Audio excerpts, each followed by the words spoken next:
I accidentally sent a message to my sister. Sent to the school beauty, Lin Mushua by mistake. Give me 50, check out the abs. My sister didn't reply, but the school beauty did so instantly. In jest, she said, go jump in a lake. However, I vanished 2.5 days later. I feel as if I've vanished from her life. Neither the students nor the teachers are aware of where I have gone. When she comes to my house to find me, found out that my family has already moved away. At last, with no other option left, she cried out to her father to use the connections at home. Go to the bureau to check my ID information. But the message I received was no such person found. At that time, the only thought in Lin Muxua's mind was that the boy she had her heart set on had already been 3 years. For 3 years, she had always held on to this thought. After 3 years, I returned having successfully completed the national scientific research task. I learned that Lin Muzhui is currently studying as a second-year student at Kyoto University. To make up for the regrets of your high school years, I could have been a professor at Tsinghua University. Yet, I chose to join Kyoto University and became a freshman at Kyoto University. At the fresh student reception desk of the Business Administration Department at Kyoto University, Lin Mushua, dressed in a long white dress, sits quietly on the chair at the fresh student reception desk. She simply sits there quietly, and yet, she attracts the surprised and heart-tugging glances of many passing new students. Standing next to Lin Mushua, Li Qian smiled at her.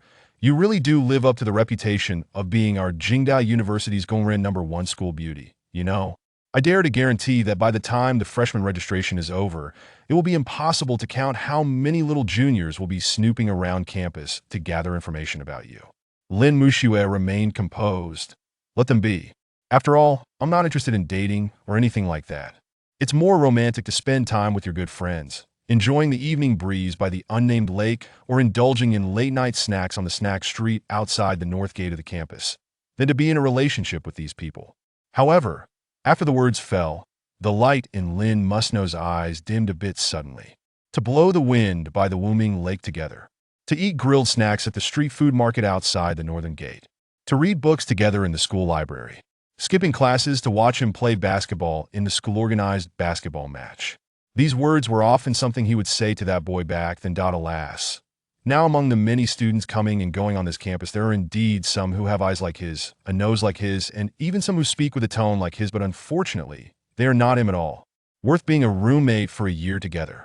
Seeing Lin Muchu's dim eyes, Li Qian immediately became anxious. Muchu, you won't still be holding on to your boyfriend of 3 years, right? The matter of Lin Musno. Their dormitory roommate still has a general idea. Back in high school, there was that mutual understanding. Whether it was an early romance or not. Youth, after all, everyone has had a similar experience. Even though it is customary to observe mourning for 3 years. Those 3 years have already passed. Why not try to start anew? Lin Muzhui also understands her roommate's little schemes. She burst into a laugh, her face drenched with it. Actually, there's nothing I can't forget. It's just that I still can't like anyone else right now. Lin Muzhui pulled Li Qian's hand again, urging her, all right, you shouldn't just stand here foolishly by now. The freshmen should be entering the school. Why don't you go to the school gate and greet them? You never know, maybe a few handsome guys you'd like will come to our department. Makes sense. Li Qian's eyes lit up instantly. Then she quickly left the reception area and went to greet the new students at the school gate. Ling Muzhe heaved a sigh of relief. The joy of youth. How can it be easily forgotten? In those days, with a gentle turn of his body, he took away my entire youth, that the slightly reddened eyes fluttered rapidly a few times, and she seemed to have returned to those past times. When she nodded off during math class, passed notes during Chinese class, 抄写歌词 during self-study class, and even had a good dream during the 10-minute break between classes. Very soon, a summer breeze swept by, blowing the girl's long hair into disarray. Ellen's slightly tilted her head, but the expression on her face seemed to carry a strange sense of loss. If you were still here at this moment, how wonderful it would be. At the gate of Kyoto University, holding a suitcase in my hand, she casually glanced at the 4 burnished characters in front of her. And in the calm sea of her long-settled heart, an unexpected ripple surged up. The year of my sudden departure. She must have been heartbroken, I suppose. I took a deep, long breath, slowly walking towards the campus. A few steps ahead, Li Qian with a welcome volunteer armband, quickly approached me. Brother, which department are you from? I'm a volunteer for the new student registration today. Let me show you the way to check in. Department of Business Administration. I didn't refuse either. It just so happens that I'm not very familiar with the route. Then it's trouble for the senior sister to help out. Not a bother. Li Qian laughed. How coincidental. I'm also from the School of Management. Speaking of which, you're still a junior in our department. She reached out to take my suitcase. Here, give me the suitcase, it'll take you to the registration right away. I stealthily pulled the suitcase backward without leaving a trace. No need, I said. The stuff inside is pretty heavy, I can manage it myself. All right, she replied. Then, just follow me closely. Li Qian didn't hesitate, gave a casual smile, and led me towards the reception area for new students. Just a couple of steps away, I looked up and asked, Sister, as the senior sister in our School of Economics and Management, I would like to ask you, do you know Sister Lin Muxue? Of course I know. Li Qian nodded immediately. With a playful sparkle in her eyes, she said, You little junior, you've got quite the knack for gathering information. You just arrived at the school and already know about our college's most beautiful school flower. Li Qian laughed. You're also interested in our Linda school flower, are you? I smiled. I went to high school with Lin Sr. It's all because of her that I chose to attend the School of Business and Management at Kyoto University. Li Qian was somewhat surprised and quickly gave me a look that I understood fame-seeking. These young people today are incredible, but since you're from the same high school, you should have also heard about Senior Lin's achievements, right? I was momentarily lost in thought. Lin Muxue has always been an excellent student since high school. Apart from being hailed as the school beauty and the academic star, I really don't know of any other achievements of Lin Muxue. Is it about being the second in the grade every time? Because the first is myself. At this moment, the phone in my pocket suddenly rang. Excuse me, I need to take this call. Smiling at Li Qian, I picked up the phone and answered it. Professor Liu, this is Yi Feng. Professor Liu is a professor at Kyoto University. Although he is not young, he has already become one of the authoritative professors in the field of microelectronics and physical electronics in our country. Currently, I am the powerful director in charge of scientific research at the Graduate School of Informatics, Kyoto University. Over the past 3 years at the research base, I have used my professional knowledge to conquer a group of authoritative professors in the country and many professors from various specialized fields, which has also helped me accumulate a considerable network of contacts. A robust voice of a middle-aged man came over the phone. Yi Shun, I'm truly sorry. The original plan was for me to let you in at the school gate. However, there was an unexpected issue with the project up top, and I had to lend a hand. So, I'm not currently in Kyoto. I'm totally sorry. I shook my head and laughed. The above project is urgent. I'm fine. I'm already preparing the documents for the 9th grade enrollment. Professor Liu continued to ask, but I still don't understand. With your research background, you could have directly pursued a PhD program. So why do you suddenly want to go back to college? I still say the same old thing, as long as you come to your senses whenever you want, I can report to the higher-ups immediately and make you an honorary professor at Kyoto University. If you want to teach a course, we can even open a special major for you. I guarantee to you the benefits we offer will definitely be better than those at Hukinji University across the street. Back when I was at the research base, I was the favorite of all the deans from the various colleges. However, at that time, I was solely focused on making a breakthrough in photolithography research, so the deans had no thought of pushing for that aspect. Now that the research is completed, thanks to my achievements, I can at least expect a position as an academician of the Chinese Academy of Sciences. An academician, so young, is a sought-after talent wherever he or she is placed. Since you've come to Capital University, there's no way you can leave now, Professor Liu said. I replied with a smile. Well, let's see about that later. Could you please let me rest for a while first? All right, then you can go ahead and prepare for registration. You've been busy, so I won't disturb you. All right, they'll definitely pay you a visit when I return to Beijing. I nodded with a gentle smile, and then hung up the phone. The registration spot for the freshmen had arrived. El Qin looked around her surroundings, and noticed that Lin Zhu, who was originally sitting at the reception desk, had suddenly vanished. She hurried over to the other individuals and asked, Where's Mzu? I brought along a fellow student from her hometown for her. Someone replied, Linda, the school beauty, said that the weather is too hot today. It's quite tiring to stay here for a whole day. So she asked us to go and have bubble tea. Li Qian seemed a bit disappointed, turned to look at me, and said, Sorry, little brother, my senior sister has something urgent to attend to. You won't be able to see her for the time being. I smiled lightly and nodded. No problem. There's still a long time to go. We'll meet when the opportunity arises. Which class are you in? Class 1 of the Business Administration Department. I replied. Upon hearing this, Li Qian immediately smiled. Then there's no problem. Mushu and I are both assistant advisors for class 1 of the Business Administration Department in your first year. We'll see each other again when the new students meet in class tomorrow. You can check in first. I nodded slightly and walked to the small desk for checking in at the Business Administration College. People check the information on the admission notice. I found my name on the list of new students. After signing, I received the key to the dormitory and the student card. A senior approached me. Little brother, you got all the stuff. It'll take you to the dormitory first. First, go to the dormitory and put down your luggage. Then you can head to the dormitory administration office to pick up the bedding. There are also some daily necessities for the bedding. I nodded slightly. Then I followed the second-year senior as we walked towards the boys' dormitory. I hadn't walked for long when Lin Yuzhui led people to the registration area for new students of the School of Economics and Management. Li Qian hurried up to Lin Yuzhui and said, Yuzhui, you're really not lucky to leave. Listen to me. This year our department has a super handsome, super elegant young man. And he says he's from the same high school as you. I think our little brother, absolutely coming for you. Lin Yuzhui helplessly smiled. Stop it. I have no intention of dating right now. Li Qian laughed and said, I didn't say I'm definitely going to date either. But after all, you are a junior from your hometown. I should take good care of you. Anyway, he's in the first class. You'll meet him at the new student meeting tomorrow. Following that, Li Qian asked again. His name is Yi Feng. How about it? Do you remember this young junior?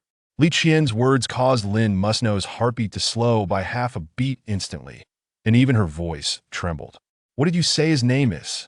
He's named Yi Feng, right? Is there a problem? Li Qian asked Yi Lirda. Nothing. Lin Muxue shook her head dejectedly. Which direction did he just go in? Li Qian pointed in the direction I was leaving when Lin Mux's gaze followed. I and a senior from the second year just turned into a narrow alley, but at that moment, Lin Muxue seemed to see the silhouette of that young boy from that year. But then she quickly shook her head. Impossible. It might just be a coincidence in names. 3 years ago, during the summer vacation, I had an argument with Yi Feng saying that I would never speak to him again from then on. But after 2 days of cooling off, I sent a message to Yi Feng again. But from that day on, I seemed to have disappeared from his life. Neither my classmates nor my teachers knew where I had gone. Not only has my family moved houses, they have checked my ID information, and even, all show no such person.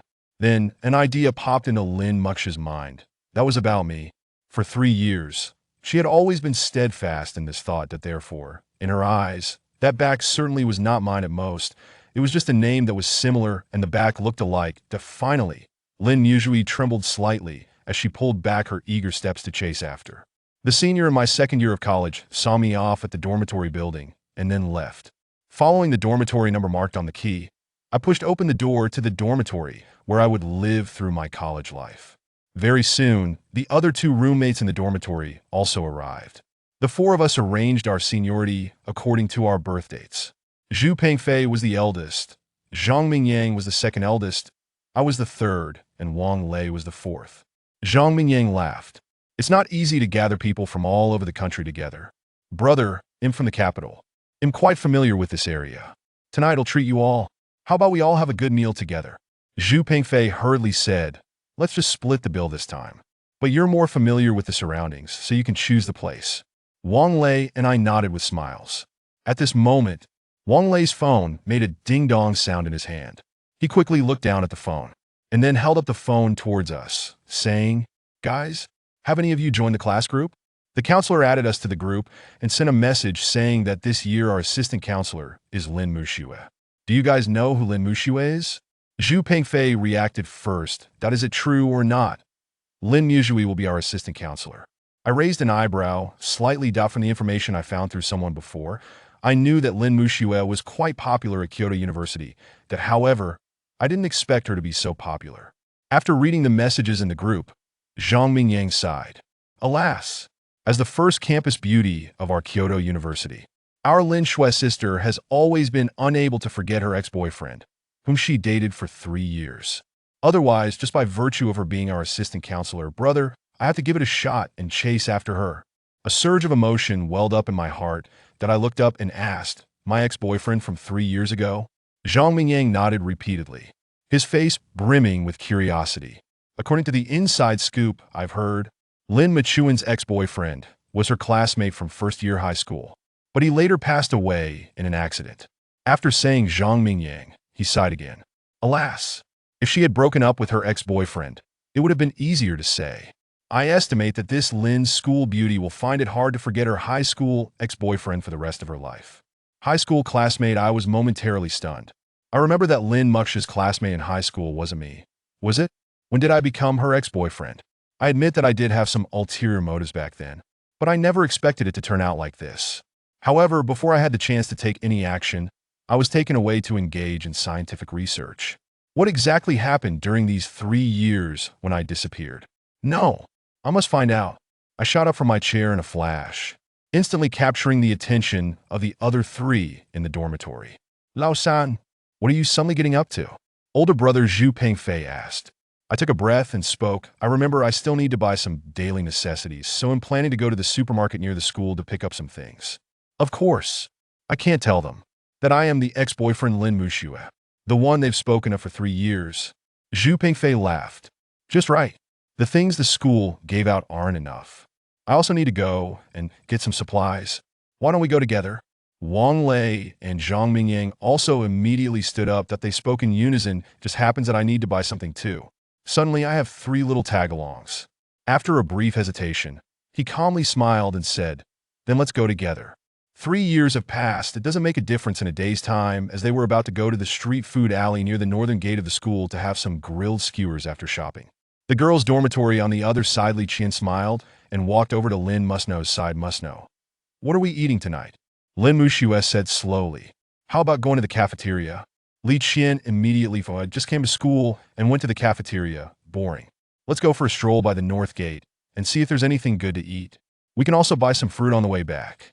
Lin Musno immediately gave her a cold look. I think you just want to go out and see the new freshman boys who just came to our school. Oh, life is tough. Yet we can't break apart. Li Qian said helplessly. Latest update. The 4 in Lin Muxue's dormitory also went to the food street near the north gate of the school. As I just stepped into a barbecue restaurant, Li Qian, holding Lin Muxue's wrist, appeared not far away. Girls, which store should we go to eat? Li Qian asked. Lin Musno casually adjusted her hair. Her gaze swept quickly around the surroundings, and she trembled instantly. In that moment, Lin Muxue felt her mind go blank, her eyes tightly fixed on the shop I had entered, holding her breath, staying lost in thought for a long while. It's too much alike, Lin Muxue felt, as if she was going to suffocate. Li Qian shook Lin Muxue's hand a few times. What are you staring at? Lin Muxue finally came to her senses. Let's have some barbecue. Then, barbecue with beer in summer is a perfect match. Li Qian and the others naturally had no objections. Then Lin Muxue led the group towards the barbecue shop I had just stepped into. With every step she took, her heartbeat quickened by a fraction. Are there really people in this world who look exactly alike? Or is it that the moment of good fortune has truly arrived? Lin Musno's heart, silent for 3 years, suddenly began to stir mysteriously.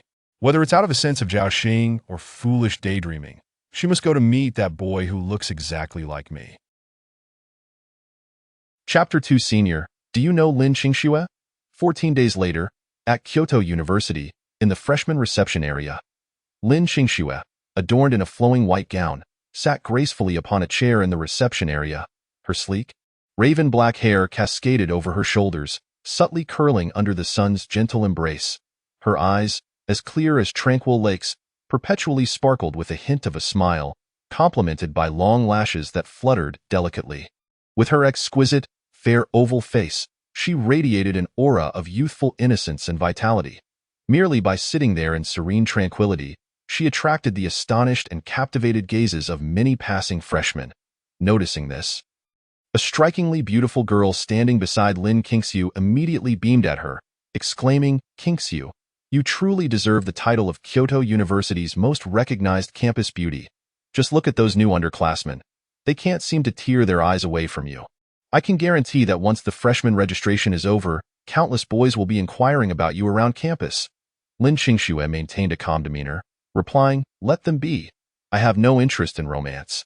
Compared to dating these boys, wouldn't it be far more delightful to spend time with dear friends like you, enjoying the evening breeze by Waming Lake, or sampling late-night snacks at the food street outside the north gate of campus? Isn't that a far more romantic notion?" However, as her words lingered in the air, the light in Lin Qingshue's eyes dimmed slightly. The memories of sharing breezy evenings at Waming Lake, indulging in barbecues at the food street, and reading together in the library, or skipping classes to watch him play in basketball games. All these had once been shared with that boy, regrettably, among the throngs of students now bustling about the campus. While some bore resemblance to him in their eyes or nose, or even shared his mannerisms, they were ultimately not him. Noticing the melancholic glimmer in Lin Qingshue's gaze, the pretty girl beside her immediately grew anxious and asked, "Qingxue, you're not still pining for your boyfriend who passed away 3 years ago, are you?" Her roommates were somewhat aware of Lin Qingshue's situation. The naive infatuations of high school, whether early love or secret admiration, were experiences shared among youth.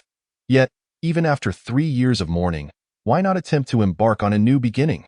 Understanding her roommate's concern, Lin Qingxue looked up and smiled with a carefree expression. "It's not that I'm still yearning for him. I simply find it difficult to develop feelings for anyone else at the moment." Then, she gently tugged at her roommate's hand, urging, "All right, stop standing there foolishly. The new students must be arriving now. Why don't you head to the entrance and greet them? Who knows, perhaps this year, we might have a few handsome boys from our department that catch your eye." Her roommate's eyes sparkled. Good point. She quickly made her way towards the entrance to welcome the newcomers. Watching her leave, Lin Qingshuo finally let out a long sigh. The joys of youth are not easily forgotten. His gentle turn had taken away her entire adolescence. Soon, a warm summer breeze swept through, tousling the strands of hair framing Lin Qingshue's face. She raised her gaze to the vast sky and the fleeting birds above, silently lamenting, "If only you were here right now, how wonderful that would be." At the entrance of Kyoto University, Chu Yang stood with a suitcase in hand. Upon glancing at the gilded characters before him, an unexpected ripple stirred in the calm waters of his heart.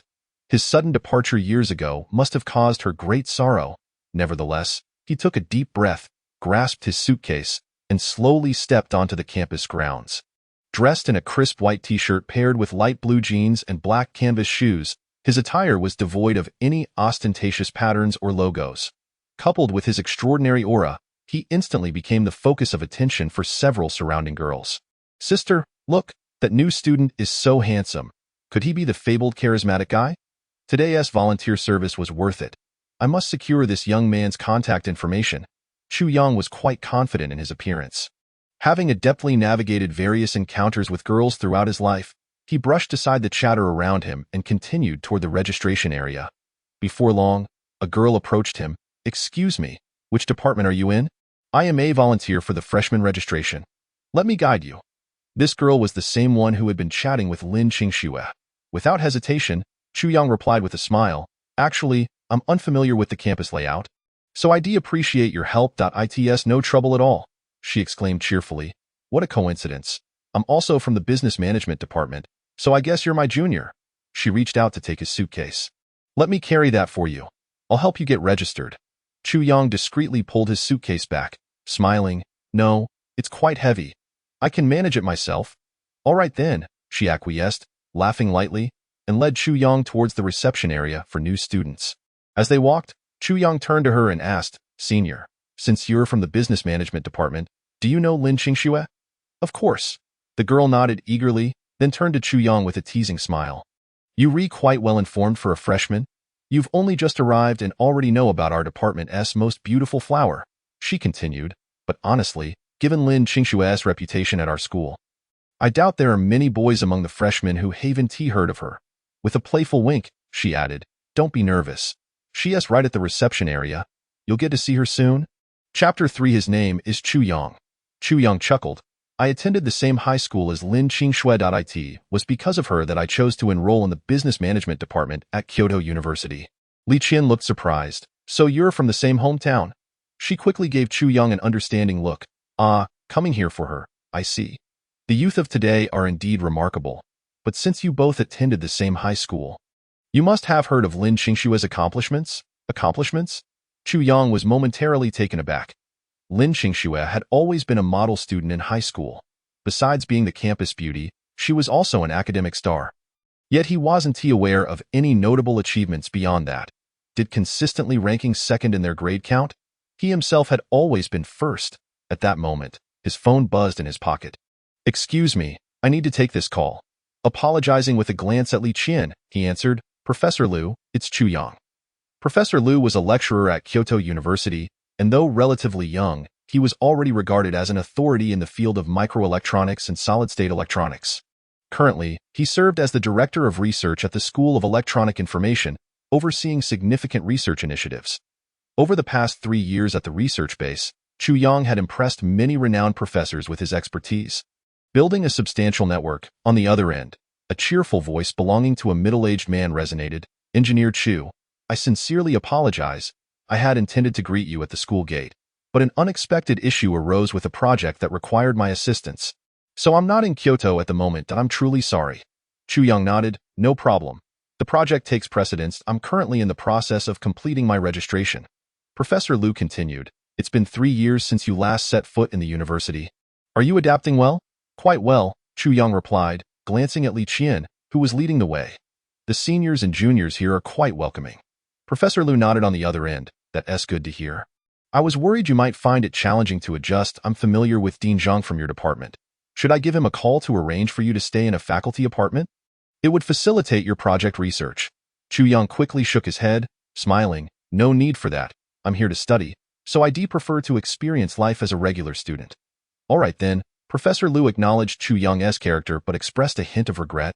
"I still don't understand. With your research capabilities, you could easily supervise graduate students. Why this sudden desire to return to undergraduate studies?" "I stand by my beliefs." Professor Liu, just as before, reiterated, "Whenever you change your mind, I'll be ready to report to the administration and have you appointed as an honorary professor at Kyoto University. Should you wish to commence a course, we can certainly establish a specialized program for you to instruct. I assure you, the remuneration we offer will undoubtedly surpass that provided by the neighboring Hucking University." At the time when Chu Yang was at the research base, he was indeed the darling of the deans from various colleges. However, during that period, Chu Yang was solely focused on achieving breakthroughs in lithography technology, thus the deans did not entertain any ambitions in that regard. Now that the research has concluded, based on Chu Yang's accomplishments, he is at the very least a candidate for an academician position at Huaka University.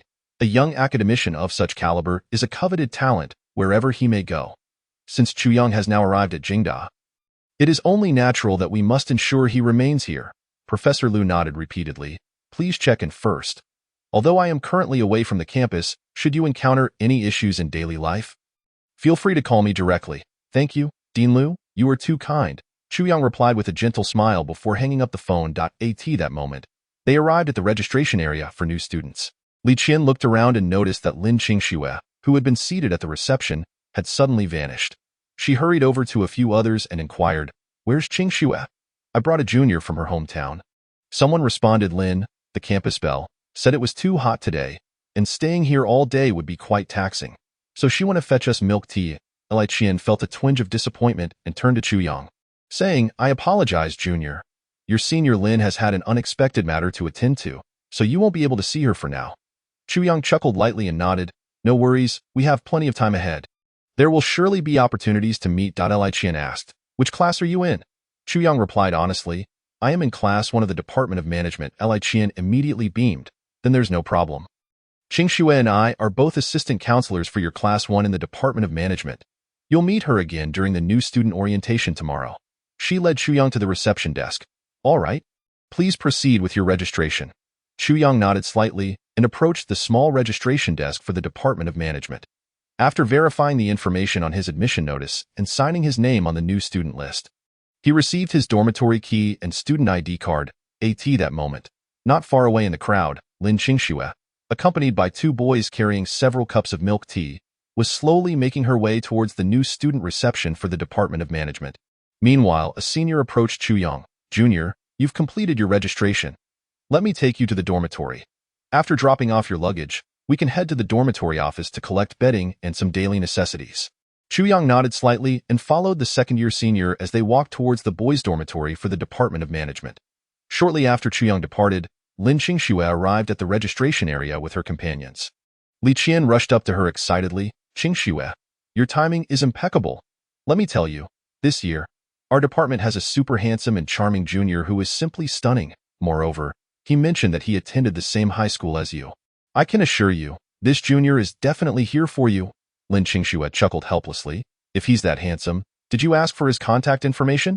Her roommate was indeed perfect in every way, except for just a tad bit of a weakness for attractive boys. In simpler terms, she couldn't help but lose herself momentarily upon encountering a good-looking guy. Li Qian was momentarily stunned. He was on a call just now, and I completely forgot to ask.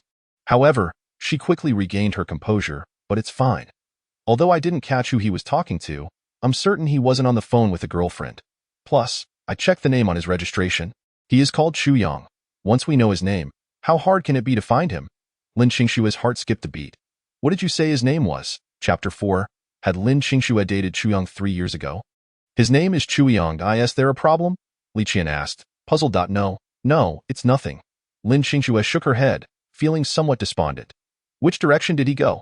Li Qian pointed towards Chuyang's path. As Lin Qingxue looked in that direction, she caught a glimpse of Chuyang and a senior turning into a small alley. In that fleeting moment, she felt as though she had seen the silhouette of a youth from her past. However, she quickly shook her head. "No, it can't be. It must just be a case of sharing the same name. 3 summers ago, she had quarreled with Chuyang, declaring that she would never speak to him again. Yet, after a couple of days of reflection, she sent him a message. But from that day onward, it was as if Chuyang had vanished from her life entirely. Classmates and teachers alike had no knowledge of his whereabouts. Even when she went to Chuyang's home, she discovered that his family had moved away. In the end, she had no choice but to plead with her father to use his connections to inquire at the police station about Chuyang's ID information, only to find that it had been erased at that time. A thought had crossed Lin Qingxue's mind. Chuyang must be dead. For 3 years, she had steadfastly held onto that belief.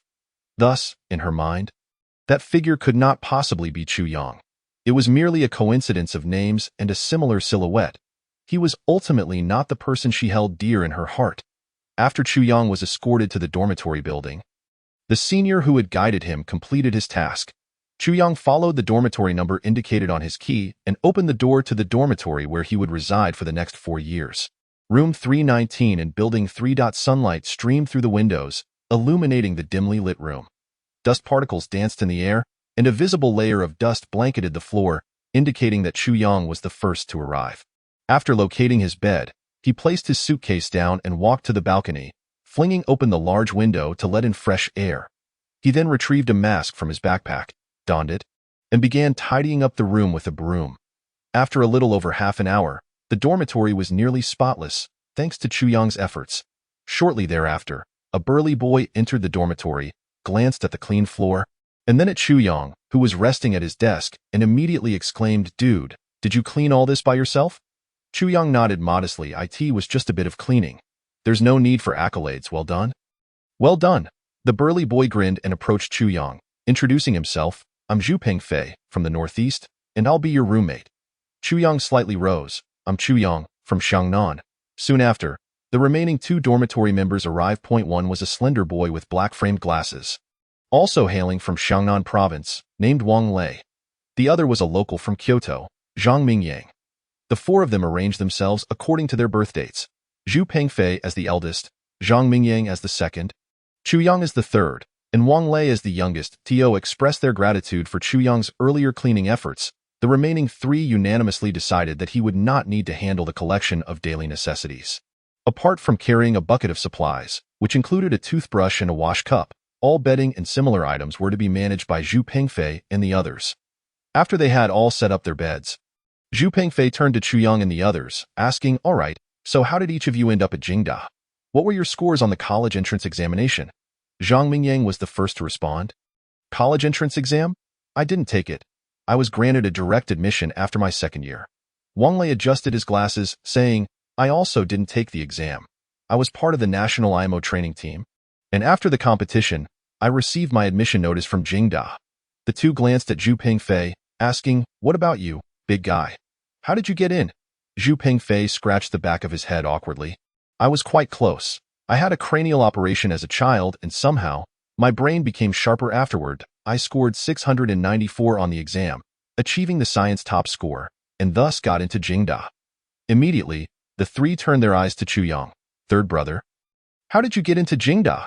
Chu Yang pondered for a few seconds. I didn't take the college entrance exam either. It was a direct admission. I chose not to go to Huqing, so I came to Jingda. Huqing University had invited him to become a professor and guide doctoral students, but he declined and chose Jingda instead. His explanation was entirely reasonable, of course. Chu Yang had long anticipated that none of his dorm mates would be ordinary. As a top-tier institution in the country, Jingda only admits about 20 of its students through the college entrance examination each year. Each of them is a remarkable talent. The remaining 80 typically gain admission through direct offers or after participating in various prestigious national and even international competitions. Zhang Mingyang chuckled. It's not easy for us from all corners of the country to gather together. Since you're from Kyoto, which I know well, let me treat everyone to dinner tonight. How does that sound? Zhu Pengfei hurriedly said, let's skip the treat. It's better if we go Dutch. However, since you are more familiar with the surroundings, you can decide on the place, haha. Wang Lei and Chu Yang nodded in agreement. At that moment, Wang Lei's phone chimed, prompting him to glance down. He then raised his phone and addressed Chu Yang and the others. Hey guys, have you joined the class group yet? The counselor created a group. And there's a message stating that our assistant counselor this year is Lin Qingxue. You all know who Lin Qingxue is, right? Zhu Pengfei and Zhang Mingyang reacted first, exclaiming, no way. Really? Lin Qingxue is our assistant counselor? Chu Yang raised an eyebrow. From the information he had gathered earlier, he was aware that Lin Qingxue was quite popular at Jing University. However, he did not anticipate her being this well-liked. After reading the messages in the group, Zhang Mingyang sighed, what a pity. As our university's top beauty, our senior Lin has been pining for her ex-boyfriend who passed away 3 years ago. Otherwise, given her status as our assistant counselor, I, a connoisseur of romance, would certainly pursue her. Chu Yang felt a stir in his heart and asked, ex-boyfriend? The one from 3 years ago? Did Lin Qingxue have a boyfriend back then? Chapter 5. A glimpse of surprised Chu Yang did not die. Ah, yes, yes, Zhang Mingyang nodded repeatedly, his face full of gossip. From what I've heard, Lin Qingxue's ex-boyfriend was her deskmate in the first year of high school, but he unfortunately passed away due to an accident. After saying this, Zhang Mingyang sighed again. What a shame. If she had merely broken up with him, that would be one thing. But with him gone, I reckon our Lin, the campus beauty, will find it hard to forget her high school boyfriend for the rest of her life. A deskmate from the first year, Chu Yang was momentarily stunned. He recalled that Lin Qingxue's deskmate from that time was none other than himself. When did he become her ex-boyfriend? He admitted that he had harbored some feelings back then, but before he could act on them, he was whisked away for research. What had transpired during his 3-year absence? No, he needed to clarify this. In a flash, Chu Yang stood up from his chair, instantly capturing the attention of the other three in the dormitory. Hey, third brother, why the sudden rise? Where are you off to? Chu Yang took a breath and replied, I just remembered that I still need to buy some daily necessities. So I'm planning to go to the supermarket nearby. He certainly could not admit that he was the so-called ex-boyfriend of Lin Qingxue, who had supposedly died 3 years ago.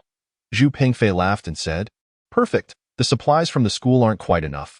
I need to buy some things too. Let's go together. Wang Lei and Zhang Mingyang also stood up in unison, saying, Count us in. I need to get some stuff as well. Chu Yang thought, great. Now I've got 3 little shadows. After a slight twitch of his mouth, he smiled casually. All right, let us go together then. 3 years have passed. Another day, one tea matter. The registration time was originally in the afternoon. After all 4 had stocked up on daily necessities at the supermarket near the school, they returned to campus around 7 o'clock. After dropping off their items and washing up, Zhang Mingyang looked at Chu Yang and the others and said, Hey guys, the timing is just right. Why don't we explore the area around the school? We can grab a late-night snack while we're at it. Naturally, the others had no objections. Just let me dry my hair first. Zhang Mingyang said, bursting into laughter. Guys, don't say I didn't warn you. Our Jing University has some seriously beautiful ladies, far more skilled at dressing than the girls over at Huqing. If you dress sharp, who knows, maybe a lovely girl will notice you. Zhu Pengfei's eyes lit up instantly. Why didn't you say so earlier? I need to change my outfit. Wang Lei's expression shifted as he shouted to Zhang Mingyang. Hey, I'm not too good at fixing my hair. Can you help me with it later? Chu Yang's mouth twitched slightly, a smile gradually forming in his eyes. Perhaps this was the essence of youth. He raised the mirror in his hand to check his reflection. He still looked quite dashing, so he figured there was no need for him to dress up. He wasn't that superficial a man. In the girls' dormitory, Li Qian walked over to Lin Qingxue with a smile. Qingxue, what are we having for dinner tonight? Lin Qingxue replied slowly, let us go to the cafeteria. I heard the new dish they've introduced. Braised pork with dried tofu is quite good. Lin Qingxue shot her a look. I see you're eager to go out and check out the new underclassmen. Life is hard, Li Qian said helplessly. Lin Qingxue then turned to the other two roommates. What about you? Want to go out for a stroll? The other two girls nodded immediately. No problem. Lin Qingxue looked at Li Qian. All right, after a summer break. It has been a while since we all went out together. Let us go before long. The four from dormitory 319 quickly left the boys' dormitory and headed straight for the snack street at the north gate of the school. Simultaneously, Lin Qingxue and her three friends departed from the girls' dormitory, making their way to the same snack street. Zhang Mingyang, hands in pockets, looked at Chu Yang and the others. Guys, the north gate is famous for its snack street. The barbecue places here are all quite good. You choose one. Zhu Pengfei and Wang Lei exchanged glances before turning to Chu Yang. Third brother, where do you want to go? Chu Yang casually glanced at the nearby barbecue shops and picked the closest one. The others nodded in agreement. Zhang Mingyang quickly led the way. Let us go. Meanwhile, Li Qian, linking arms with Lin Qingxue, looked around and then turned to her friends. Sisters, where do you all want to eat? The other two girls nodded in agreement. Li Qian then turned her gaze back to Lin Qingxue, who casually looked up and quickly scanned the surroundings. In an instant, she felt a jolt of surprise. At the entrance of the barbecue shop, Chu Yang stood beside Zhu Pengfei and the others. Just as they walked into the restaurant. At that moment, Lin Qingxue felt her mind go blank, her eyes fixed on the shop where Chu Yang had just entered. Holding her breath, she thought, it's so similar. Unlike the view from this morning, she had just seen a boy who looked almost identical to Chu Yang. He wore a clean white shirt and fitted jeans, with a head of tousled yet tidy black hair. In that instant, Lin Qingxue felt as if she were suffocating, and no matter how unwilling she was to believe it, Chu Yang had already passed away. Li Qian shook Lin Qingxue's wrist. Qingxue, what are you daydreaming about? Naturally, her friends had no objections. Lin Qingxue then led Li Qian and the others slowly towards the very barbecue shop where Chu Yang had just entered. Is there really someone in this world who looks exactly like another? Or perhaps at that moment, the heart that had been lifeless for 3 years suddenly stirred with inexplicable hope. Whether it was a stroke of luck or mere delusion, she felt compelled to meet this boy who looked just like the Chu Yang in her memories. Chapter 6. Drunken Lin Qingxue and Chu Yang's princess Carrie Zhang Mingyang and the others quickly found a private room inside the restaurant. Chu Yang casually picked up the menu, glanced at it a few times, and said to the others, I'll be right back. I need to use the restroom. You all can decide on the order. Meanwhile, Lin Qingxue and her friends also entered the restaurant and found a corner to sit down. After calling the waiter for the menu, Lin Qingxue looked at her friends and said, You all just order. I think I saw someone I know, so I'll go find him. Li Qian's eyes sparkled. What familiar face? It wouldn't he be a handsome guy, would it? Lin Qingxue rolled her eyes. Go on, just order. With that, Lin Qingxue stood still, scanning the barbecue shop. After realizing that there were only unfamiliar faces everywhere, her expression turned slightly disappointed. However, she took a deep breath and quickly pushed open the door to the private room. Finding no familiar face inside, she walked out with a look of apology on her face. Sorry, I must have walked into the wrong room. Finally, Lin Qingxue opened the door to Zhang Mingyang's room. Senior Lin. Upon seeing Lin Qingxue enter, Zhang Mingyang and the others' eyes widened in surprise. Hello, everyone. Lin Qingxue awkwardly smiled at Zhang Mingyang and then glanced at the 4 sets of chopsticks on the table, curiously asking, Is there someone else with you? Zhu Pengfei quickly replied, Our third brother went to the restroom. Oh? Lin Qingxue nodded, apologizing to them. Sorry, I thought I saw someone I knew and ended up in the wrong room. After that, she quickly exited the private room.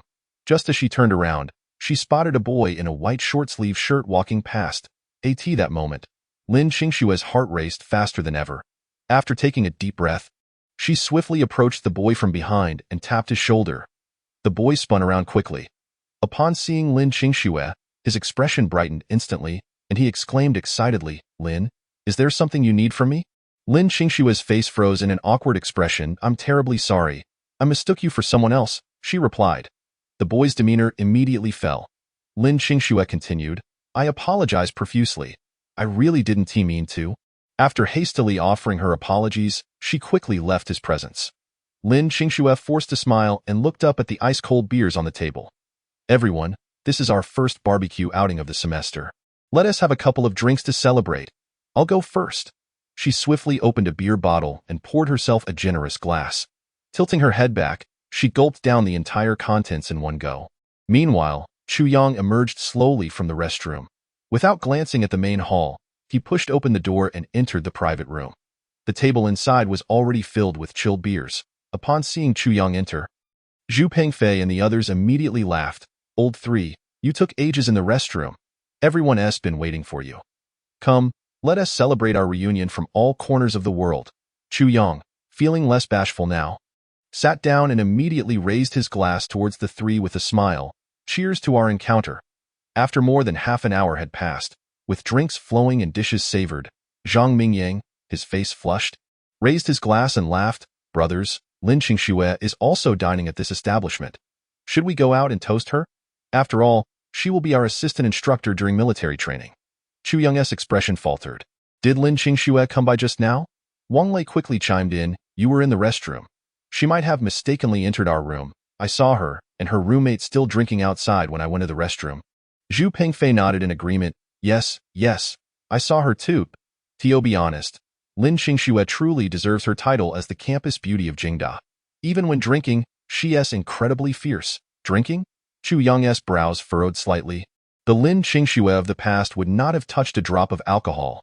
With a sudden scraping sound of a chair, Chu Yang stood up abruptly. Zhu Pengfei and the others turned to him. Old three, where are you going? A hint of concern flickered in Chu Yang's eyes as he smiled at Zhu Pengfei and the others. I'll step out for a moment. You all carry on. With that, he pushed open the door of the private room and stepped into the main hall.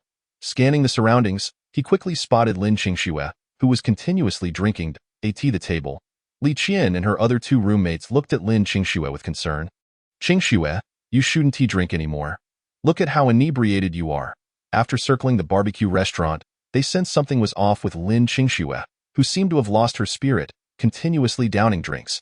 Initially, they thought she was just feeling down, so they accompanied her in a few drinks. They hadn't expected her to be this reckless. It's fine.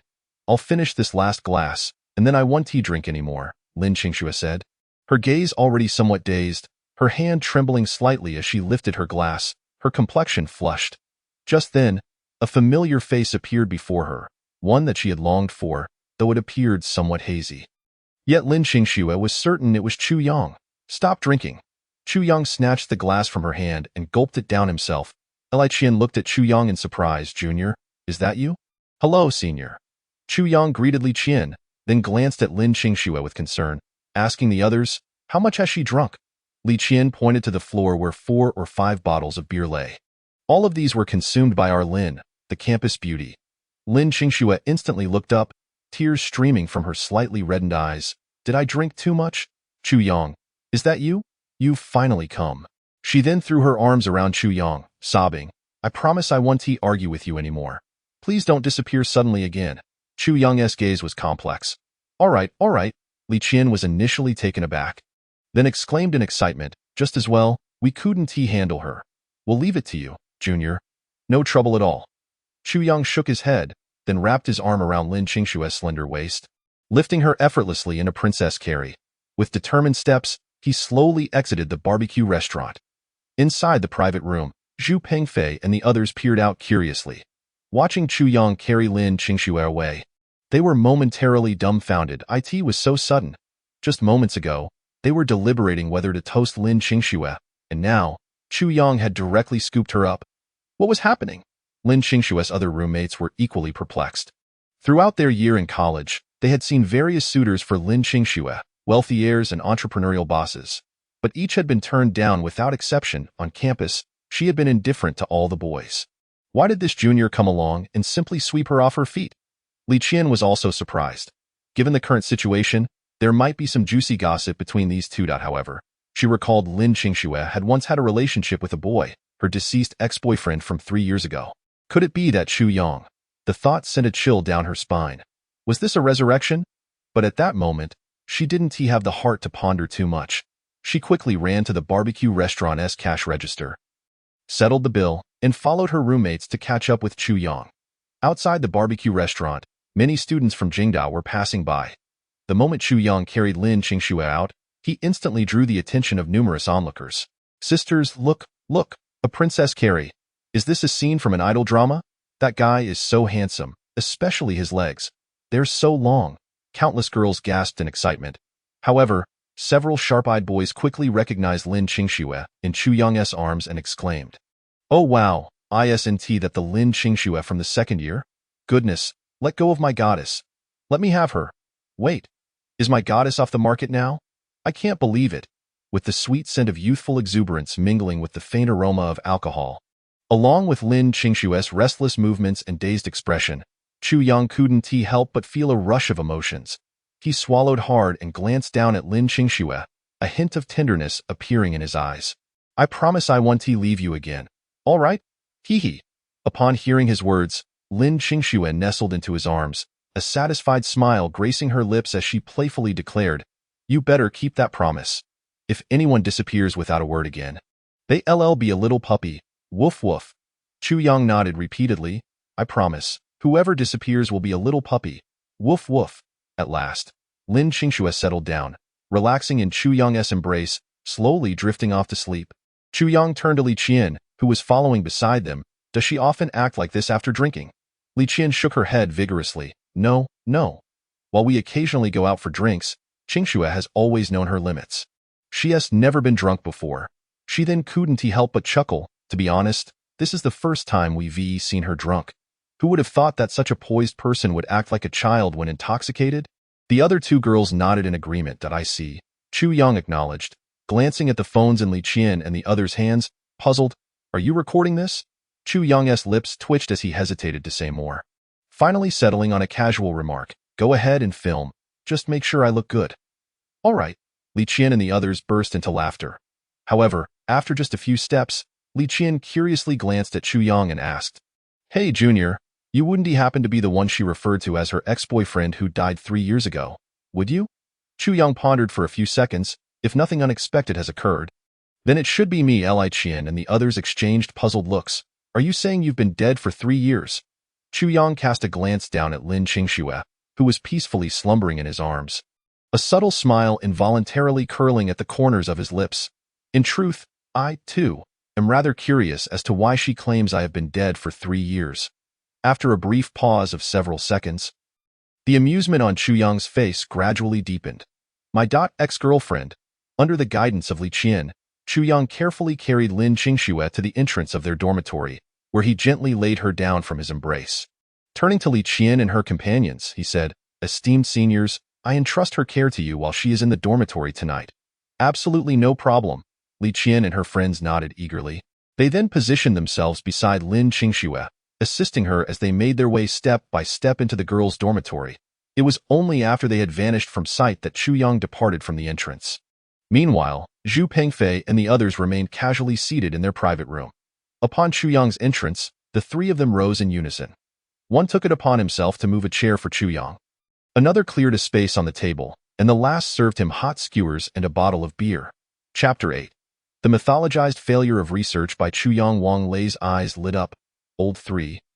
Could it be that you are the ex-boyfriend, purportedly deceased for 3 years, mentioned by the campus belle of Lin University?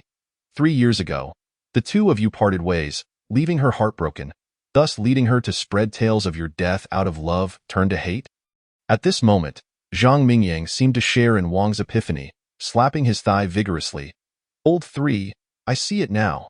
You have been ungrateful, abandoning our Lin University belle, which is why she claimed you were dead." Wang Lei was already immersed in the scenario. Goodness, if that is the case, during the upcoming military training over the next half-month, the Lin University belle, as our assistant counselor, will surely make our lives difficult. "You must resolve this matter, Old 3, Chu Yang, utterly exasperated, replied. "Please, do not jump to wild conclusions. I have done nothing to wrong her. We are not in a romantic relationship, as I know she has never dated anyone throughout high school."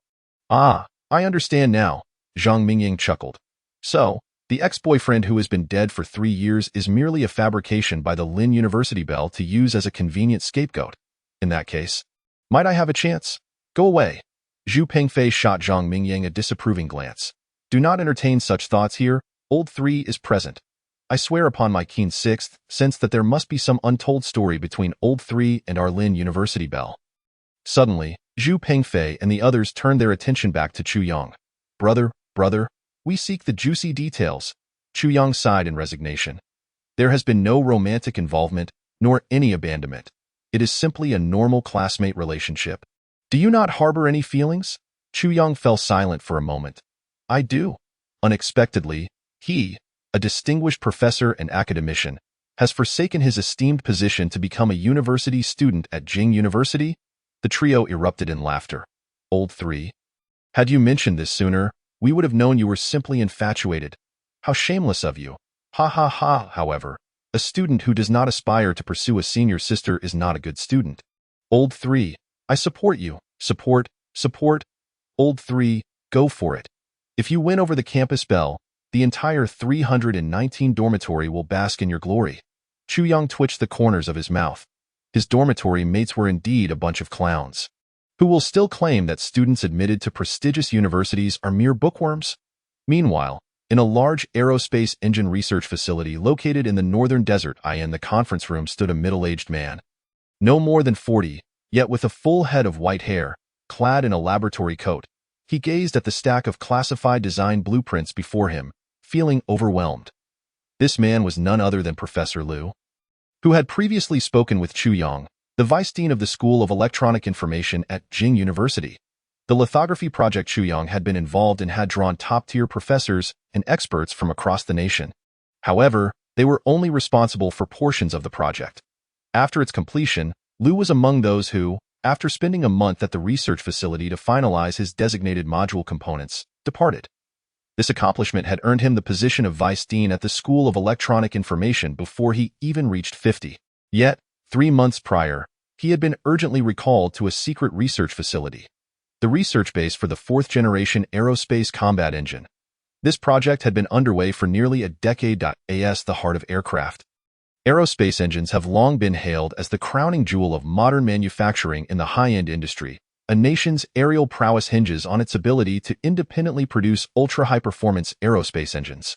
However, the research into Chinese aerospace engines began far too late, lagging a full 30 years behind other leading nations. Although subsequent research projects allowed Chinese scholars to circumvent many pitfalls, such paths are often accompanied by a lack of experience and accumulated knowledge. What China lacks is experience. This has resulted in the fact that the nation's top fighter jet engines are still entirely reliant on imports of advanced vector turbine propulsion engines, which has hindered the mass production of domestically developed top-tier fighter jets, effectively leaving them in a stranglehold by foreign powers.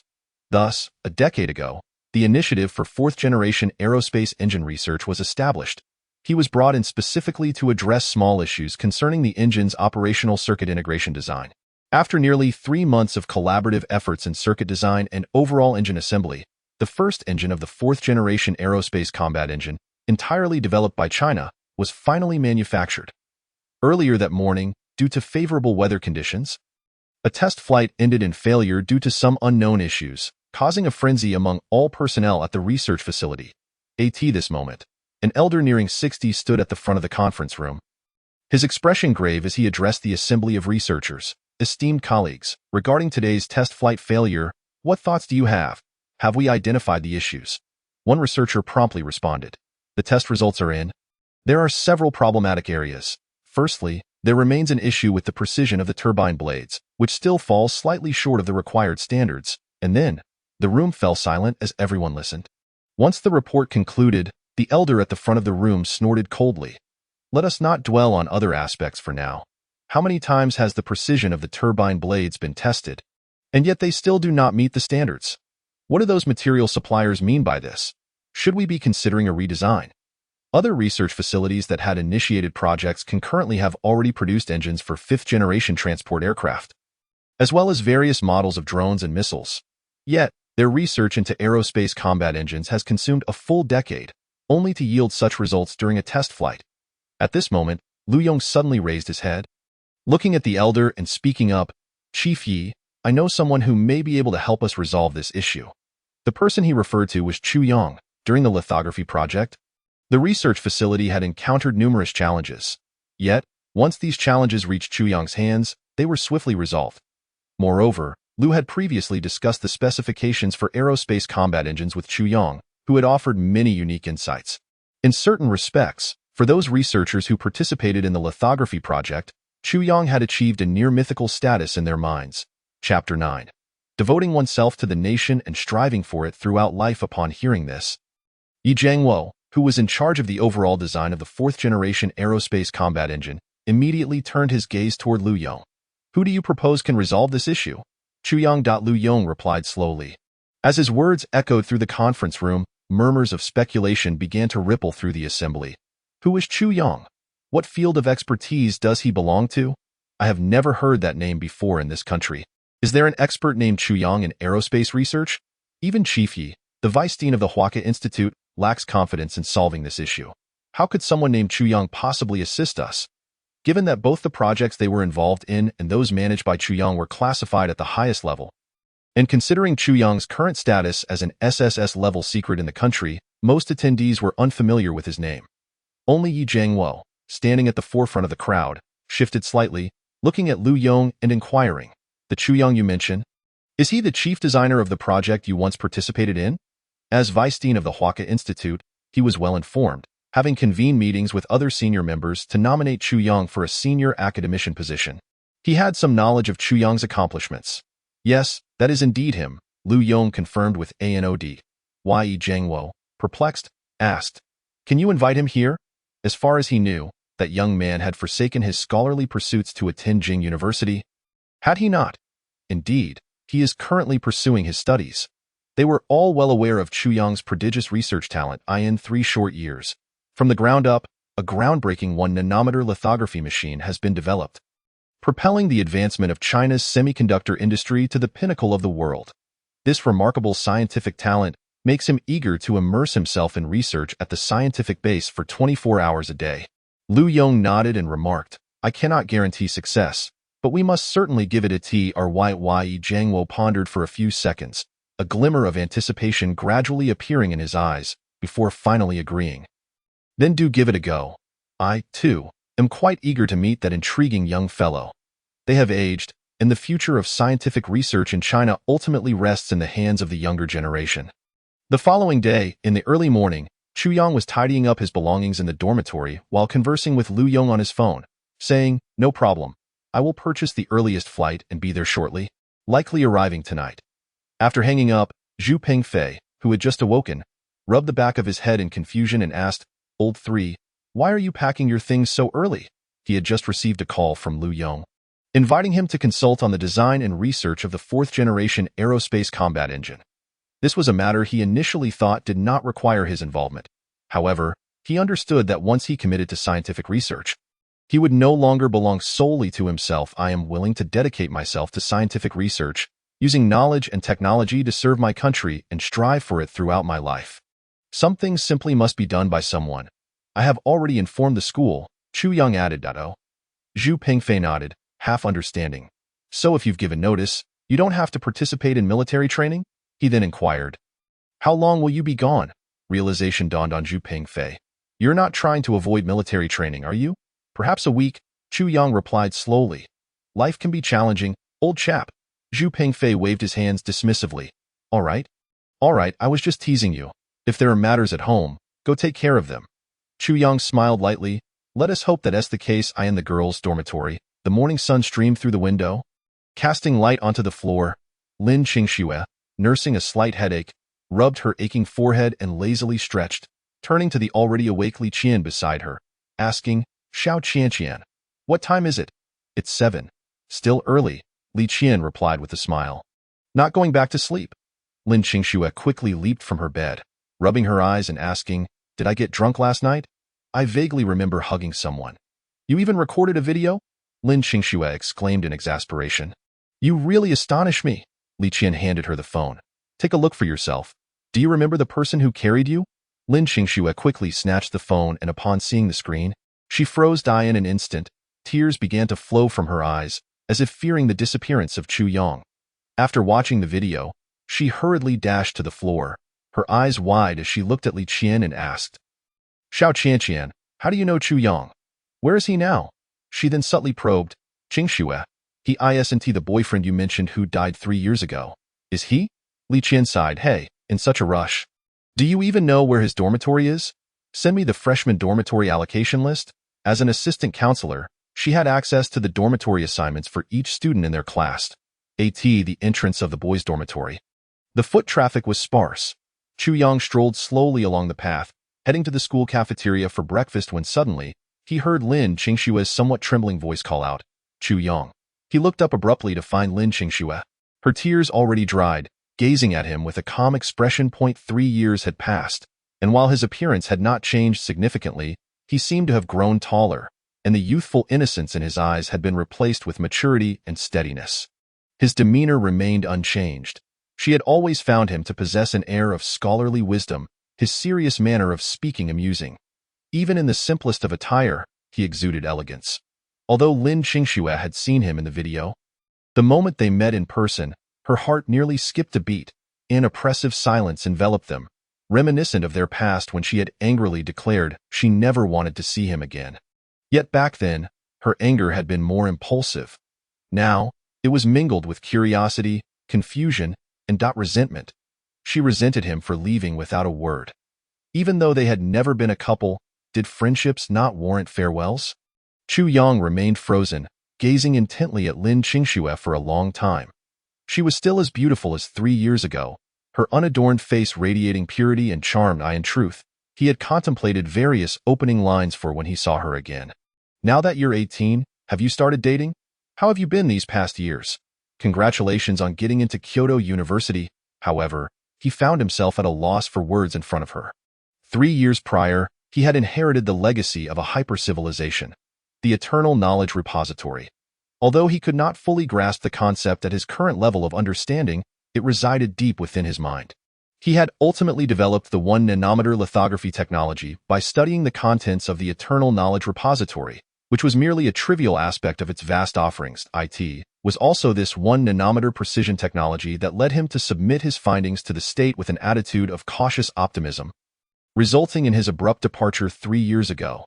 The two exchanged glances for several seconds, during which memories of their high school days flooded back, being called to the front of the class to solve problems amidst the cheers of their classmates, encouraging one another during the 1,500-meter race at the sports meet, sneaking snacks in class, and the crimson hues of sunset as they shared their youth, forever etched with one another's names.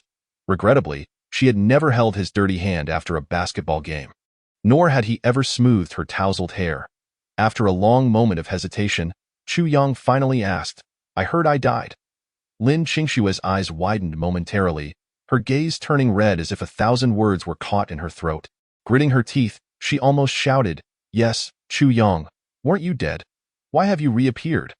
For 3 whole years, she had genuinely believed Chu Yong was gone. Yet now, he stood before her once more. Chu Yang's voice faltered. He longed to explain everything that had transpired in the past 3 years, why he had left and what he had been doing. However, given his current circumstances, it was not appropriate to divulge such details. The matters he had been involved in could only be revealed posthumously. In the end, Chu Yong simply murmured, "Regardless, it's been a long time, I do not wish to see you." Lin Qingshue's expression instantly turned cold. "I came merely to confirm if you were alive. Now that I know you are, I shall take my leave." With that, she turned to walk away. "Lin Qingxue," Chu Yong called out, stopping her. "What is it?" She replied, looking back swiftly. He slowly continued, "I just wanted to tell you, I have not broken the promise we made back then." "The promise we made back then?" Lin Qingxue scoffed, suppressing her anger as she looked at him. "Chu Yong, what kind of relationship do we have? Do you think you can come and go as you please? Do you think this is all very dashing and impressive? Do you think this will make me remember you for the rest of my life? You disappeared once, and now that you've returned, why should you even show your face again?" The last sentence was nearly a scream, as if she needed to unleash all the sadness, grievances, and frustrations of the past 3 years. At first, she had held on to hope, thinking perhaps Chu Yong was playing a prank by disappearing for an entire summer. She had planned to scold him soundly upon finding him, but as time passed, she had given up. For 3 years, Chu Yong had been silent, and she had slowly begun to forget the stories they had shared. Yet now, he had suddenly reappeared. Chu Yong was rendered speechless by the words spoken. What could he possibly say? A tall figure of 7 feet, he had already pledged his allegiance to the nation, making it increasingly difficult to offer his heart to anyone else. In the end, he could only let out a resigned sigh. I'm sorry, I shouldn't have departed without a word back then. Chapter 11. The romance and tenderness accumulated over time, all intended for you at once. No need. You don't have to apologize to me. Lin Qingxue quickly shook her head, a self-deprecating smile spreading across her face. What kind of relationship do we have? You can come and go as you please. No need to explain yourself, I don't wish to hear it. What happened? Lin Qingxue's expression tightened, but she soon reverted to a frosty demeanor. If you want to leave, then leave. I am not anyone special to you. You don't need to explain. Chu Yong chuckled, although I've already informed the school, but Lin, as our class's assistant counselor, it's only proper to notify you if a freshman is absent for military training. Isn't it? As he spoke, Chu Yong took a few steps closer to Lin Qingxue, slightly bending forward to peer into her eyes, grinning as he said, however, seeing your anxious expression upon hearing about my family troubles. Could it be that you don't care about me? Lin Qingxue nervously glanced at Chu Yong. Why would I care about you? After a brief pause, she feigned calmness and added, if you have nothing else, I'll be leaving. I'm fine, Chu Yong replied with a light laugh. He slightly raised his hand, as if intending to smooth down Lin Qingxue's somewhat disheveled hair. However, just as his hand was about to touch her, he restrained himself, standing upright and addressing her softly. This time, it shouldn't count as a silent departure, right? I don't want to be treated like a small dog. With that, Lin Qingxue promptly turned and walked away. Chu Yong remained where he stood, not pursuing her, a faint smile tugging at the corners of his mouth. Does this count as a retreat in haste? After leaving the boys' dormitory area, Lin Qingxue strolled slowly along the main avenue of the campus, her chaotic thoughts gradually settling. Suddenly, she found herself angrily chiding her own weakness. Lin Qingxue, can you not be so spineless? Why do you soften at the sight of him? He left without a word for 3 years. Did he ever consider your feelings? Why do you care about what happens in his family? Taking a deep breath to regain her composure, Lin Qingxue resolutely made up her mind. Although Chu Yong was now studying at Jingshi University, she could not simply let the events of the past 3 years slide. From now on, he would walk his own path, and she would walk hers. Yes, exactly that. Lin Qingxue, you must stand tall. At that moment, a boy approached her from the opposite direction. Upon seeing Lin Qingxue, his expression instantly brightened, and he hurried over. Qingxue, good morning. Have you had breakfast? Would you like to join me? Lin Qingxue's voice turned icy. Sorry, I'm quite busy and have no time for breakfast. Also, Wang Shujie, although we are classmates, we are not that familiar. You may either call me class monitor, simply my name.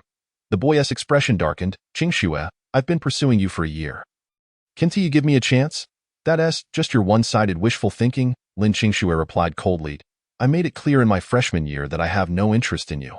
Don't waste your efforts on me. It will never happen. She emphasized firmly, it won't happen now, nor will it in the future.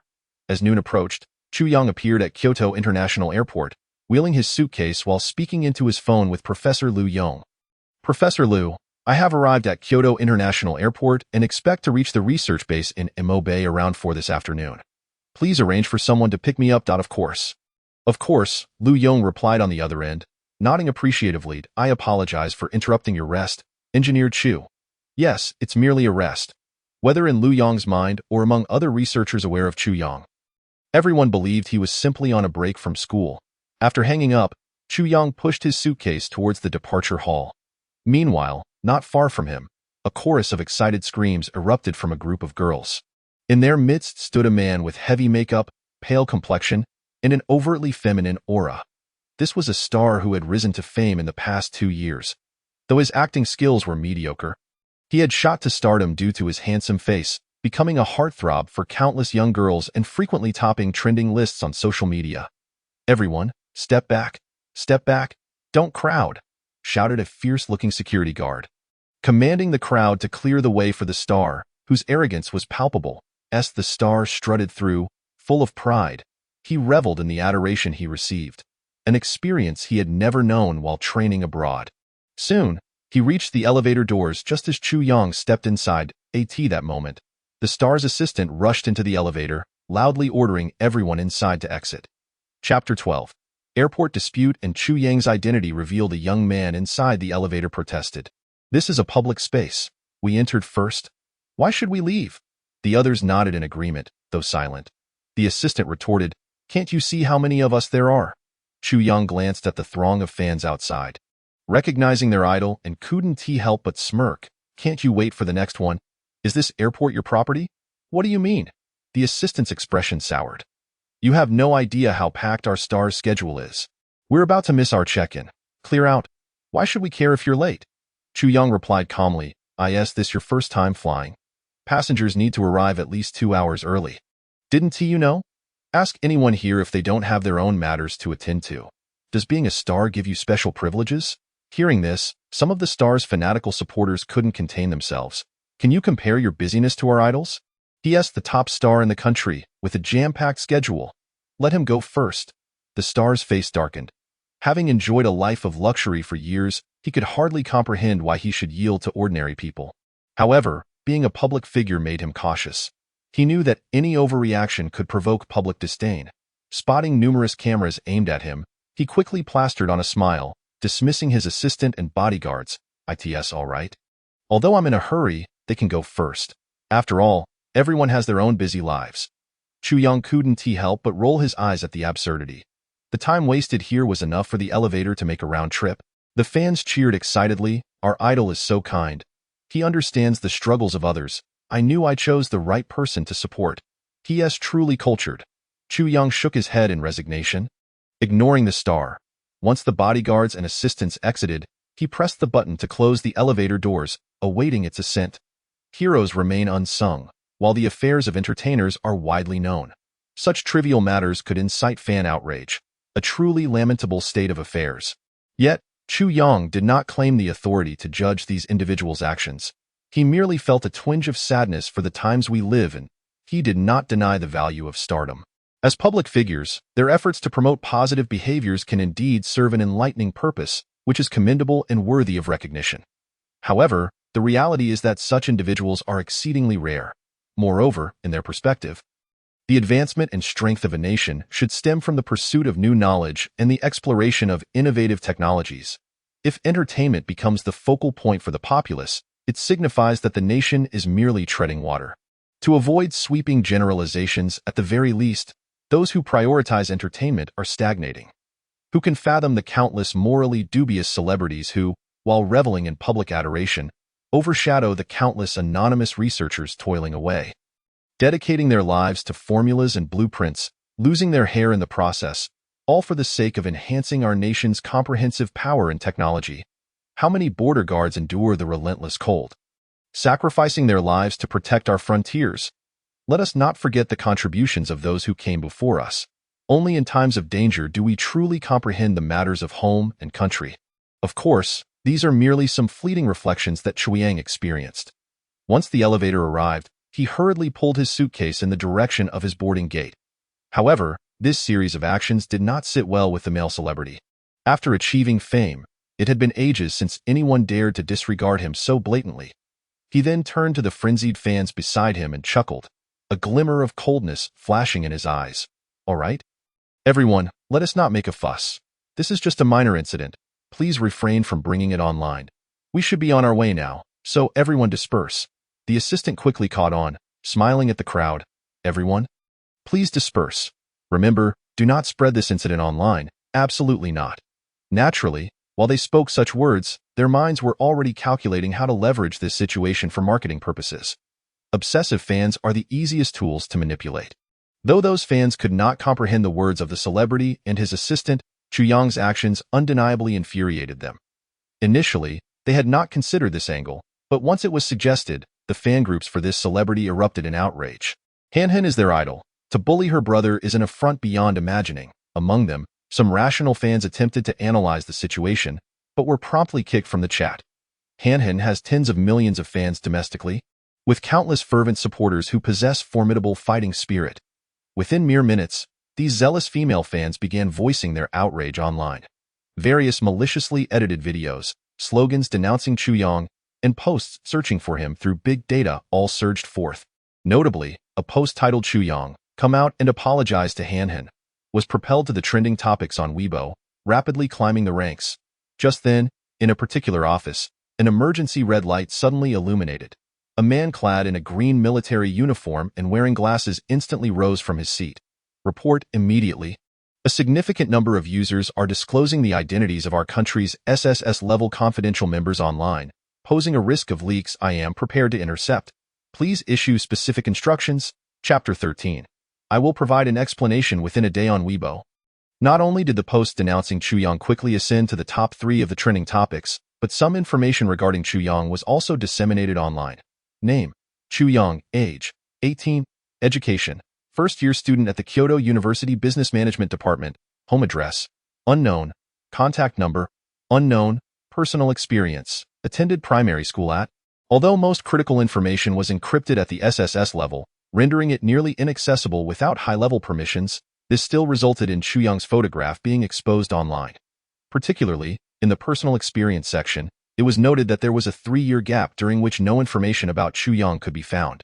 Following this revelation, countless fervent female fans of Han immediately took to the internet to voice their disdain. It's so easy to get into Kyoto University these days. Can just anyone attend? Is he attempting to ride on Han's coattails due to her fame? There was no record of his college entrance examination results, nor any evidence of his participation in international top-tier competitions. How did he gain admission to Kyoto University? I suggest that the relevant authorities conduct a thorough investigation. Huaxia Education Administration, what is happening at Kyoto University? Do they not consider students' character during admissions? How can such a person be accepted? I suspect this degree was bought. Moreover, as far as I know, new students at Kyoto University are preparing for military training. Why is he here, escaping military training just because of family connections? Of course, not all fans were devoid of reason. After watching the released video, someone commented, "Wow, the person posting this video is such a jerk. From a professional standpoint, this video is clearly edited. Is it really acceptable to smear someone like this? Why should he apologize to Han? Did he claim the elevator as his own? Just because someone is a celebrity, they are above everyone else." Rationally observing, they refrained from making further comments. However, such sentiments were in the minority. In the Kyoto University dormitory, Li Qian was comfortably browsing Weibo while eating snacks when she noticed the rapidly rising trending topic. She immediately called over Lin Qingxue. "Qingxue, take a look. Is this not your junior? So many people online are criticizing him. What junior of mine?" Lin Qingxue was taken aback, quickly snatching Li Qian's phone to review the related videos and comments. She then replied, exasperated, "A celebrity forcing someone to yield the elevator. And these fans are blaming the other person online? Are they all fools?" Subsequently, she pulled out her own phone, logged onto Weibo, and began to voice her outrage. "Just keep being stubborn," Li Qian chuckled. "Watch how I handle this."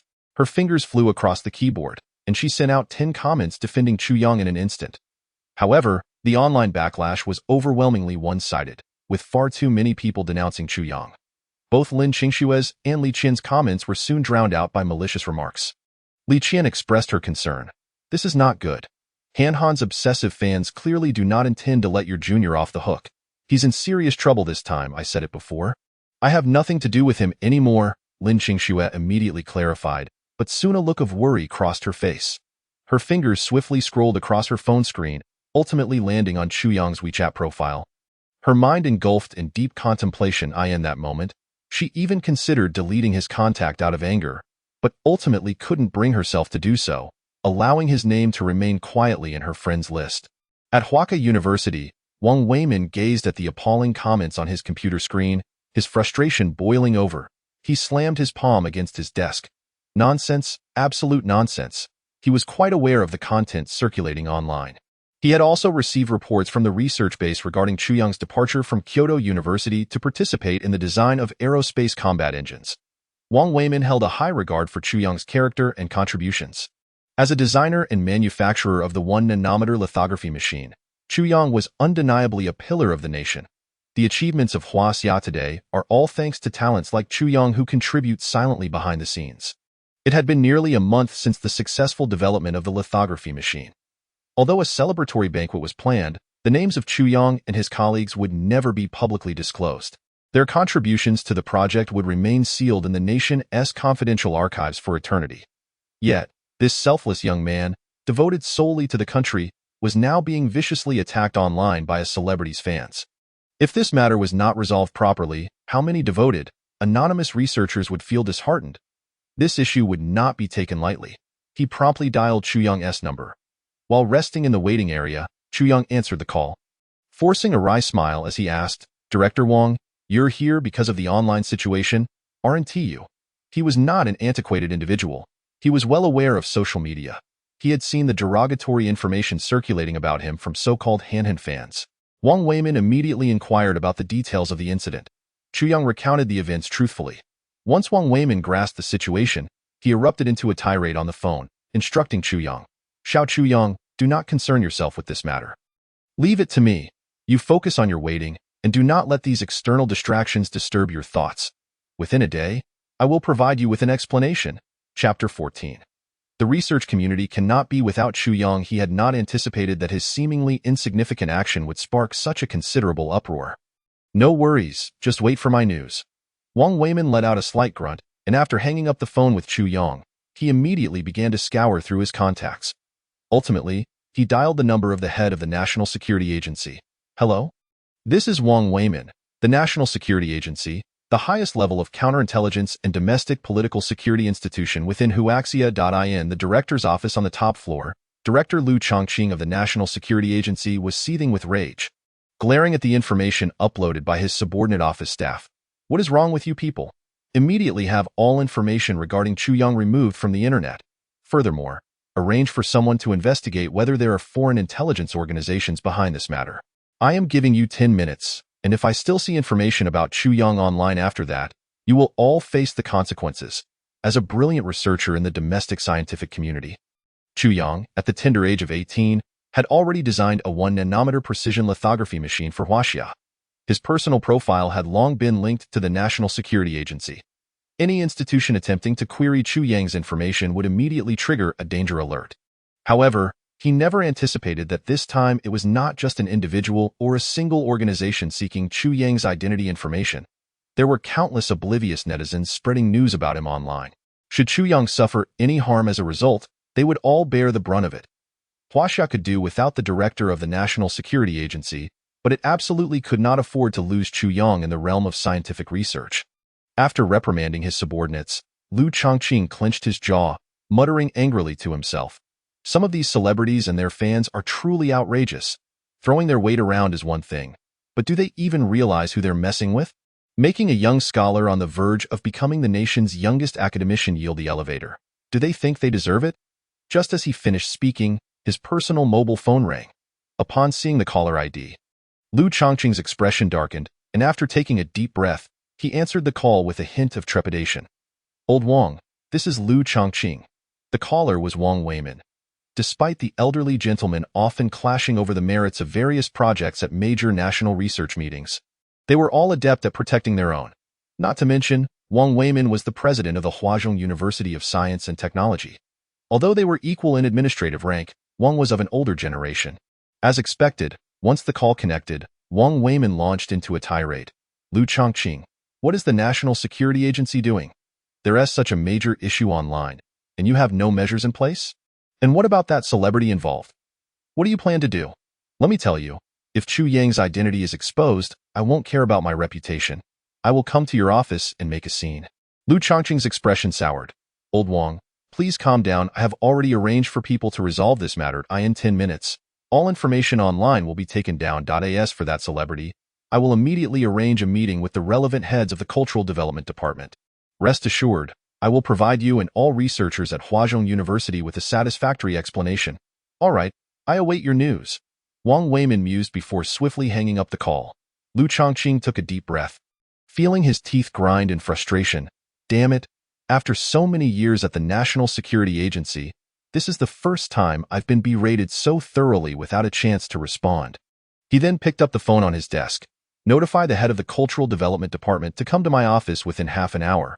or I will personally go to the Cultural Development Agency to find him. In the airport terminal, Chu Yang was momentarily taken aback, looking up at the several individuals who had suddenly appeared before him. I am Chu Yang. Do you need something? One of the girls scrutinized him from head to toe before sneering. You seem to be quite the looker. Aren't you in a hurry? Why are you still here in the terminal? Why didn't you let us in the elevator just now? The others quickly chimed in. It's truly disgusting. I see you just want to ride on our Hanin's fame. You want to be famous, huh? Well, we fans of Hanin will help you get there. With that, one girl holding a bottle of mineral water unscrewed the cap and doused Chu Yang with the entire contents. Chu Yang stood up, too late to react, and was drenched to the bone. He did not express anger, but instead looked at the group with a hint of pity. Have you finished? If so, you may leave. Each of them was already in their 20s, yet they displayed a complete lack of independent thought and judgment typical of adulthood. How tragic. The airport security personnel witnessed this scene and rushed over. Hey? What are you doing? The girls exchanged glances and quickly fled. By the time the airport security arrived, only Chu Yang remained, pulling out a pack of tissues to silently wipe away the water from his clothes. Seeing this, the security guard asked with concern, Sir, are you all right? I'm fine. Chu Yang shook his head, smiling at the guard. Please, go about your duties. Thank you. At that moment, Chu Yang's phone screen suddenly lit up. It was a message from Lin Qingxue, who hadn't reached out in years. Are you all right? Chapter 15. Just one glimpse and I surrender unconditionally. It was Zhu Pengfei on the line. Seeing this, Chu Yang had no choice but to answer the call. Boss, it's Chu Yang. What is up? Damn, old three, you've really stirred up a hornet's nest. Zhu Pengfei exclaimed excitedly over the phone. We just woke up this morning, went to the cafeteria for buns and soy milk, and saw you being berated online by Wu Han's brainless fans. How's your mindset holding up? I'm fine, Chu Yang replied, glancing at his nearly soaked clothes and feeling a warmth in his heart at the concern from his dorm mates after just the first day. He then calmly said, but you guys don't need to get involved in the online drama. Leave it to me. It will be sorted out soon. We're fine, Zhu Pengfei continued. But Lin, the campus beauty, is in a bad spot. She and some girls from her dorm have been fervently defending you online, but someone dug up that you were desk mates in high school, and now her photo is circulating online. She is being attacked by Wu Han's fans, accused of riding on Wu Han's coattails. What? Chu Yang exclaimed, quickly responding, Boss, I have something else to take care of. I'll hang up now. Remember, don't get involved in the online matters. I'll handle it. After hanging up, Chu Yang immediately logged onto Weibo. The situation was trending high, with various marketing accounts fueling the flames. It didn't take long for him to find threads attacking Lin Qingxue, complete with a photo of her, but edited to black and white. The comments were filled with vitriol, escalating rapidly. You shameless harlot, looking to debut and losing your mind. You say you are just defending your dog of a boyfriend? Why don't you both just die? I see you are trying to attract Henin's attention with this stunt. Don't worry, Henin would never look at someone like you. Heavenly spirits, earthly spirits, may the clout-chasing harlot and her dog of a man descend to hell together tonight. From the very beginning, Chu Yang had adopted a tolerant attitude towards Wu Han's rabid fans. But at this moment, he could no longer contain himself. Damn! The thought of those foolish fans of Wu Han splashing water on him earlier made him furious. God knows what kind of insults Lin Qingxue was facing online, hidden from his view, at the hands of Wu Han's fans. Taking a deep breath, Chu Yang looked down at the WeChat interface where Lin Qingxue had sent him a message. Feeling a pang of sympathy, even after being berated online, she still cared about him. How foolish. Chu Yang opened the chat with Lin Qingxue. Her WeChat profile picture was an adorable avatar. With a soft chuckle, he pressed the voice call button and initiated a voice call. The call connected swiftly, and after a long silence, Lin Qingxue finally spoke first. Hello, Chu Yang. How are you doing at the airport? Are you all right? I heard Wu Han's fans are quite fanatical. They haven't done anything to you, have they? I'm fine. I'm fine. Chu Yang gently shook his head, took a deep breath to calm his anger, and continued in a soothing tone. For the time being, you need not concern yourself with this matter. Allow me to handle it, if you would. Just stay in the dormitory for now, and refrain from checking social media. Perhaps watch a cheerful movie, and by the time it concludes, I will have resolved the issue. But how can you manage that? Lin Qingxue exclaimed, her voice tinged with agitation. There are countless people online mercilessly attacking you. How can you possibly tackle this alone? As she spoke, her voice quavered with emotion. If only she hadn't been so stubborn this morning, and had merely accompanied Chu Yang to the freshman meetup at 3 o'clock. Perhaps this situation could have been avoided. "Do not worry," Chu Yang gently reassured her. "Just trust me. I will set things right." His words seemed to possess a magical quality, soothing Lin Qingshue's tumultuous thoughts, prompting her to ask softly, "Then how do you plan to address it?" "This is not something you need to concern yourself with," Chu Yang replied, preferring to shield her from the complexities of the situation. "Absolutely not," Lin Qingxue retorted, her pride evident as she pouted. "Chu Yang, let me be clear. My support for you on social media is solely to prevent you from being slandered by Wuhan's fans. His actions are utterly outrageous, and that's all there is to it. Do not overthink it. You must abandon any hope. I will not forgive you," she silently added to herself, "at least, not so easily." She felt rather pathetic. Despite having lost contact for 3 years, Chu Yang's mere presence caused her heart to unconditionally surrender, and no matter how harshly she had spoken or how furious she felt, the moment she saw him, all her grievances dissipated like mist. Her eyes could not deceive her. From the moment he first laid eyes on Lin Qingxue, he realized she remained the same person he once knew. Regrettably, he had been too obtuse and rigid to recognize her unwavering presence and the subtlety in her words. The only solace was that, between them, no opportunities had truly been missed. "Lin Qingxue, I missed the best 3 years of your life during my ignorance. Allow me to make up for the remaining romance with my entire life. I am done talking with you. I'm hanging up." Lin Qingshue's expression tightened as she abruptly ended the call. She then took several deep breaths, raising her hand to fan her flushed cheeks. Sitting beside her, Li Qian smiled and asked, "What's wrong? No more tears." Once Lin Qingshue's messages were extracted by Wuhan's fans, she was inundated with a torrent of malicious private messages. Despite her outwardly aloof demeanor, deep down she was merely a 20-year-old girl. Perhaps due to her early childhood education, Lin Qingxue was the youngest in her dormitory and had always been the cherished one. "I'm not crying anymore." She hastily shook her head, resuming her commentary on social media. "I may not read my private messages, but I must fight for Chu Yang's justice." She did not doubt Chu Yang's earlier reassurances. However, as an ordinary person, how could he confront the fervent fans of Wuhan? All she could do was help alleviate some of the pressure. If they could endure this storm, eventually Wuhan's fans would quiet down, and the matter would naturally fade away. Chapter 16. Actions from All Sides. Kyoto International Airport. In a high-end VIP lounge, Wuhan reclined in a luxurious massage chair, casually browsing the trending topics on Weibo. His eyes filled with disdain and smugness. "Foolish idiot, you think a mere ordinary person can contend with me? I could eliminate you with a mere flick of my finger." His earlier claim of rushing to catch a flight was nothing but a ruse to avoid dealing with his foolish fans. A mere smile from him could make them feel as if he were closer to them than their own fathers. Spending a moment at the airport with them was already a tremendous honor. His assistant chuckled, Han, your fans are truly formidable. In less than half an hour, the topic is skyrocketing towards the top of Weibo's trending list, and your exposure is increasing significantly. That's insufficient."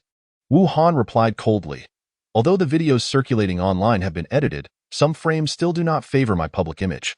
Arrange for the marketing accounts to release a statement claiming that the boy was merely a hired photographer, which is why the security had them removed from the elevator." "Brilliant." The assistant laughed heartily. As for the veracity of the information released by the marketing accounts, that was of no concern to them. The online narrative could be easily manipulated, and this information would swiftly convince Wuhan's fans, allowing them to capitalize on the ensuing hype. In an instant, Wuhan transformed into a victim of this incident. "If I had to remove a hired photographer and my attitude was a bit brusque, that is quite reasonable. I'll arrange it immediately." The assistant chuckled lightly, promptly dialing the marketing account. The marketing account acted swiftly. As soon as Wuhan's side leaked information, the marketing accounts began to operate. Within mere minutes, voices claiming that Chu Yang was merely a hired photographer began to surface online, and with Wuhan's fans stirring the pot, the topic gained even more traction. Countless individuals rushed online to defend Wuhan. "I knew our Han's staff wouldn't be so rough. They must have acted a bit sternly to fend off the hired photographer's harassment. That despicable hired photographer, why doesn't he just disappear?" At the security department, staff members felt somewhat helpless. "Wuhan has far too many fans. We can't possibly delete comments fast enough. As soon as we delete one batch, another batch appears immediately." "What about Weibo?" Lu Chongqing snorted. "What did the person in charge over there say?" If this heat doesn't die down, do they expect me to invite their boss over to the security department for tea? The staff quickly replied, the person in charge of Weibo isn't answering their phone, but I contacted a friend who works at Weibo. They said that many capital forces are looking to take this opportunity to promote Wuhan since his commercial value is still quite high. To hell with that. Lu Chongqing could not restrain himself from cursing. I don't care what capital Wuhan has behind him. The internet is not a lawless domain, and we cannot allow these individuals to manipulate the narrative at will. Direct the technical department to shut down all Weibo servers and ban all individuals who have posted inappropriate comments regarding this incident. Bring in all the ringleaders to the security department and notify other agencies. Within 2 minutes, I want all information about Chuyang erased from the internet. Afterward, Lu Chongqing continued, what about the head of the Cultural Development Department? Have they arrived yet? They're on their way and should reach the security department in about 10 minutes. Have them come directly to see me? Understood. In Guangshan City, within the office of the CEO of a leading domestic social media company, a confidential file was delivered to Ma Tong, the CEO of the Penguin Company. Upon opening the document, his brow furrowed at the sight of the red text, prompting him to call for the head of the technical department immediately. The file contained instructions to prohibit all discussions regarding Chuyang on social media.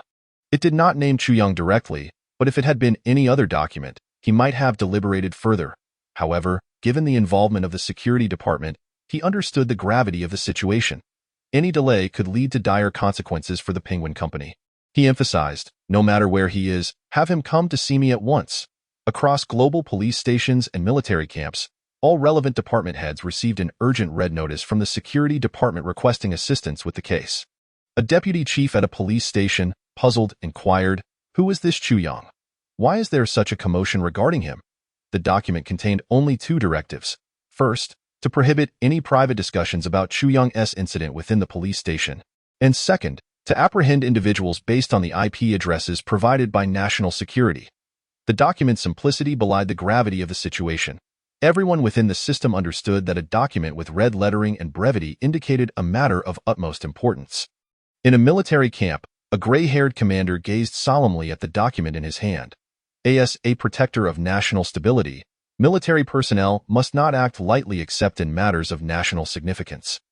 Yet now, to apprehend those who dared to defame others online was deemed worthy of military intervention? Overwhelmed and flustered, Lu Chongqing hastily interjected, Old Zhao, please refrain from intervening for the moment. We've received calls regarding this matter from above. And due to confidentiality regulations, I can only disclose that the young man mentioned in the documents is a crucial research personnel of our nation. His value can even be likened to that of the esteemed Mr. Qian from years past. What? The commander's expression instantly became grave. Understood. I comprehend the situation now. You need not worry. Our military department will certainly cooperate. Everyone was well aware of who Mr. Qian was, if it weren't for him. Huaxia would undoubtedly lack its current strength and confidence. Tio think that Huaxia has produced a researcher who can be compared to Mr. Qian is indeed cause for celebration. However, the thought that a researcher who has made such significant contributions to the nation could be slandered so casually online by a celebrity's fan was intolerable. What could those individuals, apart from spouting nonsense online, possibly achieve? Could they propel the advancement of Huaxia's technology, or safeguard our borders and protect our homeland? This online environment certainly needs to be rectified. After hanging up the phone, the elder's face flushed with anger as he pounded his fist heavily on his office desk. Communications officer, immediately dispatch a regiment to assist the police in apprehending those responsible. Chapter 17, I am Chuyang, Confidential Code. Null Chapter 18, Avoid inquiring about matters in the Jianghu within the office of the Security General Administration. Lu Chongqing connected a call at his desk. Upon hearing Chu Yang's voice from the other end, he quickly responded, Academician Chu, I sincerely apologize. Rest assured, our administration has already commenced action regarding this matter. Your identity will remain absolutely confidential, and we will conduct a thorough investigation into all involved parties. Thank you, Director Lu, and I am truly sorry for the additional burden my personal issues have placed upon you. Upon hearing Lu Chongqing's reassurances, a smile gradually appeared at the corners of Chu Yang's mouth. It seemed the Security General Administration had already prepared all necessary measures prior to his call. However, after a brief hesitation, he felt compelled to add, nevertheless, I must implore the staff of the Security General Administration to pay special attention to the girl from Jing University who is supporting me online. I hope she will not be further disturbed by this incident. Protecting the information and personal details of researchers like you is precisely the duty of our Security General Administration. This incident is indeed a lapse on our part. I sincerely hope you won't hold it against us, Lu Chongqing replied with a smile, his mind racing through various thoughts before he continued. May I be so bold as to inquire if the student Lin Qingxue from online is your girlfriend? If so, we will make appropriate arrangements. For individuals closely associated with top-tier researchers like Chu Yang, the Security General Administration had a series of security protocols in place. Just as with Chu Yang's parents, who had relocated to the family compound in Kyoto the moment he entered the research base 3 years ago, they were always accompanied by personnel from the Security General Administration to ensure their safety during outings. Chu Yang paused for a moment, then slowly replied, "Not at the moment, I understand. Lu Chongqing nodded repeatedly. "Rest assured, I will take care of this matter. I still have some follow-up tasks to arrange. So please carry on with your work, and I won't disturb you further." With that, Lu Chongqing ended the call, muttering to himself, "Goodness, I wondered why this young man suddenly enrolled at Jing University. Turns out it was for his beloved." He chuckled. Now that's more like a young person. He was also aware of some legends surrounding Chu Yang. When it came to research, the young man's stubbornness was even more pronounced than that of some old-timers at the Huaca Institute. An academician? The head of the Cultural Development Department sitting opposite Lu Chongqing was at a loss. He recalled that Chu Yang was barely 20 years old. An academician at such a young age? What a situation! He leaned closer to Lu Chongqing, anxiously asking, "Director Lu, what do you mean by this? That Chu Yang is already an academician?" Though he found it hard to believe, the words came from Lu Chongqing, the head of the Security General Administration, a premier administrative body in the country. He would never utter a falsehood. Avoid inquiring about matters in the Jianghu. Lu Chongqing shot a stern glance at the department head. "If there's nothing else, please take your leave. I have other matters to attend to. Of course, I'll take my leave now." The department head nodded repeatedly. However, once he exited Lu Chongqing's office, he rubbed his hand over his small mustache, noting how the director still managed to keep up with the trends in the Jianghu. "Why are you standing at the door and not leaving?" The department head quickly turned around. "I'm leaving right away." After the rumors of Chu Yang being a proxy photographer spread online, he fixated on the photos of Lin Qingxue that had surfaced, instructing his assistant, "After this situation settles, find out more about that girl from Jing University. Lin Qingxue. Retrieve her contact information. I wish to have a word with her. If she is willing to converse with me, I can offer her money or assist her with entering the entertainment industry." With that, Wu Han reclined comfortably in his massage chair, enjoying the moment. Given his influence, numerous girls had previously attempted to latch onto his fame. Most who possessed a modicum of beauty had ended up in his bed, and once he grew weary of them, he would shower them with money or entertainment resources, offering small favors. He had mastered this routine. Understood.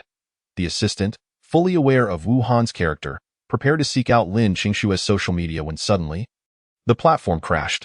Almost simultaneously, every individual scrolling through the site experienced a slight lag on their devices. The platform displayed a server issue and quickly logged users out. However, this disruption lasted no more than 30 seconds. Once the servers came back online, both Wu Han's fervent fans and other onlookers quickly realized a troubling fact. All information regarding Chu Yang had vanished from the trending topics. The trending list was entirely retracted. Numerous fervent fans of Wu Han found their accounts suspended or muted. Moreover, when attempting to mention Chu Yang on other social media platforms, the very words were blocked, rendering them a critical censorship term. It was as if this incident had never occurred. The next moment, he opened his contact list and reached out to a senior executive at the social media platform, asking, "What in the world is going on? Why has all information about that brat disappeared from the network?" They frequently purchased trending topics on the platform and were familiar with many executives there. Instantly, the executive erupted in anger. This mess was caused by Wu Han and his legion of brainless fans. "Let me tell you, we're in serious trouble now. As a favor from past dealings, I'll give you a heads up. Either you run fast, or you'll face severe consequences later. Do you have any idea how badly we've been affected by this incident?" Just a minute before your call, a group from the Security General Administration stormed our headquarters and pulled the power supply from our servers. Most of our equipment has been confiscated. I suspect that after you hang up, everyone at the top will be summoned to the Security General Administration for questioning. As he finished speaking, He was still seething, cursing vehemently. You idiots have really stirred up a hornet's nest. I'm telling you now. I better not see you in this country. Otherwise, I have plenty of ways to deal with you. Chapter 19. All of this is fan behavior, a joint operation by multiple departments listening to the beeping tone of the call that had been disconnected. Cold sweat began to bead rapidly on the assistant's forehead. Oh my goodness. How long has it been since this all started? In less than half an hour, every piece of information has been wiped from the internet. What kind of power is behind this? He turned nervously to Wu Han, stating, Han, we may have just caused a serious disaster. What happened? A bewildered Wu Han, still lost in thoughts of how to obtain Lin Qingshua's contact information, quickly looked up. All information and data regarding that kid have been removed from the platform. The assistant's voice trembled. Moreover, I've heard that all senior executives are being summoned to the Security General Administration for questioning. This is the Security General Administration we're talking about. Once they get involved, it won't be something money can resolve. What? Wu Han instantly snapped out of his daydream, his mind racing. After taking a deep breath, he responded nonchalantly, so what? I didn't buy that trending topic. This is fan behavior. What does that have to do with the idol? When the time comes to shift the blame entirely onto the fans, isn't that a convenient solution? If they truly wish to take action against me, that fellow ought to consider just how many people he can afford to offend. Wu Han continues to float above the fray. And understandably so. He possesses the means to do so as perhaps the most prominent celebrity in the country today. One cannot fathom the multitude of financial titans safeguarding his ascent. Unless he crosses a line, what can others possibly do to him? What grounds does Chu Yong have to contend with him? Indeed, the assistant's eyes sparkled with realization. By attributing all the faults to the fans, they could wash their hands of the matter entirely. In the bustling metropolis of Guangshan, atop a luxurious skyscraper, lies the headquarters of one of the nation's premier entertainment agencies. This very company has not only signed Wu Han, but has also played a pivotal role in elevating him from a mere trainee to a supernova in the domestic entertainment industry. Wielding immense power, at that moment, the phone in the president's office rang abruptly. The company's executive president swiftly answered, only to be met with a barrage of reprimands from the head of the Cultural Development Department. What kind of foolish stars are you propping up over there? Wang? It's one thing to act like a diva at the airport, but when a young upstart voices a few words, he incites his fans to berate others online, and it even trends. I am genuinely astounded. Do not ask me why. I have no desire to explain further. I am calling to inform you that all film projects currently involving your agency's artists are hereby suspended. Bring them to me, and if I approve, I shall take your surname. Furthermore, all those stars from your company who have recently voiced support for Wu Han online are to be blacklisted. Especially Wu Han, though you need not concern yourself with him. He is finished before tonight. Bring your upper management to the Cultural Development Department. I shall treat you all to tea. After a lengthy tirade, the head of the Cultural Development Department finally calmed down. If it weren't for that fool Wu Han stirring up trouble, would he, the dignified head of the cultural sector overseeing the entertainment industry, need to endure such beratement at the security department? The agency's president was instantly bewildered. Director Zhou, what do you mean by that? Has something happened to our company? What has happened to Wu Han? He was aware of the commotion online. You will wait for the notification. You shall know when it arrives. As an old friend, I advise you to prepare for the worst. The head of the Cultural Development Department, incensed, hung up the phone. This matter would not be resolved easily. As multiple departments were now involved, prepare for the worst? The agency's president remained puzzled. Just then, a secretary clad in black Balenciaga stockings rushed into his office. President Sun, we have a grave situation. Officials from the tax bureau have arrived, and it seems they intend to confiscate all our financial records. What? The president was instantly drenched in cold sweat. With the company's growth, how could there not be a few small irregularities? Could they withstand an investigation? Yet everything had seemed fine until now. How could they just show up unannounced? And to take all the documents, was that not tantamount to disaster? The secretary continued, moreover, in addition to the tax bureau, representatives from the Commerce Department, Finance Department, Fire Department, and even the police have all converged upon the company. The company president slumped onto his leather sofa, his gaze drifting into despair. It's over. Everything is finished. There's nothing to consider. It's all over. At the airport, the smiles on Wu Han and his assistant's faces faded quickly. as a barrage of phone calls nearly overwhelmed them. Have we offended someone? Mr. Huang, our afternoon appointment was confirmed. We had arrived at the airport, and now you tell us the engagement is off and that we owe compensation for breach of contract. Why, Director Zhang? You too wish to terminate the agreement? What does that mean? Our Han Han is a guaranteed box office draw. If you withdraw, what will happen to the film's revenue? You're saying without Han Han, the movie is doomed. What does that even imply? Surely we can manage without a stand-in, can't we? What is happening? The incessant cancellations of appointments, endorsements, and demands for breach of contract fees left Wu Han and his assistant's legs trembling. Han Han, what do we do? This seems like a serious crisis, the assistant pondered, questioning the magnitude of that fellow's influence. Just as he voiced his concerns, several men in plain clothes with bulging waistbands approached Wu Han and his assistant. Chapter 20. The lightest penalty is the lifelong revocation of political rights following Wu Han's arrest by the security department. Police cars with sirens blaring sped through several economically prosperous provinces and cities. The storm had begun. Meanwhile, within Wu Han's fan community, chaos erupted. This is utterly absurd. The names of that cursed man and that shameless woman can't even be mentioned online. Indeed, I just tried to send their photos from my phone, but they wouldn't go through. Even the trending topics on Weibo have been removed. Amidst the heated discussion, a new account joined the conversation. Do you think it's possible that the man at the airport has connections? Or that the girl from Jingda actually has powerful family backing, which allowed them to pay a hefty sum to suppress this information? Once this was said, the group erupted into a fervent discussion. Definitely. That despicable woman must have been financially supported, trying to ride on our Han Han's coattails, and sought help from a big shot to bury this news. Weibo is indeed a disgrace. Does wealth grant one the right to act with impunity? Our Han Han is truly unfortunate. At that moment, several other newly added accounts chimed in. Weibo can't possibly be behind this. Such a significant operation must have other hidden forces at play. IVE heard that numerous departments within the country are involved. Using public resources for private gain is a blatant waste of taxpayer money. This is utterly revolting, but then again, such collusion is not uncommon in this country. It is only our Han Han who suffers. As these words were spoken, waves of outrage surged through Wu Han's fan groups. In a typical district of a certain city, a harmonious family of 3 was enjoying lunch in a restaurant. The man took a piece of braised pork and placed it in his mouth.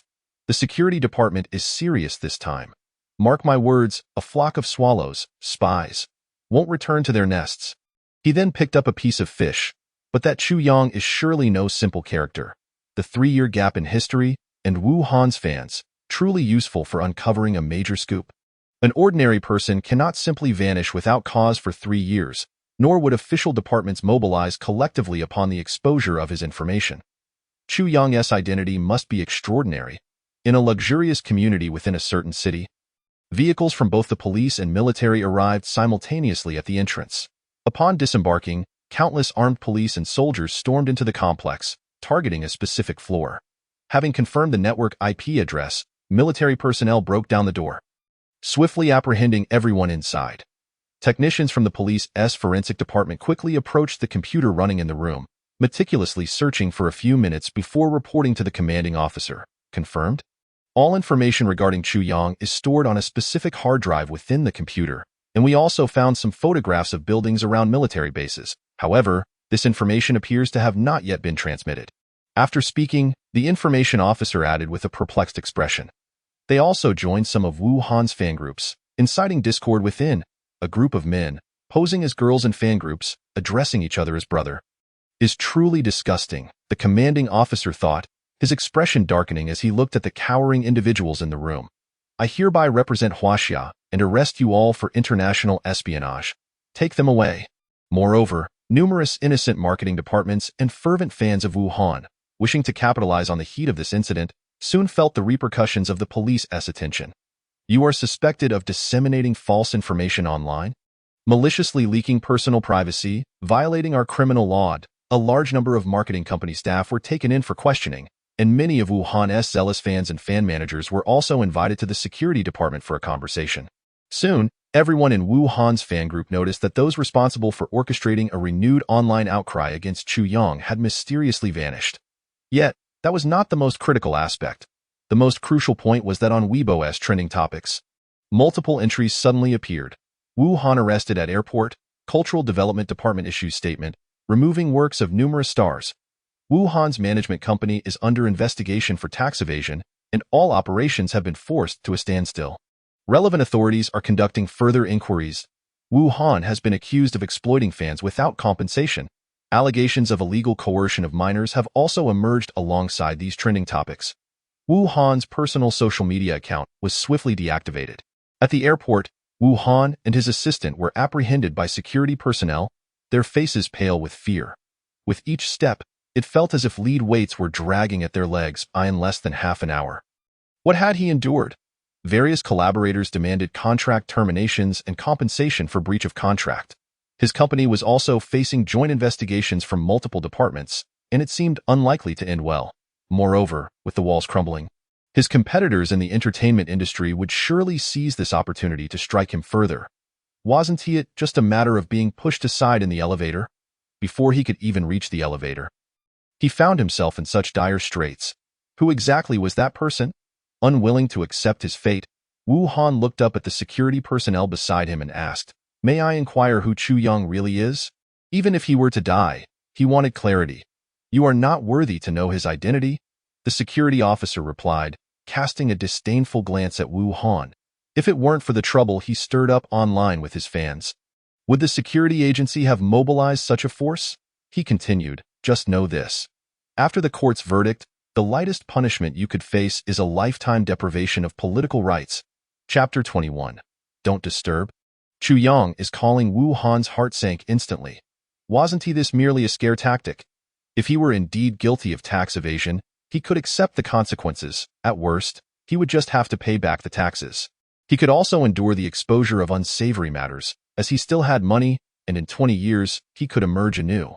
But what did a lifetime deprivation of political rights even mean?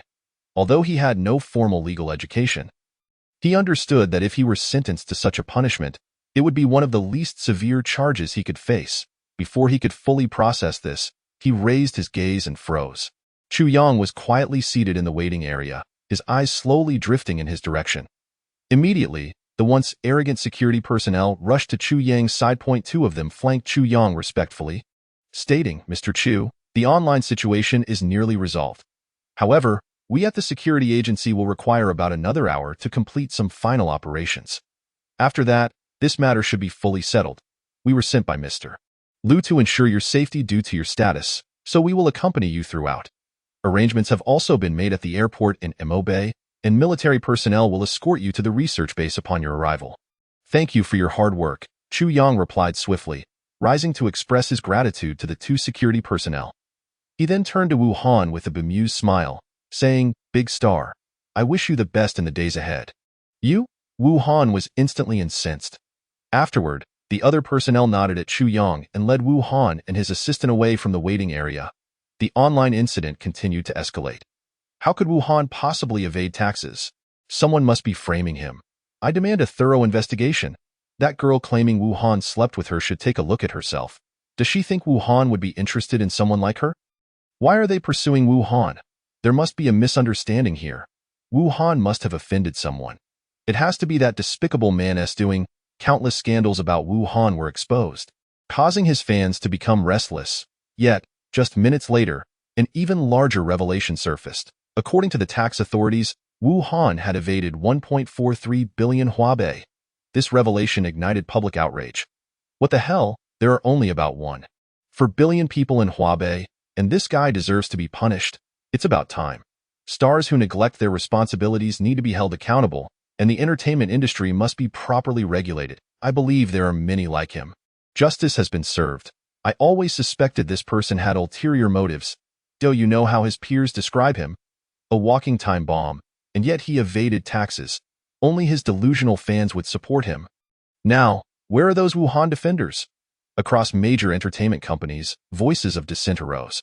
Why should my work be taken down and I be blacklisted just for sharing a few posts about Wuhan? Damn it, Wuhan, if you're going to die, just die. Why drag us down with you? If I ever see you again, Wuhan, I swear I'll make you pay. This wave of scandal was akin to unleashing a barrage of artillery fire. With a top-tier star evading taxes in excess of 1.4 billion, It was clear the authorities would step in to rectify the situation. At this point, even attempting to repay the taxes seemed futile. Realizing this, many stars wished to see Wu Han face severe repercussions. Wu Han sat in the security agency's transport vehicle, his eyes devoid of hope. Even before encountering Chu Yang, he had harbored some illusions of luck, believing that with so many powerful figures backing him, they would ensure his safety. But now, all his fantasies had crumbled. The security agency had dispatched personnel for his escort. Upon arrival, military guards would ensure his protection. Who was this person with such immense influence?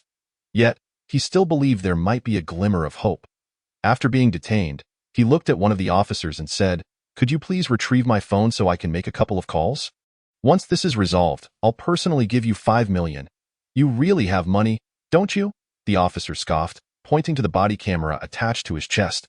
"Bribing law enforcement will only add another charge to your list.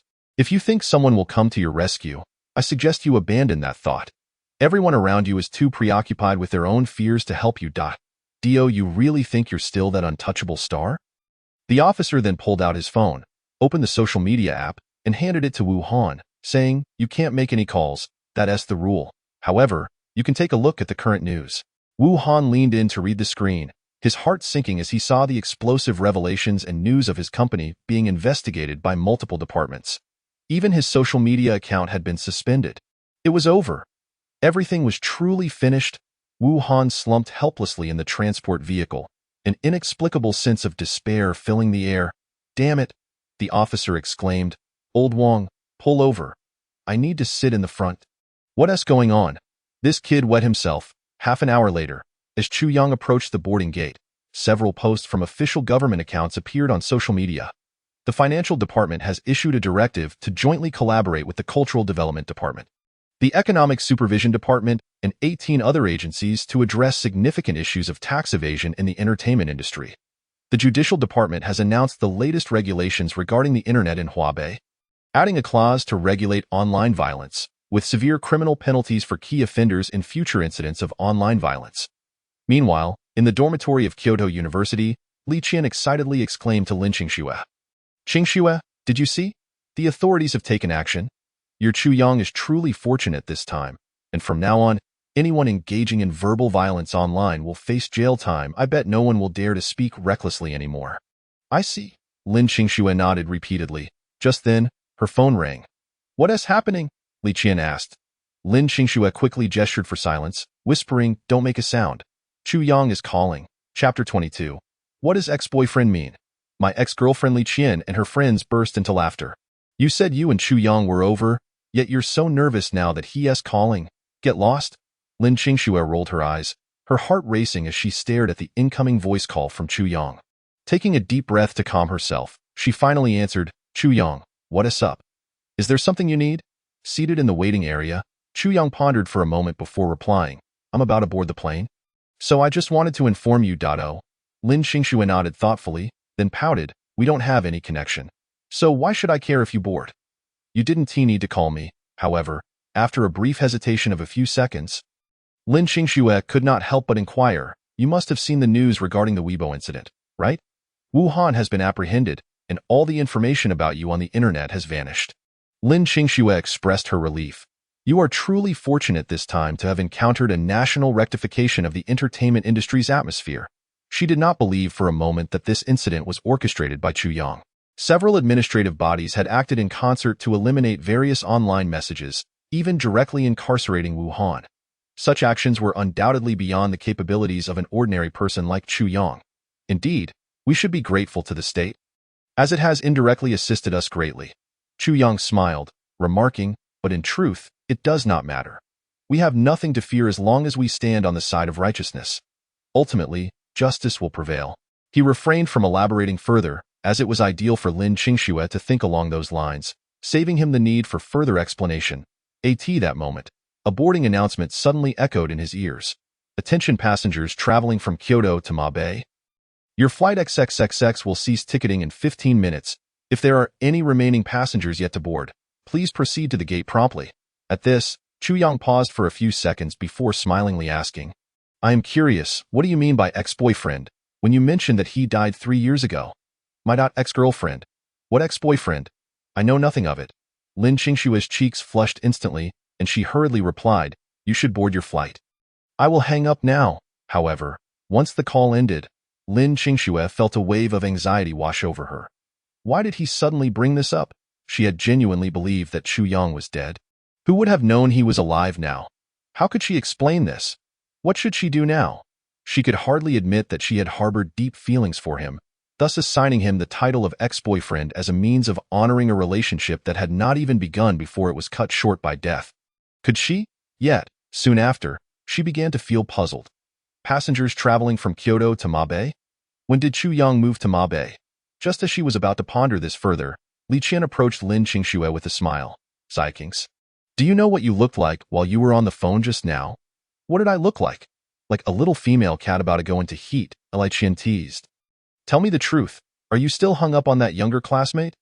Go away. Lin Qingxue rolled her eyes at Li Qian, then looked at the others in the dormitory and laughed. Thanks to all the leaders for coming to provide warmth. You all worked hard this morning on my behalf. Lunch is on me. Choose any place. Lin Qingshue's lips twitched. That's a bit excessive. However, despite the jesting, one person immediately looked at Lin Qingxue with concern. Qingxue, do you think this incident will affect your position as the host for the new student welcome party after military training?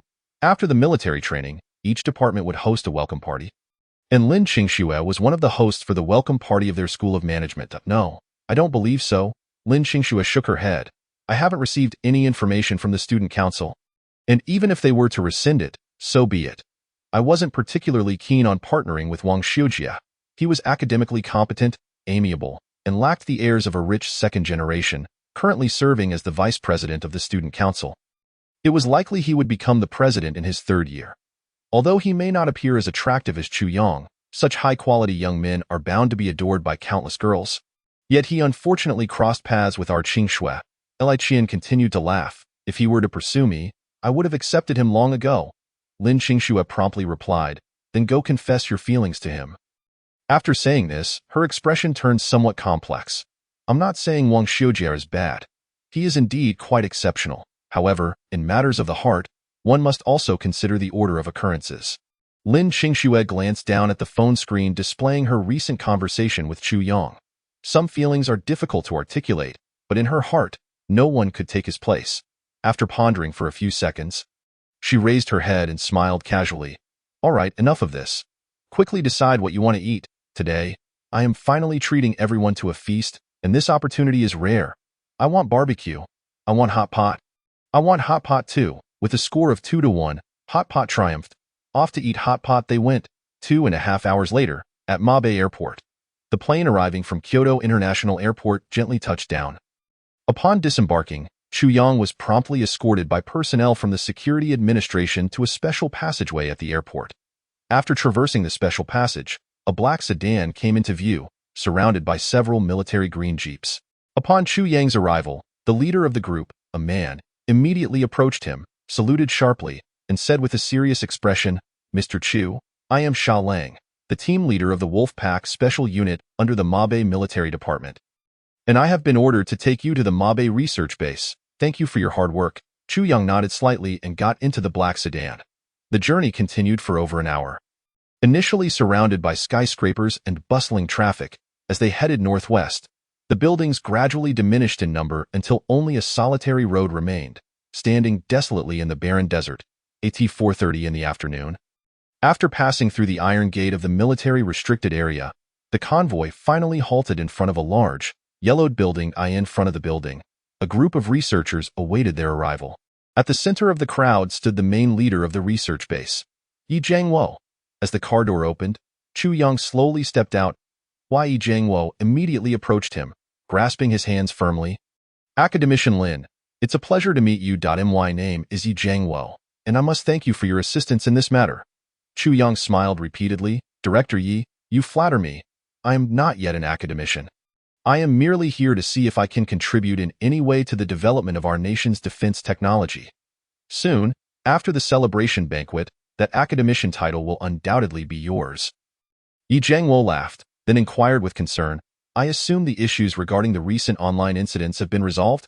Just half an hour prior to Chu Yang's arrival, They had been engrossed in their research projects and only learned of the unfolding events upon stepping out of the laboratory and checking their phones. It has been resolved. Chu Yang smiled. That is good to hear. Yi Jiangwo nodded, his expression now more relaxed. He then said sternly, it seems the entertainment industry also needs a thorough overhaul. It is filled with all sorts of filth.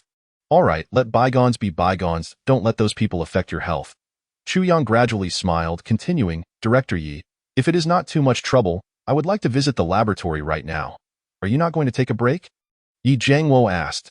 The journey from Kyoto to Mabe must have been quite exhausting, both mentally and physically, and no need. Chu Yang shook his head vigorously. The sooner we resolve the engine issues, the sooner we can contribute to our nation's defense efforts. Good, very good. Yi Jiangwo nodded in satisfaction. With a young researcher like Academician Chu, dedicated to the nation, the future of our country's scientific endeavors is indeed promising. Although these individuals had received the news late, they had managed to grasp the general context of the matter. Yi Jiangwo then continued, however, it is a good thing for young people to fall in love. I've heard of Lin Qingxue. Her talent in finance is exceptionally keen. Several academicians from our School of Management are eager to invite her to assist in their studios once she reaches her third year. Those engaged in academia are well aware that if a third-year undergraduate begins working for these professors, it often leads to either direct recommendations for graduate studies or a straightforward path to becoming a graduate student under a particular professor. Chu Yang chuckled, then I must extend my gratitude to those academicians on her behalf. Subsequently, the group proceeded into the research base. After surrendering all electronic devices, Chu Yang donned a laboratory coat and walked slowly into the research laboratory. Within a vast lab, an engine designed by Yi Jiangwo and his team was prominently displayed in the center, surrounded by various parameter diagrams laid out on the work tables. Although Chu Yang had spent the past 3 years researching lithography technology, he had also taken the opportunity to study various aspects of engines in the Eternal Knowledge Repository during his spare time. Otherwise, he would not have been able to discuss engine concepts with Liu Yong previously. After quickly reviewing the diagrams, he grasped the various formulas and parameters, then turned to Yi Jiangwo and inquired. Director Yi, based on these parameters, this fifth-generation engine is likely designed to meet the specifications of the F-135 combat engine from the United States, correct? The core structure consists of a compressor, high-pressure turbine, and low-pressure turbine, and if operational issues can be resolved, the theoretical thrust of a single unit could reach 190 kilonewtons. Indeed, upon hearing that Chu Yang possessed an extensive understanding of various parameters, Yi Jiangwo's eyes brightened momentarily, only to be followed by a look of regret as he gazed at Chu Yang and remarked, what a pity. The domestic combat engine industry has made such slow progress.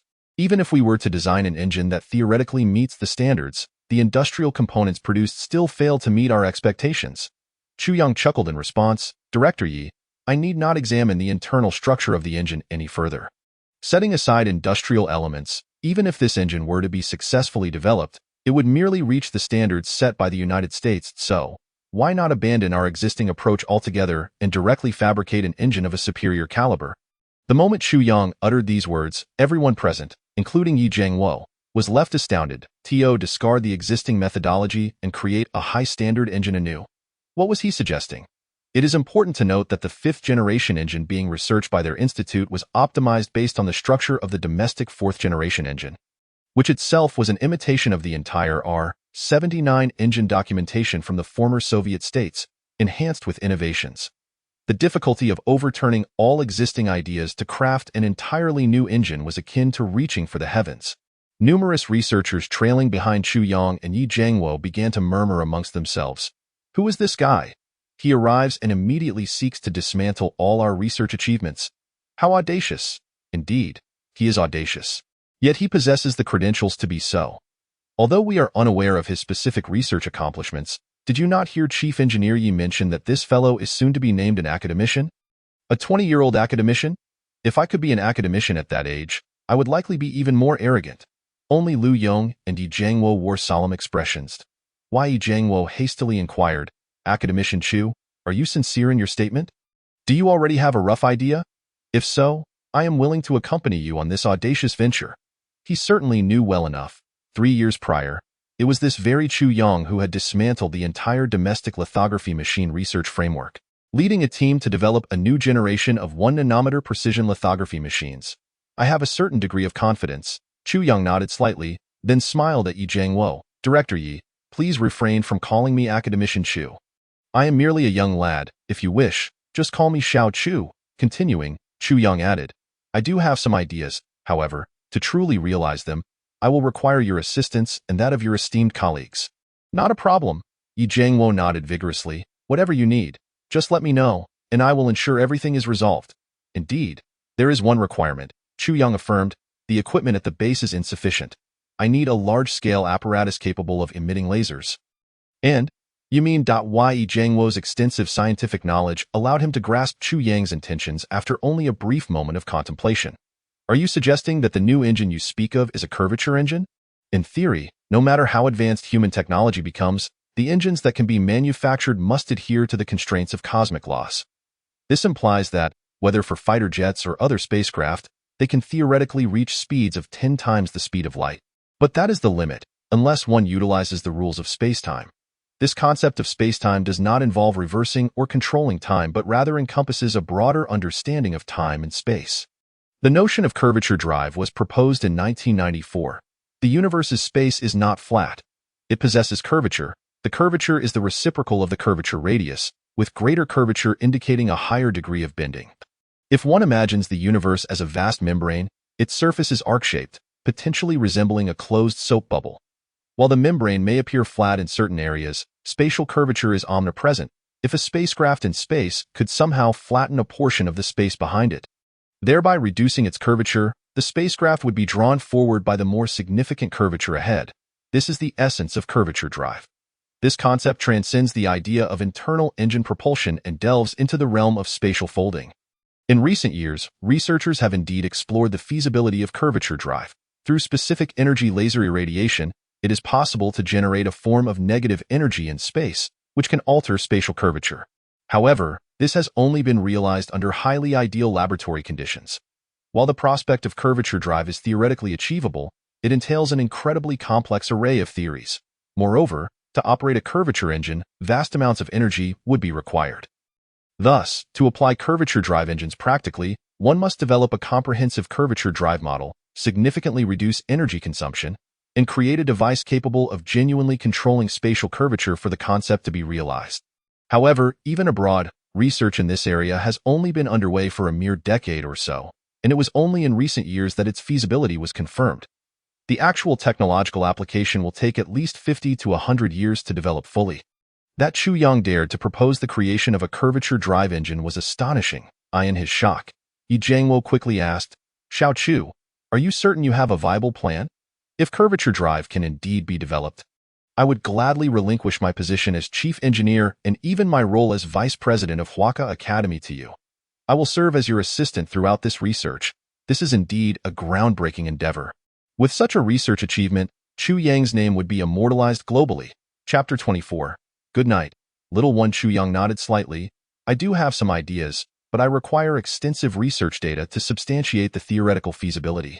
As he spoke, it became evident that this matter had been settled. In an instant, the other staff members at the research institute began to bustle about, preparing the site and maintaining the equipment. During this time, in a small room of nearly 40 square meters, all necessary equipment was at hand. His suitcase had already been delivered to the reception area by the institute's staff. After tidying up and hanging some clean clothes on the room's rack, Chu Yang slowly leaned back in the chair and gently closed his eyes. While he appeared to be asleep to the outside world, within a unique, black space, a figure identical to Chu Yang rapidly coalesced. After casually surveying his surroundings, Chu Yang focused his thoughts, and the entire space promptly transformed into the appearance of a laboratory. He seated himself at the experimental desk and stated, Please assist me in retrieving the current technological design blueprints and relevant theoretical materials for curvature drive engines that can be achieved on Earth. In the next moment, a plethora of research materials concerning curvature drive engines, along with a thick stack of design blueprints for curvature drive devices, appeared on the experimental desk. Seeing this, a smile blossomed in Chu Yang's eyes. The Eternal Knowledge Repository harbored a wealth of advanced extraterrestrial technologies, with curvature drive being merely a small facet of its vast treasury. However, to access these advanced design blueprints and fundamental principles, His foundational knowledge must meet specific standards. Only when his knowledge base aligned with the necessary criteria could he retrieve relevant materials. For instance, the design blueprints for the curvature drive device would not have been accessible had he not previously dedicated his leisure time to studying related materials within the Eternal Knowledge Repository and reached a certain level of competence. Thus, the journey ahead remained long. Let's keep going. After motivating himself, Chu Yang began to swiftly peruse the majority of theoretical materials regarding curvature drive engines. Once he thoroughly comprehended the relevant theories and gathered corresponding data through external testing, his task would be complete. He did not wish to remain at the research base for another 3 years. Of course, he could choose to directly disclose the design blueprints for the curvature drive device.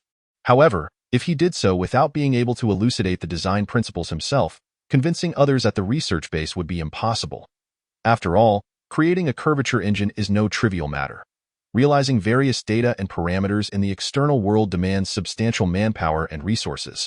Most importantly, he feared being scrutinized. At 11 o'clock that night, Chu Yang arrived at Yi Jiangwo's dormitory and presented a USB drive to him. Director Yi, this contains my concepts and research blueprints for the curvature drive device. You may review it to assess its feasibility, but the specific data will require the presence of specialized personnel and equipment for testing. All right, I shall take a look, Yi Jiangwo nodded.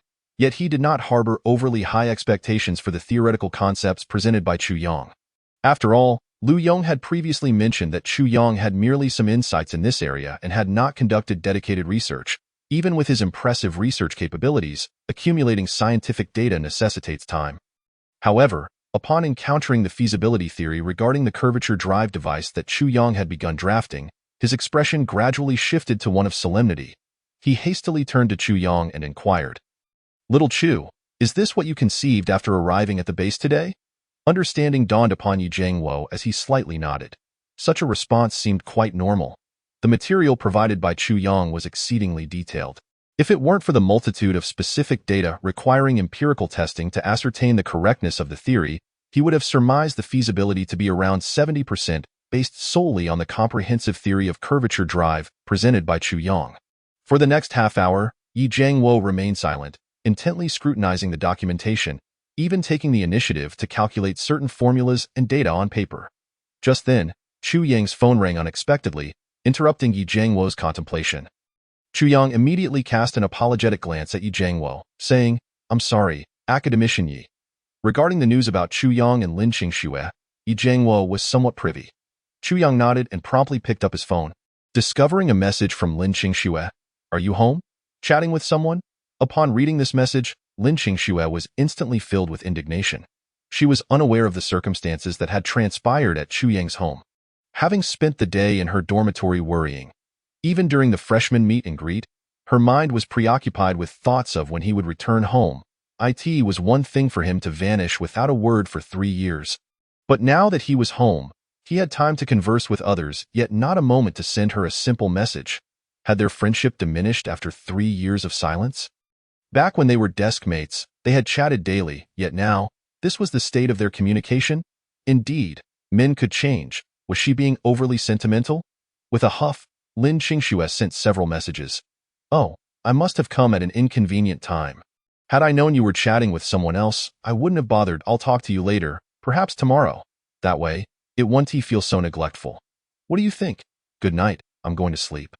What is this situation? And what is with this tone?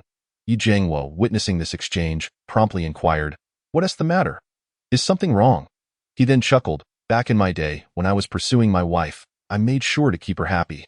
If this is a matter of the heart, consult with this old man. Perhaps I can be of assistance." Chu Yang presented his phone to Yi Jiangwo and asked, "Academician Yi, do you know what this means?" "Cover you up? You little thing?" Chu Yang was momentarily taken aback.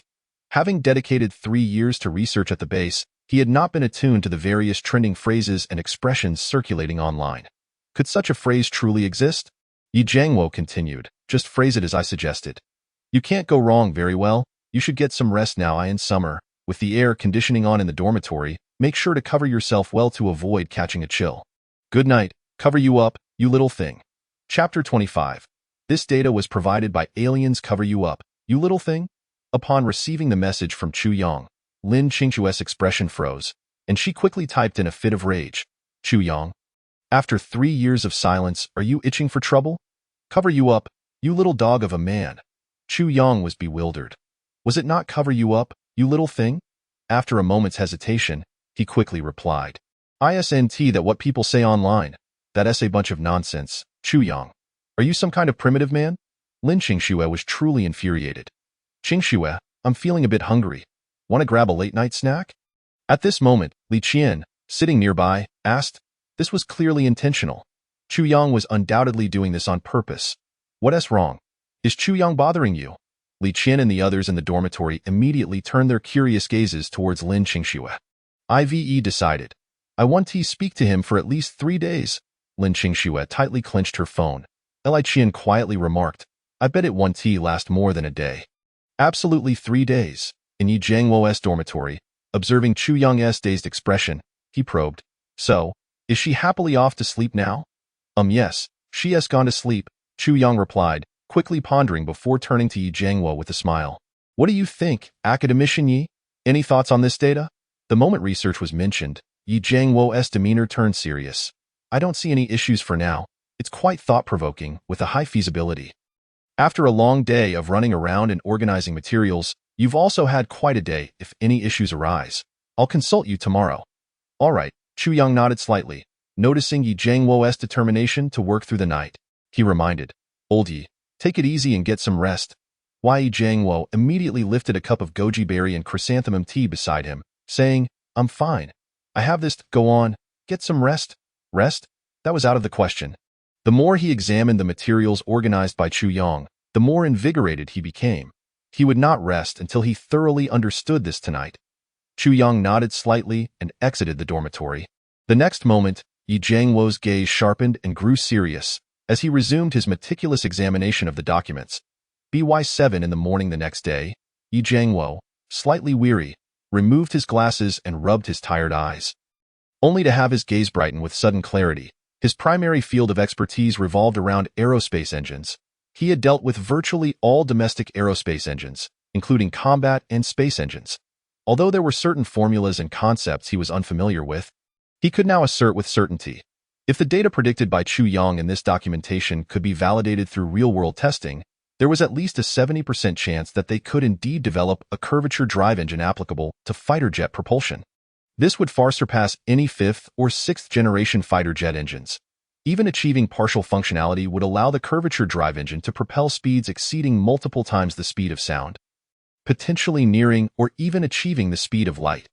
This was undeniably a groundbreaking research endeavor in the realm of global engine technology. As for the provider of this theoretical data, he found himself at a loss for words. The materials encompassed numerous fields, including physics, quantum physics, material science, and electronic information science, among dozens of other disciplines, necessitating a profound understanding of each domain. How old could Chu Yang possibly be? How had this young man conducted such extensive research? Subsequently, Yi Jiangwo reached for his phone, dialing an old friend in Kyoto. At the Curvature Drive Research Laboratory of Hucking University, an elderly gentleman with white hair entered the office early in the morning. Having just brewed himself a cup of goji berry and chrysanthemum tea, his secure phone suddenly rang. The elder, named Wu Li, was also an academician at the Huazhong Science and Technology Institute. Having conducted early research in applied physics, he promptly established a research project on curvature drive engines upon the introduction of the theory. Wu Li picked up the phone, noticing the caller ID, and immediately smiled. Old Yi? Isn't this fellow occupied with the 5th generation fighter jet engine research? What brings him to call me? Did the test flight succeed? Once the call connected, Yi Jiangwo's hearty laughter resonated through the line. Old Wu, guess what good news I have for you. If it pertains to your project, spare me the details. I'm not interested, Wu Li replied, shaking his head with a chuckle. Both the Curvature Drive project and Yi Jiangwo's 5th generation fighter jet engine project were classified secrets in the country. This is not a matter that can be overlooked, and regardless of your grand revelations, you must come to our research base today, Yi Jiangwo insisted. The technicality of the curvature drive engine data was far too specialized for him to tackle alone. He needed to summon top experts and professors from various relevant fields to the research base. This was of paramount importance. What do you mean? What situation requires my presence? Wu Li inquired, intrigued. It's not feasible for me to come today. Even though we're both from the Huazhong Science and Technology Institute, I still need to file a report to the higher-ups before visiting your research base. The report has already been expedited and approved. Yi Jiangwo quickly replied that I assure you, if you don't show up today, you will regret it for the rest of your life. What do you mean? Wu Li's expression turned serious. Although Yi Jiangwo was known for his bravado, he maintained a serious demeanor when it came to significant matters. At this moment, he was undoubtedly not trying to deceive Wu Li. I'll send you a document via the Huazhong Science and Technology Institute's internal network, and you'll understand immediately. Go check it right now, Yi Jiangwo urged. What urgent information could it be? Wu Li felt a surge of curiosity. A complete and operational set of data on a curvature drive engine. Would you be interested? Is it for real? Wu Li sprang to his feet, only to hastily sit back down. All right, send it over quickly. I will review it immediately. It is worth noting that their research institute has been studying curvature drive engines for nearly 20 years, yet has not managed to bring the technology to a usable state. Now, there exists a comprehensive set of data on a curvature drive engine. Could it be from extraterrestrial sources? With that thought, Wu Li abruptly hung up the phone, opened his office computer, and accessed the confidential website of Huaka Institute. Once Yi Jiangwo sent the data, he quickly immersed himself in the theoretical designs and concepts surrounding the curvature drive engine. Chapter 26. Who can withstand the honor of glorifying one's ancestors? 2 hours later, Wu Li had rapidly skimmed through the entire content of the data. Silence. The office soon fell into a profound stillness. Wu Li's face was awash with astonishment. Where did this data come from? It is no exaggeration to say that he had requested nearly 100 billion in research funds to study curvature drives. However, if the content of this data is entirely legitimate, then utilizing it as an engine for domestic fighter jets would indeed be a gross underutilization. It could even serve as an interstellar-class spacecraft engine. Amidst his shock, Wu Li swiftly picked up his secure phone and dialed Yi Jiangwo. Old Yi, tell me, where did you acquire this data? Don't even think about saying it was developed at your research base. I wouldn't believe it even if you swore on it. Although the design of aerospace engines is related to curvature drive technology, much of it involves specialized knowledge in quantum fields, which is certainly not something that Yi Jiaming, an engine designer, could have produced. What's the feasibility? Yi Jiaming inquired. Extremely high. Wu Li asserted without hesitation. I can confidently say that, based on the theoretical content of this data, if a usable curvature drive engine were truly manufactured, not only could it be used in your fighter jets, but it would also significantly advance the Nantiangmen project proposed at the recent Huaka Institute conference. Wu Li's expression was one of palpable excitement. Years ago, the United States had engaged in a space race with the former Soviet Union. However, in the past 2 years, during Huaka Institute's collective meetings, the vision for the Nantiangmen project had been proposed and even designated as a direction for Chinese scientific research over the next century. Once humanity's technology enters the interstellar era, the deficiencies of traditional weaponry will be magnified exponentially in the skies. Therefore, it is essential to establish a military force composed of a new combat theory and innovative weaponry, including large strategic aerospace platforms, accompanying aerospace fighters, and tactical mechs. Most critically, the design and research of these large strategic aerospace platforms envision a multi-layered weapon system composed of energy and guided weapons, which would enhance firepower while also requiring a large force field drive array to ensure rapid movement in space. This plan had only been a vision because humanity's current technology was insufficient to develop such a large force field drive array. However, the design research data for this curvature drive device has now made this vision a tangible possibility. In his lifetime, he has encountered the potential realization of the Nantiangmen project, which explains his heightened emotional state. He then quickly addressed Yi Jiangwo on the phone. Old Yi, tell me, who provided you with this data? Is that person currently at your research base? You wait for me. The feasibility of this data is astonishingly high. I must participate in this curvature drive engine project, even if it's just as an assistant. Yi Jiangwo was taken aback. Old Wu, are you serious? It is important to note that Wu Li's established Curvature Drive Research Institute is well regarded not only domestically but also internationally. His eagerness suggests that the data provided by Chu Yang could indeed lead to the development of a practical curvature drive device. As for serving as an assistant, apologies, Yi Jiangwo had aspirations to be an assistant himself. You are merely coming to advise. The position of deputy on this project is mine. If this device were to be created, it would undoubtedly be a glorifying achievement. As a Chinese national, who would not be able to withstand the honor associated with such a momentous accomplishment? He quickly added, Then don't just sit there. Hurry over. I can hardly wait to validate the feasibility of this data. Absolutely. Wu Li nodded vigorously. However, I am still curious. When did such a prodigy emerge in our country? As far as I remember, aside from myself, there were only a few other old-timers researching curvature drives, but their research levels are abysmal. This data could not possibly have originated from them. It's Chu Yang, Yi Jiangwo remarked with a hint of admiration. This young fellow is exceptional. If this curvature drive device can be developed, coupled with his previous achievements, I feel that the position of academician would be an understatement for him. That kid? Wu Li was momentarily stunned, murmuring after a while, in that case, it's no longer a problem. That lad cannot be compared to ordinary individuals. Chu Yang's name is well known among the academicians at Huaca Institute, a person who, before even reaching 20, was capable of developing a 1-nanometer lithography machine. Let alone the curvature drive device, his subsequent research into controllable nuclear fusion technology would hardly be surprising. Chapter 27. In the future, I'll call you old boss and youngest, and you'll call me dad at Kyoto University. On the school's playground, under the scorching sun, countless freshmen clad in green military training uniforms stood in formation. Lin Qingxue, serving as an assistant counselor, sat under a large tent across the playground enjoying the shade. The table was laden with water bottles brought by the students, alongside 2 large barrels of mineral water, glucose for replenishing energy, and herbal medicine to prevent heat stroke. Glancing at her phone intermittently, Lin Qingxue's companion, Li Qian, quickly inquired, "Qingxue, do you have a secret admirer on your phone? You keep checking it every few minutes. What is going on?" "It's all because of Chu Yang," Lin Qingxue pouted immediately, her tone laden with grievance. Although she had declared that she would ignore him for 3 days, she had not explicitly stated that she would cut off communication. In fact, she had even posted a photo of her military training in the summer heat on social media, hoping for Chu Yang to message her, perhaps inquiring about how the training was going. Who knows? She might soften and respond to him. "That is not like you," Qingxue, Li Qian interjected. "You used to be so indifferent to those boys. Why have you suddenly changed when it comes to Chu Yang? Besides, didn't you say just yesterday that you'd ignore him for 3 days? Can't he send me a message?"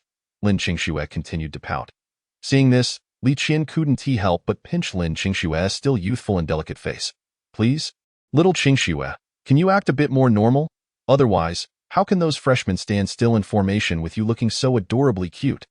After a moment of contemplation, she continued, "If he doesn't text you, then just ignore him. There are countless men in the world. If he is not the one, we can always find another. You're not lacking for a man like Chu Yang, we'll see." Lin Qingxue shrugged, glancing at her phone again. Still no messages. Just then, a commotion arose on the playground. A handsome young man approached Lin Qingxue and Li Qian, carrying several cups of iced milk tea. "You must be thirsty after standing in military training all morning. I brought you some iced milk tea to cool off." As he spoke, the young man distributed the milk tea to Li Qian and several other assistant counselors from different classes.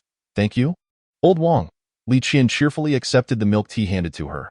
Finally, the young man offered the last cup to Lin Qingxue. "Class monitor, this cup is for you." "Thank you," Lin Qingxue replied, slightly raising her head to accept the milk tea from Wang Xiujia's hands. Then she looked at him and asked, "How much is this milk tea? I'll transfer the money to you." Wang Xiujia smiled casually. "No need to be polite. Consider it my treat and free lunch." Lin Qingxue shook her head. "Either tell me how much it is so I can transfer the money to you, or I want to take this milk tea." Wang Xiujia hesitated for a moment, but quickly regained his cheerful demeanor. 19 yuan. "If you're transferring, just send it to my WeChat." "Thank you." Lin Qingxue nodded slightly, transferred the money to Wang Xiujia, and then looked up at him. "Do you have anything else?" "No, nothing else. If that is the case, let us go. It's quite hot outside." "Okay." Wang Xiujia nodded, somewhat deflated, casting a reluctant glance at Lin Qingxue before silently leaving the playground. After Wang Xiujia departed, Li Qian immediately approached Lin Qingxue and said, "Qingxue, are you being too harsh on old Wang? Aren't you giving him even the slightest chance?" "Why should I give him a chance?" Lin Qingxue shook her head decisively. "Since there is absolutely no possibility between us, why should I allow him to harbor any illusions?" "Oh, you?" Li Qian sighed in exasperation, feeling a mix of disappointment and frustration. "That junior, apart from being somewhat good-looking, what else does he have? I initially thought you were a tough fish to catch. But it turns out you're just a stubborn mule. Soon, It was time for a break during military training. Zhu Pengfei and others hurried to the tent to grab water cups. After scanning the crowd for a while, Lin Qingxue spotted the tall Zhu Pengfei and asked, "You are Zhu Pengfei, the one who shares a dorm with Chu Yang, right?" "Yes, that's me." Zhu Pengfei nodded, a broad smile on his face. "Senior, what can I do for you?" "Well," Lin Qingxue pondered for a few seconds, then waved her hand dismissively. "All right, you may go now. Good luck with the training." Zhang Mingying stepped forward, grinning at Lin Qingxue. "Third sister-in-law, don't worry, we will definitely give it our all." "Third sister-in-law?" Lin Qingxue was momentarily taken aback. "What did you just call me?" "Oh, it's nothing. Nothing at all." Zhang Mingying quickly shook his head with a chuckle, then mischievously continued, "Lin, are you missing our third brother? If you do, just send him a message. That guy can be quite dense at times, so please be understanding." Lin Qingxue stifled a laugh. "So, you seem to know him quite well?" Zhang Mingying chuckled shyly. "Well, I know him to some extent. Children should refrain from meddling in adult matters." Lin Qingxue rolled her eyes playfully, unable to suppress her laughter as she waved her hand. "Make sure to take this 10-minute break to rest properly. Now go on. Stop bothering me." "All right." Zhang Mingying nodded eagerly, dragging Zhu Pengfei and the others away from the tent. Once they had distanced themselves, Zhu Pengfei and Wang Lei couldn't contain their curiosity. "What was that about?" "The third brother and senior sister haven't even gotten together yet. That's just a matter of time," Zhang Mingying replied, adopting a knowing expression. "Those two are clearly meant for each other. They just need that final push." "Have you two never been in love? Can't you see that I'm helping them?" As he spoke, Zhang Mingying broke into a carefree laugh. "I definitely have no intentions toward Lin's senior sister, but I've heard that the other senior sisters in her dorm are quite beautiful and single. If I successfully match her with our third brother, wouldn't she owe me a favor in introducing someone to me?" Zhu Pengfei and Wang Lei were instantly taken aback. "Wow, old two, it's all you." "Huh, that's some impressive maneuvering. Hey, weren't we supposed to avoid calling me old two?" Zhang Mingying waved his hands dismissively. "That title is too ambiguous. From now on, I'll call you old one and old youngest. And you can just call me dad. We each call our own." Zhu Pengfei and Wang Lei immediately retaliated playfully. "You're asking for it." Chapter 28, Project Chief, Chu Yang, AM, not here to shine in the research base. By the afternoon, nearly all of the country's top experts and professors in the field of curvature propulsion had arrived. In the conference room, numerous leading experts from various fields, including applied physics, mechanical engineering, and materials science, gathered together. Familiar faces exchanged whispers amidst the cacophony of voices. "Professor Liu, were you also invited by Dini? Old Wang, were you summoned by that old Ku Wu as well?" With so many experts gathered here, what on earth could be the reason? Among the attendees, with the exception of Wu Li, most had received urgent orders to report to the research base in Mo Bay, completely unaware of the unfolding situation. However, some senior academicians from Huaka Institute had an inkling. Is this gathering due to a breakthrough in the fifth-generation fighter engine project, or is there another engine-related project on the horizon? Even if it is for selecting candidates for a new engine project, calling such a large group together seems excessive. I see many Changjiang scholars and Huaka academicians among us. This is quite an impressive assembly. I'm not sure what that old man is up to, but according to my information, it is indeed a new project, and if successful, it may shake the global research community. As everyone engaged in lively discussions, Yi Jiangwo finally entered the conference room, accompanied by Chu Yang and Wu Li. Who is this young man beside Dean Yi? Is he also a participant in the project? Some attendees stared in astonishment at Chu Yang's presence. They were unaware of his achievements, but the researchers at the base were typically at least 30 years old, while many of the older attendees were nearing 70 or 80. Yet, Chu Yang appeared to be under 20. Only a few academicians from Huaka Institute recognized the significance of Chu Yang's presence, realizing that this project was indeed substantial. The impact of the successful 1-nanometer lithography machine project on Huaxia was second only to the contributions of Mr. Qian in developing the atomic bomb, effectively breaking the stranglehold of foreign technology on domestic chip development. IT marked a monumental leap forward in technology. Yi Jiangwo surveyed the crowd. "Ladies and gentlemen, may I have your attention?" His tone was grave, immediately silencing the room. Even the elder academicians from Huaka Institute fell silent, attentively looking towards Yi Jiangwo. Clearing his throat, Yi Jiangwo continued, "The reason for gathering everyone here is certainly significant. However, before we proceed, I need each of you to sign a confidentiality agreement. Once that is complete, we can discuss other matters. Following this, staff members from the research base distributed a confidentiality envelope to each individual. Upon opening the envelope, documents marked Top Secret immediately caught everyone's eyes. Top Secret? 1, 2, 3. 5-star Top Secret Agreement. What kind of project is this? Such a high level of confidentiality has rarely been seen since the founding of the country. Everyone present had participated in numerous confidential projects, but many were experiencing a 5-star top secret project for the first time. Excitement rippled through the conference room. Being involved in such a crucial research project was a dream that many scholars would never reach in their lifetime. Once everyone signed the confidentiality agreement, Yi Jiangwo continued. Now that the agreements are signed, I would like to introduce the project we are about to embark on, the design and development of a curvature drive device. Standing beside me is Chu Yong, the main person in charge of this project, a curvature drive project. So young to be the project leader, questions began to arise. Has the 5th-generation fighter engine project concluded, allowing the focus to shift to curvature drive, or has there been a significant breakthrough in this area? Who is this young man? Is he just here to gain experience? I've never heard of him before. As top scholars in the field, they may not have had direct contact with curvature propulsion, but they understood its importance. Given that the project had been officially proposed, it indicated a high feasibility. Yet, could Chu Yong truly be capable? Someone spoke up. Dinyi, are you joking? Can such a young person really take on this project? Others chimed in. Exactly. If he was sent here for experience, that would be one thing. But making him the main leader seems a bit hasty. This young man looks to be under 20. How can he manage such a critical 5-star top-secret project? It's hard to believe. Yi Jiangwo glanced at Chu Yong, who understood the cue. Clearing his throat, Chu Yong stepped forward. Esteemed experts, professors, and academicians of Huaka Institute, I recognize my youth may raise questions about my involvement in this project. Whether you choose to stay or leave is entirely up to you. I will give you 3 minutes to consider your decision. 3 minutes hence, I shall elucidate the reasons to all present. Any doubts or inquiries may be directed towards me at that time. Silence. The entire conference room fell into an immediate hush. Some attendees cast surprised glances at Chu Yong. Regardless of his research capabilities, the mere fact that he could speak so confidently before such a plethora of esteemed experts and professors indicated that his audacity surpassed that of 99 of the nation's young talents. 3 minutes later, naturally, no one wished to depart. After all, a highly confidential 5-star project was an opportunity no one wished to miss. Witnessing this scene, Chu Yong gradually began to speak. The research on the curvature drive engine apparatus was initiated by myself, and I have already achieved some theoretical results and research data. In other words, I will independently expound upon the research approach for this curvature drive project, as well as the aspects where each of you will need to cooperate.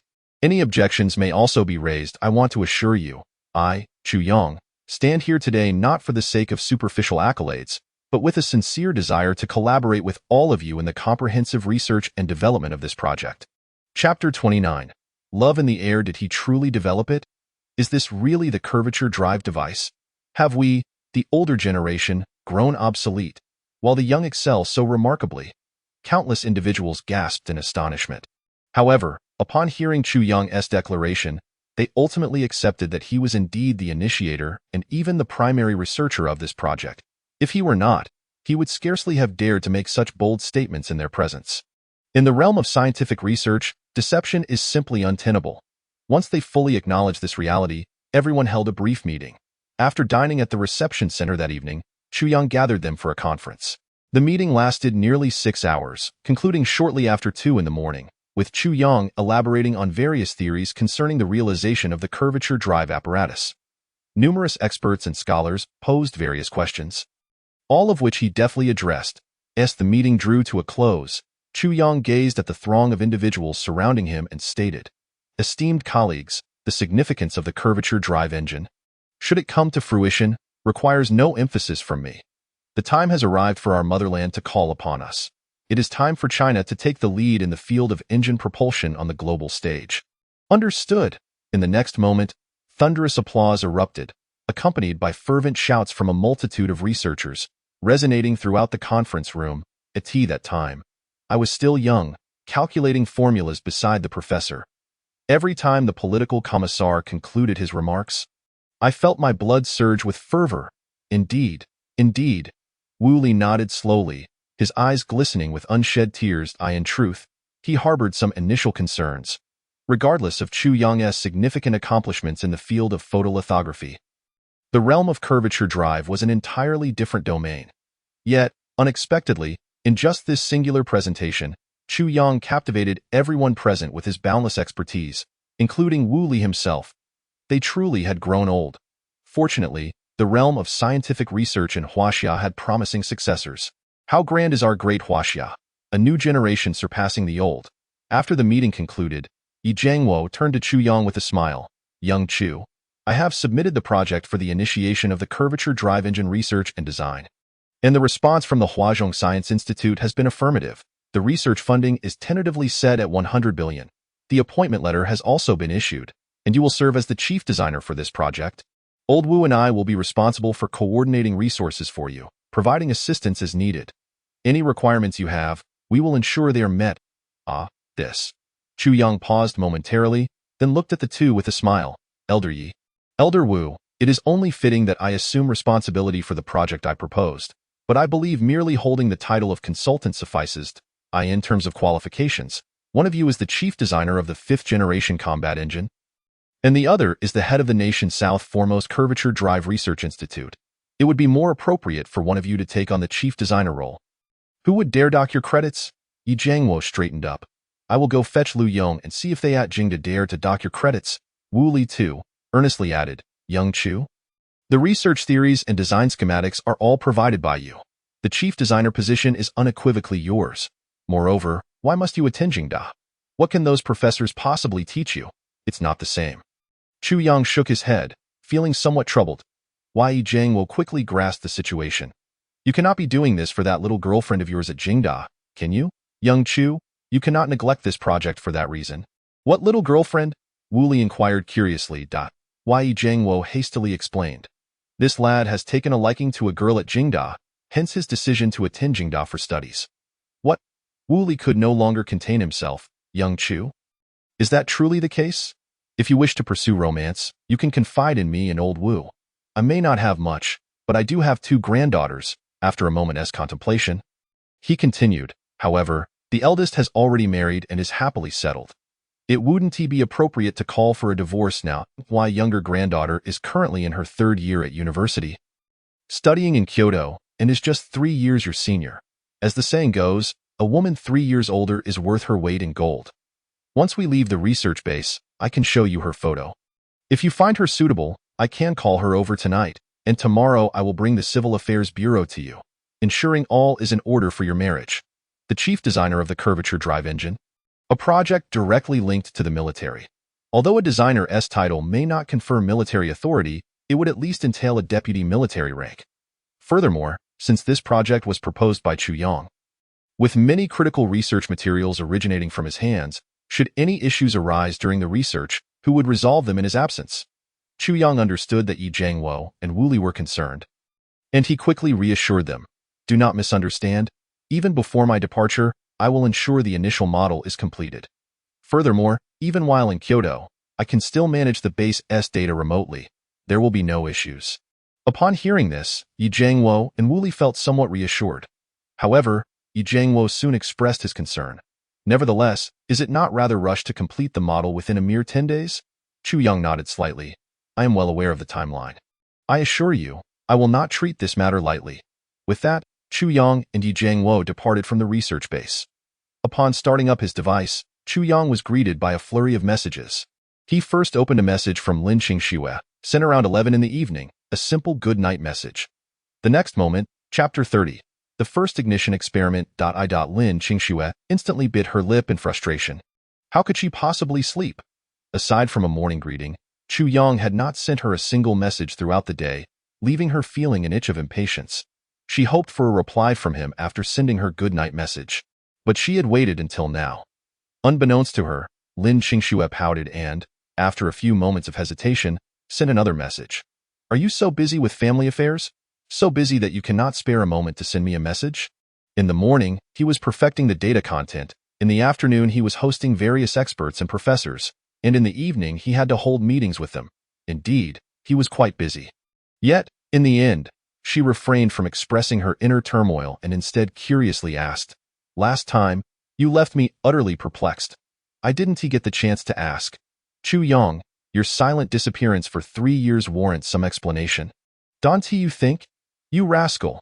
Your silent absence for 3 years. It is fortunate that this beautiful girl can still message you. You had better provide a proper explanation for your abrupt departure 3 years ago. Chu Yong, not entirely oblivious, quickly inquired upon receiving her message. Are you angry? I am not your anything. You needn't feel obligated to tell me. Aren't we good friends? Just good friends? Could it be something more? There's no hope for you. No hope at all. This person is utterly hopeless. I have been so explicit, yet he still fails to grasp the meaning. Fine, then you should sleep. Good night. Lin Qingxue. Good night to you. In the ensuing days, the two continued to engage in casual conversation, albeit without any significant exchanges. Within the research base, various projects were rapidly advancing. Time passed day by day. 10 days later, the military training at Kyoto University was nearing its conclusion. Meanwhile, within the research base in the northern desert, everyone appeared to be energized, diligently operating various precision instruments throughout the facility. Chu Yong stood amidst the assembly, clad in a pristine lab suit designed for research purposes. Before him lay a 1/10 scale model of a curvature drive device, surrounded by researchers diligently completing the final assembly tasks. Flanking him were numerous esteemed experts and professors, each with fervent eyes fixed upon the remarkable model.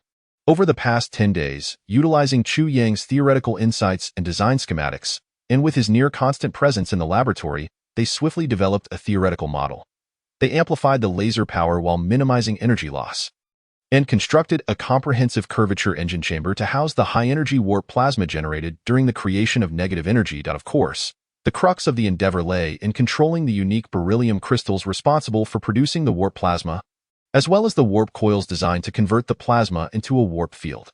These two components were the result of nearly 10 days of relentless research, repeated failures, and subsequent corrections, culminating in the confirmation of preliminary materials. The final piece of the curvature drive model was assembled and the nods of approval from the research staff were observed. Chu Yong eagerly turned to address everyone present. Ladies and gentlemen, I am pleased to announce that our prototype model of the curvature drive device has been successfully assembled. The facility erupted in enthusiastic applause. 10 days of tireless dedication had led to the creation of this model. If it could operate successfully, it would affirm the validity of Chu Yang's theories, marking this day as a watershed moment in history. Whispers of disbelief and excitement filled the air. In my lifetime, I have witnessed the potential realization of a curvature drive, truly astonishing. If this model operates flawlessly, it will undoubtedly represent a monumental advancement in the field of propulsion. This day will be inscribed in the annals of history. As these words echoed, all eyes turned toward Chu Yong. If 10 days prior, he had impressed everyone with his theoretical knowledge, now it was his undeniable charisma for scientific inquiry that captivated them. The concept of the curvature drive had been proposed nearly 2 decades ago, with domestic research spanning almost the same duration, involving substantial investment yet yielding no groundbreaking progress. However, Chu Yong had led them to establish a complete curvature drive device in merely 10 days. Even if it was just a model, as long as it functioned correctly, the subsequent tasks would merely require the application of Chu Yang's theories and practical blueprints to refine the various foundational materials, paving the way for the actual production of a true curvature drive device. With a smile, Chu Yang remarked, "Let us not linger in praise. Instead, let us prepare for the inaugural ignition experiment." Yi Jiangwo cast a concerned glance at Chu Yang. "Chu Yang, perhaps you should rest for a day and conduct the ignition experiment tomorrow." He had witnessed Chu Yang's arduous efforts over recent days. During lunch, he had noticed a few strands of white hair emerging amid Chu Yang's locks. The relentless pursuit of progress had deprived him of proper rest for nearly 10 days. Even an Iron Man could not endure such strain. "No need for that. I can still hold on." Chu Yang reassured him with a glance, continuing, "Let us proceed with the ignition experiment directly." Yi Jiangwo, recognizing the futility of opposing Chu Yang, sighed softly and stepped aside. While others might not grasp the reasons behind Chu Yang's tireless dedication, he understood all too well. Love. Never mind. It was best left unspoken. After guiding everyone to a safe distance, researchers soon delivered a red ignition button. "Chief Engineer Chu, you may ignite it." Taking a deep breath, Chu Yang was about to press the button when he suddenly turned to Yi Jiangwo. Director Yi, would you like to do it? I'm feeling a bit nervous. Though he had assumed the title of chief designer, the most senior figure in the lab remained Yi Jiangwo. Out with that. You're still ranking me by seniority? Yi Jiangwo waved his hand dismissively. You are the chief designer. It is your privilege to press it. Others chimed in eagerly. Indeed, Chief Engineer Chu, you must press the button. In no more modesty. Go ahead. Chu Yang chuckled. Very well, I shall press it. Press it. Everyone was on edge with anticipation. Chu Yang nodded, his expression serious as he pressed the button in his hand. Silence enveloped the room as everyone held their breath. Instantly, the curvature drive model sprang to life. Powerful electrical energy surged through it, bathing the research facility in a crimson glow. A series of continuous sounds echoed in their ears. Ignition successful. Initiating curvature engine chamber. Curvature engine chamber activation successful. Negative energy generator preheating complete. Laser firing. Detecting negative energy. Initiating high-energy warp particle collection program. Warp energy level 0.01. Warp energy level 0.02. Warp field being established. Warp level 0. 01. Warp level 0.02. Warp field established successfully. Current warp level detected at 0.1. Experiment object deployment ready. 1.2.3. With the final countdown complete, a sphere weighing 100 pounds was released from mid-air into the warp field. In the next instant, the iron sphere, which should have fallen vertically, propelled forward upon entering the warp field, crashing heavily against a massive iron gate 100 meters away. Witnessing this scene, the previously tense crowd exhaled in relief. In the next moment, the entire facility erupted in jubilant cheers. We did it! We succeeded! The curvature drive is feasible. The curvature drive is feasible. Ha ha ha, Mom, I have made it. I have witnessed the success of the curvature drive.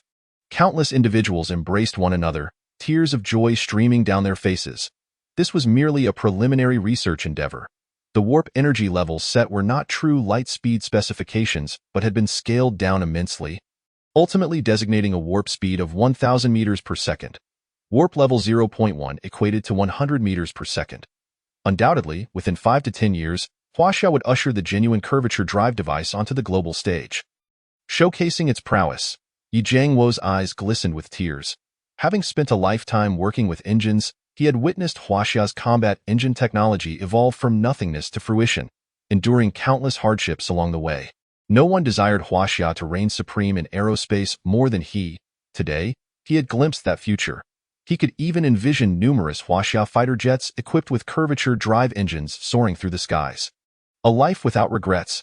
He then shifted his gaze to Chu Yang, his eyes filled with gratitude for having such a prodigious talent in Huaxia, and for Chu Yang's fervent patriotism. It was foreseeable that Chu Yang's existence would become a nightmare for many adversarial nations.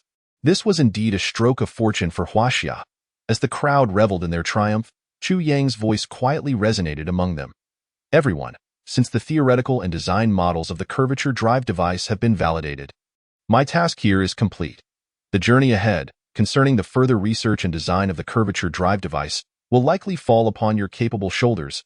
I have faith that with your expertise, even in my absence, you will elevate our curvature drive device to the level of production and application. Upon hearing this, the crowd fell into stunned silence. What did this mean?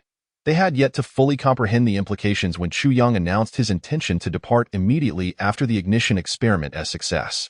Chief Engineer Chu, won't you stay with us? They implored. What do you mean? Are you not planning to oversee the subsequent work on the curvature drive device? Though the theory is established, finalizing it will require considerable effort.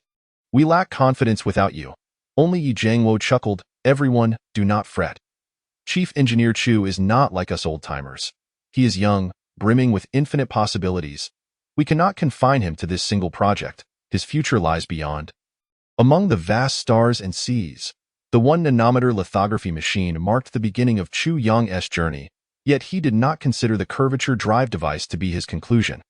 This young man's future was unfathomable. Of course, while scientific research was indeed critical, it should not preclude the pursuit of love. He was still young, and it was high time for him to embrace romance. Indeed, with Chief Engineer Chu's remarkable research capabilities, it is certainly unfeasible for him to linger with us on this project indefinitely. Given his scientific talents, What future endeavors could he possibly confine himself to within the limitations of this curvilinear propulsion device? Should new projects arise, Chief Engineer Chu, rest assured that we shall wholeheartedly support you, and we shall ensure the successful completion of the curvilinear propulsion initiative. Chu Yang slowly inclined his body in a slight bow to the assembly. Chu Yang expresses his gratitude for your understanding. The remaining journey shall be arduous for all of you. However, as he lowered his head slightly, a profound heaviness enveloped his mind, and an ominous thought crossed his heart. The wave of dizziness began to wash over him, and his body instinctively started to sway. Chapter 32. The two academicians exchange barbs. Chu Yang disappears again. Yi Jiangwo was the first to notice Chu Yang's physical condition, having perceived something amiss with his mental state since this morning. However, due to the impending assembly of the curvilinear propulsion device model, he had managed to maintain his composure. Now that the model testing had concluded, the energy he had been sustaining dissipated. Chu Yang managed a rueful smile, lamenting the inadequacy of his physical stamina. After merely 10 days, his condition had deteriorated. He understood that he was merely fatigued, yet he was uncertain how long he might remain unconscious. He hoped it would not be for an extended period. Lest Lin Qingxue grow anxious again, gathering the remnants of his strength, he cast a furtive glance at Yi Jiangwo. Once more, I must trouble you. The next moment, Chu Yang slowly closed his eyes, and his body, uncontrollably, began to tilt forward. Fortunately, Yi Jiangwo and several nearby researchers reacted swiftly, rushing to his side to catch him in their arms. Immediately, Yi Jiangwo called out loudly towards the door. Quick, someone come. We need to transport him to the military hospital in Imo-Bay. Immediately, above Kyoto University, 4 of the most advanced fighter jets in Huaxia soared through the sky, with an armed transport aircraft gliding steadily in their midst. The students, enjoying a moment of respite, turned their gazes skyward, their expressions tightening. What on earth? For fighter jets providing escort, who could be aboard that transport plane? What critical supplies might they be transporting? The deployment of fighter jets signifies something significant is afoot. Do you think a high-ranking official is aboard that helicopter? It appears to be one of our nation's advanced fighter jets. What mission could they be undertaking? It is not uncommon for fighter jets to fly over Kyoto. Given that there exists a takeoff and landing site for jets in the outskirts of the city, however, this particular sortie felt distinctly extraordinary. Such a grand display implies that an important figure must be aboard the armed transport, or that it carries significant materials. Some students began to capture the moment on their phones. That instant, the military training instructor, who had been amiably resting alongside the students, abruptly stood up.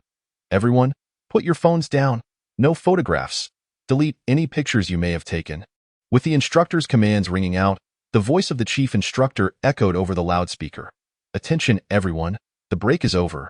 Put your phones down and return to your activities. These individuals were local armed officers, invited by Kyoto University to provide training. Yet, prior to their transfer to civilian roles, they had all served in the military, and they were well versed in the confidentiality protocols. Although the purpose behind the simultaneous deployment of so many fighter jets and transport planes remained unclear, it was undoubtedly indicative of a major event. In other areas of Kyoto, no one managed to capture this scene. Surprisingly, either their devices failed to send the videos, or those sent were deleted within a minute. Lin Qingxue gazed up at the fighter jets rushing overhead, an inexplicable tightness gripping her heart. Nearby, Li Qian quickly noticed her distress. Qingxue, what's wrong? You look a bit pale. That it's nothing, just feeling a bit unwell. Lin Qingxue replied weakly, shaking her head before forcing a smile to reassure Li Qian. I'll be fine after a short rest. Yet her gaze remained fixated on the swiftly departing jets. 3 days later, in Kyoto, at the military hospital's special care unit, Wang Weimin and Yi Jiangwo sat on the sofa in the ward. Yi Jiangwo offered reassurance. Fortunately, Chu Yang is fine. Missing this celebration banquet is regrettable, but there will be future opportunities. After Chu Yang collapsed, the research base promptly summoned a helicopter to transport him to the military hospital in Imo-Bay. The hospital's assessment concluded that Chu Yang had merely overexerted himself, leading to a brief episode of unconsciousness. Wang Weimin erupted in anger. I agreed to your invitation for Chu Yang to assist your project, hoping he could help solve your issues. Yet you've pushed him to this state? If anything happens to him, I will hold you accountable. Outside the ward, 2 doctors clad in white coats exchanged glances, their lips twitching. Well, it seems the 2 of them are at it again. Nevertheless, they did not rush to intervene, for the military's special care unit housed only significant figures, particularly these two, both of whom were academicians. One of the doctors sighed. It's been 3 days. That individual inside ought to awaken. Once Chu Yang arrived at the Kyoto General Hospital, orders were issued to summon all top experts for a collective examination. The tension among them was palpable, as those summoned were not ordinary individuals. Only after determining that Chu Yang was merely fatigued and in need of rest did the assembled experts breathe a sigh of relief. After a brief moment of hesitation, the two slowly approached the ward and cleared their throats. What are you two up to? The two academicians instantly fell silent. Wang Jiangwo coughed lightly and chuckled. Nothing, just a bit of playful banter. Doctor, how do you expect me to believe that? On the playground of Kyoto University, Li Qian turned to Lin Qingxue. Qingxue, would you like some milk tea? No, thank you. Lin Qingxue replied, her mind elsewhere. I'm feeling rather troubled and have no appetite. What is wrong with you? Li Qian inquired curiously. You've been distracted for the past 3 days. What is going on? Snapping back to reality, Li Qian asked with a smile. Is this about Wang Shujia? I heard he plans to confess to you at tonight's welcome party. You aren't too worried about that, are you? That's not the main reason, Lin Qingxue sighed. Since 3 days ago, after Chu Yang had sent her a morning greeting, it was as if he had vanished from the face of the earth. It seemed Chu Yang had disappeared once more. Chapter 33. I know you've been wronged. Chapter 34. The amputated right leg. A few dark lines appeared on Chu Yang's forehead. You indeed have an unusual sense of humor. And what do you mean by being wronged? There's absolutely no truth to that. The doctors standing nearby stifled their laughter, yet upon meeting Chu Yang's gaze, they managed to suppress their amusement. Wang Weimin cleared his throat, casting a sympathetic glance at Chu Yang. Young Chu, you truly have suffered. We understand. Yi Jiangwo quickly added. Young Chu, no need to explain. What would you like to eat for lunch? Chu Yang, feeling disinclined to explain, replied. As long as it's filling, a doctor interjected. However, Mr. Chu has just awakened, so our advice is to stick to a simple millet porridge with a few vegetables. It's not advisable to consume anything too greasy at this time. This left the doctors in the wards somewhat astonished. They understood Chu Yang's status was not insignificant, yet having an academician personally fetch his meal was quite unprecedented. Before him lay a simple bowl of millet porridge, a serving of pumpkin soup, a portion of greens, and a serving of oilseed lettuce. Goodness, it was entirely vegetarian. Chu Yang's mouth twitched as he gazed at the meal placed before him, then raised his head to explain to Yi Jiangwo. Old Yi, I assure you, I have not been wronged. There's no need for such concern. What is the matter? Yi Jiangwo inquired, perplexed. Is any of this food merely green or yellow? What is going on? Well, Yi Jiangwo chuckled awkwardly. The doctors mentioned you shouldn't eat anything too greasy, so I had the cafeteria prepare something simple. I had no idea why it all turned out this color. And why does the millet porridge have a heap of chopped scallions on top? The chef suggested that adding some scallions would enhance the flavor and stimulate the appetite. I recall you enjoy scallions. Correct? Enjoy. After finishing his meal, Yi Jiangwo and Wang Weimin departed, as they needed to attend to the celebration banquet preparations, leaving Chu Yang alone in the hospital. Under the watchful eyes of 2 medical personnel, Chu Yang began to move slowly along the railing beside the hospital corridor. Suddenly, a piercing scream rang in his ears, nearly causing him to lose his grip on the railing. Confused, Chu Yang looked up and inquired. What is happening? He had sustained a leg injury from shrapnel during a pursuit and was brought here for treatment. He is quite impressive, having chased someone for quite a while despite his injury. But he has one flaw. He is particularly afraid of receiving injections. As soon as he gets a shot, he cries out. The nurse must have just been administering one. Chu Yang's mind conjured up an image of the scene, and he then asked, what is his current condition? Unfortunately, the medical personnel sighed and replied, the medical conditions at the border are quite inadequate. Even though he was brought in promptly, we could not save his leg that was severely injured in the explosion. To prevent infection, we had to amputate it. Can I go see him? Chu Yang inquired. The medical personnel glanced at him and cautioned, but you must prepare yourself mentally. The ward downstairs houses many injured soldiers. While we doctors are accustomed to it, ordinary people might find it quite shocking. Many of them have suffered severe injuries, some even having lost their limbs entirely. It's all right, I can walk down myself. Chu Yang replied, gritting his teeth and slowly making his way downstairs while holding onto the railing.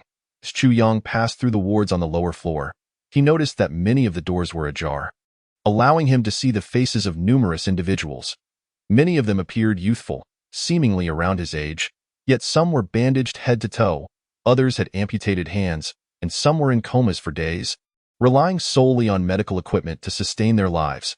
Witnessing this scene, Chu Yang's eyes misted slightly as he asked, "How did they get injured?" The medical personnel responded, "Some are bomb disposal soldiers who were injured while defusing explosives. Others are firefighters who suffered burns while battling blazes, and some are border personnel who were hurt in confrontations with illegal trespassers." The medical personnel then glanced at the ward and continued, "All right, this is the young man's ward." Chu Yong raised his gaze slightly.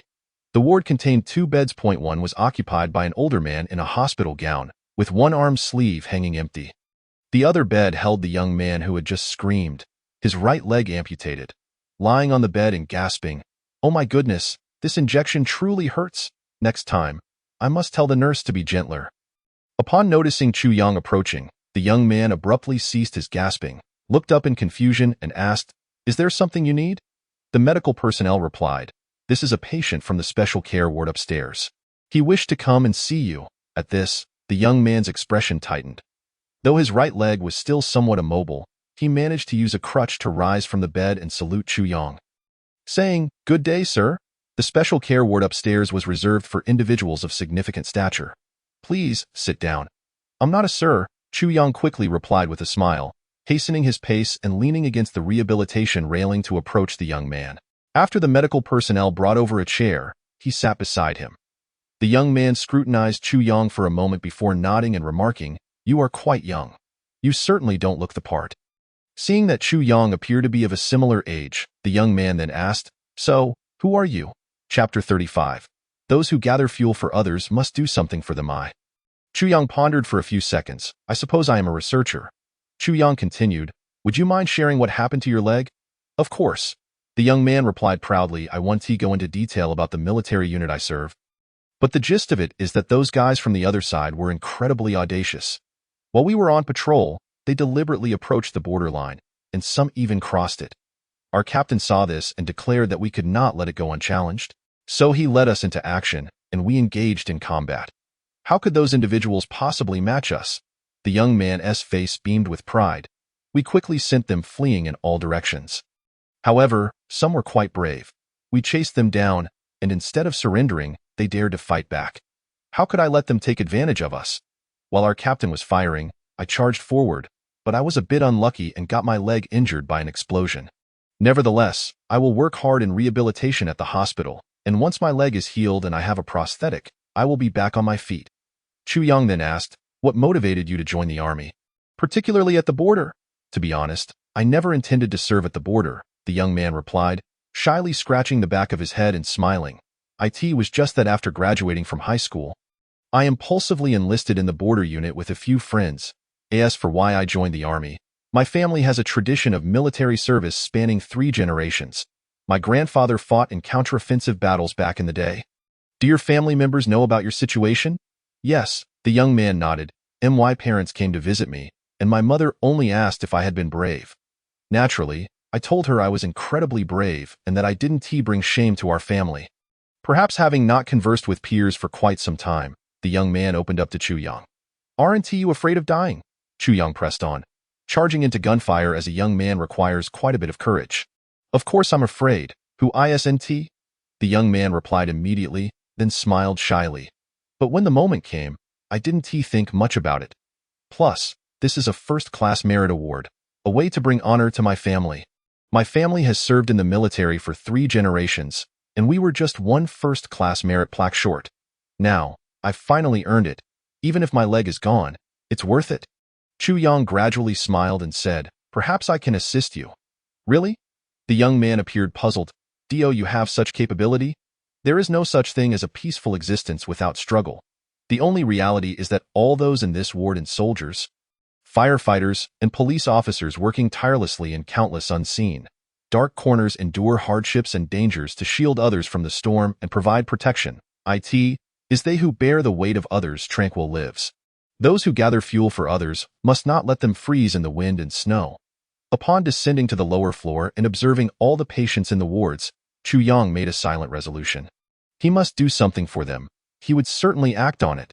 The medical personnel nearby were somewhat astonished, even feeling it was somewhat inconceivable. How could it be possible?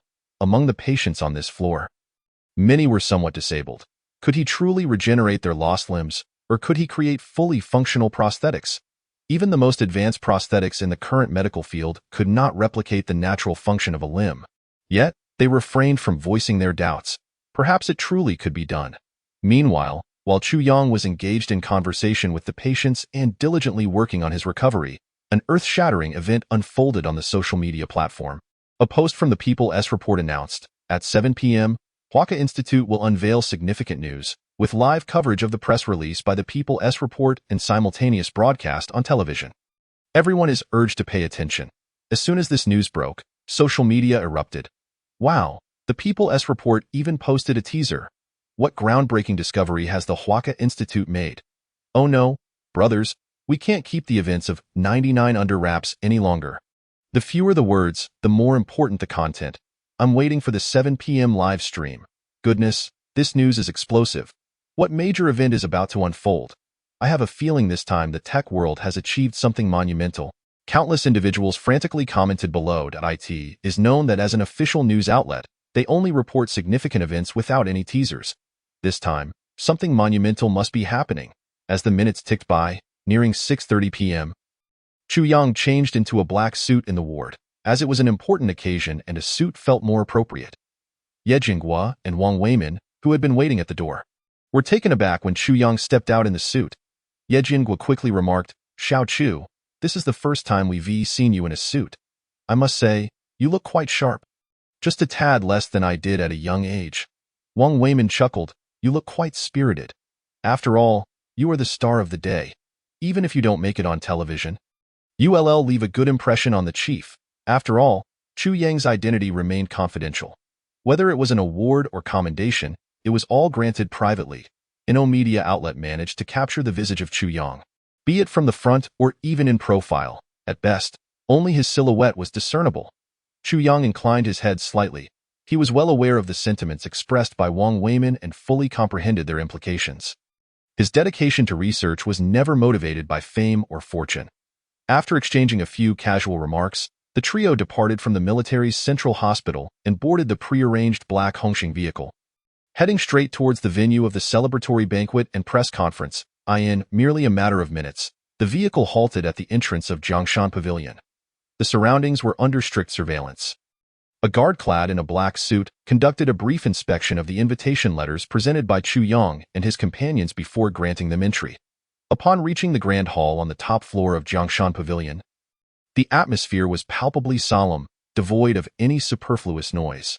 Even the various news media, having set up their tripods and cameras, waited in silence for the commencement of the press conference. Nearly 100 white chairs had been arranged around the hall, each adorned with the name of an individual. Observing this seating arrangement, Chu Yang promptly inquired, "Elder Wang, Elder Yi, is it truly appropriate for my name to be placed here?" All the names in his row belonged to the foremost academicians of the Huaka Institute. "What is inappropriate about it?" Wang Weimin responded with a smile. "You are indeed qualified to sit among us. Moreover, it is already quite unjust that you are not to make a public appearance at this event. Your seat must certainly not be in disarray. Rest assured, the media present are all internal. I have made the necessary arrangements, and no cameras will capture you, at most, just a silhouette." Upon concluding, Wang Weimin sighed. "Times have changed in our day. We were all incognito, toiling in obscurity. However, the present is different. When the time is ripe, your name, Chu Yang, will undoubtedly represent our scientific community in China and gain recognition across the global research landscape. This confidence springs from the resurgence of our nation, and you, Chu Yang, have played a notable role in this." "Very well then." Chu Yang hesitated for a few seconds, but ultimately took his place in the designated seat. Witnessing this scene, the expressions of the media personnel in the rear suddenly turned to astonishment. Most attendees of the Huaka Institute press conference were researchers in their 30s or 40s. When had such a young individual joined their ranks? And seated in the front row no less, this row was reserved for the eminent figures of the Huaka Institute or high-ranking officials from administrative departments. although some media representatives were inclined to direct their cameras towards Chu Yong. Any slight movement prompted the vigilant gaze of the guards stationed beside them. Many, unaware of Chu Yang's identity, were taken aback to see him in such a prominent position. Nevertheless, having experienced substantial events before, they recognized the significance of this press conference and, despite their curiosity, refrained from approaching him for conversation. Soon, as everyone settled into their seats, the countdown to the Huaca Institute press conference reached its final 5 minutes. In the live streaming room of People's Report, nearly 1 million viewers had already tuned in, with a flurry of comments scrolling rapidly. Wow, it's finally starting. I was planning to reward myself after dinner. But I haven't even done that. Can someone share the link? Same here, please. This lineup is impressive. I can hardly wait to discover what research technology is being unveiled. Meanwhile, at Kyoto University, students from both the new and old classes gathered in the grand auditorium. Lin Qingxue stood backstage in the dressing room, clad in a stunning red gown, her dark wavy hair cascading elegantly, adorned with sparkling silver earrings, complemented by her fiery red lips, exuding an air of sophistication. Not far from Lin Qingxue stood Wang Xiujia, dressed in a black suit, meticulously adjusting his tie in front of a mirror. Once satisfied with his appearance, Wang Xiujia approached Lin Qingxue with a smile. How are you, class leader? Feeling nervous? Wang Xiujia paused momentarily, but soon his determination intensified. This evening, he was resolute in his pursuit of success. Zhu Pengfei and his companions occupied their seats in the auditorium, whispering among themselves, "Do you think the third one will be late?" He mentioned he would come to the evening event. He shouldn't be. He just texted that he's on his way and will definitely arrive at the auditorium before 8:30. That's good to hear. Back at the Huaca Institute, time ticked away. As the clock struck 7 in Kyoto, the eagerly awaited press conference commenced. The live streaming channel opened instantly, and the broadcast displayed a man with a head of white hair. The current spokesperson for the news agency, Wang Bin, good evening, esteemed viewers and media friends. Thank you for attending this press conference of the Huaca Institute. It is now exactly 7 o'clock in Kyoto. I am your spokesperson for this event, Wang Bin. In the next moment, a multitude of flashes illuminated the room as cameras frantically captured images of Wang Bin as he spoke. The sole focus of this press conference was the announcement of a groundbreaking invention by the Huaca Institute. Led by academician Wang Weimin, our nation has successfully developed and made significant advancements in the technology of a 1-nanometer lithography machine.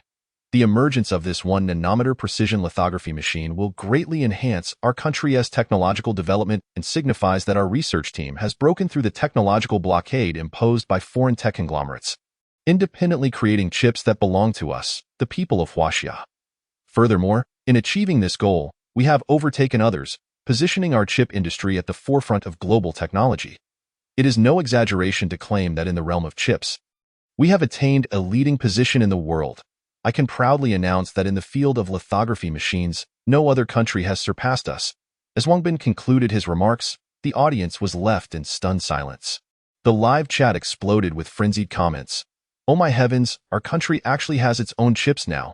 Are we truly at the forefront of the world? Does this mean that in the future, our phones can be equipped with domestic 1-nanometer chips, enhancing gaming speeds tremendously? The implications extend far beyond that. With the advent of this 1-nanometer chip, our medical devices, automobiles, and even military equipment, virtually all sectors reliant on electronic information, are poised for remarkable advancements. And most crucially, we will no longer be beholden to others. Does this mean we won't have to pay foreign patent fees anymore? On the podium, Wang Bin invited a representative to present the specific parameters and performance data of the domestically produced chip. Named Klunglong No. 1, crafted by our 1-nanometer precision lithography machine. Chapter 37. Huaxia has achieved it on the other side of the Pacific, within an exquisitely adorned palace in the United States. The head of the intelligence agency stood beside the president's office. Before them, a computer screen displayed the live broadcast of the Huaca Institute press conference. Your intelligence department utterly incompetent.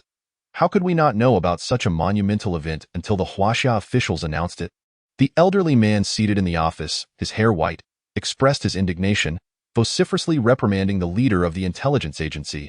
A decade ago, they had collaborated with numerous overseas lithography companies to provide Huaxia with low-end lithography technology, effectively suppressing domestic research institutions and achieving significant success in keeping Huaxia's chip industry dependent on foreign technology.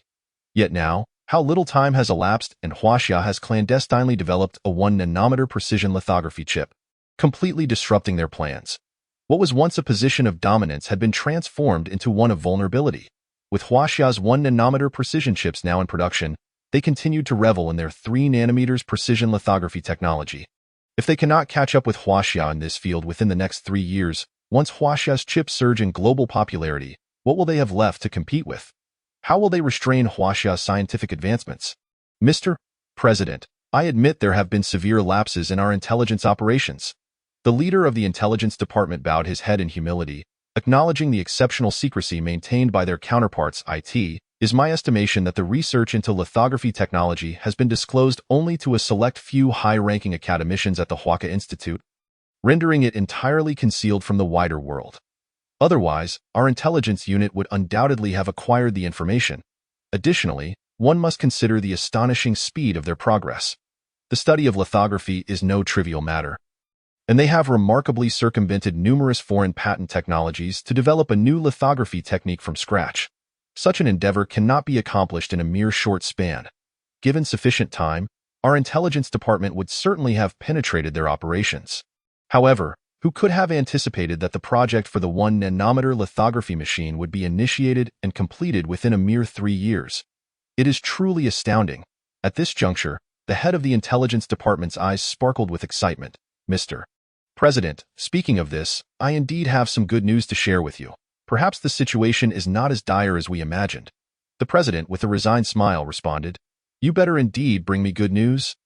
Otherwise, prepare to have your head submerged in a toilet." Mr. President, take a look at this document. The head of the intelligence department chuckled, presenting a file to the president.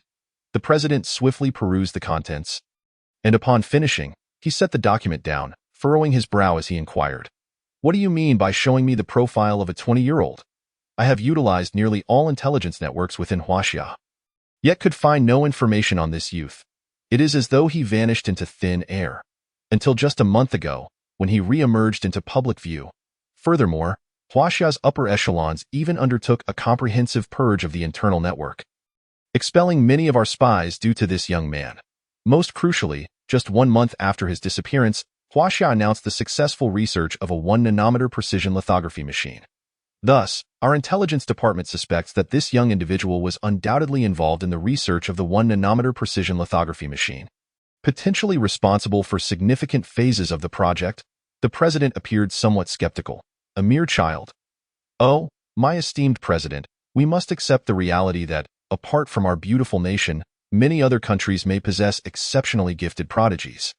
The head of the department quickly replied, "Let us not forget that our research department is also home to numerous young talents who occupy vital scientific positions." A glint of cold determination appeared in the president's eyes. "Then go investigate for me. If you can uncover the truth, that would be splendid. If not, then this young man must meet his end. Regardless, events have transpired, and we must provide an account to the parliament." "Understood. I will arrange it immediately." At Jiangshan Pavilion, Wang Weimin stood at the podium, presenting the data parameters of the Qinglong No. 1 chip. There is no need for me to delve into overly complex terminologies. Let us compare it with the parameters of the A14 chip found in the popular domestic fruit phone.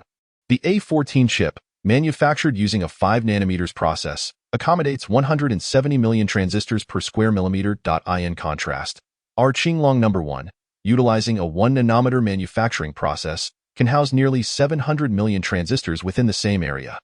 This indicates that in terms of operational processing speed, our computational power will surpass that of the A14 chip by more than 4-fold. Moreover, while delivering this extraordinary computational capability, the energy consumption of our Qinglong No. 1 chip is merely 1/13 that of the A14 chip. Upon hearing this, the entire network erupted with excitement.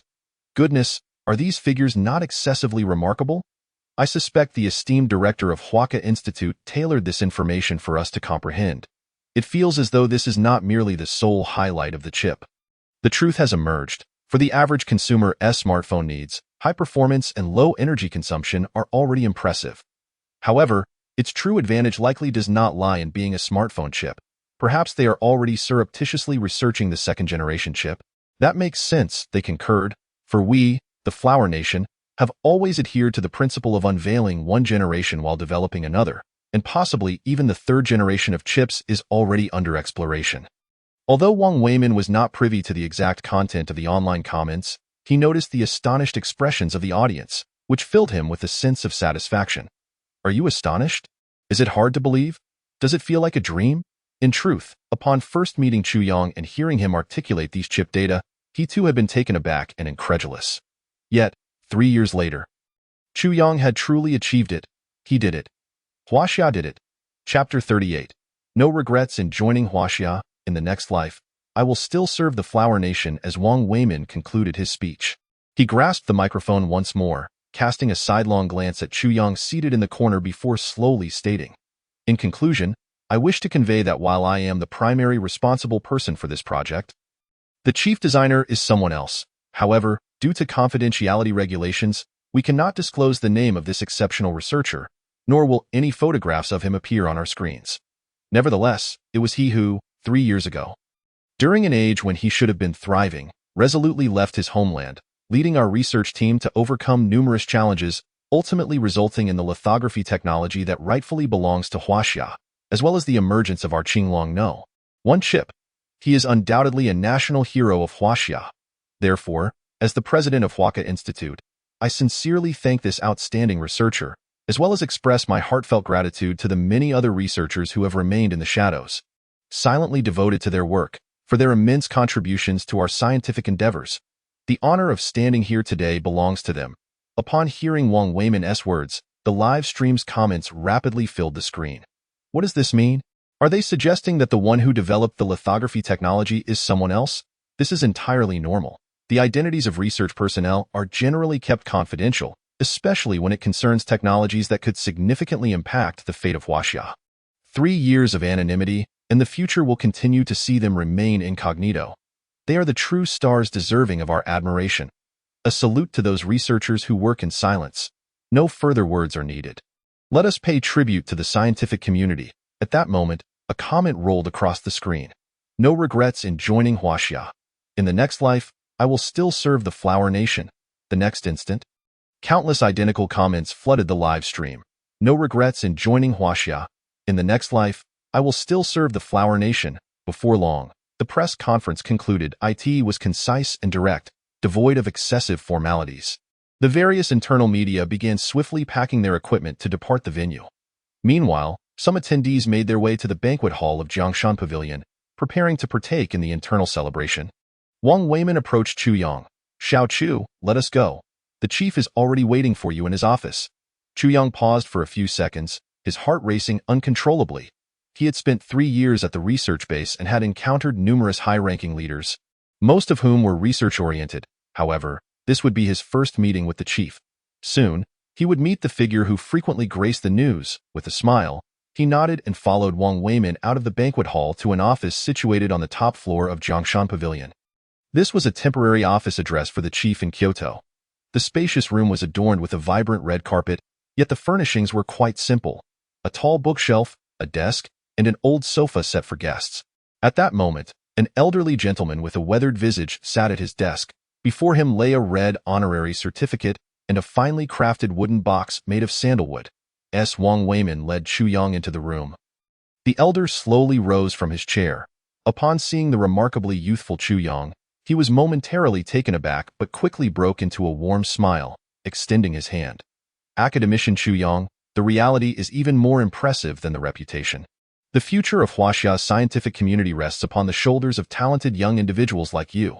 He had certainly reviewed Chu Yang's dossier, yet seeing him in person, he appeared exceedingly youthful. First, the 1-nanometer lithography technology, followed by the theoretical concepts and design blueprints for the curvature drive device. It is no exaggeration to say. Currently, within the esteemed Huazhong University of Science and Technology, the number of individuals who can achieve accomplishments in the realm of scientific research that surpass those of Chu Yang is indeed limited to a mere handful. The chief has exaggerated. Chu Yang nodded slightly. I have merely done what any citizen of our great nation, Huaxia, ought to do. The elder laughed heartily. What a commendable deed for a citizen of Huaxia. You have indeed rendered a significant service to our country this time. Releasing Chu Yang's hand, the elder smiled kindly. Your 1-nanometer lithography technology has genuinely resolved a considerable dilemma for us. Henceforth, we in Huaxia will no longer have to bow to the whims of other technologically advanced nations regarding chips. This is all due to your efforts. Chu Yang humbly chuckled. My contribution to the lithography technology is merely theoretical in nature. The true accolades belong to the entire project research team. Without their collective efforts, I alone could not have achieved this. You, my dear boy, are excessively modest. The elder chuckled. Chu Yang's expression instantly grew serious. Regarding Comrade Chu Yang, as the chief designer of the project, after 3 arduous years of dedicated effort, leading our nation's research team to break through the 1-nanometer precision lithography technology, and thus contributing significantly to our country, we hereby confer upon Comrade Chu Yang the highest scientific and technological award of Huaxia, along with the promotion to the honorary title of Senior Academician at Huazhong University of Science and Technology. The elder slowly approached Chu Yang and handed him the certificate of honor. Little Chu, accept this. It is a recognition you rightfully deserve. Indeed. Chu Yang nodded solemnly, receiving the certificate with both hands.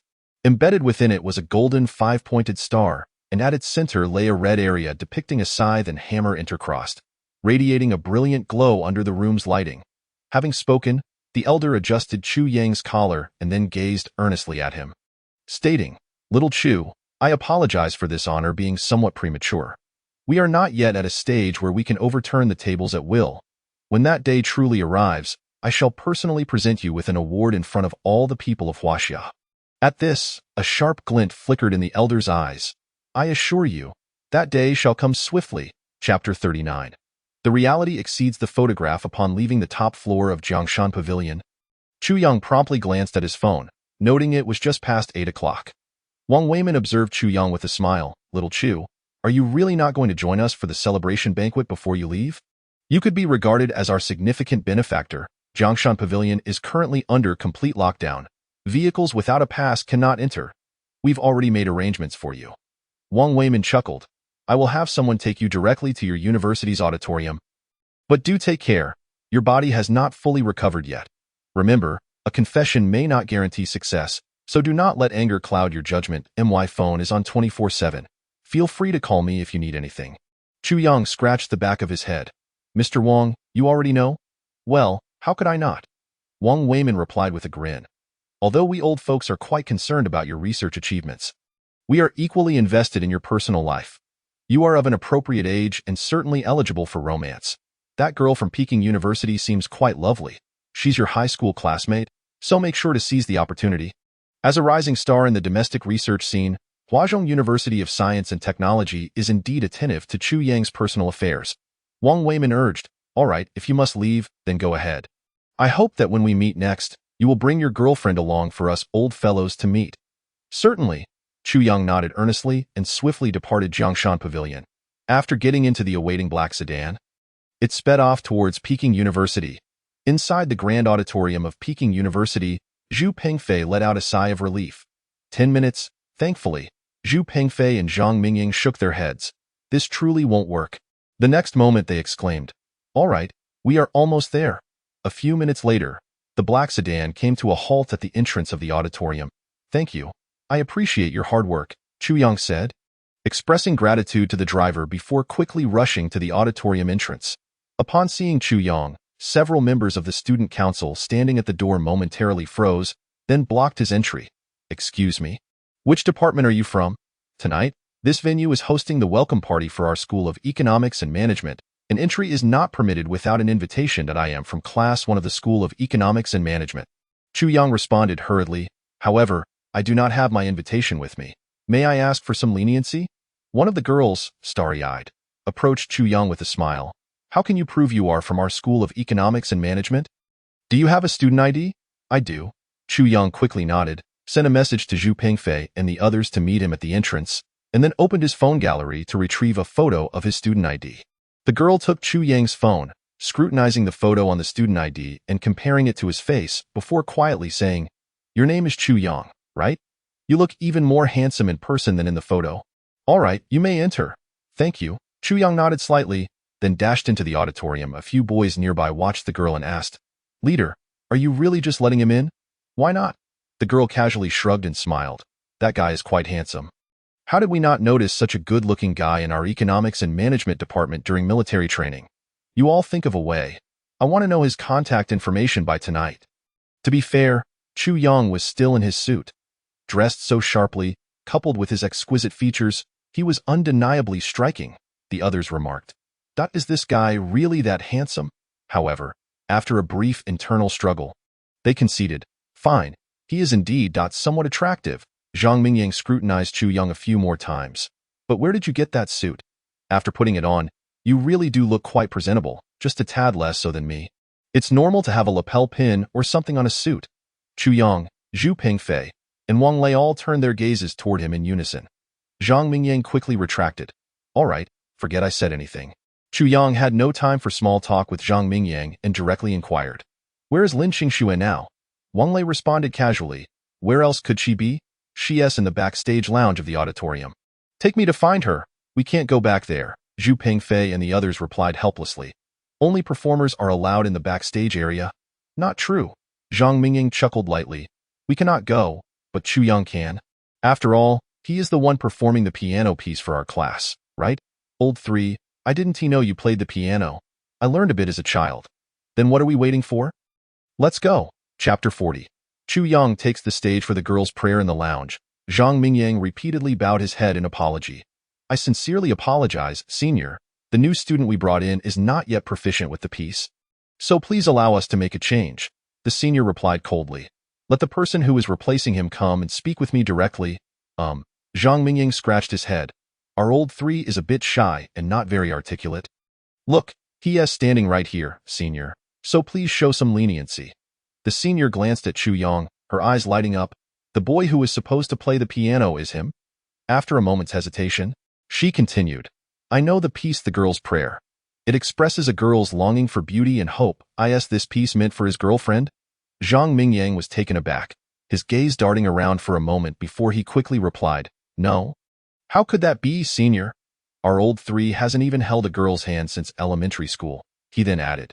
But as you know, we had to replace him at the last minute. He wasn't prepared and chose a piece he was more familiar with to avoid mistakes. I see. The senior smiled gradually. I agree to the change of piece, but I must also bear some risk for it. In exchange, I need you to do me a small favor. You can count on me. After the welcome party, I want his contact information. No problem. Zhang Mingyang grinned triumphantly. Of course, when I, Zhang, make a move, securing a senior is a piece of cake. The others pressed. How did you manage that? Zhang Mingyang shrugged. It was a simple exchange. The senior has taken a liking to our old 3, and in return, I'll give her his contact information after the party ends. Zhu Pingfei and Wang Lei exchanged astonished glances with Chu Yang. No way. Can this really work? Just for a contact number, you can negotiate like this? Being handsome has its perks, I suppose. Chu Yang offered a faint smile and remarked, It's highly likely that it will work out. At the entrance of the auditorium, I managed to gain entry without an invitation, simply by relying on my face. The 3 of them exchanged disdainful glances, muttering, Pfft, being handsome is quite the accomplishment, isn't it? However, Zhang Mingyang posed a question, Old 3rd, why did you insist on choosing this particular piece? Chu Yang responded slowly, because I once promised someone that I would play it for her during our high school's cultural performance at the sports meet. But before the event could commence, I transferred schools. Is that someone Lin Qingxue, the senior? Indeed. You're quite perceptive, Old 3rd. And no wonder it's you. Half an hour swiftly passed.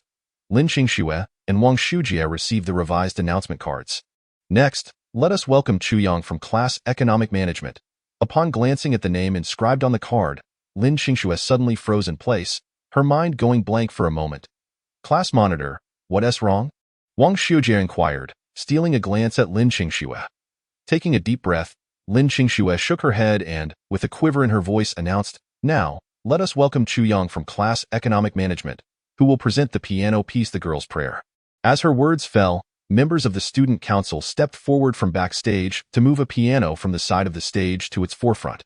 The senior responsible backstage promptly approached Chu Yang and his companions, saying, All right, Chu Yang, it's your turn to perform. With a smile and a gesture of encouragement, she added, You can do it. Chu Yang nodded slightly and, after a moment, began to ascend the steps from the backstage lounge to the stage. He cast a deep gaze at Lin Qingxue, who stood expressionless on the opposite side of the stage, before quickly striding toward the audience, slightly bowing in greeting. and then seated himself on the bench beside the piano. The spotlight overhead illuminated him, while the camera positioned at the back of the stage captured his strikingly handsome profile. A chorus of cheers erupted from the gathered girls below. "Sisters, look quickly. That boy on stage is so handsome. He's one of the new students at Jingda, and he's absolutely stunning. Oh my goodness, how can this man be so dashing? I must gather all his information within 3 minutes. Goodness gracious, could he be a celebrity? His looks are just too extraordinary." At that moment, Chu Yang's melodious piano notes began to drift into the audience's ears. On the side of the stage, Wang Xiujie noticed Lin Qingshue's emotional shift and hurriedly asked, "Class monitor, are you okay?" Since Chu Yang had taken the stage, he had sensed something was amiss with her. Lin Qingxue shook her head. "I'm fine." As she lifted her gaze, she inadvertently met Chu Yang's eyes as he glanced her way. Instinctively, she averted her gaze. Chu Yang sighed softly to himself. After completing the piece, he rose slightly, moved to the center of the stage, bowed to the audience, and then turned to cast one last lingering glance at Lin Qingxue before descending from the stage. Lin Qingxue quickly composed herself. After a moment, she stepped into her red high heels, dragging her vibrant red gown, and hurried after Chu Yang. Chapter 41. Lin Qingxue. From now on, we shall live separate lives. As Lin Qingxue exited the stage and entered the lounge, she had yet to spot Chu Yang when he grasped her right hand, saying, "Come with me for a moment." Lin Qingxue didn't resist, her expression impassive as Chu Yang pulled her into the hallway outside the lounge. Once the door shut behind them, Lin Qingxue abruptly yanked her hand away from his grasp and coldly regarded him. "Chu Yang, are you done causing trouble? Do you find this amusing? Or are you simply eager to see how disheveled I've been these past few days?" "Qingxue." Chu Yang's expression bore a hint of guilt, yet he was at a loss for words. He certainly couldn't explain that he had spent 3 days in the hospital, could he? "What do you mean, I?" Lin Qingxue scoffed. "Chu Yang, I admit that I liked you during high school. When I learned you were alive at the start of the semester, I was genuinely happy, as I still held feelings for you. That's why I rushed to the boys' dormitory early in the morning to wait for you. However, that does not justify your repeated acts of mockery. The last time you vanished without a word, I chose not to question you, but now, you've gone missing for 3 days again. What were you doing? I came to Jingda for you. Please give me another chance, and I promise I won't disappear without reason again." Lin Qingxue's laughter was cold. "Is that your explanation? I truly had some issues at that time. Then tell me, what was the reason? Even if you were busy, you could have sent a message." Chu Yang was at a loss for words. Lin Qingxue's disappointment was palpable. "Forget it. You need not explain further. Chu Yang, I no longer care why you suddenly disappeared 3 years ago or why you've returned to Jingda. I've come to terms with it during these 3 days. I no longer need to anxiously ponder when you might vanish again. I am utterly exhausted. Chu Yang, I will no longer harbor feelings for you." By the end of her statement, Lin Qingxue nearly shouted, "Let this be the conclusion between us. Let us part ways amicably and pretend we've never met." With that, she walked past Chu Yang with an expressionless face, swiftly pushed open the door to the lounge, and strode back inside, attracting the attention of those within.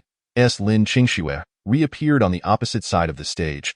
A solitary tear glistened and slipped from her beautiful eyes. However, she quickly wiped it away.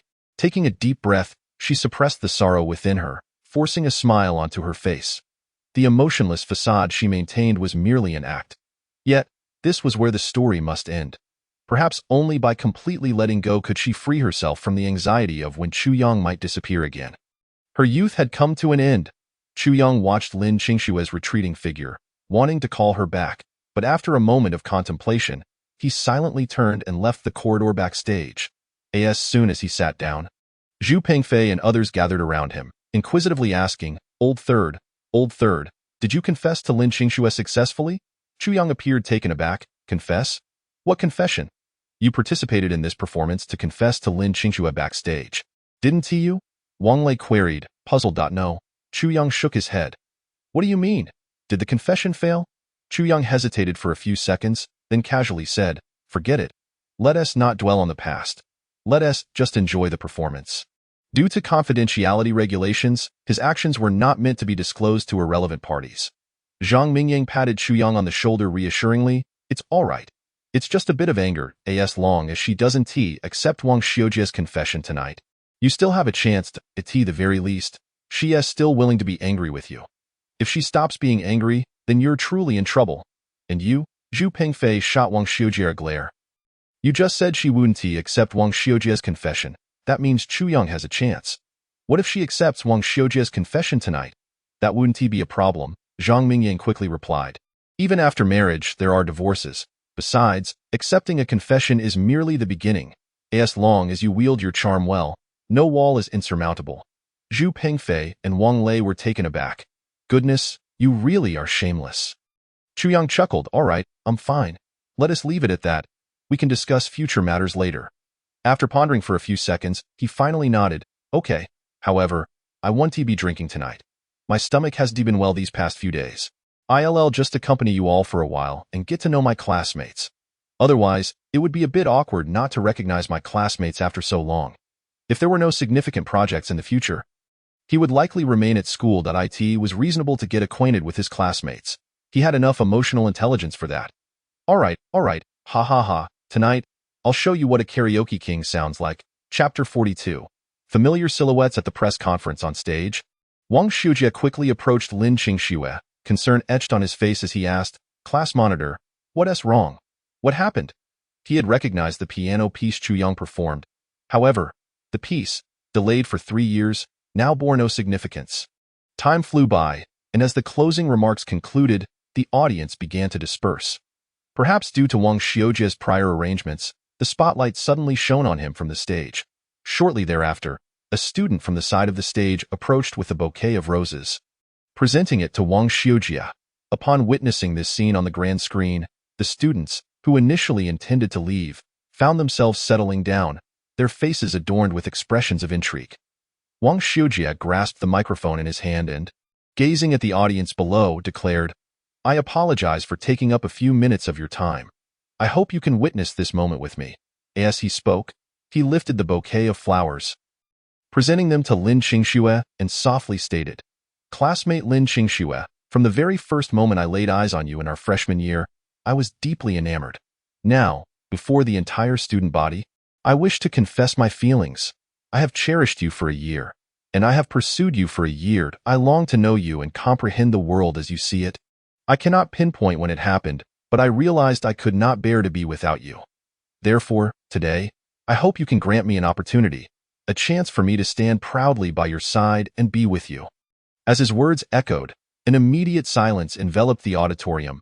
A heartbeat later, murmurs erupted among the crowd. Wow, confessing in front of the entire school? How romantic, romantic. I feel like that's a bit of emotional coercion. No wonder she hasn't responded to him after a year. Isn't this akin to putting her on the spot?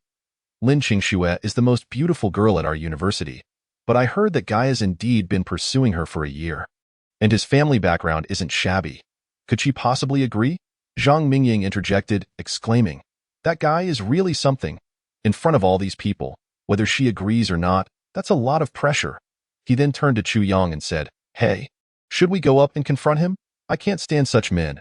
Before Chu Yang could respond, Lin Qingxue directly addressed Wang Xiujie.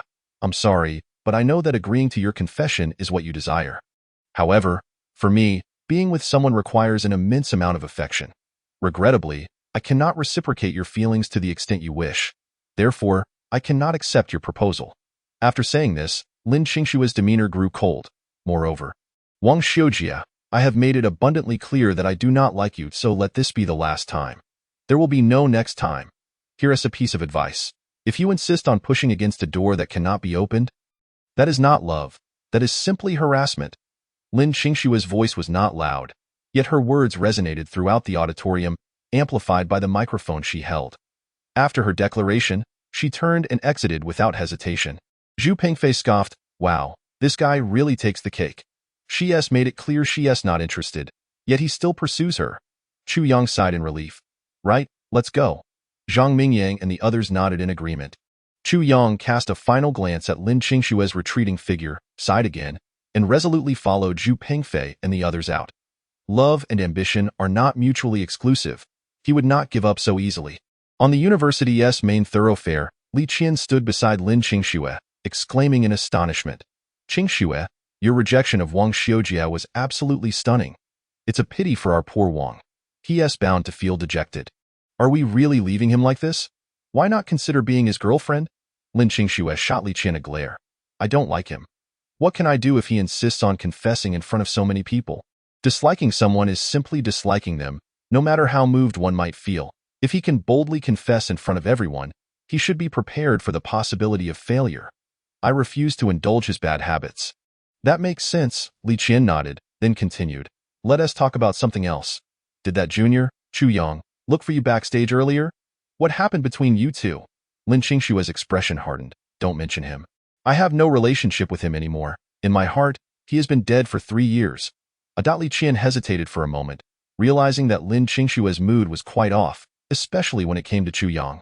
She seemed ready to explode. Let us switch topics. After a brief awkward laugh, Li Qian raised her phone, showing the screen to Lin Qingxue. Look at this, news circulating online. Our Huaka Institute has developed 1 nanometer precision lithography technology and produced 1 nm level chips. Perhaps soon we'll be using our own domestically produced chips. I'm definitely supporting domestic products this time. Not interested, Lin Qingxue replied, feeling quite dejected. She glanced at Li Qian's phone screen before turning her head away. However, the next moment, she pivoted back and snatched the phone from Li Qian's hands. Wait, let me take a closer look with that. Lin Qingxue focused intently on a photo from the Huaka Institute's press conference displayed on Li Qian's phone. Enlarging it for a detailed view. Li Qian, curious, asked. It's just a picture from the press conference. What is so special about it? Lin Qingxue, however, was taken aback. Is that Chu Yang? Although the photo only captured his back, the figure in the first row, dressed in a similar outfit, bore an uncanny resemblance to Chu Yang. While she might mistake others, she could never misidentify his silhouette. Initially, she had not given it much thought. But upon seeing this photo, a bold idea suddenly struck her. Could Chu Yang's disappearance be due to his attendance at this press conference? Chapter 43. The Disruption of Chu Yang Comrades. I advise you not to meddle in matters that do not concern you. Was she mistaken? Lin Qingxue pondered, feeling perplexed. How could someone as young as Chu Yang possess the capability to attend such a high-profile press conference? Surely, the attendees would be industry leaders in the research field. Moreover, Chu Yang was sitting in the front row. That was even more astonishing. Yet, she was certain she could not be wrong about his silhouette. Was it merely an illusion? Upon returning to her dormitory, Lin Qingxue searched for the large image released by the People's News. The search engine swiftly displayed numerous images before her. Li Qian, curious, inquired. Qingxue, what are you looking up online? Lin Qingxue quickly closed the browser. Nothing, just some research. I'm done now. She then asked, Qian, what kind of people usually attend the Huaka Institute press conference? Li Qian contemplated for a moment. They're likely academicians from Huaka Institute, senior researchers, or some leaders from the Science and Technology Administration. That makes sense. Lin Qingxue nodded slowly, then couldn't help but chuckle self-deprecatingly.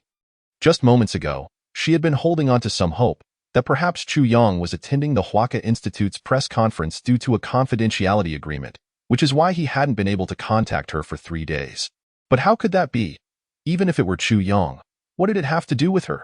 Their past was just that, past. Meanwhile, Chu Yang had retrieved a change of clothes and headed to the bathroom for a shower.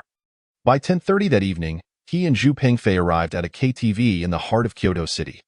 The event was organized by their class's acting monitor, who raised his glass and smiled at everyone in the private room. The military training has finally concluded. Tomorrow we have a day off, so tonight, let us party until we drop. The others chimed in cheerfully. Tonight, it's on the monitor. The acting monitor nodded vigorously. Thank you, thank you. Now, let us get to singing and enjoying ourselves. Following that, everyone either took turns singing or gathered to drink and chat. The acting monitor approached Chu Yang and his friends, glancing at Chu Yang before grinning. So, you must be the last student to arrive in our class, right? Nice to meet you. Chu Yang nodded slowly. The acting monitor raised his glass. Now that we're all classmates, let us toast. Chu Yang shook his head repeatedly. I've not been feeling well these past few days. I can't drink. I'm sorry. Zhu Pengfei lifted his glass. Come on, monitor. Our buddy here isn't well, so I'll drink with you. The acting monitor's expression changed slightly, but he maintained a forced smile. All right. Let us drink. After sharing a drink, he turned and walked away.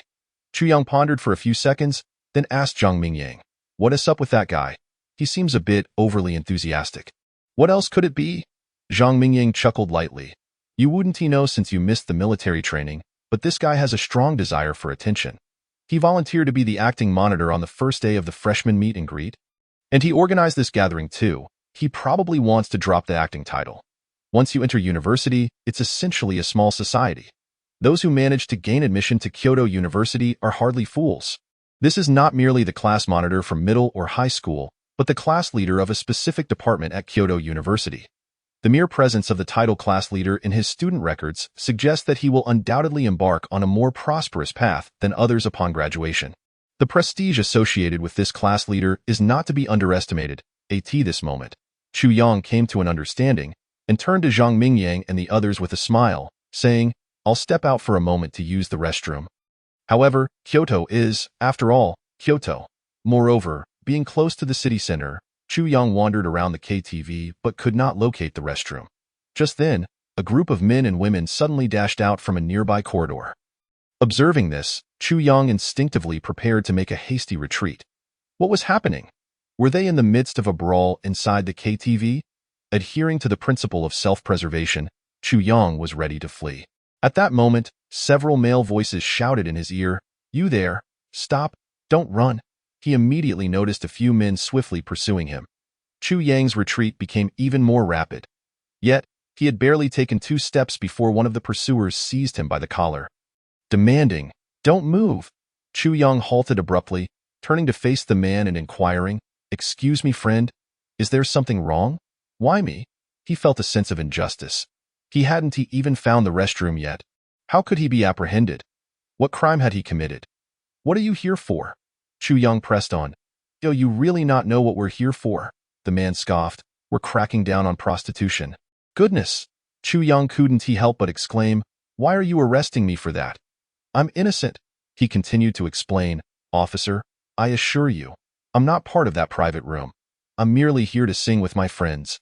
If you don't believe me, I can call them over to confirm." One of the men scrutinized Chu Yang, comparing him to the others in the private room, and slowly nodded. "All right, go ahead and call." Filled with quiet joy, Chu Yang swiftly pulled out his phone and dialed the group chat for his dormitory. However, perhaps due to the loud music or drunken revelry, no one answered the call. The man then asked, "Do you remember the room number?" Chu Yang pondered. He rarely visited KTV and had been led into the private room by Zhu Pengfei and the others while feeling utterly bewildered. He scratched the back of his head. I forgot. He had completely lost track of the room number. Call friends to pick him up? An idea suddenly sparked in his mind as he looked at the crowd before him. Contemplating. Just then, the door to the private room swung open. 2 men in black uniforms approached the plainclothes officers, casually producing their identification. "Comrades, we can vouch for him. He truly does not belong to this private room. So we must take him with us." "Who are you?" The leading plainclothes officer took the identification and turned on the lights in the room. Upon seeing the contents of the credentials, his expression immediately stiffened, and he raised his hand in salute, saying, "Greetings, comrades." This was indeed identification from the Security General Administration. Chu Yang's eyes widened as he asked, "You are from the Security General Administration?" His gaze turned reproachful. "Comrades, I don't know you, and I advise you not to meddle in other people's affairs." Chapter 44. The duty officer, quickly take your boyfriend away. The 2 staff members from the Security General Administration were somewhat perplexed. Not knowing us is one thing, but what do you mean by not meddling in other people's affairs? We're here to rescue you. At this moment, Zhu Pengfei from the private room called. Upon answering, Chu Yang immediately heard Zhu Pengfei's voice. "Hey, what is up? Why did you call me? Are you still coming over?" Zhu Pengfei continued to ask. "Well, it depends on the situation." "All right, then you go ahead and handle your matters."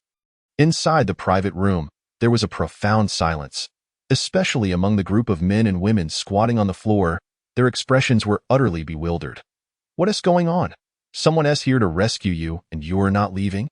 Your dorm mates called. They can verify your identity, and you still want to go? What is happening? Do you really want to go to the police station for tea?" At that moment, a man in the corner stood up, saying, "Officer, I can vouch for this young man. He truly is not part of our private room. Please let him go. Don't meddle in this." Chu Yang shot a glance at the man, then turned to the leading officer, asking, "Officer, if I get taken in, will I be able to call someone to come get me once you confirm I'm not in the wrong?" The officer appeared somewhat befuddled. "That is indeed possible." "Then that is settled. Chu Yang nodded leisurely, inquiring, when are we going? If it takes too long, the dormitory at our school will close, and my rescuers won't be able to come in. Who do you think you're trying to call to rescue you? The officer sighed in exasperation. The personnel from the Security General Administration are here to vouch for you. Yet you refuse to leave. What are you playing at? My friend. Chu Yang replied nonchalantly. And the reason for that? Isn't it obvious? I've been apprehended by the police cracking down on prostitution. The two from the Security General Administration exchanged glances, their lips twitching. Is this truly the national pillar and scientific genius we've been instructed to protect? Has this young man's mind gone awry? At that moment, Chu Yang glanced curiously at the two personnel from the Security General Administration, approaching them and asking, You two have been following me all along? His expression softened slightly. Thank you for your efforts. Then, turning back to the police personnel, he asked, Officer, isn't this KTV a legitimate establishment? Why are you conducting a prostitution crackdown here? One officer explained, We received reports that although this KTV appears legitimate on the surface, they have been known to secretly cater to certain high-profile clients' needs. We've been monitoring it for several days, and today we finally made our move. Chu Yang nodded in understanding. I see. When are we heading to the police station? Right away. Soon. Once all involved parties were rounded up, the police escorted them, along with Chu Yang, who had voluntarily joined in, into the police vehicle. Naturally, there was little for Chu Yang to explain. With the Security General Administration personnel ensuring his safety and confirming through surveillance that he was indeed a case of mistaken identity, he merely provided a simple statement before being released. The two personnel from the Security General Administration quietly departed, having completed their task of safeguarding Chu Yang. Checking the time on his phone, it was just past 11:20, leaving him with 40 minutes before the dormitory's midnight curfew. After a brief moment of contemplation, Chu Yang quickly grabbed his phone and sent a message to Lin Qingxue. Qingxue, come save me. Upon receiving the message, Lin Qingxue's heart raced with concern. She first sent a question mark, then followed with, What happened? Chu Yang replied, I've been apprehended during a prostitution crackdown. I need someone to bail me out. Lin Qingxue was momentarily stunned, quickly sending a message back, Chu Yang, are you out of your mind? After sending this, she felt a surge of anger rising within her. Being caught during a prostitution crackdown, how innocent was Chu Yang 3 years ago? What on earth had he experienced in these 3 years? The next moment, she sent a 60-second voice message, filled with exasperation. Chu Yang chose to ignore it. Shortly after, Lin Qingxue sent another message, Can't your dorm mates come to bail you out? Why do you need me? What is our relationship anyway? Chu Yang replied, They can't be reached, and I don't know where they've gone. Given our past connections, could you please come to help? You wouldn't let me suffer alone, right? I'm innocent. All it takes is someone to sign for my release. She had been busy all night with her hosting duties and didn't want to run around. But who could resist Chu Yang? Half an hour later, wearing wide-leg jeans and a white t-shirt, with her hair tied up in a high ponytail, Lin Qingxue arrived at the police station where Chu Yang was being held. Excuse me, how can I assist you? A duty officer at the front desk inquired. Lin Qingxue, feeling somewhat helpless, replied, Could you please tell me if a person named Chu Yang has been detained here? I am here to bail him out. You must be his girlfriend, the duty officer said with a smile. Did you have a fight with your boyfriend? Hurry up and take him home. He is not my boyfriend. Lin Qingxue's expression turned cold, but her curiosity was piqued as she asked, What do you mean by hurry up and take him home? The duty officer immediately chuckled, saying, Your boyfriend's escapades have spread like wildfire throughout our precinct. He must be at KTV, singing with a group from the dormitory, and unfortunately, he stumbled upon our officers while they were on duty and was mistakenly apprehended. He has been in the force for quite some time. Yet this is the first instance I have encountered where someone actively sought to enter the police station just to see their girlfriend. Chapter 45. If you wish for my forgiveness, it is simple. Just tell me what you were up to 3 years ago. Lin Qingxue awkwardly laughed. All right, I truly apologize for the trouble I've caused you. Following the officer's guidance, Lin Qingxue swiftly located Chu Yang, who was waiting in the lounge. Once the officer departed, her expression instantly turned frosty as she strode assertively toward Chu Yang. How dare he deceive me? Chu Yang, you're in trouble. Upon confronting Chu Yang, Lin Qingxue stood before him with an icy demeanor. Chu Yang, have you lost your mind? Did I not make it clear that we would keep our distance? Do you not comprehend the meaning of that statement? I've seen women with bound feet, but never a man with a bound brain. It was utterly unnecessary for you to summon me from afar just to berate you. Is this matter worth you coming to the police station? Why didn't you simply let the officers detain you to cool off for a few days? Chu Yang slightly raised his head. But even if I were truly locked up by the police, it would be better than you not wanting to see me again. Lin Qingxue was momentarily taken aback. Have you ever seen a tall man, over 6 feet, making a pitiful expression, especially with Chu Yang's strikingly handsome visage? Are you trying to be cute? Lin Qingxue's face hardened in an instant. No more playing the pity card. Get up quickly. Do you believe I won't knock you down for your overdue medical fees? Chu Yang defiantly raised his head. I've had my rabies shot. Do you think I'm afraid of you? Lin Qingxue nearly burst into laughter out of exasperation. Indeed, someone who isn't afraid to enter the police station. What could possibly frighten you?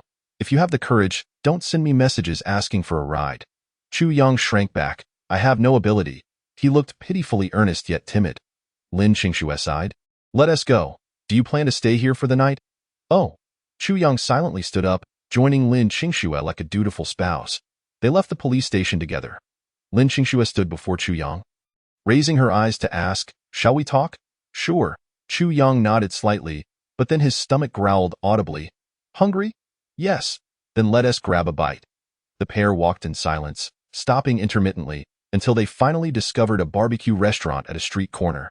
After casually ordering some skewers, Lin Qingxue requested the owner to bring 2 bottles of chilled beer. Once opened, she poured herself a glass and then filled one for Chu Yang. Raising her glass, she asked, shall we toast?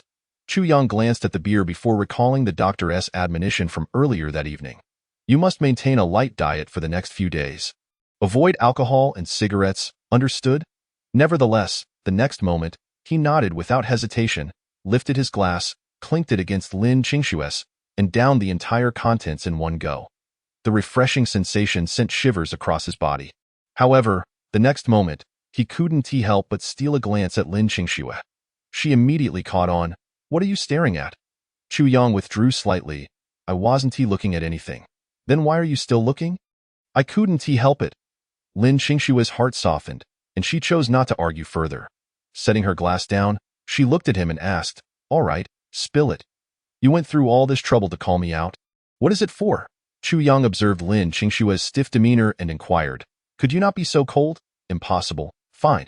Chu Yang pouted in disappointment, then continued. I called you out simply to sincerely apologize. 3 years ago. I had very special reasons for leaving without saying goodbye. Additionally, something unexpected happened in the following 3 days, which is why I couldn't message you that I'm truly sorry for causing you worry. Oh, so you still know how to apologize? Lin Qingxue felt a surge of incredulity, laughing lightly. When you left without a word 3 years ago, did you ever think you would be apologizing for it one day? Moreover, I'm no longer angry about the events of the last 3 days. You need not apologize. Chu Yang stubbornly shook his head. Just look at you now. It's clear you're still upset about what happened 3 days ago. I am not, Lin Qingxue declared firmly. You are. I said I'm not. All right. Chu Yang conceded weakly. If you say so. He silently muttered to himself about how he had never felt so stifled even during his time at the research base. This woman had certainly developed a sharper temper in the 3 years since they last met. Lin Qingxue scrutinized Chu Yang. Are you secretly cursing me in your heart? You just claimed you weren't. Lin Qingxue pouted. Your guilty expression betrays you. It's obvious you were cursing me in your mind. Chu Yang continued to hold his ground. Then you claimed I was dead? Lin Qingxue was left speechless. So you summoned me here just to bicker? Not at all. Chu Yang shook his head vigorously. This is a sincere apology. How do you plan to apologize? Shall I write a 1,000-word reflection? Lin Qingxue shook her head. No sincerity. 1,500 words? Still insufficient. 3,000 words? Not sincere. Then how about 2,000 words? Chu Yang, are you trying to haggle? Lin Qingxue shot him an exasperated glance. Then tell me how I can earn your forgiveness. Tell me these things, and I will forgive you immediately. We can still be friends.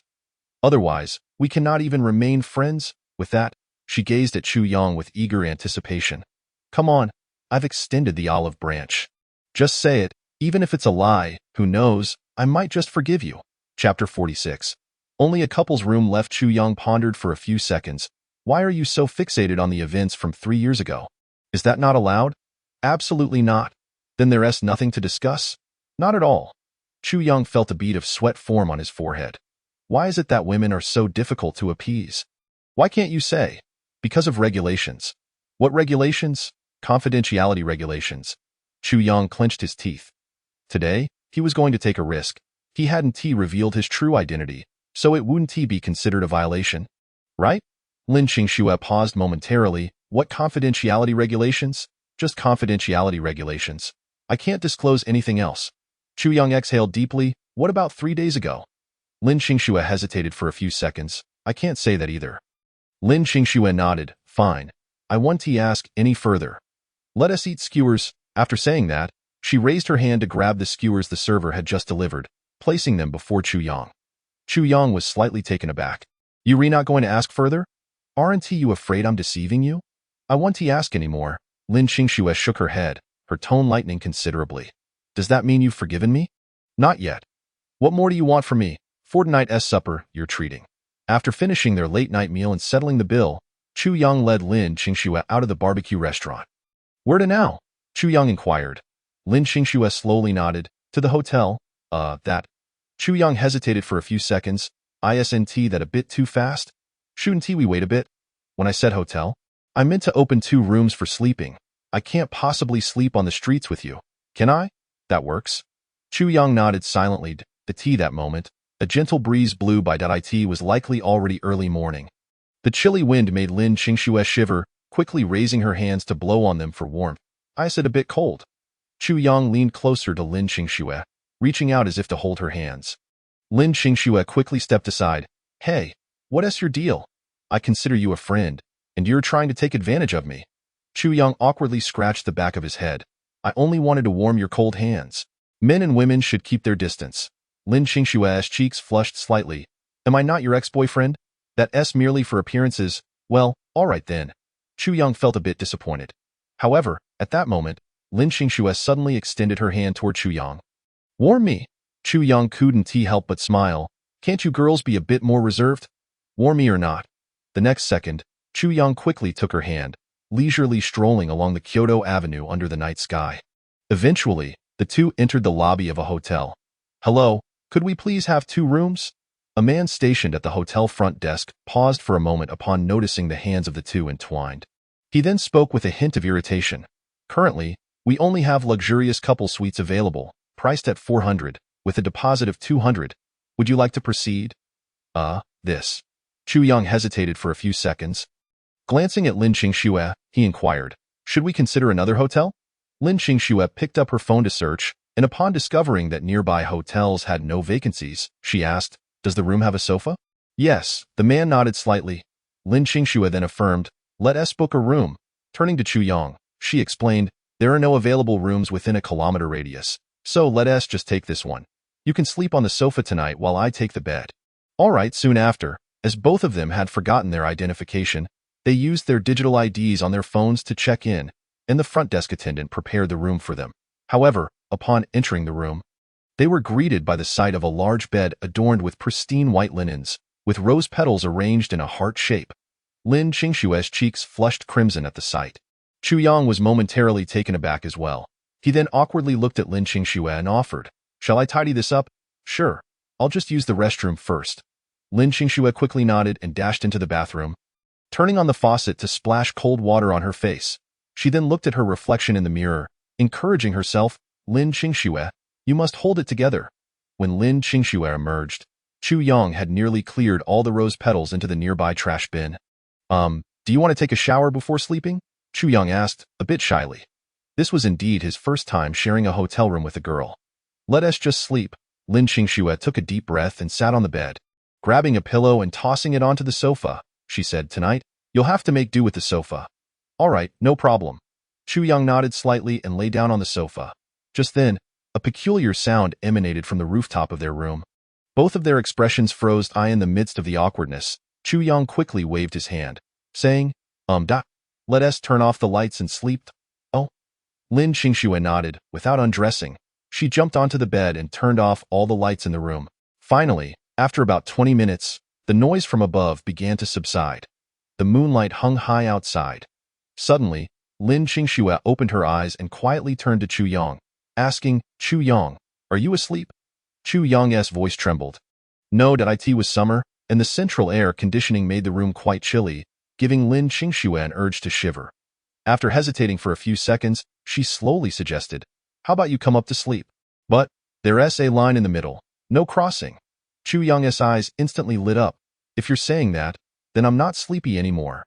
Perhaps fearing that Chu Yang might misunderstand, Lin Qingxue continued, "I just don't want you to catch a cold, so don't think too much of it, and definitely don't." Before Lin Qingxue could finish, Chu Yang sprang from the sofa onto the bed. In the stillness of the night, their gazes met, both pairs of eyes trembling slightly.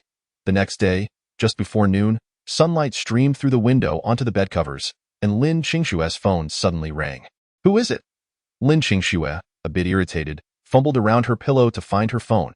Upon opening her eyes to see it was a call from Li Qian, she quickly swiped to answer. This was the first time Lin Qingxue had spent the night away from home in over a year of college. "It's noon already?" Lin Qingxue felt a bit dazed.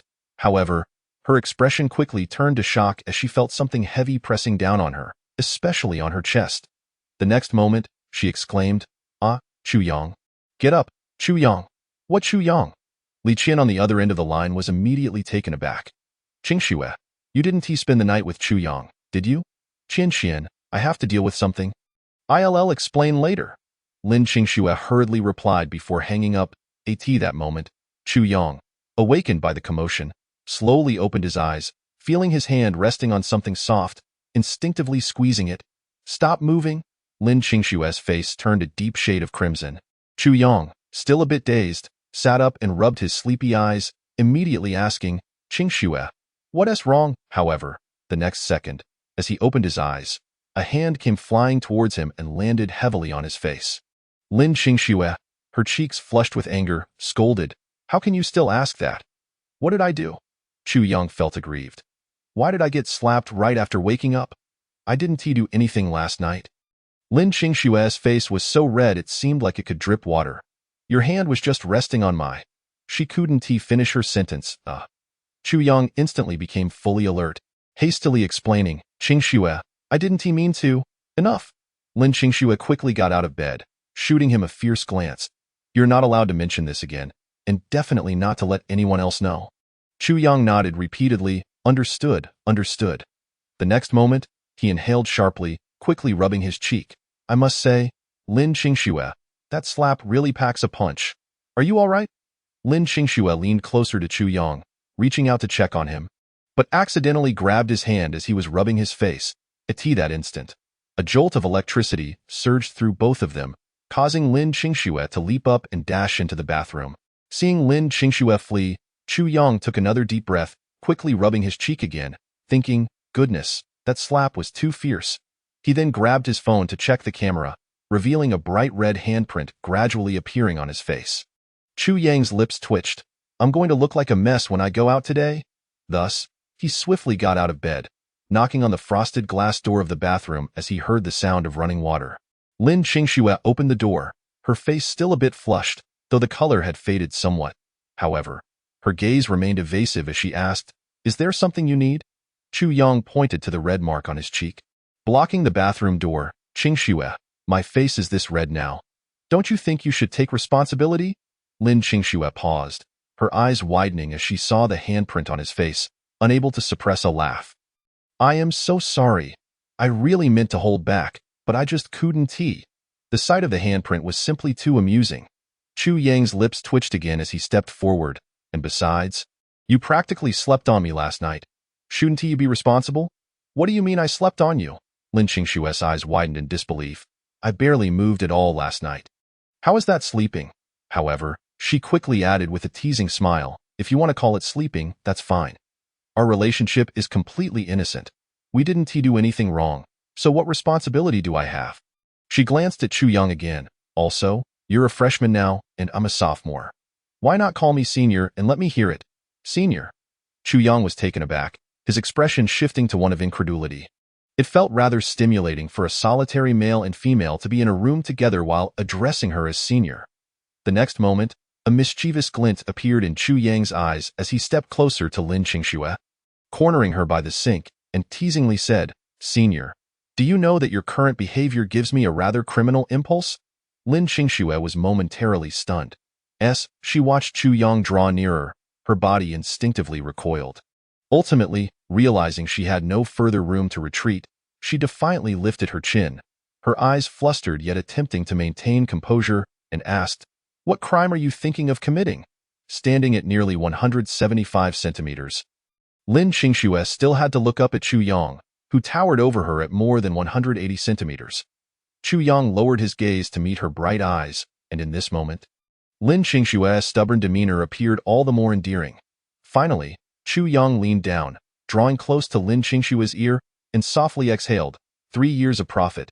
No regrets. Don't be reckless. Lin Qingxue forcefully leaned back a little more. But Chu Yang was too close for comfort, so much so that she could even catch a whiff of his unique scent. Chapter 49. The intentional Chu Yang must be intentional. Chu Yang chuckled playfully, slowly leaning closer to Lin Qingxue. What if I decide to make a mess of things? You rogue. Lin Qingxue immediately shut her eyes tight, her heart racing. In a way, no way is he really going to kiss me? If he does, should I resist or just go along with it? Ultimately, she held her breath in nervous anticipation. What the heck? If a kiss is all it is, then so be it. After all, it won't kill me. Yet, a tinge of fear crept in. What if after the kiss, he wants to do something else? What should I do then? Should I agree, or should I refuse? Chu Yang quietly observed Lin Qingxue's anxious demeanor, his gaze flickering slightly before he raised his hand and flicked her forehead. Silly girl, I was just teasing you. Huh? Lin Qingxue slowly opened her eyes, only to see Chu Yang beside her, unboxing a bathroom set, squeezing toothpaste onto a toothbrush, and filling a cup with water. Oh? Lin Qingxue, slightly dazed, nodded and took the toothbrush from Chu Yang's hand, silently starting to brush her teeth. Chu Yang continued, however, before we eat, there's something I need you to do for me. Huh? Lin Qingxue paused. What do you want? Go downstairs to the supermarket and buy me a mask. This handprint on my face isn't going away for a few hours. How can I go out and face people without a mask? That's true. Lin Qingxue couldn't help but laugh, nodding repeatedly. I'll definitely get you a stylish mask. All right, brush your teeth. Chu Yang affectionately ruffled Lin Qingxue's hair, then left the bathroom, leaving her momentarily stunned. He just touched my head. But the next moment, she pouted angrily. After all that, is that it? I was even thinking about letting you kiss me. You didn't do anything at all? What a waste of feelings. Chu Yang, are you even a man? Bang! Lin Qingxue, biting her silver teeth, slammed the mouthwash cup onto the sink, sulking as she continued to brush her teeth. When Lin Qingxue finished brushing her teeth and came out, Chu Yang was taken aback upon seeing her gloomy expression. What's wrong? Why the long face? Who upset you? Weren't you fine just a moment ago? No. Lin Qingxue pouted, picked up her phone, and turned to walk outside the room.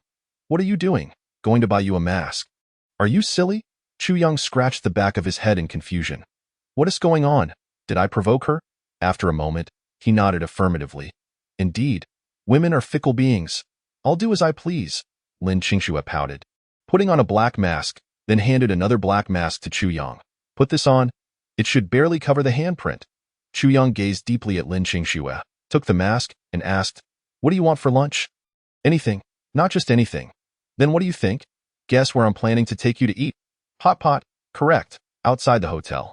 Once Chu Yang and Lin Qingxue exited, 2 men stealthily followed behind them. They were the 2 personnel from the security department who had intended to apprehend Chu Yang the previous night. Observing the masked duo engaged in light-hearted banter, one of the security personnel scratched his head in confusion. Wow, his trick actually worked? The other chuckled. What, you want to find a pretty lady to rescue you at the police station? Well, maybe just a tiny bit. Are you as handsome as him? No. Then please stop daydreaming. What do you mean? We've been partners for years. Is this a personal attack? I'm just stating the facts, as the 2 playfully bickered. One of their encrypted phones suddenly rang. Upon answering, the man nodded quickly, his face turning serious. Got it? Don't worry. If something happens, even if I have to die, I will protect him. What's wrong? The other asked. His expression grave. Is there trouble? The man nodded.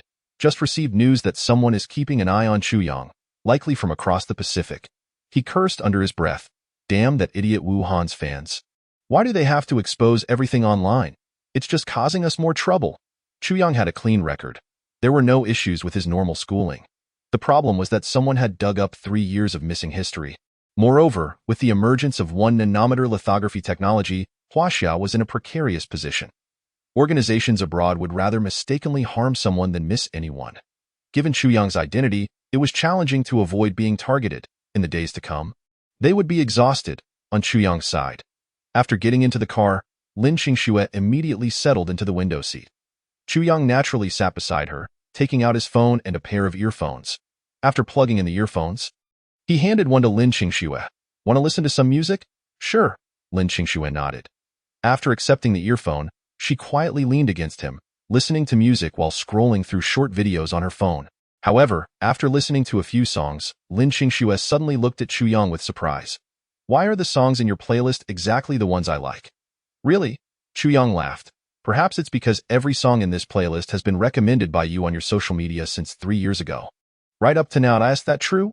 Lin Qingxue was somewhat astonished, feeling a thrill of joy inside. So, Chu Yang had actually been paying attention to her all along? Indeed. Chu Yang nodded, and perhaps recalling something, his heart began to race a little faster. The next moment, he quickly turned his head, his gaze meeting Lin Qingxue's clear eyes as she looked up. Chu Yang. Chapter 50. A bet. If I lose, I kiss you. If I win, you kiss me. Lin Qingxue raised her phone. Smiling at Chu Yang. Chu Yang, look. How do you think they captured this moment? On Lin Qingxue's phone screen appeared a short video of a child in class learning Mandarin. The teacher said Big Lion, but the child mispronounced it as Big West. The child's expression was particularly funny. Seeing this, Chu Yang laughed. They probably intended to film a normal teaching video, but ended up capturing the child's mistake. Could it be staged? I've seen many such funny videos, and I have no idea how they recorded them, Lin Qingxue remarked. Chu Yang nodded. You should bring your phone closer so I can take another look. Lin Qingxue inched closer to Chu Yang, placing her phone in front of him. Here, look, it's really amusing. Chu Yang examined it closely and continued. This must be a coincidence. However, many other funny videos online might not be purely coincidental. They likely have actors. Lin Qingxue nodded and quickly raised her head, her crystalline eyes sparkling as she asked with a smile. By the way, what were you going to say earlier? Chu Yang's expression faltered. His heart racing again, he was just about to speak when Lin Qingxue's phone rang suddenly. Hold on, let me take this call. After hanging up, she looked back at Chu Yang. Now, tell me, what did you want to say? Chu Yang felt somewhat helpless. Momentum fades with time. Sincerity is built gradually. Confessing his feelings might not need to be rushed. Perhaps he could wait for a better opportunity next time. At a scenic spot back in their hometown? After applying, the administrative office on Zhuanyuan Island would host a fireworks display. However, upon arriving in Kyoto, where fireworks were strictly prohibited, it had been ages since she last saw any. Do you really want to see them? Chu Yang asked, tilting his face slightly. Since joining Huaqa University and leaving Xiangnan, he hadn't seen the fireworks on Zhuanyuan Island in a long time either. Chu Yang nodded quietly, not saying anything else. Back at school. In the dormitory, after pulling out his phone, he opened a special app he had created during his time at the research base. The phone screen instantly turned blue. This was a small application he had developed, which had no other purpose but to detect various signal sources within a 20-meter radius. After confirming that there were no surveillance or listening devices arranged within the room, Chu Yang took out his secure phone and dialed Wang Weiman's number. The call was swiftly connected, and Wang Weiman's hearty laughter resonated through the line. Little Chu, didn't we just meet yesterday? What brings you to call me today? Chu Yang pondered for a few seconds. Old Wang, I plan to apply for a laboratory at Jingda, and I may need you to allocate some materials and equipment for me. On the other end of the line, Wang Weiman's eyes lit up. Do you have a new idea? Indeed. Chu Yang nodded that I will compile a list of the necessary materials and send it to your email shortly. Compared to the field of biotechnology, where developing gene serums to enable soldiers to regenerate lost limbs would undoubtedly take considerable time, mechanical technology was much simpler. Creating top-tier bionic prosthetics required merely a thorough understanding of human anatomy and the design of mechanical components, knowledge he had long since mastered. However, having witnessed the data on the supergene, his standards had significantly elevated. Thus, he harbored some innovative ideas for this bionic prosthesis project. Wang Weiman chuckled. Sounds good. Just give me the project name and send me the material list. I will arrange all the research funding and materials for you. Naturally, there was no issue with Chu Yang pursuing project research. Tio put it bluntly, given the scientific capabilities he had displayed. As long as the project did not excessively deplete national resources, the authorities were more than willing to provide him with whatever funds and materials he required.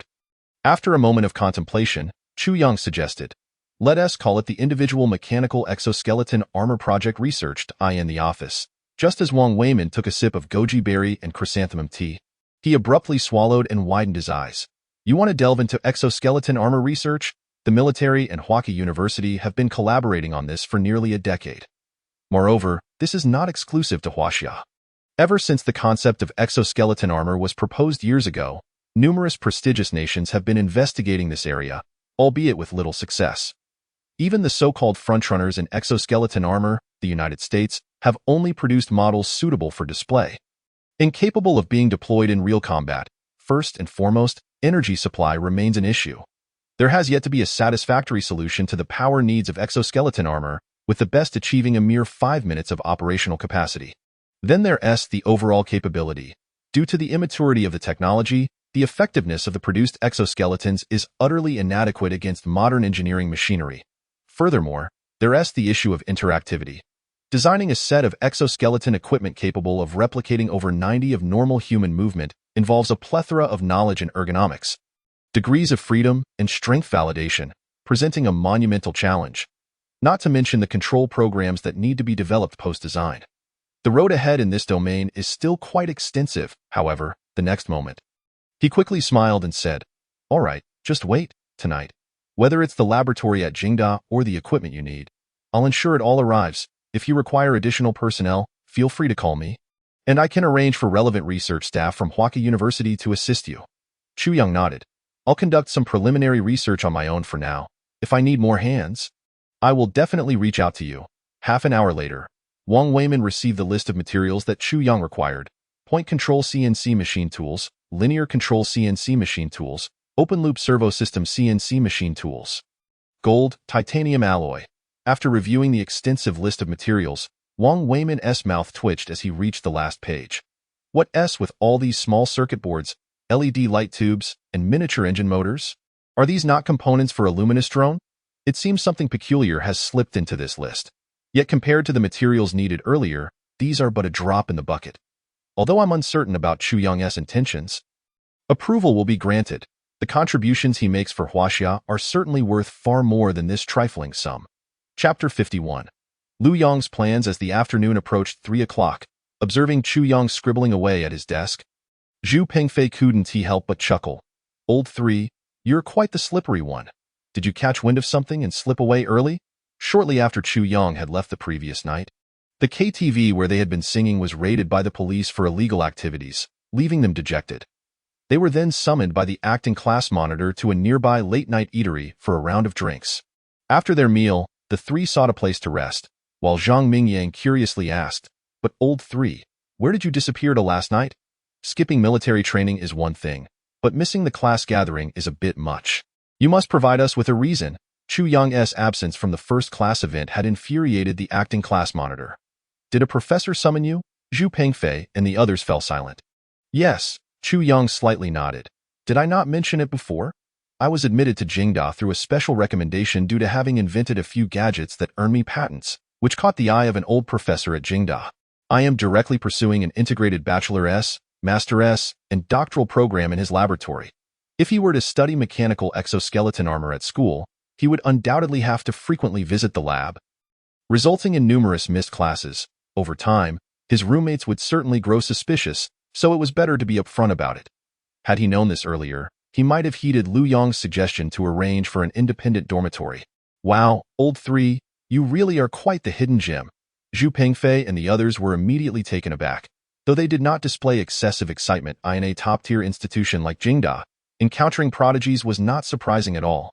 Wang Lei continued to inquire, "What specific project are you researching?" "I recall that our School of Management does not have any major projects. It's from another department," Chu Yang acknowledged before adding, "I merely sought assistance from my advisor to transfer to the School of Management." "Why is that?" Zhu Pengfei questioned, somewhat puzzled. Suddenly, Zhang Mingying burst into laughter, glancing at Zhu Pengfei. "You don't get it, do you? The intention is certainly not for the sake of mere pleasure. What could possibly attract a prodigy like old 3 to our School of Management? Pursuing an integrated program means the undergraduate department isn't particularly significant. It's simply a matter of the old professor making a call. Wang Lei and Zhu Pengfei's expressions brightened. Lin Qingxue? Exactly. As evening fell, Chu Yang treated Zhu Pengfei and the others to a meal, though they opted to dine in the cafeteria rather than venture off campus. After their meal, the four of them exited the cafeteria in unison. At that moment, students lining the main avenue of the campus turned their attention to the center of the road. A fleet of military green transport trucks had entered Jingda's campus, heading directly toward one of the independent laboratories. Zhang Mingyang gazed intently at the green trucks, exclaiming, "What is happening here? Are those military vehicles? Are they delivering special equipment to our school?" Wang Lei replied slowly, "Perhaps a research lab at our school has made a significant technological breakthrough. And to prevent leaks, the military has sent personnel for a covert transfer." Zhu Pengfei, however, looked at Chu Yang and asked, "Old 3, you're involved in research with the professor, right? Do you know anything about this?" Chu Yang understood. This was likely the series of equipment Wang Weimin had arranged for him. After hearing this, and as the trucks drove away, the group soon lost interest in the matter. The next morning, due to having classes, Zhu Pengfei and the others rose early, while Chu Yang awakened even earlier.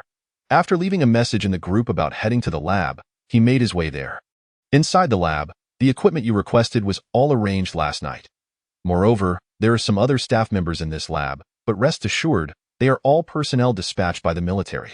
Their dual role is to ensure your safety while also bolstering numbers. As it would be quite conspicuous if you were the sole occupant of such a large laboratory. After outlining the general situation of the lab, Lu Yong smiled at Chu Yang and inquired, "Academician Chu? How is it? Do you need any additional personnel for your project?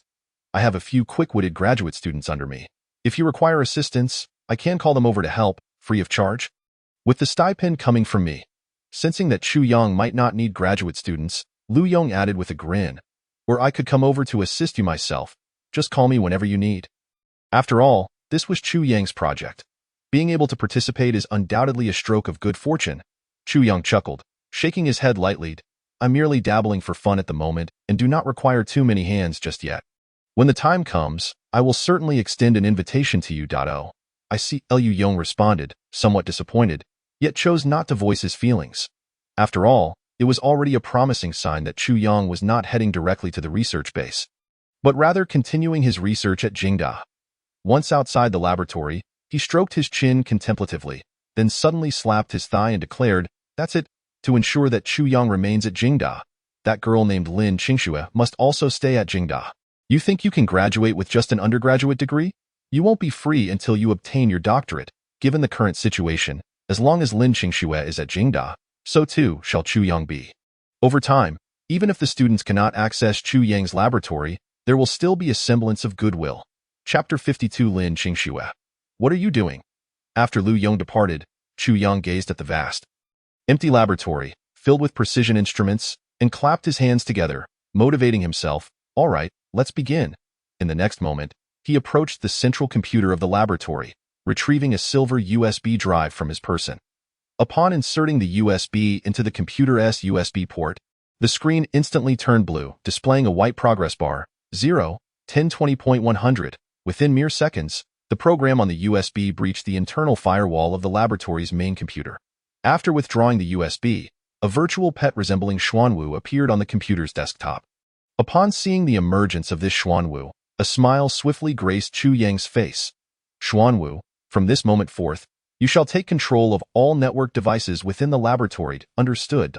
An electronic, synthesized voice resonated from the speakers connected to the main computer. Hearing this, Chu Yang nodded in satisfaction. This was a weak artificial intelligence software he had designed, crafted using a programming language from his repository of knowledge. IT possessed basic independent thinking capabilities and exhibited exceptional learning abilities. The moment it was uploaded to the network, it existed within the entire virtual realm, solely obeying his commands. With Xuanwu now uploaded onto the network, Chu Yang began the task of modifying various mechanical devices within the laboratory. Given the monumental workload associated with manufacturing exoskeleton armor, he found it impossible to manage alone. As for recruiting research personnel, that was unnecessary. By comparison, he preferred a cadre of fully automated intelligent robots that could execute his directives without question, obedient and requiring no rest. His goal for the day was to transform all precision instruments in the laboratory into fully intelligent, fully automated devices, subsequently linking them into a cohesive production line to manufacture each component of the exoskeleton armor. Of course, this was merely the initial step. The design blueprint for the first-generation exoskeleton armor was already etched in his mind. However, the components produced would only address the flexibility of the exoskeleton armor. Nonetheless, this represented a significant breakthrough for numerous research institutes focusing on exoskeleton technology, as the exoskeletons currently available on the market exhibited poor maneuverability, leaving users with the sensation of being trapped within a cumbersome metal shell. In contrast, the design blueprint Chu Yang possessed completely resolved the flexibility issue. The next concerns would revolve around energy propulsion and operational duration, which could indeed be seen as interconnected challenges. The more potent the energy source, the greater the force generated, and consequently, the longer the operational duration. Once the basic outline of the exoskeleton was assembled, he would need to contemplate the core energy drive and any necessary weapon systems. In essence, an exoskeleton could be likened to a mech suit. Tio Chu Yang. The significance of such a suit lay in warfare and protection. At critical moments, a soldier clad in a mech must possess the capability to penetrate enemy lines and strike at the heart of the enemy with overwhelming force. Of course, one could also interpret this as a small romantic notion cherished by men. Meanwhile, within the girls' dormitory, Lin Qingxue and her companions, having no classes that morning, opted to remain in their quarters. Li Qian was resting, while the other two classmates ventured to the university library to study. As for Lin Qingxue, she was engrossed in monitoring the stock market. This was one of the reasons why she garnered attention from several professors at Jingda. Her acumen in finance was exceptionally sharp. Within just her first year of university, she had transformed her family's initial investment of 200,000 into 300,000, achieving an impressive return of nearly 150. At that moment, a new email notification popped up on her computer screen. After a brief moment of surprise, Lin Qingxue quickly moved her cursor to open the message. It was an email from Kyoto University, main campus. No way. Is this real? After quickly scanning the content, she erupted in ecstatic screams within her dormitory. Oh my goodness, is this for real? Professor Zhang actually wants to accept me as her master's and doctoral student.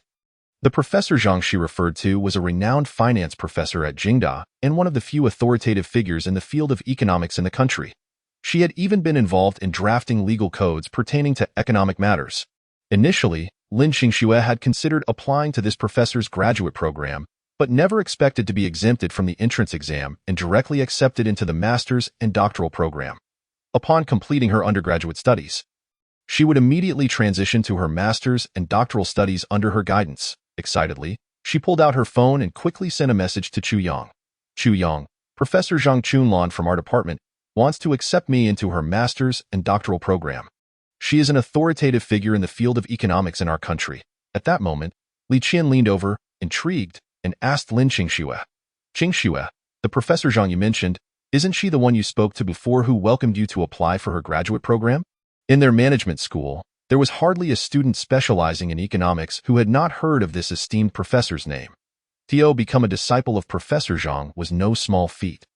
Those who pursued careers in finance and economics would undoubtedly receive preferential treatment from top-tier companies in the country, even if they had to personally approach the employers. Meanwhile, in the laboratory, Chu Yang, who had set his phone aside to focus on modifying the instruments, heard the voice of Xuanwu emanating from the main computer. Boss, Lin Qingxue has sent you a message. Here is the content. Chu Yang, Professor Zhang Chunlan from our department wants to accept me into her master's and doctoral program. She is an authoritative figure in the field of economics in our country. Chu Yang was momentarily taken aback. So sudden? He recalled that during his time at the research base, Lu Yong had mentioned this matter, indicating that Lin Qingxue was quite favored by several professors at Jingda. However, it was unusual for a professor who typically began selecting students in their third year to send out acceptance letters in the second year, especially on the very first day of his residency at the Jingda laboratory. The implications of this connection were rather intriguing. Nevertheless, Chu Yang did not dwell on it too much. Was this authoritative figure in economics pursuing an academic path? He then set down his tools, approached the workstation, and picked up his phone to send a message. Congratulations! To celebrate this wonderful news, I'll treat you to lunch, and you can pick up the tab. Chu Yang paused for a moment, surprised by the busyness. You don't have time for a meal together? Lin Qingxue replied. I need to take my roommates out for lunch, but I'm available in the evening. It's settled then. I'll treat you. Chapter 53. Why are you staring at me? As evening descended, the sun gradually dipped below the horizon, painting a strip of sky with hues of crimson twilight. Chu Yang stood quietly beneath the dormitory where Lin Qingxue resided. After a brief wait, she bounded down the steps wearing a flowing white dress, finally coming to a stop in front of Chu Yang, her face beaming with joy. Have you been waiting long? Chu Yang shook his head. Not at all. I just arrived. He then scrutinized Lin Qingxue closely. You're all dressed up just for dinner? What's wrong? Do I look bad? Lin Qingxue immediately held up her phone. Using the screen as a mirror to check her reflection, Chu Yang quickly reassured her. No, it's just that I thought you girls found makeup to be quite the hassle. It's merely a casual meal. No need for makeup, right? What do you know, you straight-laced man? Lin Qingxue shot him a playful glare. You don't understand that girls wear makeup to feel good about themselves. You think I'm doing this for you? I'll wear my makeup however I please. She playfully stuck out her tongue at him. Hee hee. All right, I admit my ignorance. Chu Yang chuckled, apologizing. Have you decided what you want to eat tonight? Lin Qingxue wrinkled her cute little nose. How about we go to the cafeteria? I heard that the second cafeteria has a fantastic spicy hot pot place, and I haven't had the chance to try it yet. Sounds good. Chu Yang nodded slightly, then led Lin Qingxue towards the second cafeteria at the school. As they journeyed along, Lin Qingxue's countenance radiated sheer joy. Chu Yang, you cannot imagine how elated I was upon receiving the email from the school. I was so overjoyed that I nearly stumbled over a stone while walking to class this afternoon, simply because I was lost in my happiness. Even during class, I couldn't contain my amusement while sneaking whispers with Li Qian, which resulted in several disapproving glares from our philosophy instructor. Afterwards, we strolled outside the campus, and I indulged in an enormous ice cream cone that almost left my teeth frozen. Chu Yang chuckled. It seems you had quite a fulfilling day. Lin Qingxue countered. What about you? What did you do today? Chu Yang pondered for a moment. I had breakfast at the cafeteria this morning, then spent the entire day in the school laboratory conducting experiments. I was busy, but thankfully, it yielded significant results. Lin Qingxue paused. Is it one of those confidential projects? Indeed, Chu Yang nodded. But aren't you still a freshman in our economics and management department at Jingda? Don't you have classes? No classes today. Oh, Lin Qingxue nodded thoughtfully, refraining from further inquiries. She was a girl of discernment, content to know that Chu Yang's departure 3 years prior had its reasons. The specifics of those reasons were not of paramount importance. She would learn them in due time when he was ready to share. After their meal, the two ambled leisurely along the pathways of the campus as dusk settled in, the sky darkened, and a luminous full moon ascended to its throne above. Turning to Chu Yang, she inquired, Do you have any plans for tomorrow? Yes, Chu Yang replied after a moment's thought. The laboratory is quite busy, and I may not have time. Oh, Lin Qingxue pouted in disappointment before brightening up with a smile. It's no big deal. After all, men are often busy. Do you need anything from me tomorrow? Not really, I was just asking. The following evening, in the girls' dormitory at 8 o'clock, Li Qian was idly scrolling through short videos on her phone when she suddenly looked up at Lin Qingxue. Qingxue, I'm so bored. Why don't we go out for a stroll tonight? Before Lin Qingxue could respond, another girl eagerly chimed in, Yes, yes, out of sight, out of mind. But Lin Qingxue sat alone in her corner, feeling somewhat restless as she fiddled with her phone, occasionally glancing at her WeChat interface. Ever since Chu Yang had sent her a morning greeting that morning, he had not sent another message. Not even a simple happy mid-autumn festival. Was the laboratory truly that demanding? In the laboratory, Chu Yang wiped the beads of sweat that had gathered on his forehead and glanced at the array of drones before him, each adorned with colorful LED lights. After drying off, he addressed the laboratory's main computer, Xuanwu. Please check the connectivity of these devices. In an instant, all the LED lights on the drones illuminated simultaneously. Satisfied, Chu Yang nodded. Excellent, Xuanwu. Initiate the fireworks program. Location: the school playground. The small drones, which had been quietly resting on the ground, began to ascend one by one from the laboratory floor. Under Xuanwu's control, they formed a long line and swiftly headed towards the playground. Meanwhile, Chu Yang grabbed his phone and swiftly dialed Lin Qingxue's WeChat. The call connected instantly, and Lin Qingxue's melodious voice came through. Hello, Chu Yang, what's up? With a smile, Chu Yang asked, Would you like to see some fireworks? Lin Qingxue was momentarily taken aback. What fireworks? Fireworks aren't allowed in Kyoto. Chu Yang continued, your dorm should have a view of the playground. Just look up. The playground? Lin Qingxue paused before quickly rushing to the balcony of their dormitory. From there, she could see the entire playground. Are you there? Chu Yang inquired. Lin Qingxue nodded, I'm here. But the next moment, she stood frozen in disbelief. On the playground, a total of 500 small black drones congregated. Launching into the sky simultaneously, as they vanished into the night.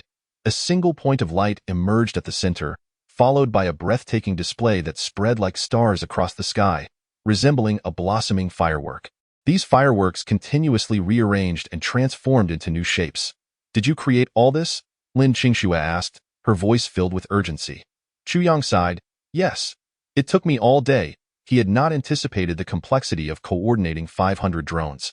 Lin Qingxue's voice suddenly turned anxious. Wait, let me make a wish. What wish do you have? Guess. Chu Yang chuckled. I can't possibly guess. You wouldn't wish for my long life, would you? A tear glistened in the corner of Lin Qingxue's eye. What if my wish really includes you? Chu Yang was momentarily taken aback. Lin Qingxue gazed at the dazzling drones above, quietly closing her eyes as a tear rolled down her cheek. Thank you, Chu Yang. I've watched many fireworks, each year grander than the last, but this year is the most stunning of all. Although it lacks the essence of real fireworks, this display is a beautiful creation just for me. After collecting herself, Lin Qingxue spoke softly into the phone. Chu Yang, let us meet. Right now. At the playground. Wow, this drone light show is simply magnificent. If someone were to put on such a display for me, I would undoubtedly marry them.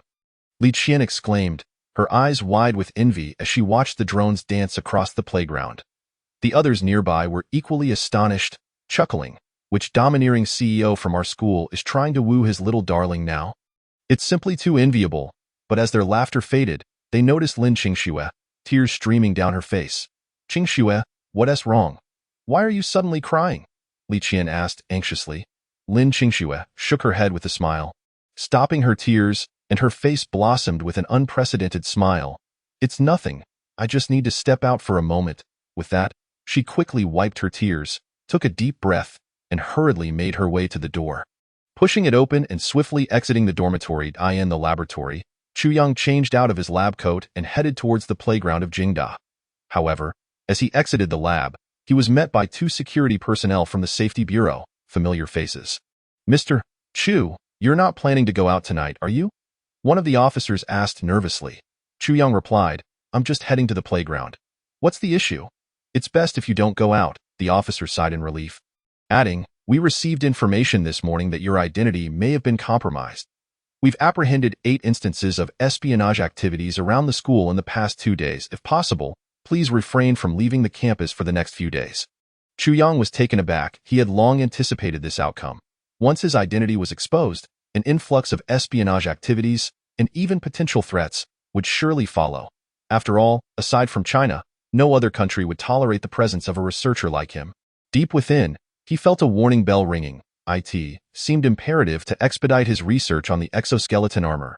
At the very least, if those individuals infiltrated the school, as long as he could access the laboratory, he would retain a semblance of self-preservation.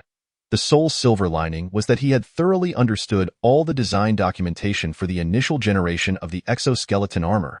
He had even established the production line for its outer shell. As soon as he resolved the critical energy issue, the development of the initial generation of exoskeleton armor would be deemed successful. After bidding farewell to the 2 safety personnel, Chu Yang quickly made his way to the school's playground. The lights along the edges of the playground track remain aglow.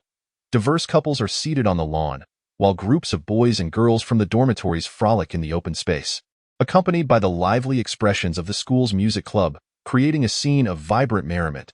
Amidst this lively atmosphere, Chu Yang arrives at the designated meeting place, where he finds Lin Qingxue waiting for him.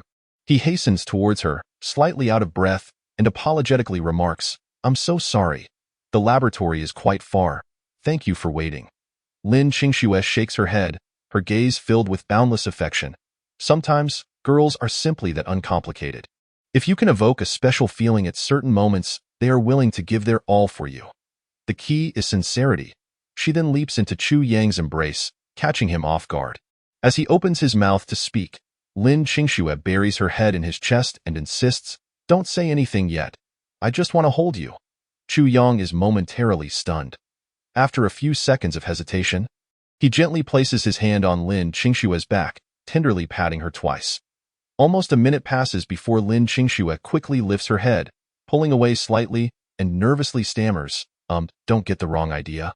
I just wanted to thank you for letting me see a different kind of fireworks tonight." She then meets Chu Yang's gaze, her heart racing fiercely. "I probably will never forget this in my life."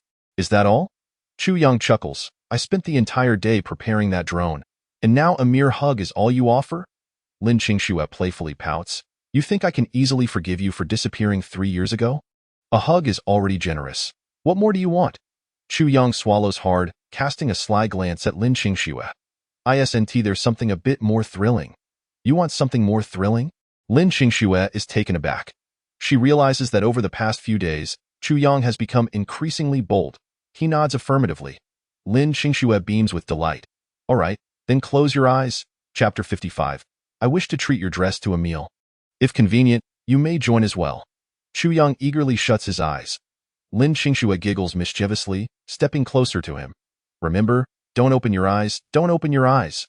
Once she stands before him, Lin Qingxue playfully stomps on his foot, teasing, "Silly dog." Chu Yang quickly opens his eyes. "What is this? Are you playing tricks on me?"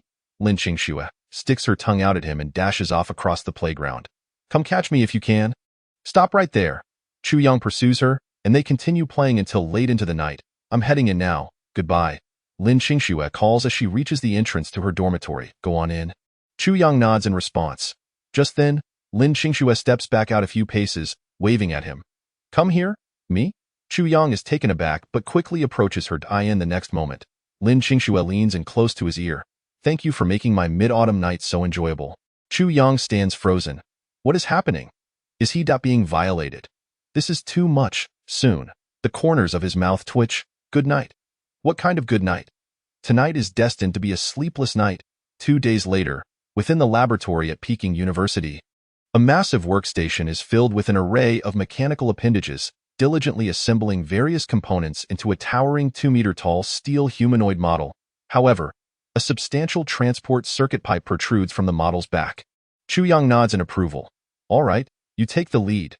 After spending 2 days engrossed in the lab, he figures it wouldn't hurt to listen to some music for relaxation. Understood. As the lyrics begin to play, the steel humanoid model springs to life. Draw a dragon on the left and a rainbow on the right. Let us get moving.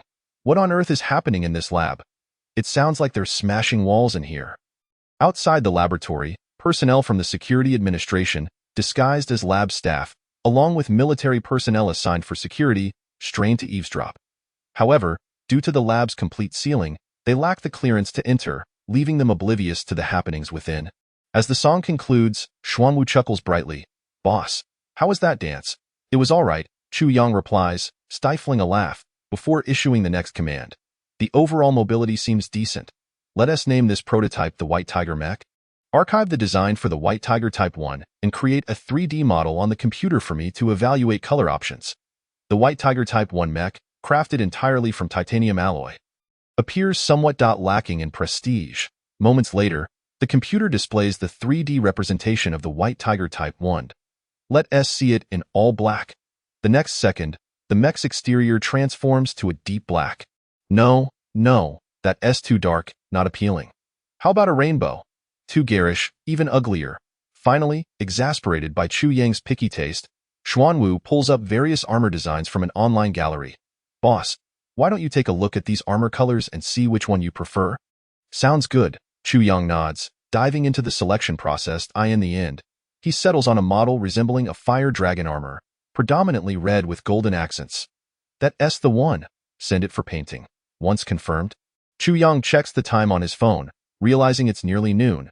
He scrolls through his social media and notices a photo posted 2 hours ago by Lin Qingxue, dressed in a short-sleeved red French dress. She poses with her roommate beside the football goal on the school playground, captioned, "The sun is lovely today." After a brief moment of contemplation, Chu Yang taps Lin Qingxue's profile and sends a message. "I noticed the dress you wore this morning looks lovely. I'd like to treat it to a meal. If you're free, you're welcome to join." Since that evening she kissed him, Lin Qingxue has been avoiding him, leaving only morning and evening greetings. Meanwhile, in a corner of a street in Kyoto, a black van is parked. Inside, a few individuals are intently watching Lin Qingxue as she chats with her roommate while waiting for bubble tea. A young man in the passenger seat turns to the middle-aged driver. "Captain, do you think capturing that girl will lead us to Chuyang?" "Absolutely," the man replies, his gaze fierce. Chuyang spends all his time in that lab at their school. And even when he comes out, it's surrounded by security administration personnel. He is definitely hiding something. He then chuckles. However, directly capturing him at the lab isn't practical, but that girl is a different story. IVE investigated. Her relationship with Chuyang is quite extraordinary, and although there are security administration personnel nearby, there is still a chance here. If we grab her, I have plenty of ways to make Chuyang comply. Chapter 56. Lin Qingxue is kidnapped. From now on, only entry is permitted, no exit. Out shopping. Chuyang pauses, resignedly thinking, well, I guess I'll have to eat alone for lunch. Xuanwu, could you send someone to the cafeteria to fetch me a portion of stir-fried dried tofu with meat from the first cafeteria? After giving the order, Chuyang looks up and asks, is the lithium-air battery ready?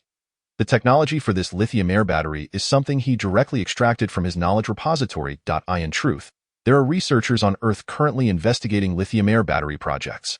However, a significant number of people remain skeptical about its feasibility due to lithium being an extremely reactive metal that can react with nearly every gas in the air, barring noble gases. Unless one can isolate the oxygen from the air and create a sealed environment where only oxygen naturally enters the reaction system constructed with lithium, achieving this is quite a challenge. The best method proposed involves using a special molecular physical membrane to isolate other elements in the air from the lithium battery contact points. However, while this sounds feasible in theory, executing it is another matter entirely. Currently, the technology on Earth is far from capable of accomplishing this. Meanwhile, within the knowledge repository, Chuyang merely conducted a brief inquiry and swiftly uncovered the manufacturing technology for high-permeability oxygen molecular separation membranes. However, due to fundamental scientific challenges, he was compelled to modify the laboratory equipment once again yesterday, assembling a device for the production of these membranes himself. Admittedly, while this technology is indeed complex, the benefits it promises upon breakthrough are undeniably foreseeable. In comparison to traditional lithium-ion batteries, lithium-air batteries require no consumption of the cathode's reactants, relying solely on the oxygen present in the air to facilitate the reaction. Theoretically, the oxygen in the atmosphere is virtually inexhaustible. Consequently, the energy reserve of lithium-air batteries is determined solely by the weight of the lithium electrode, meaning that, for the same volume, the energy capacity of lithium-air batteries can exceed that of ordinary lithium batteries by more than 5 times. Chuyang nodded in acknowledgement and proceeded to the equipment designated for energy intensity testing in the laboratory. A substantial intelligent mobile forklift was currently maneuvering from a distant assembly workstation for lithium-air batteries, swiftly lifting a freshly packaged lithium-air battery weighing nearly 100 kilograms with its prongs. Its design was tailored to resemble a backpack, accommodating the White Tiger Model 1 mecha, ensuring minimal impact on its agility during usage.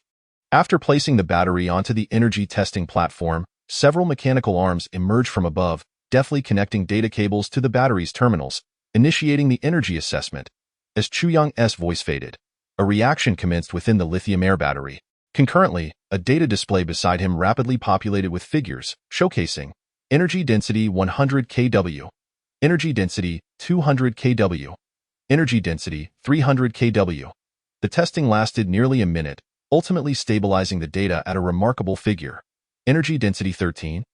200 kW. Upon witnessing this energy density, Chuyang nodded in satisfaction.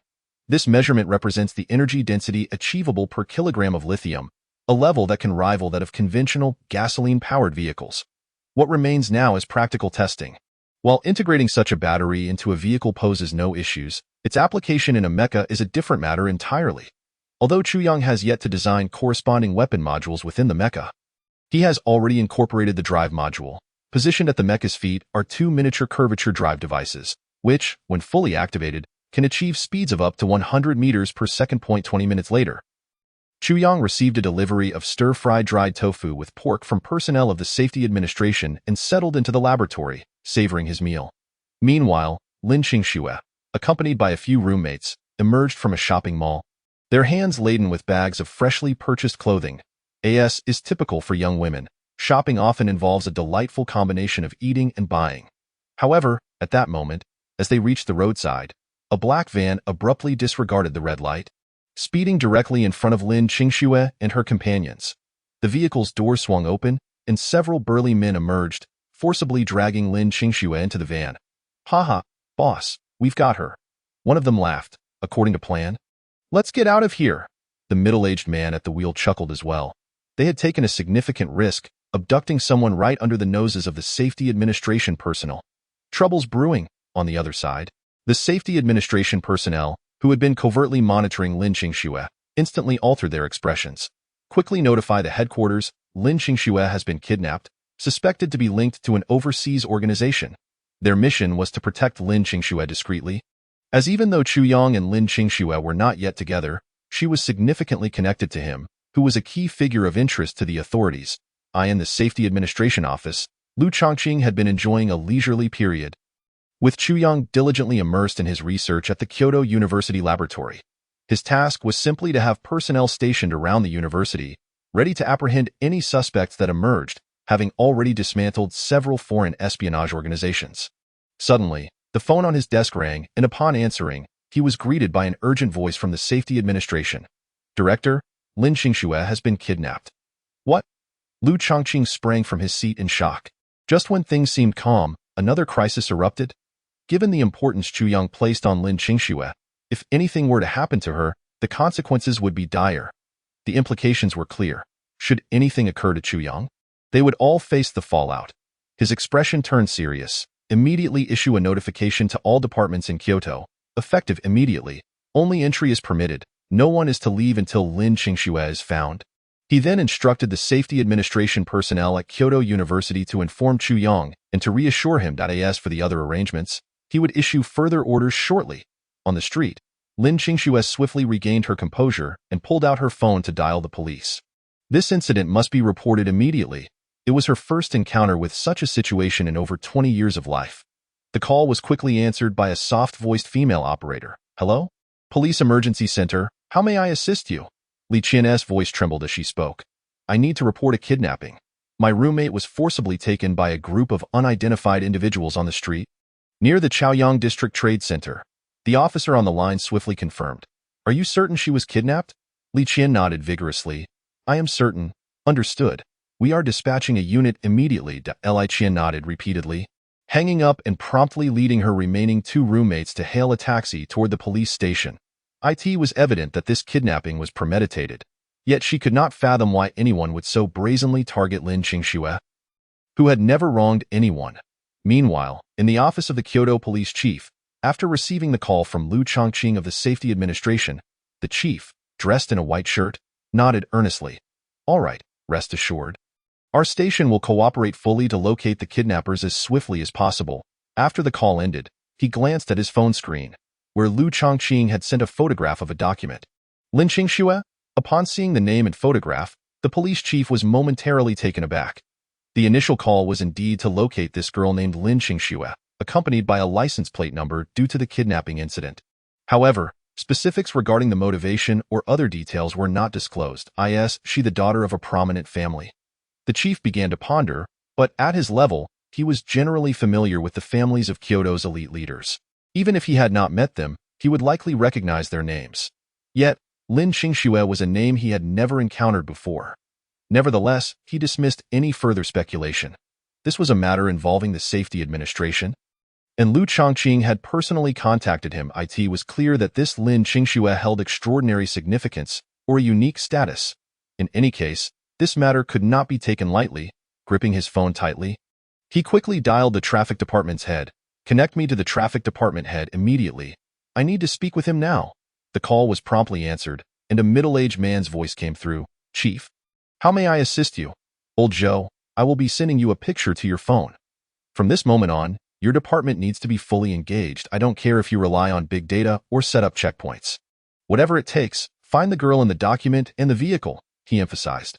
"Note, this is a task issued by the Safety Administration, so I suspect there may be foreign organization involvement. You must exercise caution. The abductors may be armed, and the girl's safety is paramount. Should you encounter any unforeseen circumstances, lethal force is permissible. Furthermore, this operation must succeed without fail. If it goes awry, you will have to face the consequences yourself. Before long, the police department established a temporary command center, uniting the traffic department, information department, and even the SWAT team to collaborate on the case. Throughout the main thoroughfares of Kyoto, several helicopters rapidly began aerial searches, scanning the ground below. Witnessing this scene, an instant throng of onlookers gathered around.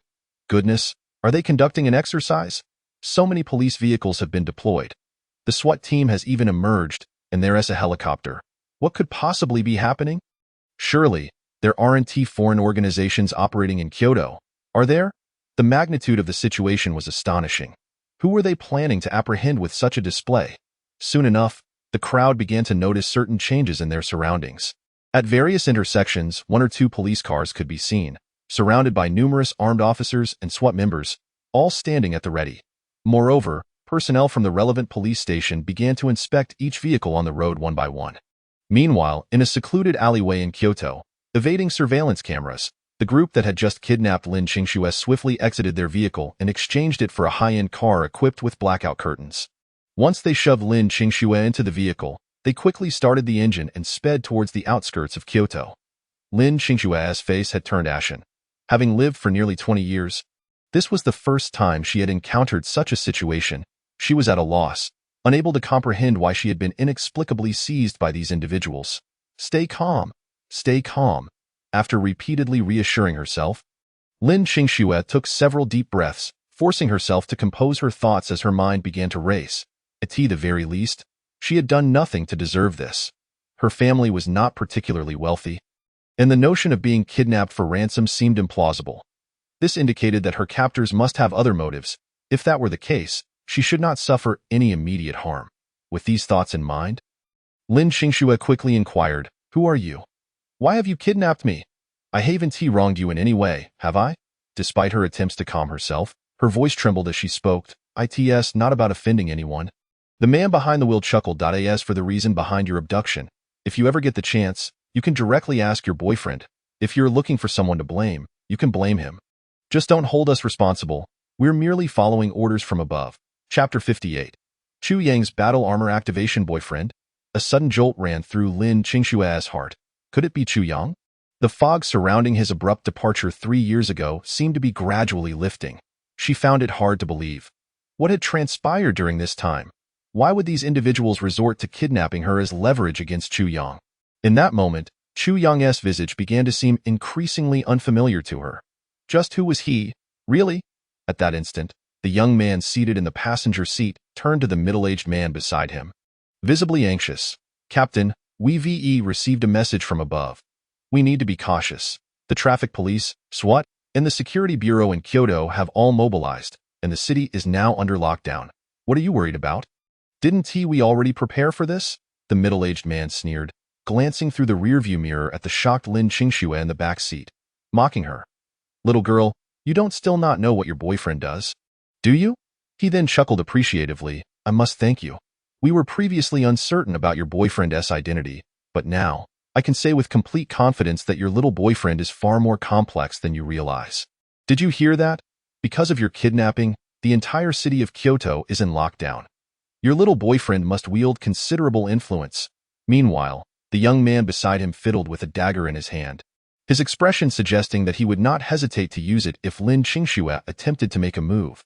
The middle-aged man continued, "Lao Yu, prepare for a lockdown. To prevent her from screaming, find some tape to seal her mouth." Immediately, a man seated next to Lin Qingxue retrieved a roll of black tape from the back seat storage compartment, tore off a piece, and swiftly sealed her mouth. At the Kyoto University laboratory, Chu Yang was diligently researching the weapon templates for the Baihu No. 1 mech when a sudden knock echoed at the door.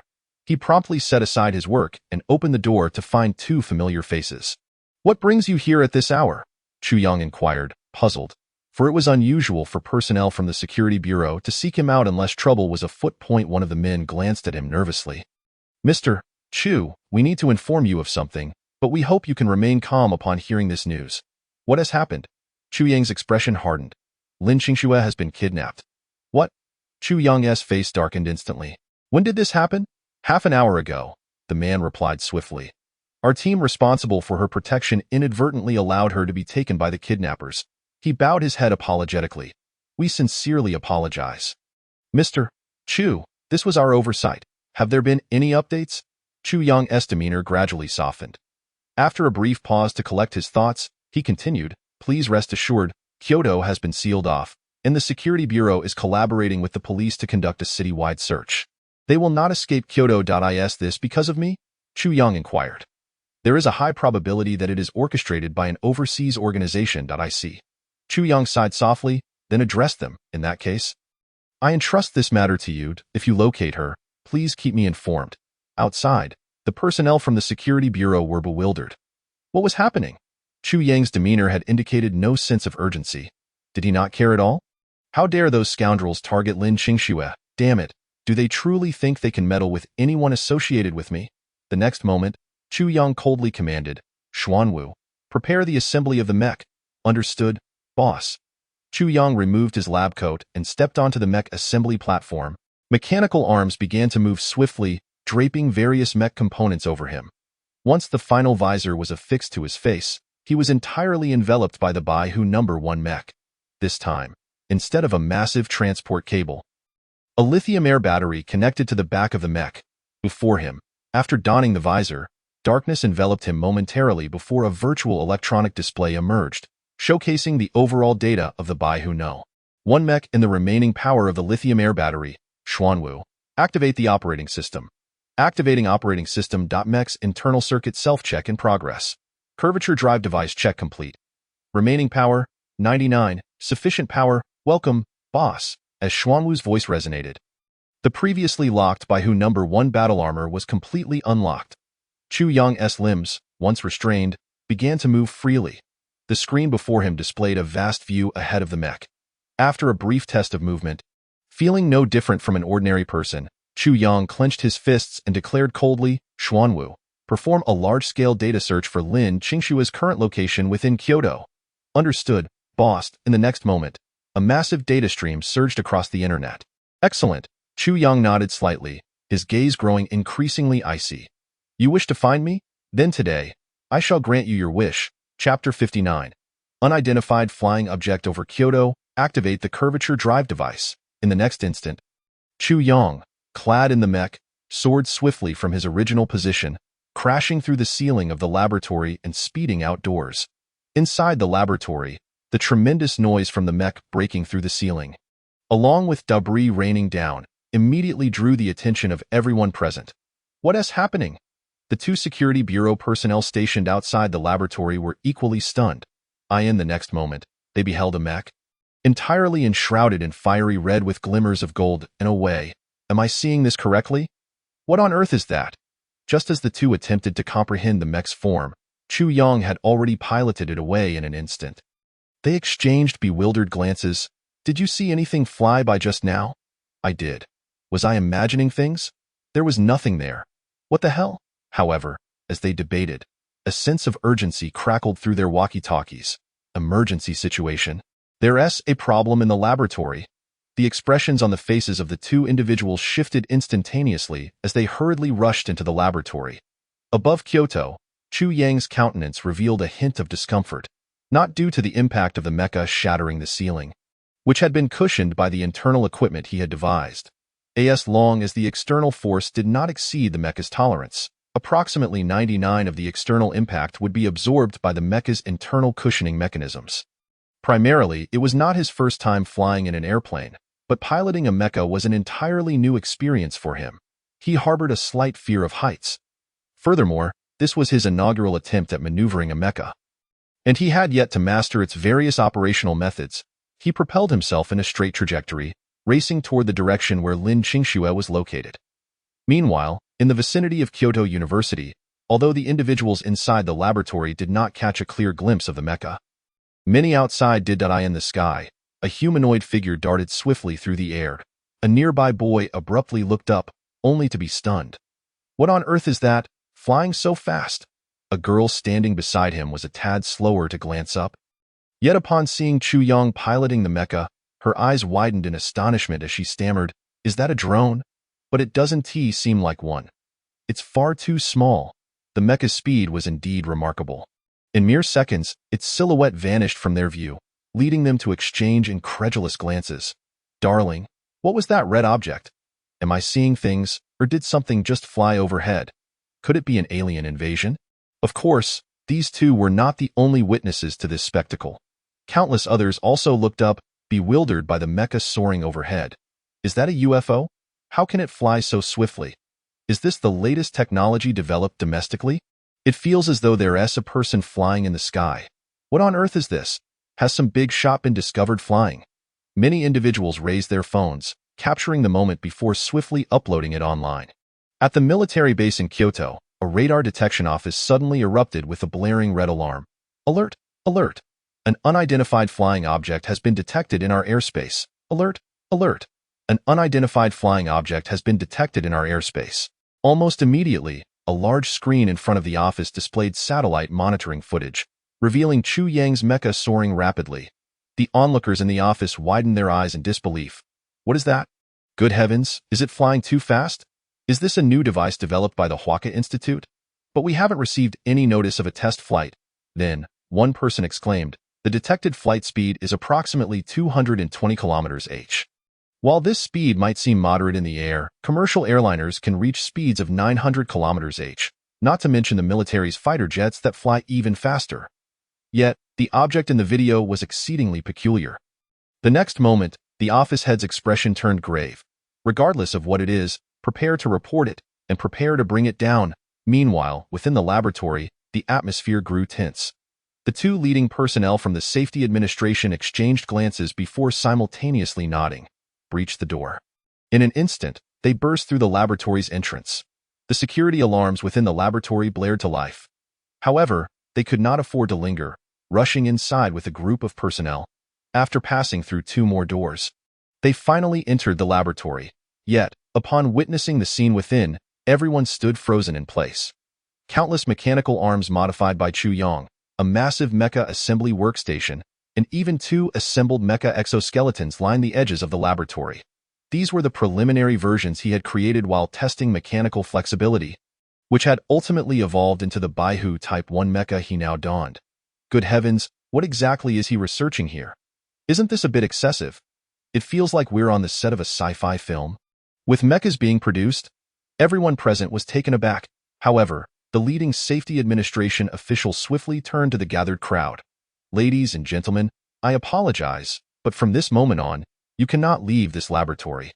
The Safety Administration will be dispatching personnel to take control. He then instructed a nearby colleague. Immediately call the headquarters and inform the director that Chu Yang has gone missing. Chapter 60.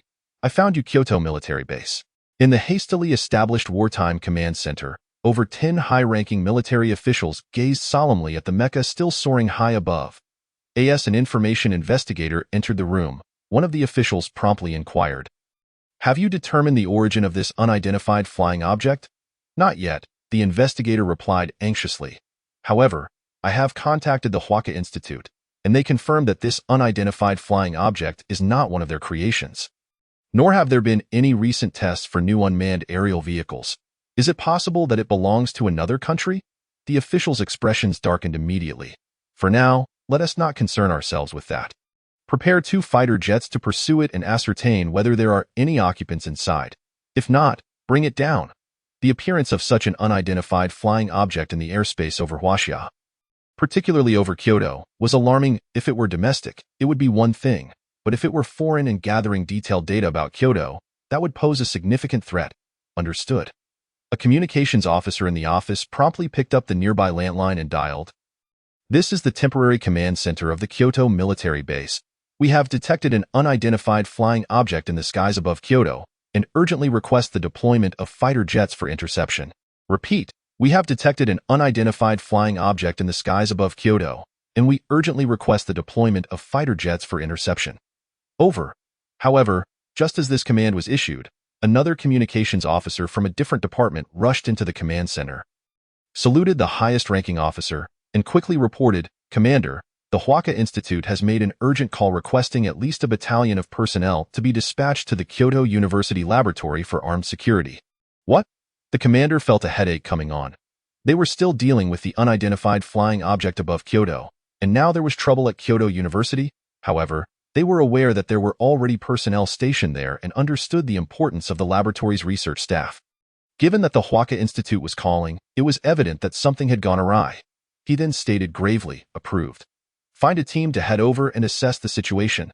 Soon, 2 of the most advanced military fighter jets took off rapidly from the Kyoto airbase, swiftly tracking Chu Yang's location. Meanwhile, within the Kyoto University laboratory, a multitude of academicians from the Huaka Institute had gathered, each wearing a grave expression. At this point, it would not be an exaggeration to say that Chu Yang was one of Huaxia's most crucial research personnel. If something were to happen to him, it would be a significant issue. Wang Weimin, glancing at the various instruments in the laboratory, dialed Chu Yang's number. In the skies, the mecha's internal system, Xuanwu, spoke. Boss, the president of the Huaka Institute, Wang Weimin, is calling you. Would you like to answer? President Wang. Chu Yang paused momentarily, switched to autopilot mode. I will take the call. In the next instant, the mecha transitioned to automatic operation mode, continuing its rapid flight toward Lin Qingshua's location as Chu Yang answered the call. Smiling gently, Old Wang, what brings you to call me at this hour? Testing. Wang Weimin immediately seized upon the key point in Chu Yang's statement. Chu Yang, tell me, the unidentified flying object soaring above Kyoto is your research, isn't it? Subsequently, Chu Yang hung up the phone and turned to Xuanwu, asking, Xuanwu, how long until we arrive? 5 minutes, full speed ahead. In the next moment, the mecha's velocity surged dramatically. However, soon after, 2 Chinese fighter jets appeared alongside Chu Yang. Master, the 2 fighter jets ahead wish to communicate with us. Should we allow it? Fighter jets? Chu Yang was taken aback, casually glancing to either side before nodding. Yes, connect the call. Once communication was established, he immediately heard the voice of the personnel from the fighter jets. Warning, this is the Huaxia Air Force. You have entered our airspace. Please identify yourself immediately and land at once, or our military aircraft will engage in counteraction. Over. Chu Yang. The foremost fighter pilot momentarily froze, utterly oblivious to Chu Yang's true identity. Meanwhile, within the confines of the laboratory, Wang Weimin's expression shifted dramatically as he gazed at the call that Chu Yang had abruptly terminated. He swiftly dialed the commander stationed at the military camp in Kyoto. Commander Sun, the unidentified flying object above is undergoing flight testing by one of our academicians from Huaka Institute. You haven't taken any action yet, have you? What? Commander Sun, taken aback by the sudden revelation, retorted. You should have mentioned that earlier. My fighter jets have already been dispatched. If all goes well, you'll soon witness that aircraft plummeting from the sky. No, absolutely not. Wang Weimin exclaimed vehemently. We cannot allow it to be shot down. Our researchers are still aboard. On Chu Yang's end, after exchanging a few words with the fighter pilot, the mecha rapidly descended. The pilot's countenance shifted as he reported back to the control tower. Tower, there are personnel inside the flying object, and he claims to be Chu Yang. Should we proceed with the next steps for expulsion? Over. Upon hearing this, the expressions of the 2 fighter pilots instantly froze. Our nation's new scientific achievement? When did Huaxia acquire such technology? Concurrently, as the mecha descended swiftly, Chu Yang's field of vision revealed a black sedan racing along the road. A cold smile crept across Chu Yang's face. I have found you. Chapter 61. Should there be any resistors, they shall die inside the black sedan. Those individuals had been covertly embedded in Huaxia for years, some even a decade prior. They were tasked with long-term intelligence gathering, sowing chaos, and instigating international disputes, as well as executing specialized assassination missions when necessary. Living in constant trepidation, their days of dread were finally nearing an end. Now that Lin Qingxue had become a bargaining chip, upon hearing their leader's words, the other occupants of the vehicle erupted into laughter. Finally, we won't have to endure this state of anxiety in Huaxia any longer. What a relief! Yet, just as the smiles on their faces began to fade, the young man seated in the passenger seat suddenly looked up in disbelief at the sky, his voice stuttering. See, Commander? Look up! What is that in the sky? The middle-aged man glanced up and immediately spotted Chu Yang charging toward them, his pupils contracting in alarm. What the hell is that? Cursing under his breath, he slammed down on the accelerator. Buckle up, brothers, I'm accelerating. In that moment, his heart raced at an unprecedented pace. Just when they were about to make their escape from Kyoto, what kind of monstrosity had appeared in their path? They had conducted studies on Huaxia's military technology, Yet who could explain what that flying object overhead was? A drone? Or perhaps not a mecha? However, he quickly dismissed the latter possibility. How could that be? Not to mention Huaxia. Even the most advanced exoskeleton armor from the beautiful country could barely perform simple reconnaissance tasks in specific environments. Yet, that thing above, with a size comparable to a human, could actually fly. Such technology was utterly inconceivable at present. Moments later, the young man in the passenger seat received a call from an unknown number, its digits a jumbled mess. His expression tightened as he said, "Commander, should I answer?" "Yes," the middle-aged man replied without hesitation. With something like that flying above, it was obvious who was calling. Upon answering, Chu Yang's voice, cold and commanding, resonated through the phone. "You are surrounded. Everyone, exit the vehicle, cover your heads, and crouch on the ground. Any resistance will result in death." The middle-aged man snatched the phone away. "What nonsense! I have hostages in the car. If you have the guts, come down here." He slammed the phone down, his expression turning fierce as he pressed the gas pedal to the floor. With a thunderous roar, the black sedan surged forward. "Damn it!" Chu Yang thought to himself, regretting not equipping the mecha with weapon modules sooner. Without armaments, its deterrent capability had plummeted. Yet, he soon scoffed. "Xuanwu, go down and deal with them." Lacking weapon systems did not preclude him from neutralizing these individuals. As he approached within mere dozens of meters from the ground, Chu Yang deactivated the curvature drive and plummeted to the earth, creating a deep crater before the black sedan, as if a deity had descended. "Commander, it's coming down. What do we do?" The others in the car panicked. If it had been a helicopter above them, they would have felt secure, considering they had hostages and hesitated to fire. But the unknown was far more terrifying. They had no comprehension of the potential danger posed by this mysterious entity. "What are you afraid of?" the middle-aged man snapped. "I'll ram it." Chu Yang stood slowly, then maneuvered the mecha to charge towards the black sedan. With a resounding crash, he halted before the vehicle, gripping its front firmly. Sparks flew from the friction beneath his feet as the mecha was thrust backward by the car's momentum. "Xuanwu, increase the curvature drive's power." Chu Yang gritted his teeth, amplifying the mecha's thrust. Inside the car, Lin Qingshue's eyes widened in disbelief at the unfolding scene. What was this creature? Why had it suddenly appeared here?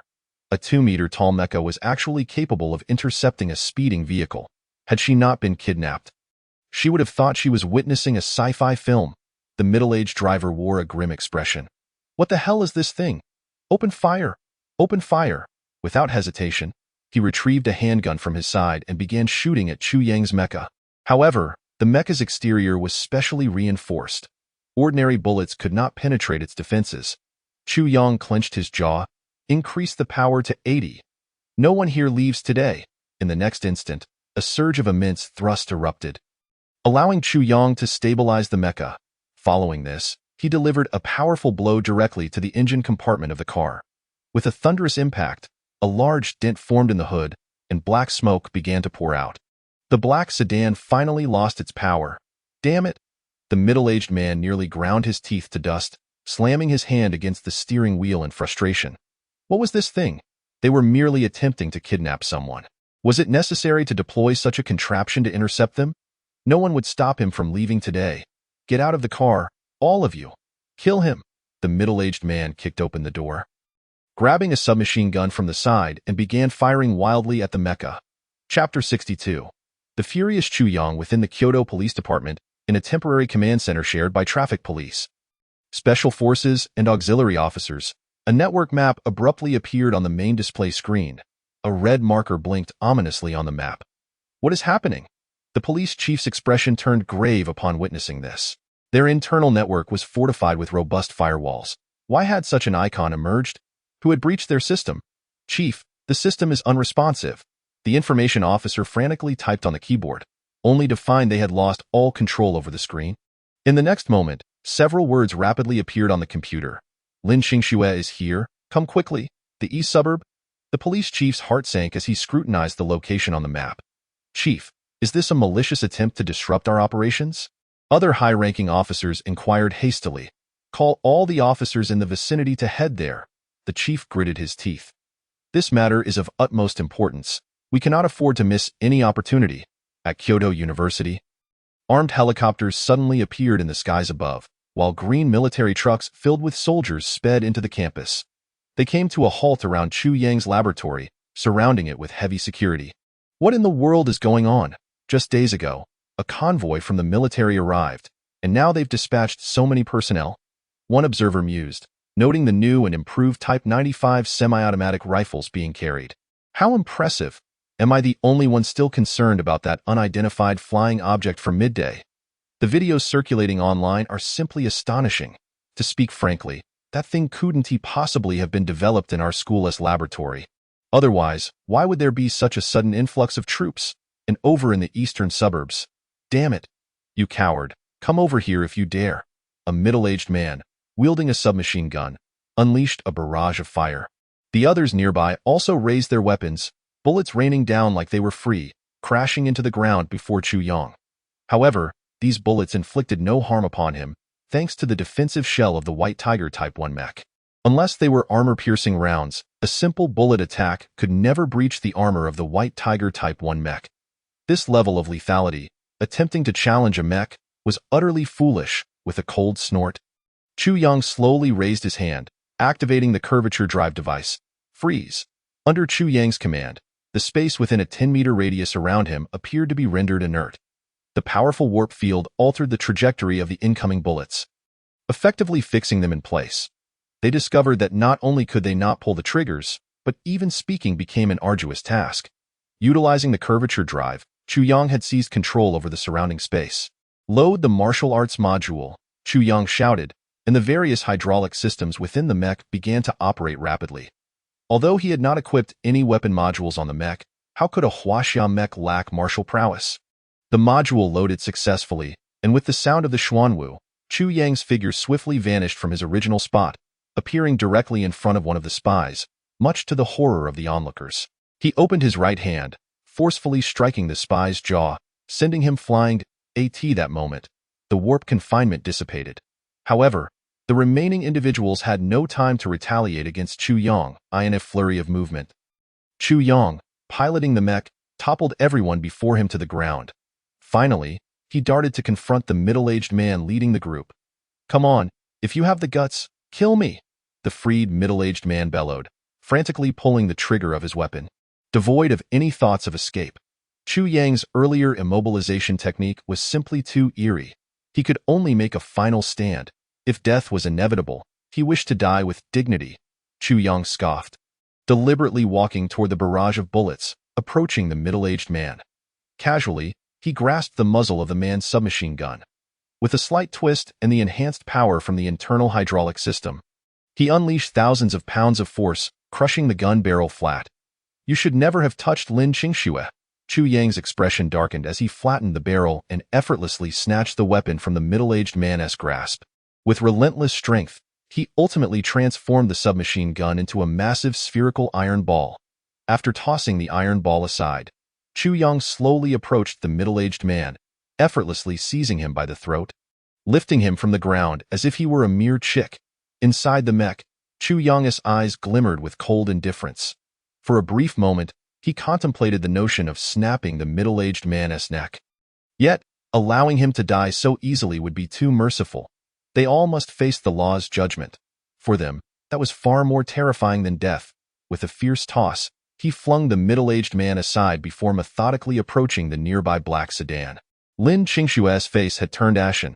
Upon witnessing Chu Yang's advancing figure, she instinctively curled up, her eyes reflecting sheer terror. The earlier scene had been so bizarre that she could not discern whether this suddenly appearing mech was a friend or foe. Chu Yang glanced at Lin Qingxue with a twinge of compassion. However, he knew he must not reveal his identity at this moment. With a casual gesture, he summoned a dagger from one of the spies nearby using the warp field and then opened the car door. Gently, he used the knife's handle to cut the ropes binding Lin Qingxue's hands. After completing this task, he discarded the dagger. Witnessing this, Lin Qingxue's heart raced. She felt a genuine presence within the mech. Connecting the dots with the earlier conversation in the car, tears welled up in her eyes. Chu Yang. In that moment, time seemed to stand still. Chapter 63. One day, may the borders of Huaxia never suffer invasion from foreign tribes. Chu Yang stood within the mech, gazing at Lin Qingxue, who was now in tears, his heart aching. He understood that often a little courage could lead to vastly different outcomes. He could easily remove his mask, abandon everything, and rush to Lin Qingshue's side, providing her with a secure embrace during her most painful moments. He was capable of it, but he could not. Since he officially became a national defense researcher, he was no longer solely his OWN in the face of confidentiality. The nation's interests must always take precedence. Without the collective, how could there be the individual? Before him stood countless predecessors, their sacrifices and anonymity, leaving their homes without seeking fame or fortune, dedicating their lives to national research. This laid the solid foundation for Huaxia's current glory. There could be no slackening in the war between nations. He could not break this precedent. Ultimately, Chu Yang refrained from taking that step. Yet, within his heart, a furious blaze ignited. What he had done thus far was insufficient, far from enough. This was Huaxia, a land where over 1 billion people lived, bearing their hopes and lives. The territory of Huaxia would not permit foreign scoundrels to trample upon it. Dignity exists only at the edge of the sword. He must do better. One day, may the borders of Huaxia never suffer invasion from foreign tribes. Soon, the wailing sirens of police vehicles reached Chu Yang's ears. Countless squad cars raced toward their location, mere hundreds of meters from the black sedan where Lin Qingshui Saturday. Upon witnessing this, Chu Yang glanced at Lin Qingshui, who appeared haggard in the car, and swiftly activated the curvature drive device, vanishing from the spot. On short video platforms, footage of Chu Yang piloting the mech over Kyoto began to spread like wildfire, with a flurry of comments rapidly accumulating below. Wow, this is the first time I've seen a mysterious video captured so clearly. Thumbs up for the poster. Is this for real? Is it a new type of aircraft from our country? I advise you to delete this. Don't get yourself in trouble. Wow, is this special effects? Is it real? This is absolutely real. I saw this little thing in Kyoto today, and it disappeared in a flash. Meanwhile, within the safety bureau, Lu Chongqing sat in an office, his expression grave as he viewed various clips of the mech appearing on his computer screen. What's going on? Why hasn't this been suppressed? Upon confirming that the mech was indeed piloted by Chu Yang, Lu Chongqing felt a mix of joy and frustration. Naturally, he was pleased that Chu Yang had developed another top-notch research achievement. However, he was troubled by the fact that it had been captured on film and shared online by multiple individuals.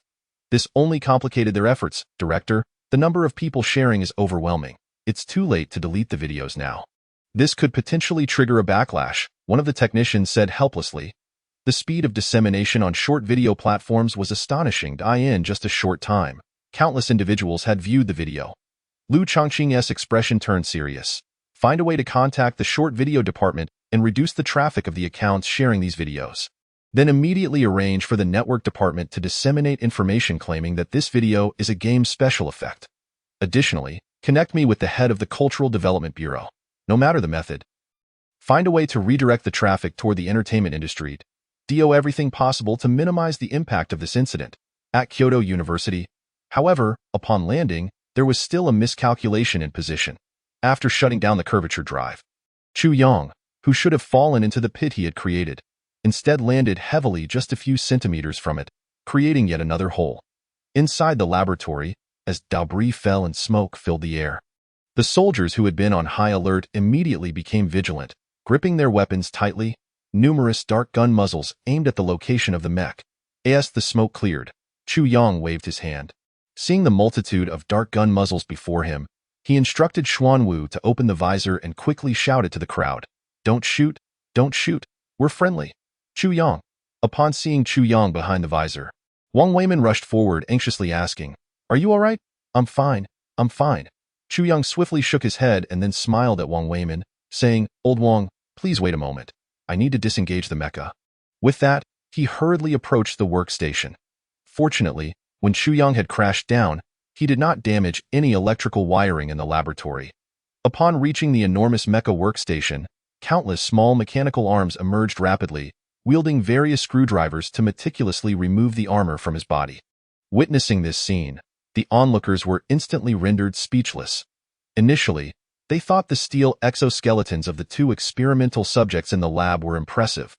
Little did they expect that the mecha Chu Yang donned was even more spectacular. Once Chu Yang had completely disassembled the mecha, Wang Weimin quickly approached him, his face a mask of astonishment. "Did you develop this?" he exclaimed. "This can only be considered a prototype." Chu Yang nodded and continued to gaze at Wang Weimin, saying, "Old Wang, I know you must have many questions, but I currently lack the time to explain. Once this incident concludes, shall we discuss it in detail?" Wang Weimin inquired. "Is that young girl from the Lin family all right?" He understood Chu Yang's nature. If not for an emergency, Chu Yang would have undoubtedly sought approval from the higher-ups before testing the research findings, rather than recklessly proceeding alone. This was tantamount to risking his life. "She is fine," Chu Yang replied, shaking his head. In a hurry, he found his phone and swiftly dialed Lin Qingshue's number.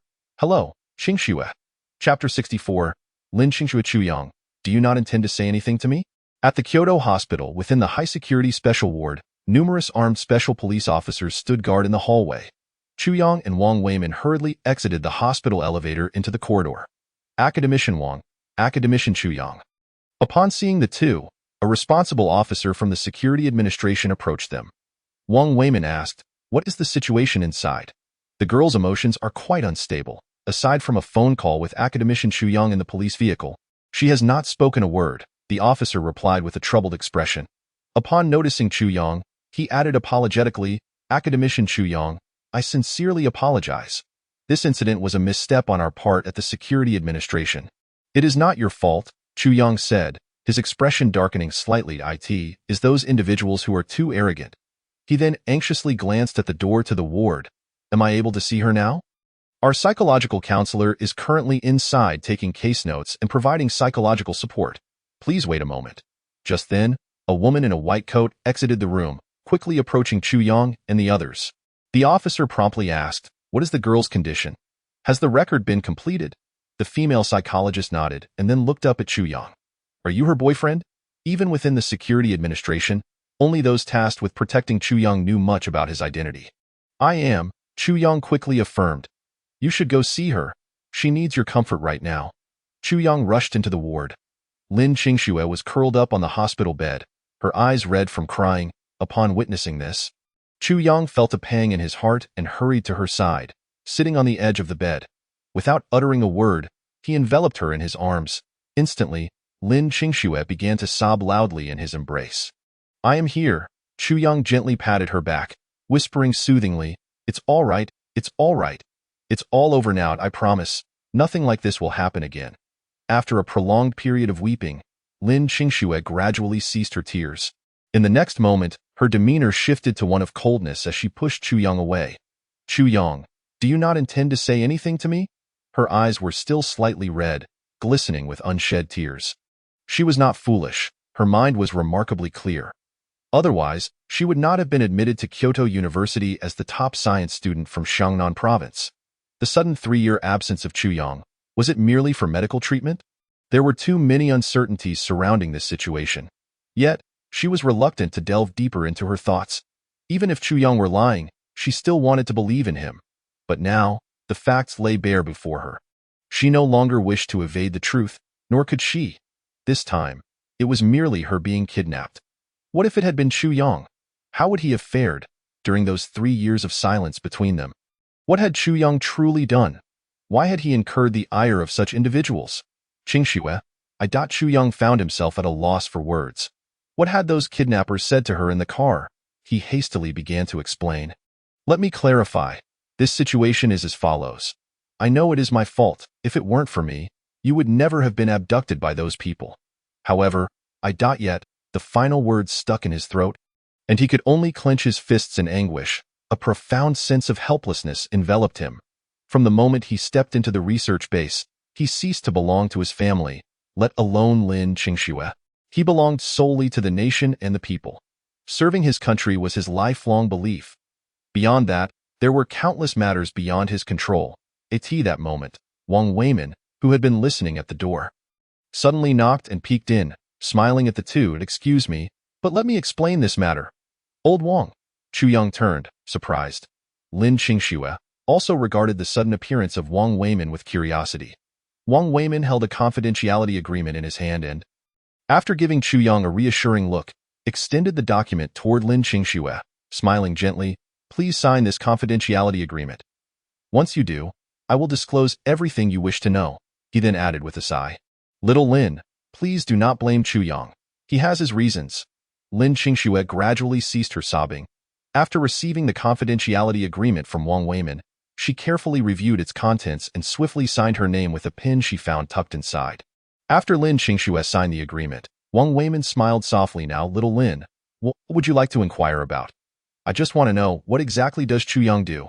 After speaking, he bowed slightly in apology to Lin Qingxue. This incident was a mistake on our part, and I sincerely apologize. And what about those 3 years? Indeed, Wang Weimin nodded. He has spent the past 3 years at a research institute within the Huaka Academy because he demonstrated exceptional talent in the field of computer science. Which is why we brought him in. Lin Qingxue glared at Chu Yang disapprovingly. Is that true? Chu Yang's lips twitched slightly. Yes, that is the case. A computer genius? That is a stretch. This explanation was certainly better than laying everything bare. But if that is the case, why didn't you say anything? Lin Qingxue looked at Chu Yang in confusion, her eyes reddening once more. You didn't send me a single message during those 3 years. Why? Is it impossible to contact anyone at Huaka Academy? Wang Weimin chuckled, shaking the confidentiality agreement in his hand. Didn't you see the stipulations listed above? Lin Qingxue's expression faltered. All right. Wang Weimin smiled. Little Lin, after signing the confidentiality agreement, please ensure to keep this matter confidential for the sake of our country. You two carry on. I shall not intrude any further. With that, Wang Weimin turned to leave. Even closing the door gently behind him, Chu Yang slowly inched closer to Lin Qingxue. Qingxue, stand right there. Lin Qingxue glared at Chu Yang. Do you truly believe that this beautiful girl will accept that you are merely an ordinary researcher? The person who just left was Wang Weimin. His photograph hangs on the wall of fame at Kyoto University. He is the president of Huaka Academy. If Chu Yang's identity were merely that of a regular researcher, a person of Wang Weimin's stature would not personally come here to explain things to me. Chapter 65. May I kiss you? Chu Yang was momentarily at a loss. What had gone awry? Just then, Lin Qingxue suddenly smiled. Forget it. I won't tease you anymore. I was just joking. From the very start, she had been unwilling to speculate on these matters. Now that she had learned of certain aspects of Chu Yang's identity, she was even less inclined to dwell on such things. What she desired was Chu Yang himself, not any special status he might hold. However, Lin Qingxue then looked up at Chu Yang with a smile and said, But I do have a question I would like to ask you. Chu Yang nodded. Go ahead. Lin Qingxue laughed as she cleared her throat, shifting from the bed to sit beside Chu Yang. She raised her right hand as if holding a microphone, playfully interviewing him. As a national-level genius who was specially recruited to Huaka Academy at the age of 16, why didn't you stay there and instead suddenly come to Kyoto University to stir things up? Who have I stirred up? On Chu Yang's forehead appeared several dark lines. Oh dear. Lin Qingxue rolled her eyes. Just a couple of days ago, weren't you confessing your feelings to me here? Are you not aware that girls can sometimes feel particularly insecure? Especially when their future boyfriend is one who cannot speak freely, keeping secrets here and there. What if you mysteriously disappear one day? Wouldn't that be a waste of time for me? Chu Yang chuckled. So, does that mean you agree to be my girlfriend? With a sigh, he added, It's all because someone said that one can start dating at 18. So here I am. He laughed again, though I'm a year late. It's not too late. Lin Qingxue giggled, but I never said I was definitely going to date you. I initially thought the same. Chu Yang nodded with a smile. However, upon reflection, you will eventually need to find a boyfriend. Whether it's me or someone else, I certainly wouldn't want to miss out, which is why I came. You've passed. Lin Qingxue playfully shot him a glance, then inquired, But when can I leave this place? A hint of worry flickered in her eyes. Qian and the others accompanied me for shopping, and they still don't know how I'm doing. I can't use my phone for the time being. After being taken to the hospital by the police, her phone had been temporarily confiscated for confidentiality purposes, and it had yet to be returned. As for the phone, I can just call them to bring it later. All right, Lin Qingxue nodded obediently. At that moment, Chu Yang suddenly leaned closer to her, grinning mischievously. If you're feeling bored, how about we play a game together? What do you want to play? Lin Qingxue eyed him warily.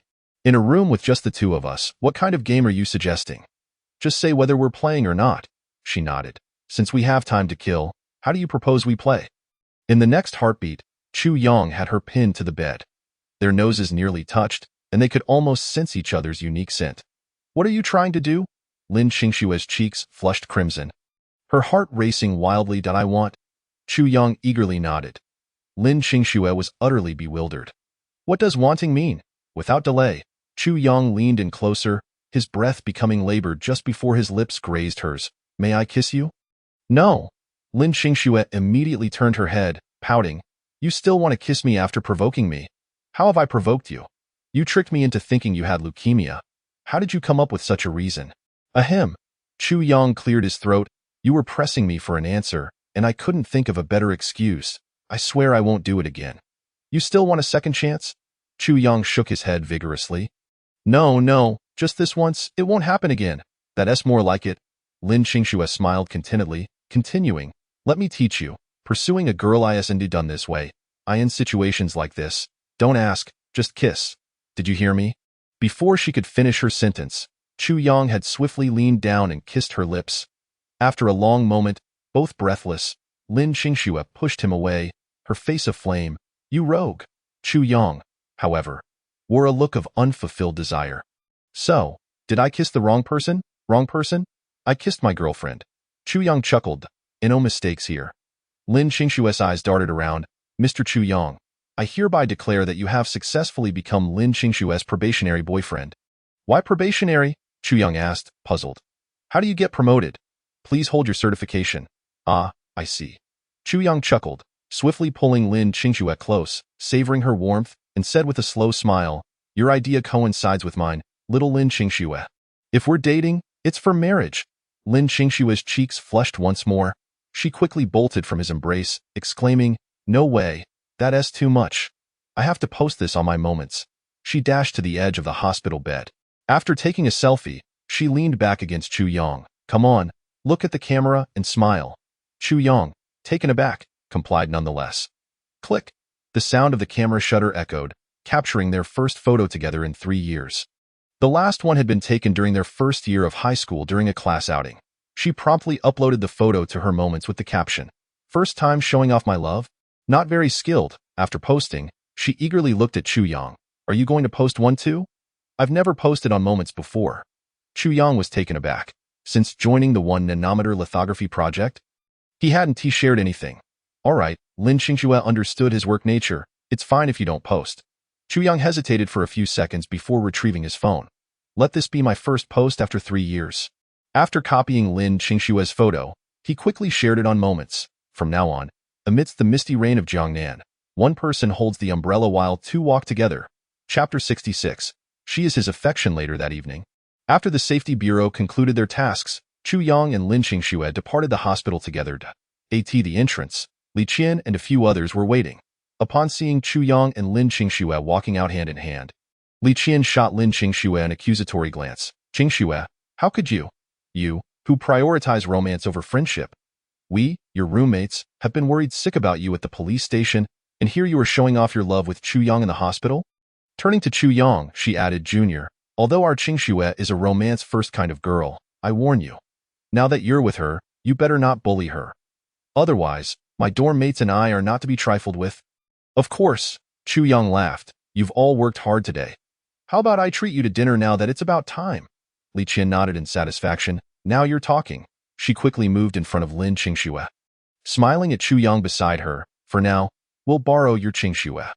After taking Lin Qingxue from Chu Yang's grasp, her dorm mates huddled together, whispering excitedly, Come on, spill the tea, what happened in between?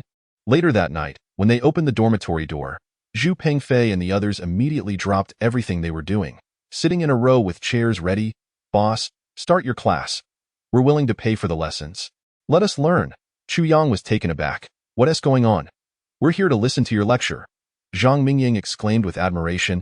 It's only been a short time since school started, and you've already won over the most elusive beauty, the campus flower Lin. You must share your secrets with us. Wang Lei and Zhu Pengfei chimed in. Yeah, old 3, don't keep your techniques hidden. We still single.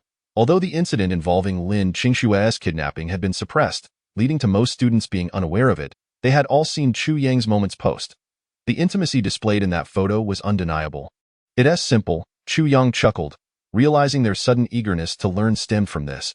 He continued, Honestly, there are no tricks involved. It's all about looks. Tio put it bluntly, she's just attracted to my physique. The 3 of them simultaneously rolled their eyes. Get lost? Shameless. Old 3, your skin is too thick? Later that night, after finishing his shower, Chu Yang sat at his desk and picked up his phone, noticing a message from Lin Qingxue that had come through moments ago.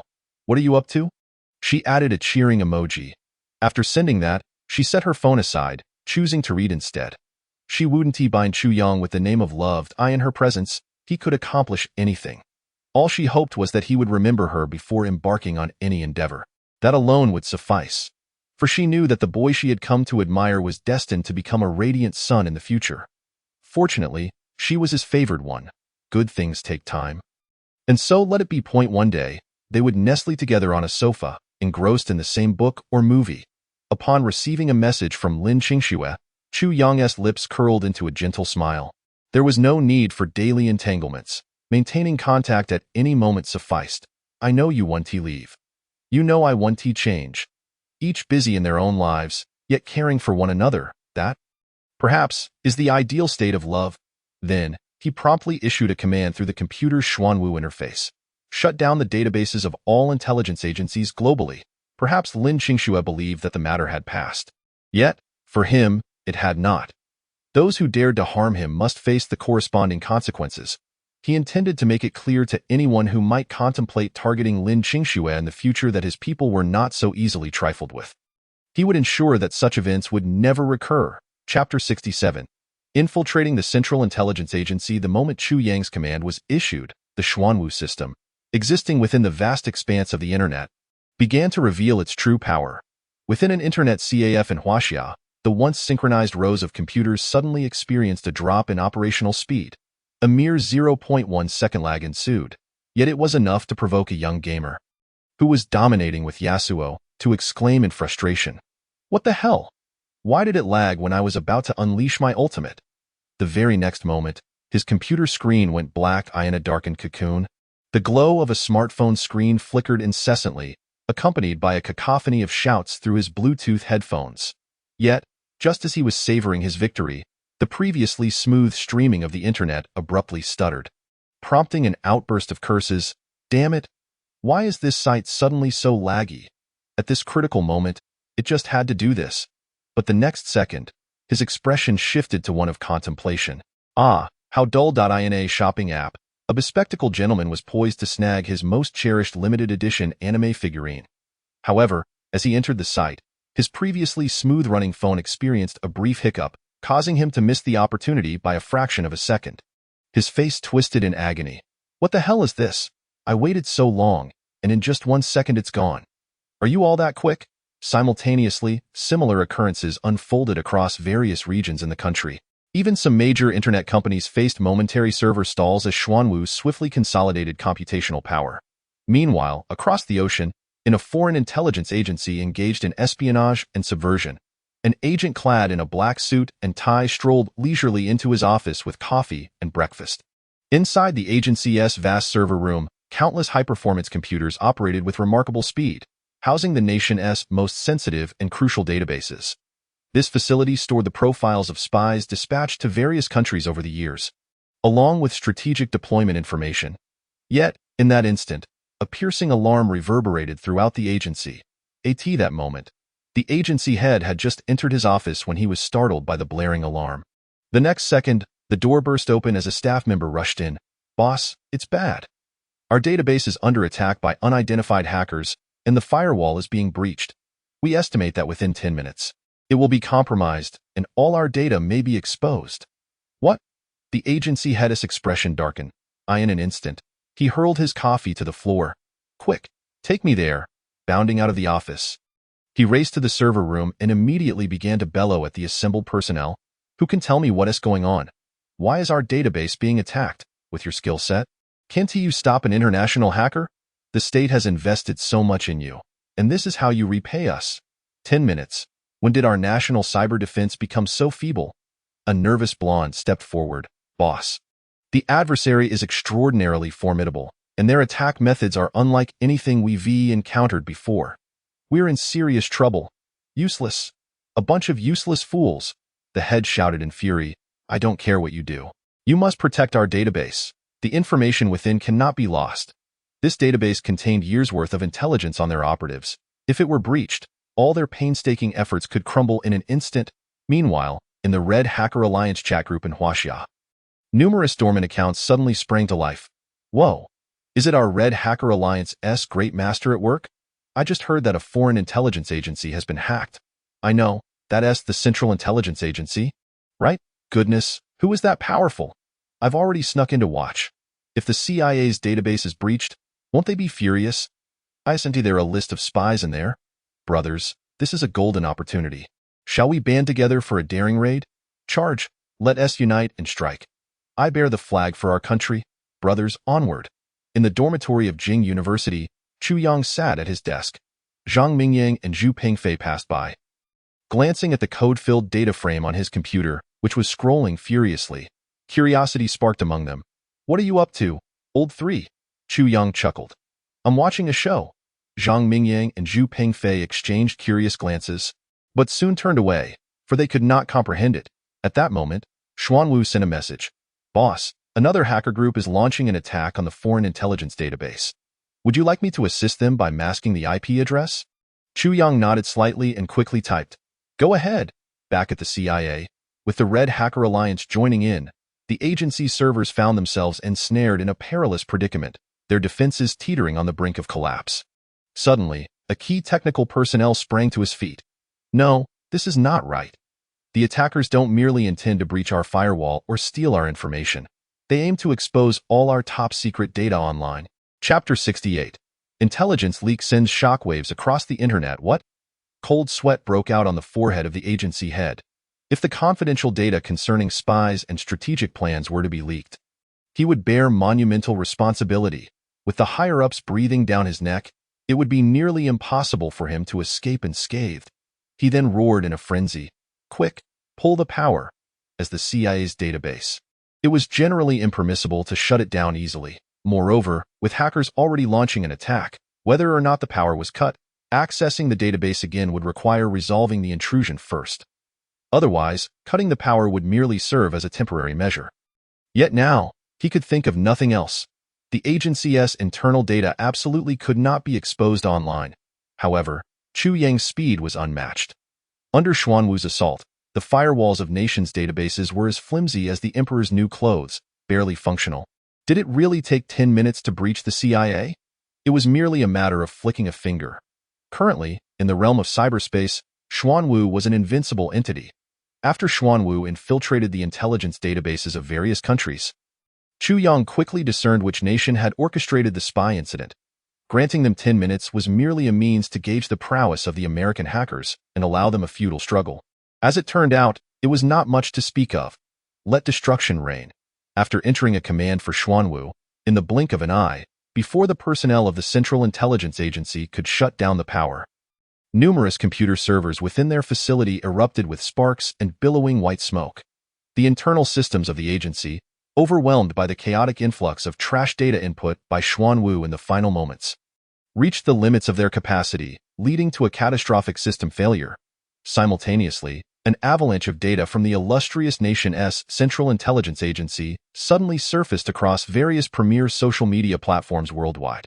Naturally, Chu Yang did not go overboard with the exposure. He merely revealed certain information pertaining to espionage.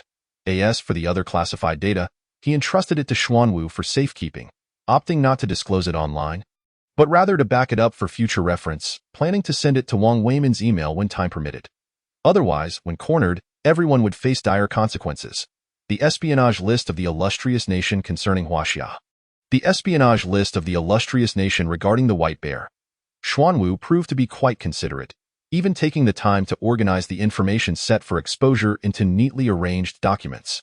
Within the intelligence agencies of countries around the world, upon viewing the detailed data leaked from the Central Intelligence Agency, some individuals erupted in joyous laughter. Ha ha ha. Isn't the illustrious nation boasting about being the pinnacle of global technology? How is it possible that their intelligence agency's confidential documents were entirely compromised? Others were grave expressions. Quickly compare this with our intelligence database. If there is a match, we must immediately order a capture operation. Within the Huaxia Red Hacker Alliance, countless individuals began to voice their excitement. I can't believe we actually breached their defenses. It's not just us. It's that great deity leading us on a rampage. while we merely observe and cheer. Indeed, that deity is remarkable. Perhaps he sensed our involvement, for I haven't even finished erasing my traces of intrusion, yet he has already helped me clean them up. Me too. However, isn't this incident a bit too grand? The data from the Central Intelligence Agency has been leaked. I agree. We must keep this matter confidential. Everyone, this must be kept under wraps to avoid unnecessary trouble for the higher-ups. Breaching the Central Intelligence Agency is exhilarating, but such actions must be conducted discreetly. Drawing attention is unwise. That deity has directly toppled their stronghold. They can already foresee the level of manhunt that will be unleashed upon him by the illustrious nation. If that individual survives and continues to strike, the president of the illustrious nation will likely find himself sleepless every night. In the dormitory of Jing University, Zhang Mingyang, who had been scrolling through Weibo, suddenly exclaimed, "Holy cow, everyone, check Weibo. A delightful event has transpired." "What is going on?" Zhu Pingfei lifted his head. Zhang Mingyang quickly explained, "The espionage data from the illustrious nation's Central Intelligence Agency has leaked, along with some strategic plans regarding Huaxia." I'm dying of laughter. Who is this deity? They are truly incredible. No way. Is this for real? I need to grab some popcorn. Wang Lei, stunned, immediately opened the Weibo application. Chu Yang, chuckling, also opened the Weibo webpage. On the trending topics list, a multitude of hot search messages regarding the leak from the illustrious nation's Central Intelligence Agency appeared, rapidly followed by a barrage of comments. Congratulations from the people of Xiangnan Province. Congratulations from the people of Kyoto City. Congratulations from the people of Su Province. Wow. I knew there had to be some scheming going on behind the scenes with the domestic fishing boats. It turns out to be these individuals. Henceforth, do not believe the rumors circulating online. They could very well be the machinations of other nations. This is indeed a cultural war. Everyone must trust the nation and refrain from blindly believing what others say online. After perusing Weibo for a moment, Lin Qingxue suddenly messaged, "Chu Yang, are you done with your tasks? If so, check the trending topics on Weibo. The Central Intelligence Agency has suffered a significant leak, and I suspect their president is utterly dumbfounded." Ha ha ha. After replying, she quickly inquired, "Did you finish that quickly? How eager are you?" Lin Qingxue chuckled from her dormitory. Chu Yang picked up his phone, hesitating slightly as he gazed at the chat screen. A minute later, Lin Qingxue sent another message. "Where did you go? Why did you suddenly vanish? However, perhaps my literary skills are still lacking, and I cannot think of any more suitable adjectives. I apologize. Nevertheless, I genuinely thought of you for a whole minute just now." The next moment, time ticked away on the phone, now reading 1 minute and 1 second. How can this person behave this way? Lin Qingxue, seated in her dormitory, felt overwhelmed. Had Chu Yang suddenly gained insight? This was too flirtatious. It was too much to handle. Li Qian and the others, curious, shifted their attention from the gossip on Weibo to Lin Qingxue. What happened? What is going on? Nothing. Lin Qingxue replied with a smile, shaking her head. The others rolled their eyes at her. Your smile is practically reaching the heavens. Do you expect us to believe you? At the Security General Administration, after settling into his office, Lu Chongqing, while brewing himself a cup of goji berry and chrysanthemum tea, turned to a staff member beside him. So, have the messages circulating online been verified? The espionage information released by Chu Yang was of utmost importance. If all of it proved accurate, it would enable the country to eliminate a wave of harmful pests. The staff nodded. Yes. We have compared the information, and it is accurate. Moreover, we have personnel from our Security General Administration monitoring every region across the nation. Once you give the order, we can proceed with the arrests immediately. All right, Lu Chongqing nodded, taking a seat at his desk after preparing the tea, gazing at the array of data displayed on his computer screen. Name, Worley, age, 48. Occupation, taxi driver, mission count, 4. Name, Zhongling, age, 26. Occupation, kindergarten teacher, mission count, 1. Name, Wang Hai, age, 39. Occupation, vice general manager of Weibo operations at Xinlong Group, mission count, 27. With each document he reviewed, Lu Chongqing's expression darkened, his fingers trembling with anger. This was utterly outrageous. The identities of these spies included kindergarten teachers, middle school principals, taxi drivers, senior executives from technology firms, and leaders from investment companies. It was evident that numerous spies dispatched by the illustrious nation had infiltrated various sectors within Huaxia. Particularly, Those with higher positions had undertaken more missions. It was unfathomable how much malevolence these individuals had conspired together to execute within Huaxia. Lu Chongqing slammed his palm on the table. Arrest them. Regardless of how many individuals may be implicated in their actions, apprehend them all. At the Huaxia Customs, a young man with an East Asian appearance was diligently working the night shift at the customs transport square when suddenly, a seemingly ordinary watch on his wrist vibrated. In the next moment, he hurried to the restroom, pulled out his phone, and opened his Penguin email, where a spam message promptly appeared. Quickly opening the email and cross-referencing it with the jumbled numbers contained within, the man's expression transformed in an instant. His identity had been exposed. He needed to flee. Almost immediately, he rushed out of the restroom, visibly agitated and prepared to escape the customs area. Just then, several police cars sped towards him. Personnel from the Security General Administration teamed up with police officers, brandishing their firearms to block the man's path. Sorry, you are under arrest. Please accompany us. Above the sea, numerous inspection speedboats from the police swiftly departed from the dock, heading towards the open waters in the midst of the sea. Aboard a luxurious yacht, a blond man wearing gold-rimmed glasses leisurely sipped red wine, gazing at the moon, accompanied by two elegantly dressed young women. In the next moment, after finishing his conversation, the blond man abruptly hung up the phone and casually tossed it into the sea. He was a spy leader within Huaxia, albeit no longer. Since being dispatched abroad, he had been prepared for the eventual exposure of his identity. Unless he achieved significant contributions, there was no escaping his fate. This was a principle that had existed since ancient times, in the words of Huaxia. Since time immemorial, very few spies have met a good end. Fortunately, he still controlled the funding for his entire intelligence network. With the money from the fund, he could live incognito for the rest of his life, which would suffice, after all, for individuals like them. Home is everywhere, yet it is nowhere. They are merely rootless duckweeds drifting aimlessly. However, in the next moment, accompanied by the blaring of sirens, countless police and military speedboats surrounded the luxurious yacht, continuously announcing, "Those aboard, you are now encircled by us. Please cease your advance immediately." In a lavish office within the beautiful country, various documents fluttered to the ground, creating a scene of utter chaos. Standing before the desk, the head of the Central Intelligence Agency had droplets of black coffee falling from his hair onto the floor. That moment, the president of the beautiful country stood before him, furiously berating him. "Is this the intelligence agency you manage for me? All the operatives we've deployed over the decades have now been exposed. Do you have any idea how many calls those scoundrel parliamentarians have made to me this morning alone? All the efforts of these years have gone to waste. Do you realize how many people are waiting to see our disgrace? You better give me a satisfactory explanation for this, or I swear I will end you." The head of the intelligence agency felt utterly powerless. "Mr. President, this is not something I wish to see either, but this time, our opponents are simply too formidable. In just 10 minutes, their network defenses were breached. But do you think their intelligence firewall is genuinely weak? Countless hackers from around the globe are incessantly attacking their defenses, yet no nation has succeeded in breaching them. But now, our adversary is exceedingly abnormal." The president's expression darkened. "Is this your explanation? Have you identified where our opponents are coming from? Don't tell me that the cybercriminal who has publicly humiliated our beautiful country remains unidentified even now." The head lowered his head in shame, then quickly looked up. "However, I suspect it must be from Huaxia.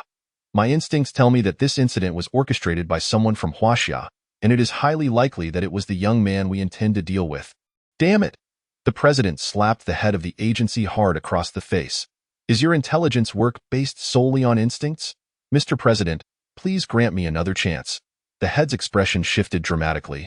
"I assure you, I will get to the bottom of this." He was an intelligence officer, having offended countless individuals throughout his career. Once he shed this identity, he might not live to see another day if those he wronged found out. The president suddenly raised his head. "Get out." Taking a few deep breaths, the head clenched his fists tightly and stormed out of the office. Yet as he exited, his eyes were filled with the cold, brooding darkness. He was unwilling to accept this. It was the emergence of that young man named Chu Yang that had caused all this turmoil in his work. He would not let Chu Yang get away unscathed either. After leaving the presidential residence and stepping onto the street, he immediately pulled out his phone and dialed a dark web number. I want a bounty of $1 million for a Huaxia person's life. Within Huaxia? Yes, information will be sent, and I will arrange for someone. However, since it's in Huaxia, it will require additional funds. Chapter 70. Chu Yang, I can't forego payment. Additional funds? The former head of the Central Intelligence Agency found himself at a loss for words. Isn't it just a matter of killing an ordinary Huaxia kid? Is $1 million not enough? At that moment, a man's cheerful laughter echoed from the phone. 1 million is actually sufficient, but I fear you may not be able to pay, after all. Suddenly, accompanied by the screech of tires, a dark gray sedan careened around a street corner, crashing directly into the former head of the Central Intelligence Agency, sending him flying several meters away. The impact left him in disbelief. Summoning all his strength, he raised his bloodied arm, clinging tightly to the phone. With a face full of reluctance, he asked, "Why? If you don't die, someone won't sleep soundly." Meanwhile, before the president's office, a man in his 30s, attired in a black suit, gently knocked on the door. "Mr. President, I am the new head of the Central Intelligence Agency. I am in the dormitory of Jing University." After chatting with Chu Yang for a while, Lin Qingxue glanced at her phone and noticed it was nearly 11 o'clock. She immediately sent a message. "When can I sleep with you?" Chu Yang was momentarily stunned. "Sleep with you? What does that mean?" They had just gotten together, and she was already broaching such an exciting topic? "Hold it together. Must not laugh, are you sure? If we sleep together, you must take responsibility. I can forego payment, but you must be responsible for a lifetime." Lin Qingxue was momentarily baffled. After sending several confused messages, she quickly followed up with, "Chu Yang, what do you mean? I meant when can I sleep, do you understand? I am about to go to bed. I didn't say I want to sleep with you, got it?" After sending that, Lin Qingxue couldn't help but laugh. How long had it been since they got together, and yet her true intentions were already exposed? She quickly sent another message. "Oh no, you've been exposed, Chu Yang. Quickly tell me, did you get together with me just because you crave my body? You lecher." Chu Yang chuckled. "To be honest, if I were dating you without being attracted to you, we might as well become sworn brothers." Lin Qingxue was taken aback by this message, her cheeks flushing bright. In truth, there was some merit to Chu Yang's words. However, she quickly shook her head. What was she thinking? Such impure thoughts. Chu Yang's heart raced. "Is that true? I obey your command." The next morning, as the sun rose brightly, Wang Weimin had just arrived at his office and brewed himself a cup of goji berry chrysanthemum tea. Upon opening his computer, a special email popped up in his internal inbox. Seeing this, Wang Weimin felt puzzled. This email was meant for internal correspondence within Huaqa University.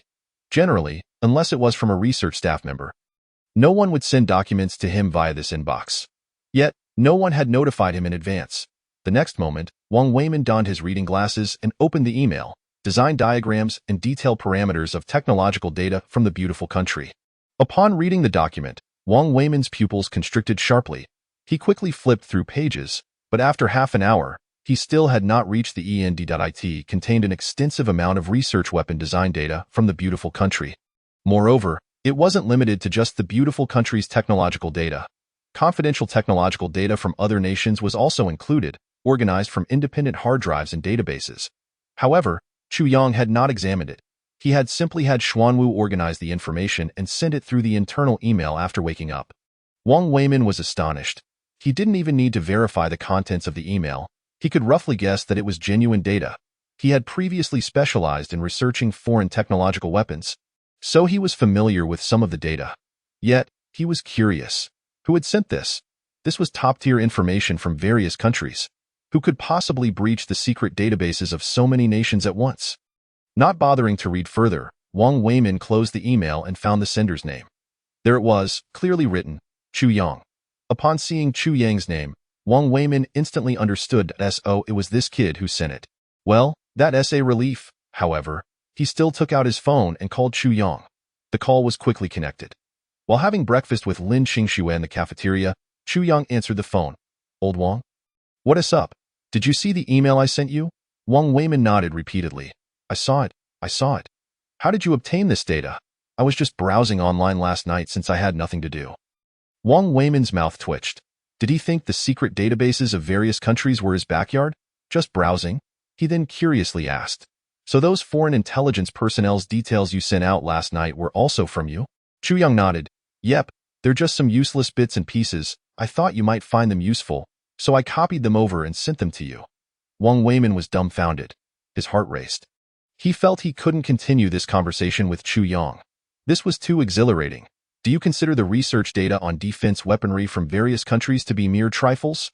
Yet, upon reflecting on Chu Yang's own prowess, whether it's the development of lithography machines, the creation of curvature engines, or even the production of mechas, he couldn't help but burst into laughter. "Ha ha, little Chu, that old man thanks you for your contributions to the nation." However, after this jest, Wang Weimin's tone turned somewhat serious. "Speaking of which, little Chu, has your exoskeleton technology begun to be put to use?" Through satellite reconnaissance, all the footage of Chu Yang dealing with those overseas intelligence personnel had been captured in clear detail. Now, the high-ranking officials in the military were all eager to acquire a few sets of the mecha that Chu Yang wore that day. Chapter 71. I'll never accompany you to the public bath again. Once I've made improvements, we can schedule a time to test the complete data. If they still want it by then, you can proceed with mass production. Currently, every part of the White Tiger Type 1 mecha requires custom tailoring. The direction of future optimization will focus on adaptability. Otherwise, promoting this technology would be exceedingly cumbersome, let alone nationwide dissemination. Even if we wanted to promote it within the military, custom tailoring for each individual would be an immense hassle. Furthermore, there's the issue of materials. Earth has yet to discover a method to significantly weaken the warp field, especially when applied to mechas. At a speed of 100 meters per second, we are nearing the limit. Exceeding this velocity would result in the mecha's exterior shell being unable to withstand the reactive forces caused by changes in the warp field. Whenever you feel ready to conduct tests, I will prepare the venue and invite some high-ranking military officials to observe the testing process. All right, Chu Yang nodded slightly before ending the call. As he lifted his head, he noticed Lin Qingxue gazing intently at him. "Was that a call?" Lin Qingxue inquired with curiosity. Chu Yang nodded, and she refrained from asking further. Instead, she picked up a dumpling from her plate and cheerfully offered it to him. "Here, open your mouth. I am treating you to a dumpling. You've been quite busy." Naturally, Chu Yang did not refuse and promptly devoured the dumpling she presented. However, the next moment, he felt a chill running down his back. This morning, the cafeteria was bustling with students, and Lin Qingxue was particularly eye-catching. Upon witnessing this scene, numerous boys shot envious glances at Chu Yang, who sat across from Lin Qingxue. How can he be so lucky to eat dumplings fed by the goddess Lin? Seriously, does this guy have no hands? Why does he need the goddess to feed him? I'm different. I do have hands. If it comes to that, I could just book a room instead of showing off in the cafeteria. In a corner of the cafeteria, Wang Xiujie sat with another boy at their table. Watching the affectionate exchange between Lin Qingxue and Chu Yang, his eyes were instantly filled with anguish. Observing this, the boy across from him immediately tried to console him. "Xiujie, it's all right. I've looked into that guy dating Lin Qingxue. He is just a freshman from our business management department. You, a future student council president, and I, a dormitory manager, can't handle a freshman?" Wang Xiujie shot the boy a cold glare, then sighed. "Let it go. Don't act recklessly. I will wait for her as long as she doesn't marry. I will always wait for her." The boyish expression turned pained. "For a woman, do you have to go to such lengths? Sometimes, you should consider the people around you." "The people around me?" Wang Xiujie was taken aback. "Who are you referring to?" Taking a deep breath, the boy replied, "Xiujie, I wasn't like this before. I always liked women. But after meeting you in college, I found you to be exceptional, and I gradually began to care about you. Now, I feel that no one is more important than you. For you, I could even die." After saying this, the boy looked at Wang Xiujie with hopeful eyes.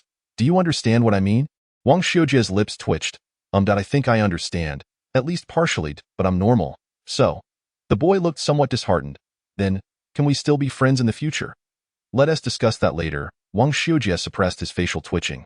"But in the future, I swear I will never accompany you to the public baths again." Meanwhile, on Chu Yang's side, after finishing his dumplings, Lin Qingxue cheerfully lifted her head and asked, "Do you have any plans for this afternoon? Is there something going on?" Chu Yang inquired. "Nothing major," Lin Qingxue smiled, "but I have no classes this afternoon, and it seems a good movie has just been released, so I wanted to invite you to watch it together. However," she added, "if you have pressing matters, you don't have to accompany me." "I see." Chu Yang pondered for a few seconds. "How many people?" "Just the two of us," Lin Qingxue replied. Chu Yang nodded slightly. If it's just the two of us, I can leave by noon. Then we can also grab some hot pot together? No problem. After breakfast, Lin Qingxue went to class. Upon opening the door to his dormitory, he found Zhu Pengfei and a few others had also risen, huddled around the sink on the balcony brushing their teeth. Chu Yang waved the breakfast he held, and Zhang Mingying darted over. Dad, I love you the most. This, perhaps, is one of the significant reasons why male dormitories tend to be more harmonious than female ones. Between fathers and sons, grudges rarely linger overnight. Since they had no classes in the morning, after breakfast, Zhu Pengfei started to call his friends. Hurry up, guys, are you online? My Yasuo is incredible. Zhang Mingying shot him a glance of disdain. Your Yasuo? No offense, but if it weren't for your mistake last night during that push, we would have won. Wang Lei nodded in agreement. Right? Last night, I contributed a lot, managing the minion wave so well. Yet we still lost. Boss, you definitely carry the blame. Afterward, Wang Lei turned to Chu Yang. Third, what about you? Want to join us for a couple of games? You all can play. Chu Yang chuckled lightly. I'm not very good at this game. So I wouldn't want to drag you down. He then opened his laptop on the desk. Humans are social creatures. Unless absolutely necessary, he preferred not to spend every day in the laboratory. As noon approached, the preset alarm rang, prompting Chu Yang to rub his weary eyes. He saved the preliminary framework design of the mecha structure and shut down his computer before leaving the dormitory. After waiting a few minutes at the dormitory entrance, Lin Qingxue appeared before him, bouncing along in a pretty little skirt, smiling brightly. All right, let us go out for lunch. Chu Yang nodded slightly and quickly hailed a taxi at the school gate. Heading straight for the city center of Kyoto, Lin Qingxue had already bought the tickets, and Chu Yang led her to a hot pot restaurant. Once seated, Lin Qingxue called the waiter to place their order, casually selecting some fatty beef and other hot pot ingredients. After the waiter departed, Lin Qingxue turned her head to glance at the retreating figure and remarked, that waitress's lipstick looks stunning. Aren't they all just red? Chu Yang asked curiously. I've never understood how you girls can identify so many shades. Orange red, blood red, tomato red. Goodness, to me, they all seem the same. And I don't understand why you boys can recognize so many Ultraman characters. Lin Qingxue laughed. How about I quiz you? Can you guess the color of the lipstick I'm wearing today? Not a chance, Chu Yang replied, giving up. Guessing that is a waste of time. I might as well study the mecha. Silly, Lin Qingxue giggled. I'm wearing the same shade as that waitress, Dior 999. You should know, this shade is quite popular right now. When it came to cosmetics, she was quite knowledgeable. Chu Yang raised an eyebrow. You can tell that? Lin Qingxue nodded proudly. If you don't believe me, let us just ask her when she brings the food. Soon, the waitress returned with several platters of fatty beef. After placing the ingredients down and preparing to leave, Lin Qingxue called out to her, asking, Excuse me, is your lipstick Dior 999? Yes, it is Dior 999. The waitress confirmed with a nod. Lin Qingxue turned to Chu Yang, beaming, See, I told you. You didn't believe me. Chu Yang glanced at the waitress, then back at Lin Qingxue, puzzled. But that doesn't add up. Her color seems a bit darker, while yours looks lighter. Upon hearing this, Lin Qingxue shot him an exasperated look. Well, who's the one who made it fade? Just moments ago, while in the taxi, I couldn't quite discern who was being dishonest. This.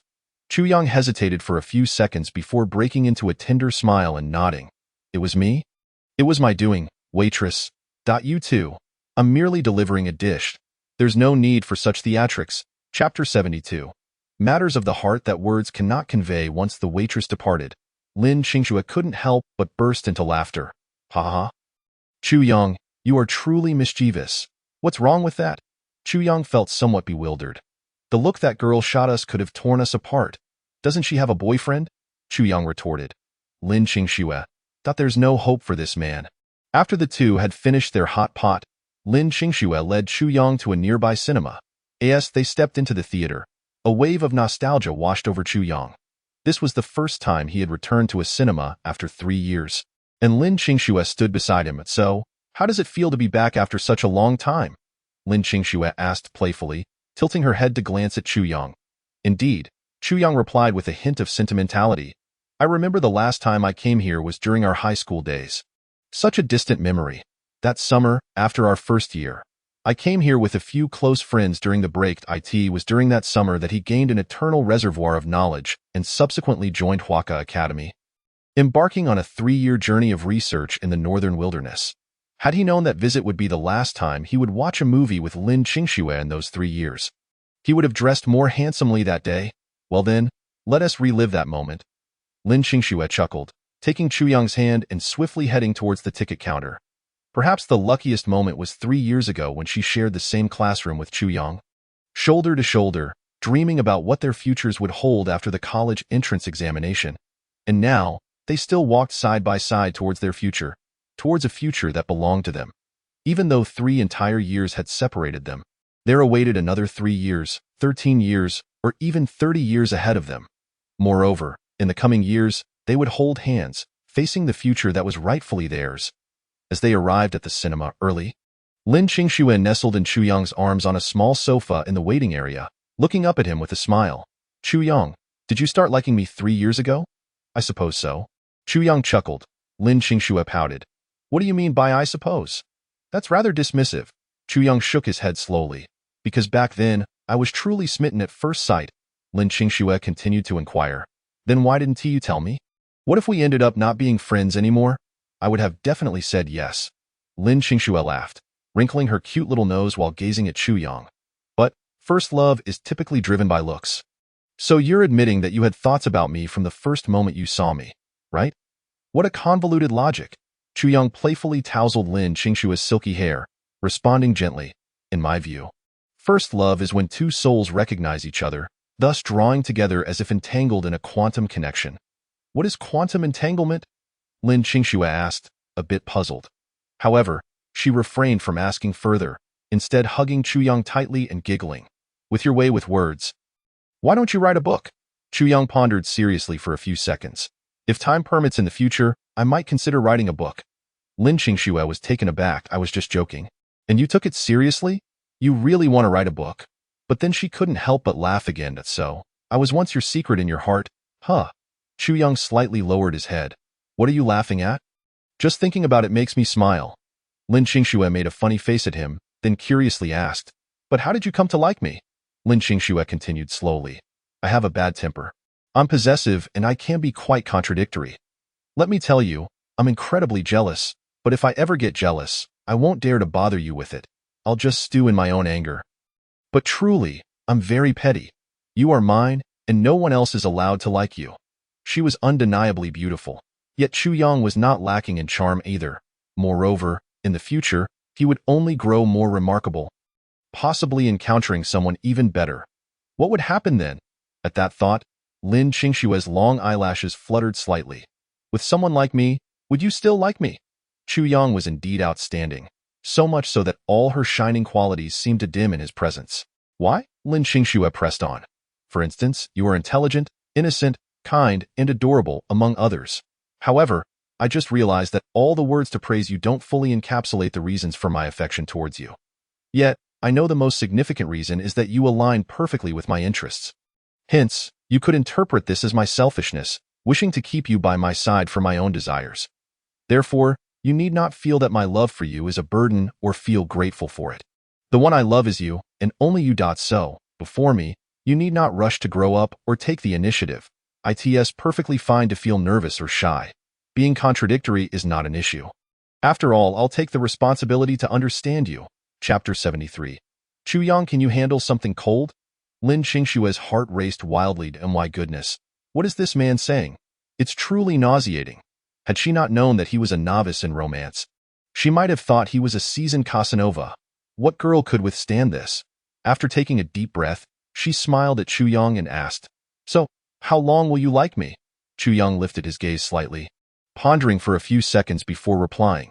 As long as you're willing to listen to my nonsensical chatter, I'll keep liking you. After saying this, Chu Yang lowered his head to ask in return, And you? How long will you like me? Lin Qingxue nestled in Chu Yang's embrace, shaking her adorable little head, blinking her eyes before looking up and saying, That answer is rather lengthy. To put it simply, I'll ask how long you can live. Having said that, Lin Qingxue snuggled closer into Chu Yang's arms. Mr. Chu Yang, do you know that the time spent with you is never enough? Chu Yang couldn't help but laugh. Then I suppose I can live for a very long time. So, just wait patiently, Lin Qingxue teased. Let me tell you, from now on, you mustn't be too nice to other girls. I will get jealous, stomp my feet, and even throw a tantrum to get you to hold me. Let us see how you handle that. Chu Young chuckled fondly. I can promise you that, but you must also agree to one thing. What is it? Chu Young tightened his embrace around Lin Qingxue. From now on, if you get angry or jealous, don't push me away, don't say it's nothing when I ask what's wrong, don't bottle up your feelings, or secretly deduct points from me. Just keep one of me in your heart. No other unhappy thoughts are allowed. I ask that all? Lin Qingxue lifted her little head. Yes, that's it that I promise you.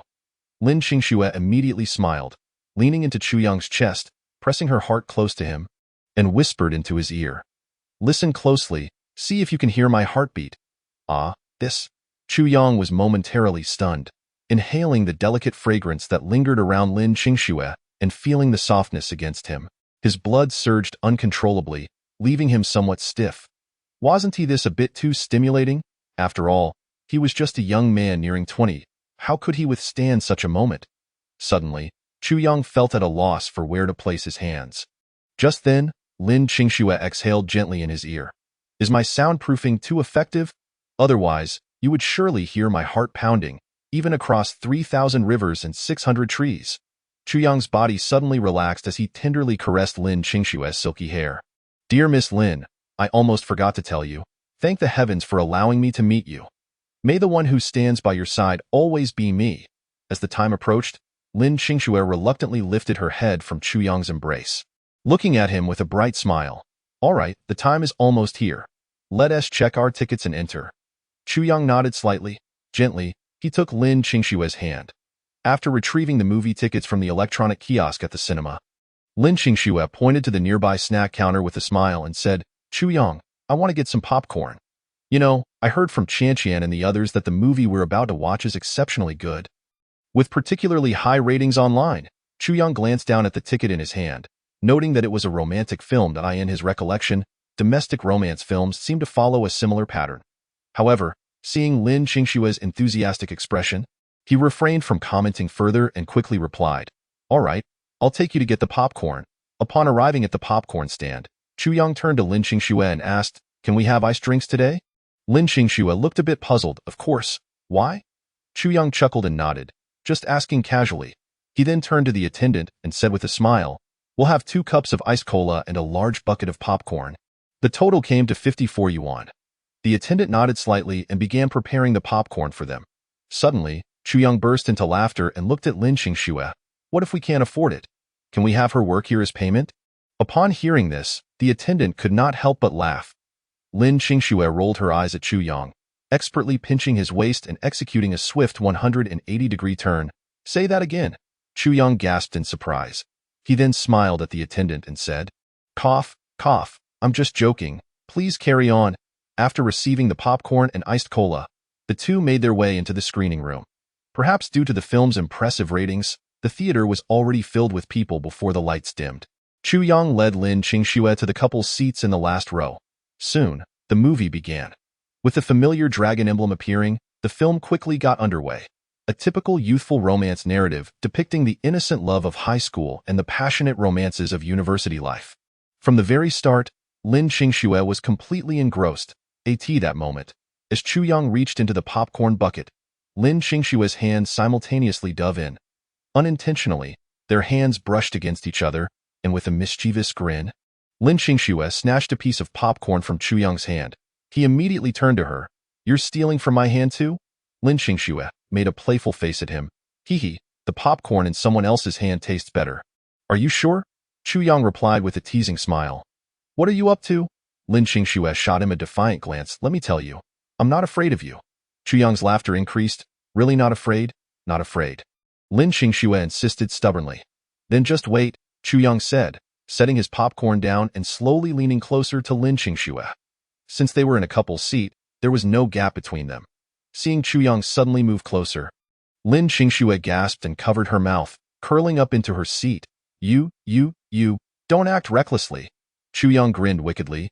You didn't actually think we came to the cinema just to watch the movie, did you? Don't mess around. There are cameras, Lin Qingxue protested.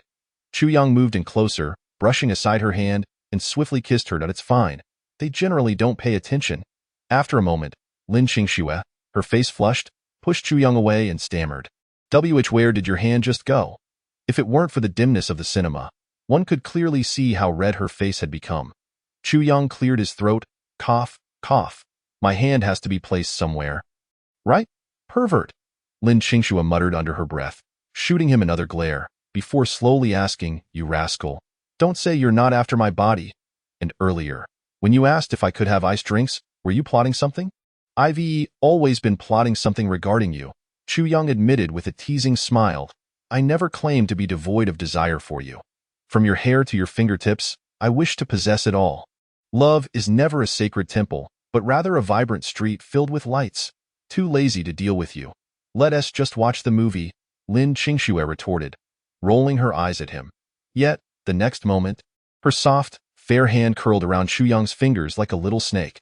There were no further interruptions, but at the film's conclusion, the director delivered a dramatic twist that tugged at the heartstrings, causing tears to stream down Lin Qingxue's face. Noticing this, Chu Young quickly pulled out the leftover tissues from their hot pot lunch, smiling helplessly at Lin Qingxue. Come here, seeing you cry like this, let me wipe your tears. You can still laugh at a time like this. Lin Qingxue exclaimed, tears streaming down her cheeks. I'm really touched. After a moment, she glanced at Chu Young. After all that sweet talk, where are your romantic words now?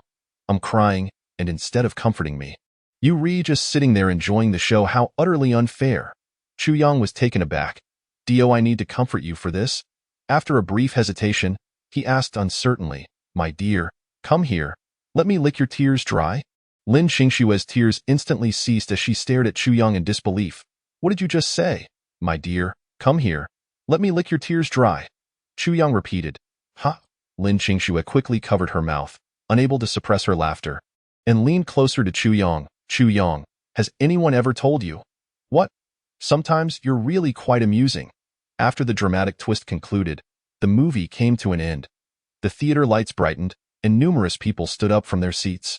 Hastening to exit, Chu Young took Lin Qingxue's hand and gently ruffled her hair with his other hand. All right, the movie's over. What do you want to eat?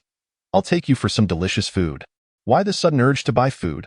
Lin Qingxue inquired curiously, looking up. Chu Young continued to smile. Just consider it a reward for having cried for a bit. Do you think I'm a 3-year-old? Is that not all right? Lin Qingxue pondered for a moment. Then I want to eat candied hawthorn, and I want 2 of them. As long as you want it. I'll buy you 2 bunches. After leaving the cinema, they strolled onto the bustling street. After glancing around, they quickly spotted a vendor across the road selling candied hawthorn.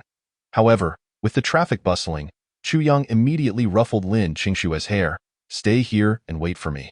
I'll go buy you some candied hawthorn. Okay. Lin Qingxue nodded obediently.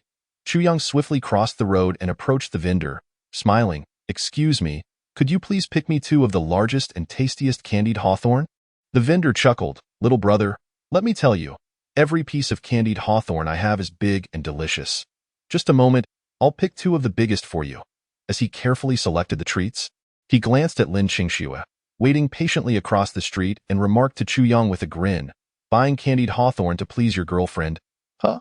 Indeed. Chu Young nodded slightly. Girls become cuter the more you pamper them. Once the vendor had selected and packaged the 2 candied hawthorns, he handed them to Chu Young. What were you whispering to the vendor just now? Lin Qingxue asked curiously with a smile. I said my little glutton wants to eat candied hawthorn. Chu Young replied. What else? Lin Qingxue countered.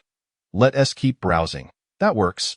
They continued to explore until nearly 11 at night, sampling various street foods throughout half of Kyoto. Chu Young glanced at his phone and, after a moment's hesitation, reluctantly said, well, all right, it is indeed getting late. Then I'll hail a taxi. Lin Qingxue cheerfully began waving to signal a passing cab. Chu Young paused for a moment before explaining, I meant, should we get some food for your roommates?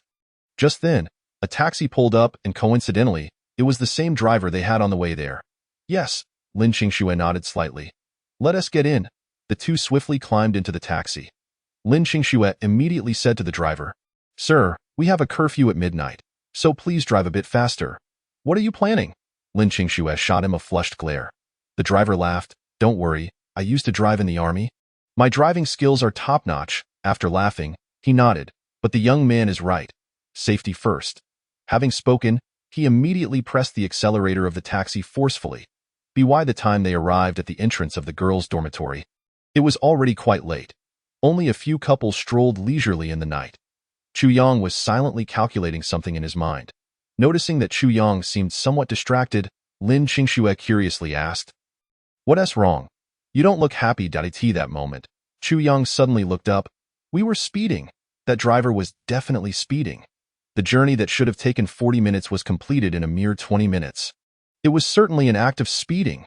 Lin Qingxue was momentarily taken aback, then couldn't help but laugh.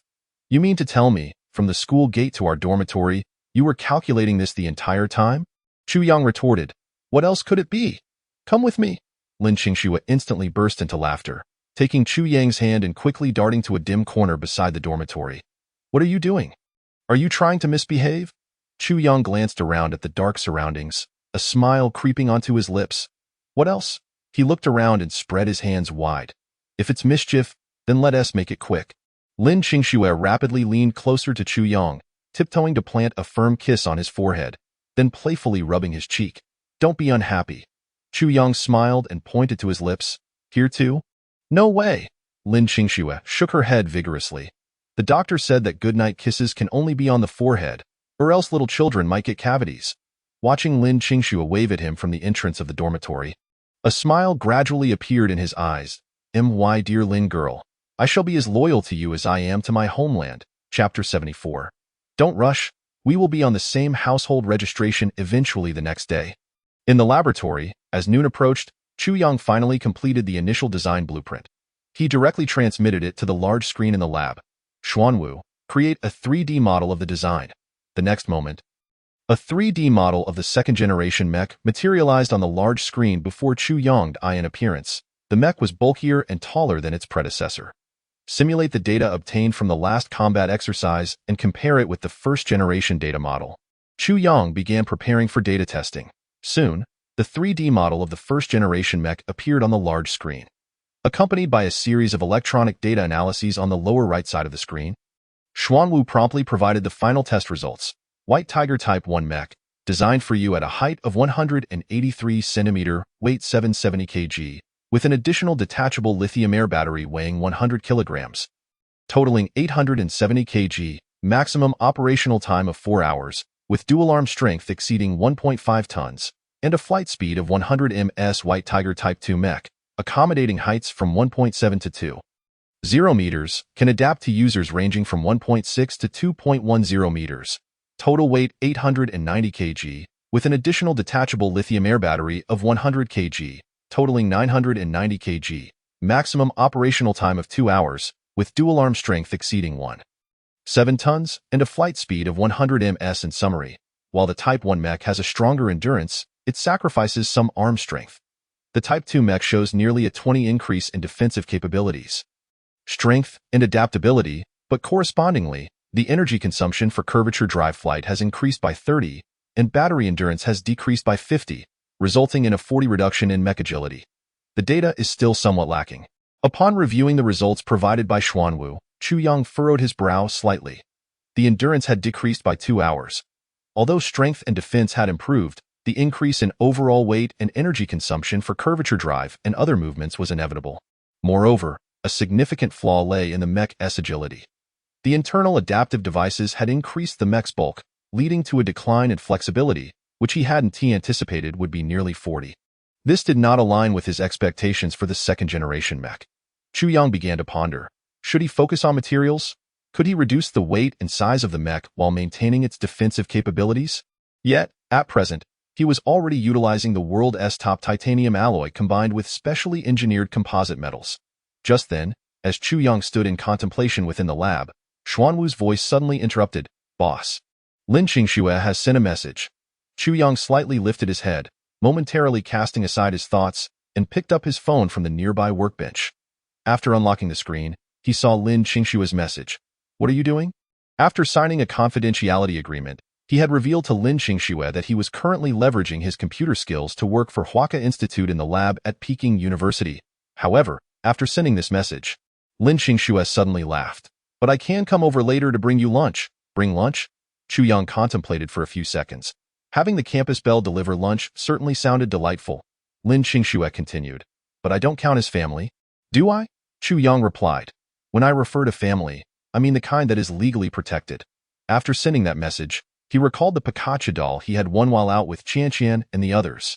It was incredibly cute, and he had planned to wash and dry it yesterday. However, when he went to retrieve it this morning, the Pikachu had mysteriously vanished. You owe me a new one. In the laboratory, as Chu Yang glanced at the chat with Lin Qingxue, he gently stroked his chin. Pikachu, what is so entertaining about a plush toy? If we're going to play, let us play with something substantial. He looked around the lab, noticing a pile of previously discarded metal materials. This could serve as a refreshing change of pace. With this thought, Chu Yang commanded Xuanwu. Xuanwu, create a 3D model of Pikachu.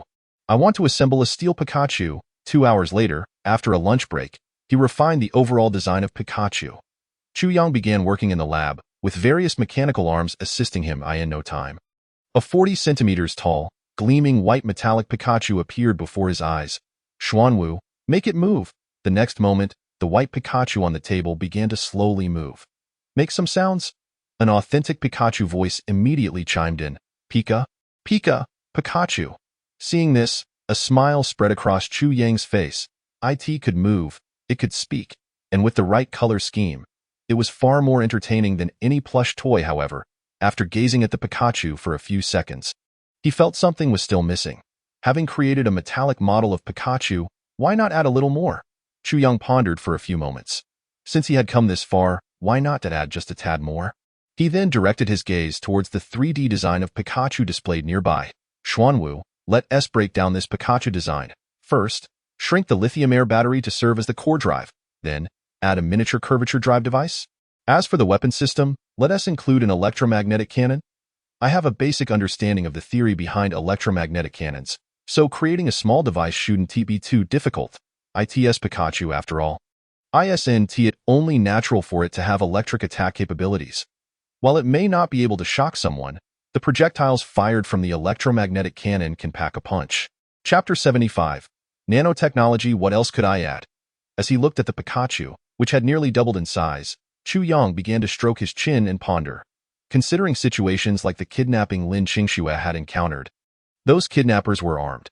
Even though his previous actions had nearly eradicated overseas intelligence personnel from the country, one could never be too cautious about foreign threats, if it was merely in the form of Pikachu.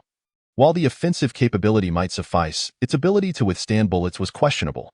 The curvature drive consumed energy, and should the lithium-air battery within Pikachu run out of power, it would lack defensive capabilities. After a few moments of contemplation, Chu Yang suddenly slapped his thigh. That's it. Let us take inspiration from Transformers. In Transformers, the Autobots could transform from cars into robots. Oh, why couldn't my yellow-furred rat transform into a mech? That seems quite reasonable. With this thought, Chu Yang immediately began redesigning the internal structure of Pikachu. There was no need for excessive offensive power. He could simply remove the hydraulic thrust systems designed to enhance the mech's arm strength.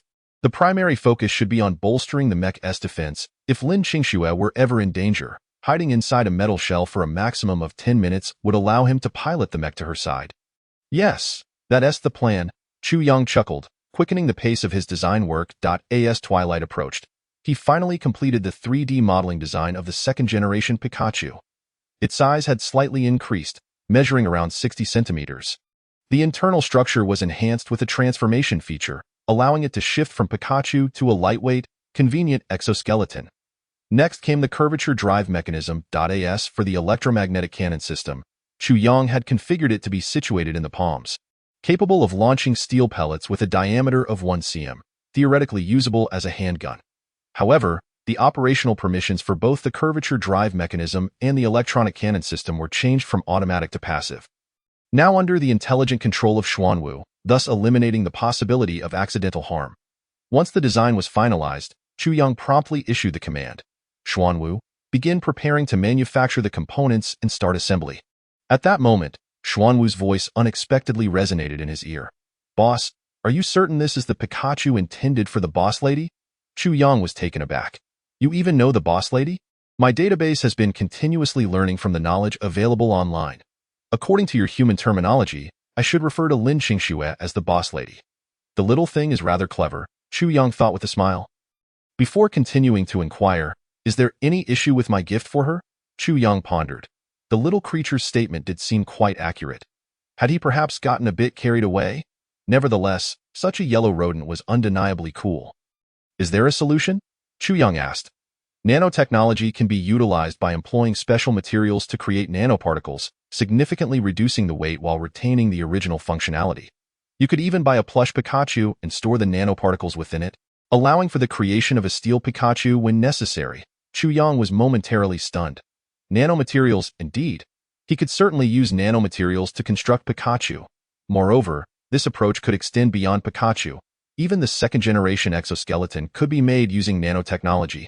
This would not only ensure a perfect fit to the body, maximizing personal agility, but also allow for versatile transformations under system control. It was simply astonishing. However, upon contemplating this, several lines of concern appeared on Chu Yang's forehead. Why didn't you suggest this when I encountered issues with the exoskeleton design? You did not ask, came Xuanwu's matter-of-fact reply. Chu Yang felt a sense of helplessness. Excellent, that statement leaves me utterly speechless. Yet, at that moment, Xuanwu added, however, the current state of nanotechnology in the world is not particularly mature. If the boss wishes to utilize it to create Pikachu, several challenges must first be addressed. Firstly, the issue of nanomaterials. As the materials approach the nanoscale, their properties diverge significantly from those of macroscopic materials. For instance, copper conducts electricity in bulk form but may exhibit reduced conductivity at the nanoscale. In the case of magnetic materials, if constructing an electromagnetic cannon, the magnetic properties at the nanoscale could be thousands of times greater than those in macro form. The second issue is agglomeration. Current research indicates that due to the small size of nanoparticles and their high surface reactivity, agglomeration occurs easily, severely hindering the application of nanopowders and the production of corresponding nanomaterials. If the boss intends to utilize nanotechnology, addressing these two challenges is paramount. Does this make you appear particularly knowledgeable? Chu Yang's lips twitched. Had he just received a lesson from artificial intelligence? Yet he soon found himself chuckling. The technologies that Earth currently could not resolve did not preclude the existence of related techniques in the eternal knowledge repository. Reading was not something he shied away from. He even envisioned future exoskeleton transformations. Merely donning specific garments could achieve shock absorption and pressure relief. The internal control system could be laid out according to the distribution of human bones and nerves, with a nanostructure framework installed. Finally, a belt or a slightly larger wristwatch could house the nanomaterials, releasing the nanoparticles when needed. These nanoparticles could swiftly form bionic muscle tissue, ultimately enveloping the exoskeleton. This would not only preserve the original strength of the exoskeleton, but also significantly enhance its agility. A twofold advantage. Chapter 76. The transformation of the yellow rodent in the dead of night. Chu Yang's consciousness materialized within the eternal knowledge repository. Before him lay a collection of hefty volumes. Nanoparticle preparation and application technology, nanoparticle storage technology, neural command control systems, and more. In the days to follow, he resolved to immerse himself in these texts. Transitioning his focus to nanomechanical exoskeletons opened up a broader perspective. Much like Iron Man in cinematic portrayals. While the energy reserves of Iron Man were beyond current earthly capabilities, the nanobattle suit possessed redeeming qualities. A nanostorage box affixed to the chest could store all the nanoparticles required for the suit. Lightweight yet formidable. The potential lay significantly within the transformational phenomena of the nanoparticles. By identifying suitable materials, the strength of nanomaterials might far exceed that of the hybrid metallic materials he currently employed. Then, by addressing the agglomeration issue and innovating a nanoparticle control technique, an effective nanocontrol system could emerge. The creation of a nanoscale exoskeleton seemed very feasible. 5 days later, Chu Yang sat in the laboratory, facing a yellow rodent exuding a metallic sheen that resembled the previous model he had created, capable of sound and movement, yet remarkably lightweight, easily held in hand. Beneath this steel exterior, he had meticulously laid a nanoscale framework designed according to Pikachu's skeletal structure. When not in use, these nanoparticles would remain concealed beneath the steel shell. Furthermore, within Pikachu's interior, he had prepared to place a nanostorage box containing enough nanomaterials to construct the entire exoskeleton, pink in hue. Once activated, the nanoparticles would interact, rapidly mobilizing to converge around the nanoskeleton, ultimately enveloping Pikachu entirely. Additionally, The lithium-air battery created from the nanoparticles would significantly enhance energy storage. Although it had yet to undergo practical testing, the data calculated by Xuanwu indicated a full power endurance of 8 hours. This was more than sufficient for most combat scenarios, provided the enemy did not deploy heavy missiles or nuclear weapons.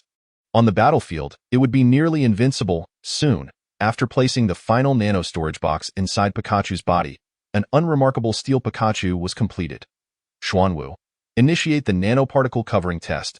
Chu Yang commanded. In the next instant, Pikachu's previously dark eyes transformed into a soft red, while countless pink nanoparticles began to envelop its surface. Almost instantaneously, Pikachu completed its transformation. Take a few steps, Chu Yang instructed, and the pink Pikachu began to move realistically across the laboratory table. In the following moment, Pikachu's tail arched high, emitting violet currents that swiftly struck the laboratory floor. Bang! Accompanied by a cloud of dust, a sturdy floor tile shattered into fragments. This truly exemplified an electric attack. The released current, utilizing the concept of an electromagnetic cannon, propelled a projectile formed from countless charged nanoparticles. The resulting electrical damage could easily reach levels of 100,000 volts. However, these were single-use nanoparticles. Chu Yang had prepared a total of 100 sets, sufficient for Pikachu to unleash 100 instances of 100,000 volts. Yet, he soon sighed. The only drawback was that the power of a 100,000-volt attack still felt somewhat insufficient. After all, a mere lightning strike could exceed 1 billion volts in intensity. The firepower seemed lacking. Immediately afterward, Xuanwu's congratulatory voice echoed in Chu Yang's ear. Boss, as expected, you swiftly resolved the challenges of nanotechnology. Chu Yang waved his hand casually, smiling. Modesty, these are trivial techniques, nothing worth mentioning. After saying this, Chu Yang picked up his phone and dialed Wang Weimin's number. Old Wang, I've nearly perfected the exoskeleton here. If you have time, you can come over to take a look, and we can then finalize a schedule for the performance testing of the exoskeleton. What? Completed. Wang Weimin's voice on the other end immediately brimmed with excitement. You've already finished upgrading the second-generation exoskeleton? The technology behind exoskeletons had always posed significant challenges in research. Otherwise, functional exoskeletons would have emerged on the battlefield long ago. Yet, the fact that Chu Yang had managed to produce a refined exoskeleton in such a short time was astounding. In an astonishing turn of events, a technological upgrade has been completed in less than a week. This suggest? Indeed. Chu Yang nodded slightly. If you have the time, you may visit this afternoon. No problem, I will be there shortly. Wang Weimin abruptly ended the call and swiftly made his way out of the office, exclaiming, Arrange a car for me immediately. I must head to the laboratory at Peking University. Upon arriving at the destination, Wang Weimin's gaze fell upon the metallic Pikachu before him, and his slightly clouded eyes widened in astonishment. Little Chu, you cannot be telling me that this is the technology behind your second-generation mech? This little gadget can transform into a mech? Indeed. Chu Yang affirmed with a slight nod, casually snapping his fingers. Xuanwu, Pikachu, transform. Understood, boss. Xuanwu's resonant voice echoed in their ears. Immediately, the Pikachu began to undergo a remarkable transformation. Subsequently, Chu Yang demonstrated its flight capabilities and offensive prowess to Wang Weimin. The Pikachu reverted back to its steel form. Wang Weimin, taken aback, inquired, Have you discovered the super polymer chains of nanomolecules? As the president of the Huaka Academy, while he may not be versed in every scientific field, he possessed a modicum of knowledge. The sluggish movement of nanobots was a known fact, and the notion of so many of them coalescing into a true nanomech, perfectly conforming to the structure of skeletal muscles, seemed implausible unless Chu Yang had either discovered or synthesized special molecular polymer chains capable of binding thousands of nanomachines together through supramolecular bonds. Each nanomachine could generate approximately 1 nanometer of linear expansion and contraction, and collectively, the movements of tens of thousands of these tiny machines could allow the polymer chains to mimic the contraction and relaxation of muscle tissue, resulting in a synthetic muscle cell structure with strength exponentially surpassing that of an ordinary human. This would indeed meet the strength requirements for mech applications. Chapter 77. You guard Huaxia, and I shall guard you. Chu Yang nodded silently. The challenges of exoskeleton mechs lay within materials, propulsion, and overall structural design. However, nano battle armor could effectively resolve all three issues. In terms of materials, the strength of nanomaterials far exceeds that of ordinary metals. For propulsion, lithium-air batteries currently suffice. As for structural design, by discarding all previous complex mechanical structures, a complete nanomech could be constructed from nanomolecules enveloping the entire body. This not only addresses structural design challenges, but also simplifies the customization of battle armor. As long as enough nanobots of various types are produced, an infinite variety of nano-battle armor can be crafted. Moreover, in the event of damage or energy depletion during combat, one could simply immerse the damaged parts in a pool of specialized energy-supplying nanobots to rejuvenate the nano-battle armor effortlessly under Xuanwu's control. Upon receiving Chu Yang's affirmation, Wang Weimin couldn't help but gasp in astonishment. The nanomech technology developed by Chu Yang was sufficient to illuminate several different fields: the energy sector's endurance concerns, the nanomaterials field's superpolymer chain technology, and even the nanomagnetic cannons created by Chu Yang could potentially lead to the formation of vast electromagnetic fields on the battlefield. If deployed in combat, would it not lead to utter devastation? Amidst his astonishment, Wang Weimin grew curious. But why did you choose a Pikachu as your model? Can it even be worn by a person? While a metallic Pikachu might not be entirely out of place in a laboratory, it was indeed difficult to reconcile such an adorable figure with a formidable weapon of war. This is a custom version, Chu Yang chuckled lightly. It's a gift for my girlfriend. The other versions are on me. As he spoke, Chu Yang began to remove his clothing. Wang Weimin quickly intervened, casting a wary glance at Chu Yang. Hey, little Chu, what are you doing? I am a respectable man. Don't get any ideas? What are you thinking? Chu Yang chuckled helplessly. After shedding his experimental attire, a triangular nano-storage box appeared on his chest. Pressing the button at the center of the box, a flurry of nanobots surged forth, swiftly enveloping Chu Yang's entire body and forming a layer of shimmering nano-battle armor. In the next moment, the nanomask on Chu Yang's head dissipated, revealing his original visage. He raised his gaze to Wang Weimin and stated, "Among these nanobots, I have also implanted some biological nanobots that can directly communicate through the body's bioelectric currents to decode the information transmitted by human neurons, significantly enhancing the controllability of the nano-battle armor." As he spoke, various nanomaterials rapidly coalesced in Chu Yang's hands to form a long sword, which quickly morphed into a firearm, ultimately culminating in a luminous ring forming in his palm. This is a laser emitter. However, its current power is not particularly formidable, capable of emitting laser beams with a temperature of around 20,000 degrees within a range of 50 meters. With that, Chu Yang turned to Wang Weimin and smiled. "Let me demonstrate." In the next second, nanobots enveloped Chu Yang's head once more, and a targeting coordinate materialized before his eyes. The system automatically locked onto the target, and he unleashed a shot that struck a heap of scrap metal 20 meters away. Instantly, the iron block melted into a pool of molten liquid. After testing the effects of the laser cannon, Chu Yang removed the helmet portion of the nanobots and remarked to Wang Weimin, "The laboratory space is limited, so for now, we can only conduct basic tests on certain aspects of the nano-battle armor's performance. Most other data will require a broader area for testing to fully realize the potential of this nano-battle armor." Wang Weimin, utterly flabbergasted, found himself at a loss for words. Other exoskeleton mech technologies in the world were still mired in alloy materials and supplementary weapon modules. Yet here was Chu Yang, who not only had developed nanomaterials for battle armor, but had also sparked a sense of excitement within Wang Weimin. "Where do you plan to conduct your tests? Do you have a preferred location, or should I find one for you? What do you think?" Wang Weimin nodded thoughtfully. Chu Yang let out a long sigh of relief. "I hope to invite some injured soldiers from the military hospital who have lost limbs to come and visit." His intent in researching and designing the nanomech was never to create a weapon of mass destruction for the battlefield. Instead, it was to enable soldiers who had suffered amputations to stand tall once again, to live with dignity. For the little girl who lost an arm because her father served in the military, to have a complete father who could hold her in his strong embrace while she sang joyfully. To those in need, I wish to offer assistance within my capacity. May our youth safeguard the flourishing Huaxia, he thought, a smile spreading across his face. You guard Huaxia. I shall guard you. Chapter 78. Having finally found a boyfriend, I do not wish to overwhelm him. As evening approached, the warm summer breeze rustled the leaves of the camphor tree at the dormitory entrance. Chu Yang stood quietly at the girls' dormitory door, holding a mechanical, assembled yellow Pikachu. Soon, Lin Qingxue rushed out of the dormitory, glancing around before spotting Chu Yang standing nearby.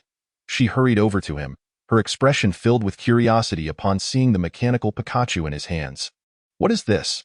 Chu Yang raised his hand slightly, presenting the Pikachu to Lin Qingxue. Didn't you say you wanted me to compensate you with a Pikachu? I thought buying one elsewhere might lack originality. So I gathered some materials in the lab and made one myself. He chuckled lightly. Moreover, this little creature can move like a mechanical dog and even emit Pikachu's original sounds. With that, Chu Yang placed the Pikachu on the ground and commanded, "Advance!" The Pikachu obediently took 2 steps forward. Back. It promptly stepped backward a few paces. Spin in place. The Pikachu began to twirl around, its tail swaying playfully. Finally, it approached Lin Qingxue, looking up at her with a cheerful Pika Pika. Witnessing this scene, Lin Qingxue felt her heart melt. Although the mechanical Pikachu bore a somewhat technical aesthetic, its adorable demeanor and playful antics were undeniably charming. The peculiar sound also drew the attention of numerous onlookers nearby. "Ah, look! This Pikachu can actually make sounds," exclaimed one. "Just look at its tail wagging. How adorable!" Another chimed in. "Honestly, this mechanical Pikachu is incredibly cool." Countless girls gazed at the Pikachu with sparkling eyes. Some even began to whisper among themselves, "Darling, isn't your boyfriend a graduate student at the Jingda Intelligent Institute?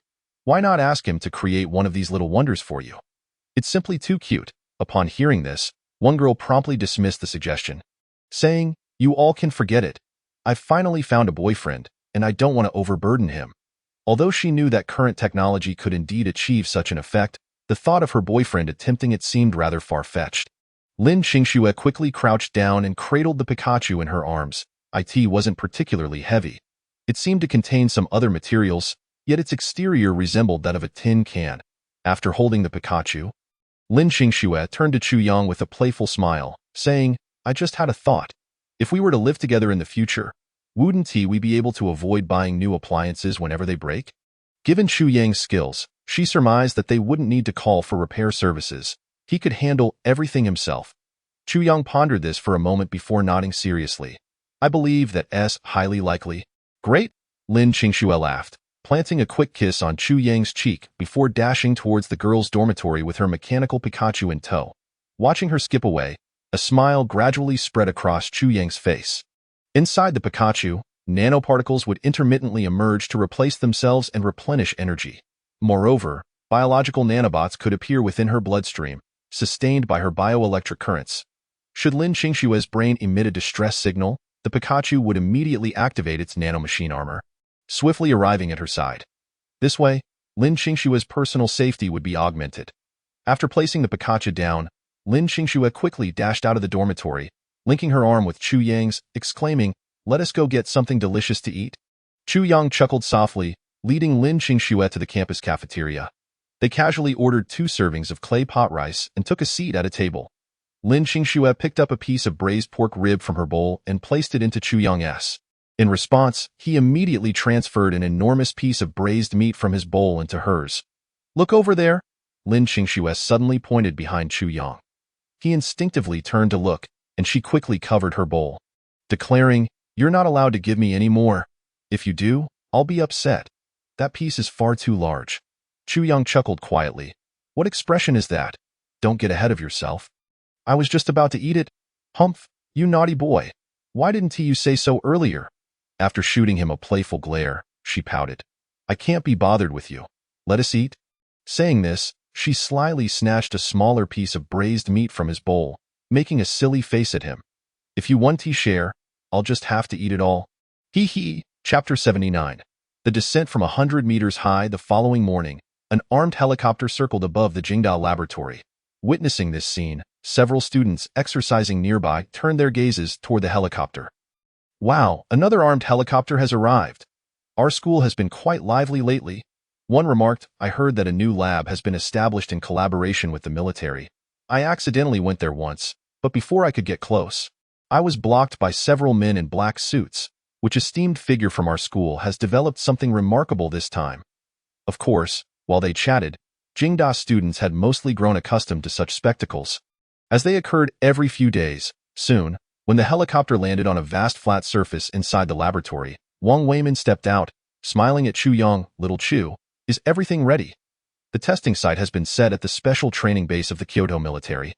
which can simulate all wartime environments. It should fully bring out the mech's capabilities. Chu Yang nodded slightly and boarded the helicopter with Wang Weimin. After nearly an hour of flight, the sun hung high in the sky. Below their helicopter lay a massive military training ground, where countless experts from the Huaca Institute's Military Engineering Department, military researchers, and high-ranking generals had gathered. Additionally, there were several war veterans invited to observe the proceedings. Surrounding them were various obstacles, alongside decommissioned tanks and an array of heavy weaponry like rocket launchers and mortars. Some military researchers huddled together, discussing fervently. I heard that the one who developed the exoskeleton technology is a young man under 20. Do you think that's true? I don't know if it's real, but if he truly developed exoskeleton technology, I'd have to respect him. The atmosphere was indeed significant, with so many military leaders present. It was clear that higher-ups took this matter seriously. However, there were murmurs of skepticism among the crowd. Despite being managed by the same Ministry of Science and Technology, the Armed Research Department focused more on weapon modifications for the military. They had invested hundreds of billions into researching exoskeleton technology for over a decade without significant results. Now, a mere 20-year-old had purportedly succeeded. It felt like a slap in the face to their department to eye in the helicopter. Wang Weimin sat beside Chu Yang, carefully explaining, "Little Chu, this test will be divided into 3 parts.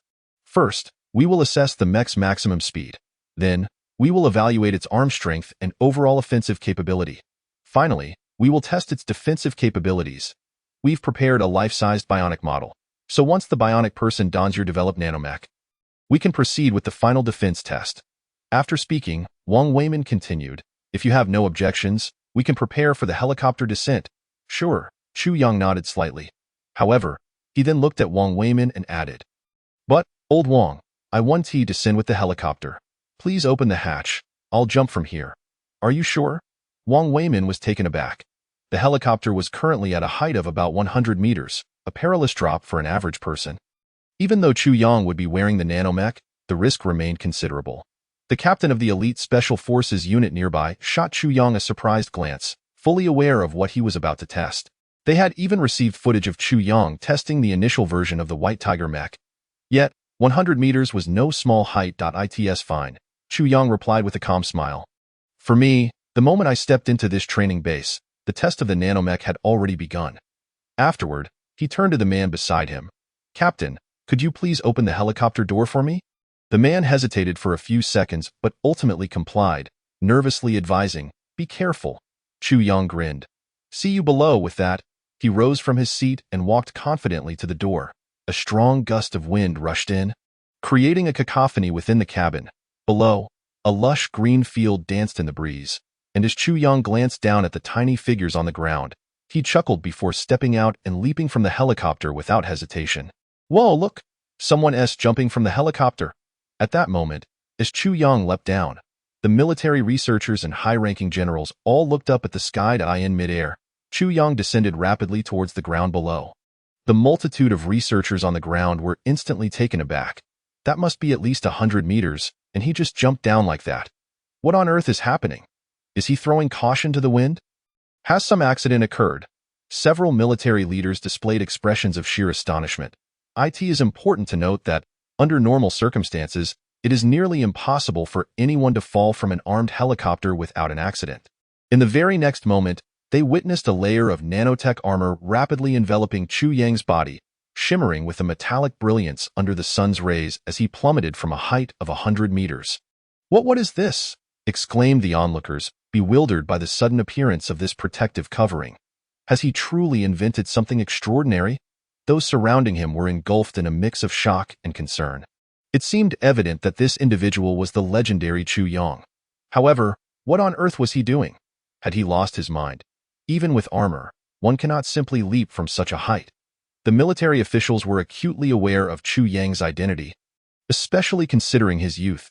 Should anything unfortunate befall him while under their watch, it would spell serious trouble. As this thought crossed their minds, a flicker of anger appeared in their eyes. What was the Special Forces captain aboard the helicopter thinking? Allowing Chu Yang to jump without reporting such a perilous act. Was this a matter to take lightly? But before they could dwell on their shock for too long, the moment they saw Chu Yang leap from the aircraft. He descended with astonishing speed, cutting through the air without pause until he reached the ground. With a thunderous crash, clouds of dust billowed around them, shaking the entire training ground. Silence fell abruptly. Countless individuals held their breath, afraid to make a sound. The hearts of the military leaders raced. What is happening? Why has there been such a commotion? Has something gone awry? As they stood there in stunned silence, the researchers and senior military officials turned their gazes towards the center of the swirling dust. Amidst the haze, Chu Yang's silhouette gradually emerged, clad in a brilliant crimson nanotech armor. He steadied himself, crouching slightly on the cracked and sunken concrete beneath him, evidence of the tremendous impact he had endured. In the next moment, the military leaders and researchers rushed towards Chu Yang, their expressions oscillating between shock and anxiety. They were astonished that he had truly jumped down without hesitation, yet anxious about the potential consequences if he had suffered any harm. One elder, around 50 years old, urgently called out, "Immediately notify the emergency rescue team to ensure that Academician Chu is not in danger." However, just as those words left his mouth, Chu Yang, who had been crouched, slowly rose to his feet, took a deep breath, and walked calmly towards the crowd. With each step, the sound of metal clanking against the ground resonated. Upon reaching them, he controlled the nanotech armor to retract the helmet covering his face. Offering an apologetic smile, "My apologies, everyone. I did not mean to cause you concern." Although he had piloted the mech for rapid flight before, this was his first experience jumping from such a height, and the thrill was exhilarating. Witnessing this scene, the researchers were instantly captivated by the nanotech armor he wore, their eyes wide with incredulity. "Is this truly achievable with current technology?" he emerged unscathed. "My goodness. Am I seeing this correctly?" The senior military officials were initially taken aback, but soon their expressions shifted to elation. The armor's demonstrated resistance to impact was already impressive. It was well known that even the most elite soldiers, equipped with the finest parachuting gear, faced fatal risks if the timing of their parachutes was off when jumping from a height of 100 meters, though the initial leap appeared perilous. The outcome was indeed a cause for celebration. Then, a military leader, nearing 50, quickly approached Chu Yang. As he reached out to shake his hand, he hesitated upon seeing the armored arm, but once he noticed the nanotech particles dissipating, he smiled warmly and clasped Chu Yang's hand firmly. "Greetings, Chief Engineer Chu. I am Yang Xinghua, the head of the military base in Kyoto. Please feel free to call me by my name." "Chief Engineer Chu? You are too modest." Yang Xinghua nodded slightly. "We shall await your further developments with great anticipation." As the emotions of shock and excitement gradually subsided among the researchers, they began to gaze at the youthful Chu Yang who had removed his helmet. Could he really be so young? Is he truly the youngest academician from the Huaka Institute? They had only recently been informed of Chu Yang's identity when discussing related projects, and this was their first encounter with him. They had envisioned an academician in their 40s at the very least, yet here stood a young man who appeared to be under 20. A shocking revelation. Some researchers, upon closely inspecting the armor Chu Yang wore, felt their eyes welling with tears. "I don't care about anything else. I, old Yi, am willing to dedicate my life to studying this mech." Many among them had been involved in the development of exoskeleton armor since its inception, yet had faced technological bottlenecks, unable to produce any meaningful results. Now, a fully functional mech stood before them, igniting their passion. Others fell silent, their previous doubts and skepticism vanishing into the depths of their minds. After a moment of reflection, some even felt a sense of relief. Regardless of whether the exoskeleton technology originated from the military's research institute or the Huaka Institute, or whether its creator was an elderly academician or a youthful researcher, as long as a mature exoskeleton armor could be developed, they would find peace in their endeavors. For from that moment forth, China would possess another formidable tool to enhance its national defense. Thus, they achieved the ultimate goal and aspiration they had long sought in their scientific pursuits. Meanwhile, on the other side, among the injured soldiers who had been invited after signing confidentiality agreements at the military headquarters, the young man who had chatted with Chu Yang in the hospital suddenly trembled with excitement upon seeing him within the mech. It's really him. He distinctly remembered Chu Yang's face, the one who had confidently claimed he would help them live normal lives within a year. Initially, he had thought it was mere bravado, yet to witness such technology unfold before him was astonishing. He may not have understood the intricacies of research, But the realization that such a sophisticated mech could be created ignited hope within him that Chu Yang could indeed develop bionic prosthetics capable of restoring their normal lives. Soon, the helicopter carrying Wang Weimin and the others landed swiftly on a nearby helipad. Rushing towards the crowd, he looked at Chu Yang encased within the mech, visibly shaken. "Little Chu, please don't do that again. You nearly gave me a heart attack." Witnessing Chu Yang leap from 100 meters had nearly sent him into shock. Had he not possessed faith in Chu Yang's abilities? "I'm perfectly fine," Chu Yang replied with a calm smile, then turned to the gathering of curious researchers and military officials, beginning to explain the combat parameters of the armor. "Now that everyone is here, allow me to introduce the specific data of the mech. This is the second-generation White Tiger mech. The armor utilizes nanotechnology, allowing for complete coverage of the body in just 30 seconds upon activation.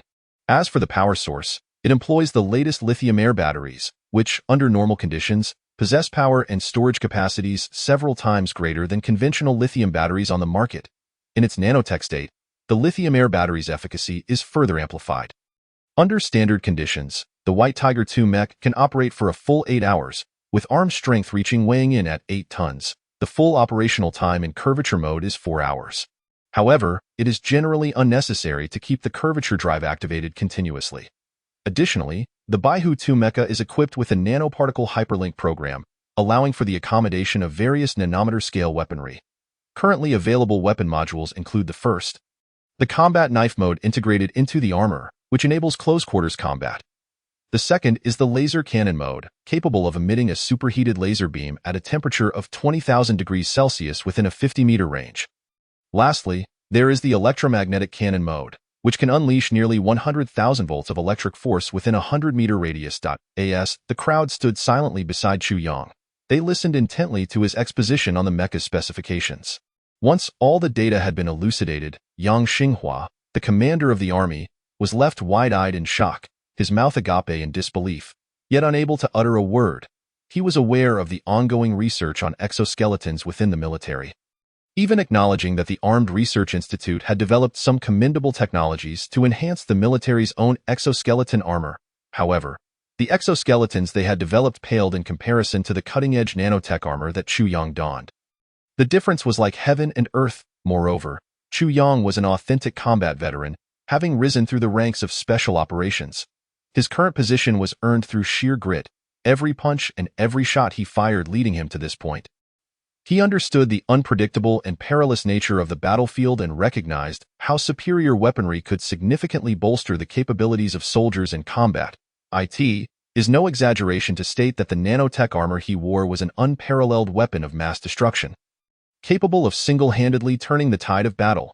The researchers at the Armed Research Institute were equally astounded. With its lithium-air battery, designed at the nanoscale, this armor boasted a standard endurance of 8 hours. Coupled with its almost monstrous specifications, the operational impact of Chu Yang's nanotech armor on the battlefield surpassed that of 10 of the nation's top-tier tanks appearing simultaneously. After all, tanks are cumbersome. Whereas Chu Yang's nanotech armor is designed for single-person operation. With an arm strength of 1.8 tons, a single punch could likely fell an elephant. The combined strength of both arms would undoubtedly yield a synergistic effect greater than the sum of its parts. What could withstand the force of his fist, barring heavily armored vehicles like tanks? Not to mention the defensive capabilities demonstrated by the mecha and the various offensive modalities described by Chu Yang. It would be no exaggeration to say that deploying such technology on the battlefield would be tantamount to cheating. Contemplating these revelations, the researchers around him found themselves breathing more rapidly. One leading researcher could no longer contain himself and rushed to Chu Yang's side. "Academician Chu, is all that you have stated true? You must understand the implications for military security. Do not jest with us lightly." Chu Yang nodded with a smile. "Did you not see the preliminary results just now?" He then glanced at Yang Xinghua. "If there are any doubts, let us put my claims to the test with practical demonstrations." As his words fell, the fiery red nanotech armor enveloped Chu Yang once more. Under the sunlight, the blue area of the helmet's ocular region reflected a dazzling azure light. In front of Chu Yang, 3 distinct testing zones had been delineated. The first zone was a simple speed testing range, nearly 1 kilometer long, designed to assess Chu Yang's maximum speed. The second zone was designated for strength testing, featuring a military jeep weighing approximately 3 tons to evaluate the mecha's arm power. The final zone comprised a simulated urban battlefield, intended to assess the mecha's agility. The research personnel from the Armed Institute set up portable sensing devices across various points on Chuyang. He almost instantaneously vanished from sight.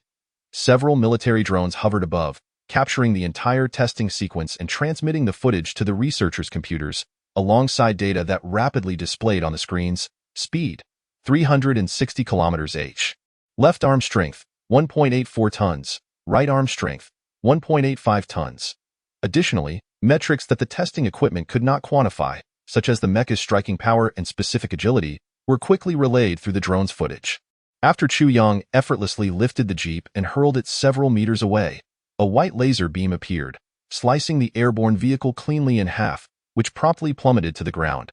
Subsequently, Chuyang's figure reappeared within the simulated urban environment, nimbly navigating through the chaotic streets and ultimately ascending to the top of a massive chimney. Covering nearly 3 kilometers of testing area, he completed the entire assessment in under a minute, achieving a speed of 360 kilometers per hour, an astonishing velocity nearing that of the fastest high-speed trains in Huaxia.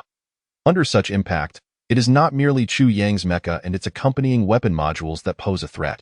Even a simple collision could potentially prove fatal. Remarkably, this mecha's endurance, even at such speed, reached 4 hours. An astounding feat in the context of sustained high-speed operations during special operations, the implications of which are beyond imagination. Furthermore, the agility exhibited by this mecha is unparalleled among all current exoskeletons worldwide. The movements of the nanotech armor, when worn by Chuyang, felt as natural as if he were unencumbered by any external apparatus. Even when merely running while clad in the armor, he achieved an astonishing speed of 15 meters per second, far exceeding the fastest human running speed. Not to mention the formidable defensive capabilities inherent in the nanotech armor.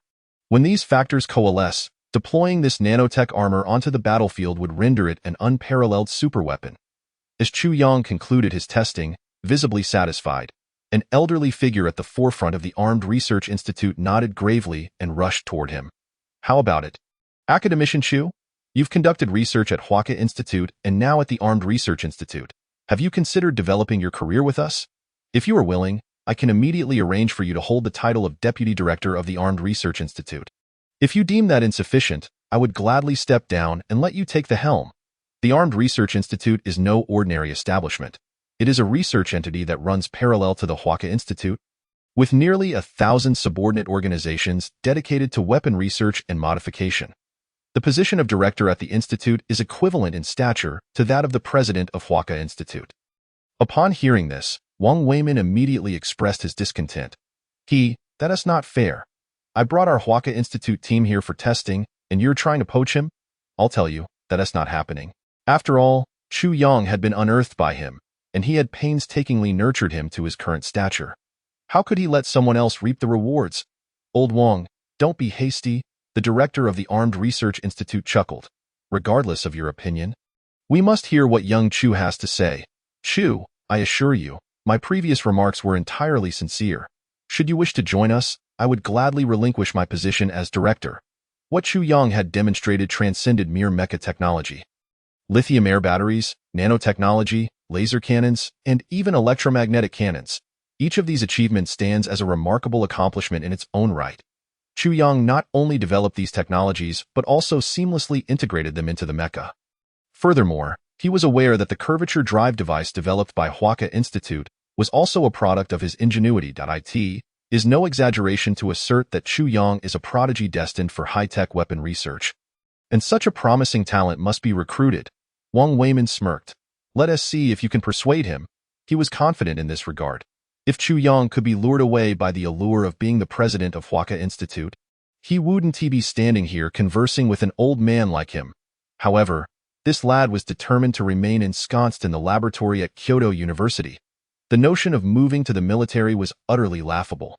Chuyang offered an awkward smile and addressed the director of the Armed Research Institute. Director I appreciate your kindness, but I currently have no intention of changing my work environment. If I ever decide to do so, I will certainly submit my application to you first. No intentions at all? Director He felt somewhat disheartened. The position of director is yours for the taking? Should you desire it, the administrative rank of the Director of the Armed Research Institute is the highest attainable by an ordinary individual. For Chu Yang to reach such a position at the age of 20 is nothing short of remarkable. Why would he refuse? Chu Yang slightly inclined his head. Thank you for your generous offer. He then turned to Wang Weiman, saying, Old Wang, could you please have a few of the military personnel bring over the items I brought from the laboratory? Wang Weiman nodded repeatedly, exclaiming, Good, good, good. Prior to boarding the helicopter, Chu Yang indeed had taken 2 large suitcases with him. The onlookers were perplexed. Did he bring other items for testing? Chu Yang gently shook his head and glanced at a few wounded soldiers seated in wheelchairs nearby. Invited from the military hospital, compared to the Mecca, this is what I truly wish to showcase today. After a brief pause, he continued, in fact, my original intention for researching nano battle armor was for them. When he was younger and less understanding, he pondered why those robust soldiers perished on the battlefield. It was only now that he gradually comprehended. Behind them lay peace, while before them stood war. They willingly sacrificed themselves to protect countless families. For the sake of uniting a family, they embraced their fate. Now, all he could do within his capabilities was to restore life to the living and ensure the survival of those who remained. Chapter 82. As long as we remember them, they shall live forever. What is this? The crowd was suddenly filled with confusion. Shortly thereafter, several Special Forces soldiers emerged from the helicopter, bringing forth the 2 large suitcases that Chu Yang had brought. As Chu Yang opened one of the cases and retrieved a special prosthetic limb, arm-length and constructed from various intricate devices, radiating a silvery sheen, he showcased it before the audience. He then explained, This is a prosthetic limb I have crafted, utilizing the biocompatible nanomaterials I developed. It employs the same technology as the nano battle armor, allowing for a perfect fit to the injured individual's lost limb. Upon concluding his explanation, Chu Yang approached the young man he had conversed with at the hospital, smiling as he extended an invitation. This one is specially made for you. Would you like to give it a try? The young man appeared somewhat bewildered. For me? A mixture of disbelief and anticipation flickered across his face. I asked that, possible? Absolutely, Chu Yang replied with a gentle nod. He then crouched before the young man, rolled up his pant leg to reveal the empty space where his limb had been amputated, and directly connected the prosthetic to the young man's residual limb. The nanorobots at the connection point immediately sprang into action, and as a faint current coursed through his body, the young man began to regain sensation in his previously numb right leg. All right, stand up and give it a try, Chu Yang encouraged, patting his shoulder. The young man nodded vigorously, his face alight with excitement as he grasped the armrests of his wheelchair, struggling to rise. However, having not used his legs for so long, he faltered and nearly collapsed.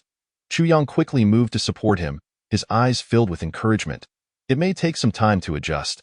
Just take a few more steps, and you'll get the hang of it. With a shaky smile, the young man fought back tears. Supported by Chu Yang, he took a few tentative steps, initially struggling but gradually becoming more adept at maneuvering the mechanical prosthetic. Soon, he was able to release Chu Yang's hold and began to run freely. As he sprinted, he exclaimed, Ha ha ha, I'm standing again. Mom, Dad, the country hasn't forgotten us, and neither have the people. Your son is back on his feet, brothers, I'm up again. Did you all see this? Our sacrifices were not in vain. There are still those who care for us. While we protected them, they too sought ways to protect us. Did you all see that? As he ran, tears streamed down his face. Squad leader, deputy squad leader, and Xiao Lu, can you see it from above? They are trying their utmost to protect us. Witnessing this scene, the onlookers were deeply moved. A few senior military officials rushed forward to Chu Yang. Academician Chu? Can this prosthetic be implemented across the military? Even those who were not engaged in research understood the significance of this prosthetic after witnessing its performance. Other prosthetics on the market, even the most advanced ones, could not match the seamless functionality of the one developed by Chu Yang. Within the military, countless elite soldiers had been forced into retirement due to injuries sustained in battle, leaving them with a sense of regret. If Chu Yang's prosthetic could be adopted throughout the military, those who had retired due to injuries would no longer have to bid farewell to their beloved military careers with unfulfilled dreams. Moreover, many ordinary soldiers injured during missions might also be able to return to a normal life. Of course, Chu Yang affirmed with a slight nod. The technology for these prosthetics stems from the integration of first and second generation mecha technology. I have categorized these prosthetics into 2 distinct versions, The one just demonstrated, utilized by that young man, is a biological prosthetic that incorporates nano-technology. It can directly receive the body's bioelectric signals to perform corresponding movements and possesses some of the strength of mecha, significantly enhancing the user's power. However, this comes at a higher cost. In addition, there is another version available. Although it does not enhance the user's strength, it enables the user to resume a normal life, meeting over 95 of human limb functionality requirements. Upon hearing this, the military leaders fell silent. Then, led by Yang Xinghua, all the soldiers present straightened their backs. All personnel, salute. Yang Xinghua, with red-rimmed eyes, rendered a formal military salute to Chu Yang. Simultaneously, all surrounding soldiers, with solemn and respectful expressions, offered Chu Yang their most sincere salute. Chu Yang quickly stepped aside, saying, "Commander Yang, what is this? I cannot accept such honor." "You can and you will," Yang Xinghua replied earnestly. "Academician Chu, this is my way of representing all the soldiers and thanking you for everything you have done for them. This military salute. You have certainly earned it." If Chu Yang's research on this prosthetic were to be adopted across the military, it would alleviate a significant concern for the military. Every member would be forever grateful to Chu Yang for his contributions. Soon, the young man, who had joyfully run a few laps around the playground, approached Chu Yang. With reddened eyes and a proud stance, he saluted Chu Yang. After lowering his hand, he spoke with emotion, "Academician Chu, I cannot thank you enough. I truly never imagined I would stand again one day." Running freely on the playground, Chu Yang smiled and shook his head, replying, "No need to thank me. I merely did what a national defense researcher ought to do." He then chuckled and added, "By the way, I almost forgot to ask your name last time." "What is it?" Standing tall, the young man replied, reporting in, "My name is Yang Qingjun." Yang Qingjun. Chu Yang pondered for a moment. "What a fine name, I shall remember it." Yang Qingjun looked up at Chu Yang once more and inquired, "Academician Chu, may I ask if the mecha you demonstrated earlier will also be adopted by the military?" Having witnessed the power of the mecha, he was naturally curious. Chu Yang chuckled. "What? Do you want one? If you do, you'll have to earn it." The cost of nano battle armor was indeed substantial, and it was unlikely that every soldier in the military would have access to it. And no, Yang Qingjun shook his head vehemently. Not wanting it, that was not the case. He desired it. Yang Qingjun's head shook even faster, and gradually, his voice trembled. "It's just that flesh and blood are too fragile on the battlefield. The squad leader is gone, the deputy squad leader has perished, and my best brother, Xiao Lu, sacrificed himself on the day his daughter was born." He struggled to force a smile. "If only we had access to mecha earlier. Perhaps during every vacation, I could buy fewer cigarettes and less alcohol for their graves. That way, I could save some money, don't you think?" Yang Qingjun attempted to make light of the situation, but tears and the twitching of his lips could not conceal the pain within. He missed them and wished for no one else to leave. Chu Yang stood before Yang Qingjun, raising his hand as if to offer comfort. Yet, hesitating, he refrained. Leaving home as a youth, returning as a soldier for the country. Such occurrences had transpired far too often in obscure corners. After a heavy sigh, Chu Yang gently placed his hand on Yang Qingjun's shoulder. "Live on with their hopes. For as long as we remember them, they shall live forever." Chapter 83. Let us all go to the bathhouse to relax. Upon returning to school, Chu Yang felt somewhat melancholic. However, upon opening the dormitory door, he saw Zhang Mingying seated in his chair, looking despondent as he rapidly typed on his phone. "Old Zhang, what is the matter with you?" Chu Yang cast a puzzled glance at Zhang Mingying, whose pale face suggested he might have indulged a bit too much the previous night. "Graduate school recommendations?" Chu Yang's lips twitched. "Old Zhang, what medication have you taken?" Zhang Mingying lamented. "I woke up feeling unwell this morning. I must have caught a cold. I planned to take some Lianhua Qingwen capsules, but..." His expression grew increasingly morose. "I was so groggy that I mistakenly took amoxicillin capsules instead. 8 of them."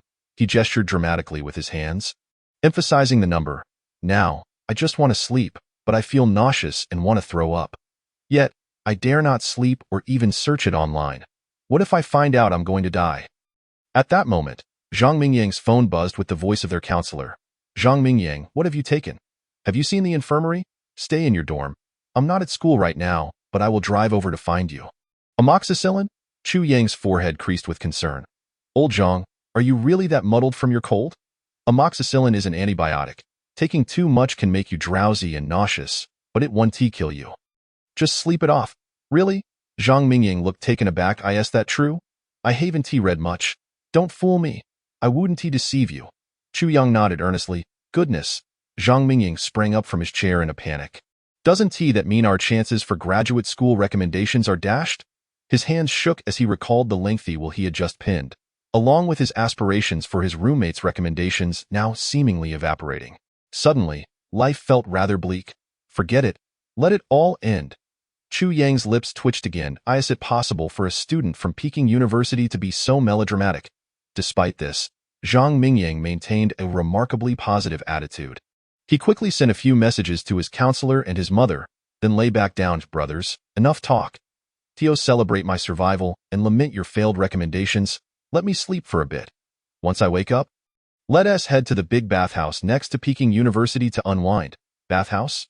Chu Yang and Wang Lei exchanged glances, both familiar with the comforts of their southern dorms, each equipped with private bathrooms. They had never experienced the sensation of a public bath. Just as Zhu Pengfei was about to drift off to sleep, he suddenly opened his eyes wide and jumped out of bed, excitement sparkling in his gaze. Old Zhang, this conversation has made me wide awake. Are we going for a milk scrub, a vinegar scrub, or a red wine scrub? Zhang Mingying replied, Boss, shouldn't you be concerned about the medication I took? I already checked for you. You're not going to die. Why didn't you say so sooner? Zhang Mingying shot Zhu Pengfei a glare. Well, I just forgot while gaming. Zhu Pengfei sheepishly scratched the back of his head. But seriously, which scrub are we going for? Milk, vinegar, or red wine? Any of them. Zhang Mingying burst into laughter, then quickly climbed onto his dorm bed. Wake me at 7. I have no classes this afternoon. I'll nap first. And when I wake up, we can go for a bath, then enjoy some barbecue. Perfect. However, it wasn't long before Zhang Mingying's phone erupted with notifications. He picked it up to see Mom flashing on the screen. After a brief grimace, he hung up and swiftly powered down his phone. After all, he had already faced social embarrassment. As long as he wasn't awkward, the awkwardness would fall on others. By 6 o'clock, Zhang Mingying was bursting with energy, leaping from his bed without prompting from Chu Yang or the others. He looked at Chu Yang, who was reading, and Zhu Pengfei, who was gaming, and said, Hey, guys, are you ready? Let us tidy up and head out. Chu Yang pondered for a moment before nodding in agreement. Having spent enough time in Kyoto, he thought it wouldn't hurt to experience the local bathing culture. Zhang Mingying, familiar with the area, led them to a large bathhouse near Peking University. Wang Lei, curious, asked, Old Zhang, what is the bathing process like? Well, Zhang Mingying began. If you want to do it right, start with some shampoo. Then use soap to wash your back. Once you're clean, you can soak, and if you're feeling good, you can find someone to scrub your back. It's not expensive, about $40 to $50 per person. Depending on the services you choose, I guarantee, once you try it, you'll be hooked. Wang Lei nodded, somewhat understanding. Upon entering the bathhouse, a wave of warm steam enveloped them.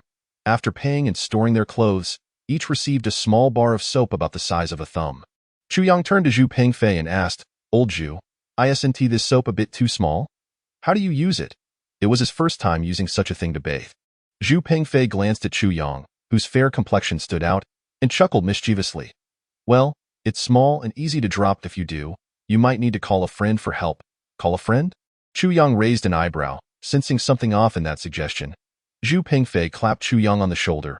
Old 3, what kind of look is that? Don't worry. I want to ask you to pick up my soap. Chu Yang instinctively stepped back. No, old Zhu, let us not get too close. I fear for my safety. Picking up soap? Do you think I don't understand? The group erupted in laughter, but their amusement quickly faded as a few male students approached, led by Chu Yang's rival, Wang Xiujia.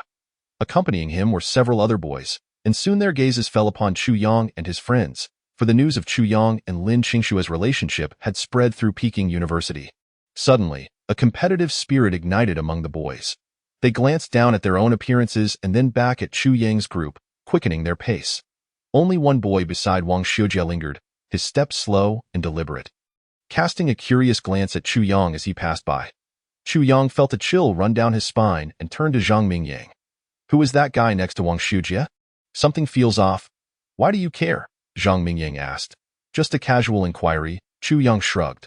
After grabbing disposable towels, they followed Wang Xiujia into the shower area. By an interesting twist of fate, Chu Yang found himself standing next to the dormitory supervisor. As the water flowed, he squeezed shampoo into his hands, but before he could start scrubbing, a small bar of soap slid over to him. "Excuse me," the supervisor said, looking slightly embarrassed why soap fell. "Could you please help me pick it up?" Feeling a cold sweat, Chu Yang immediately left the shower room. "You can pick it up yourself." For reasons unknown, he felt something was amiss with the supervisor's gaze. The supervisor, slightly disappointed, entered Chu Yang's shower stall to retrieve the soap. Finally, Chu Yang rinsed the foam from his head.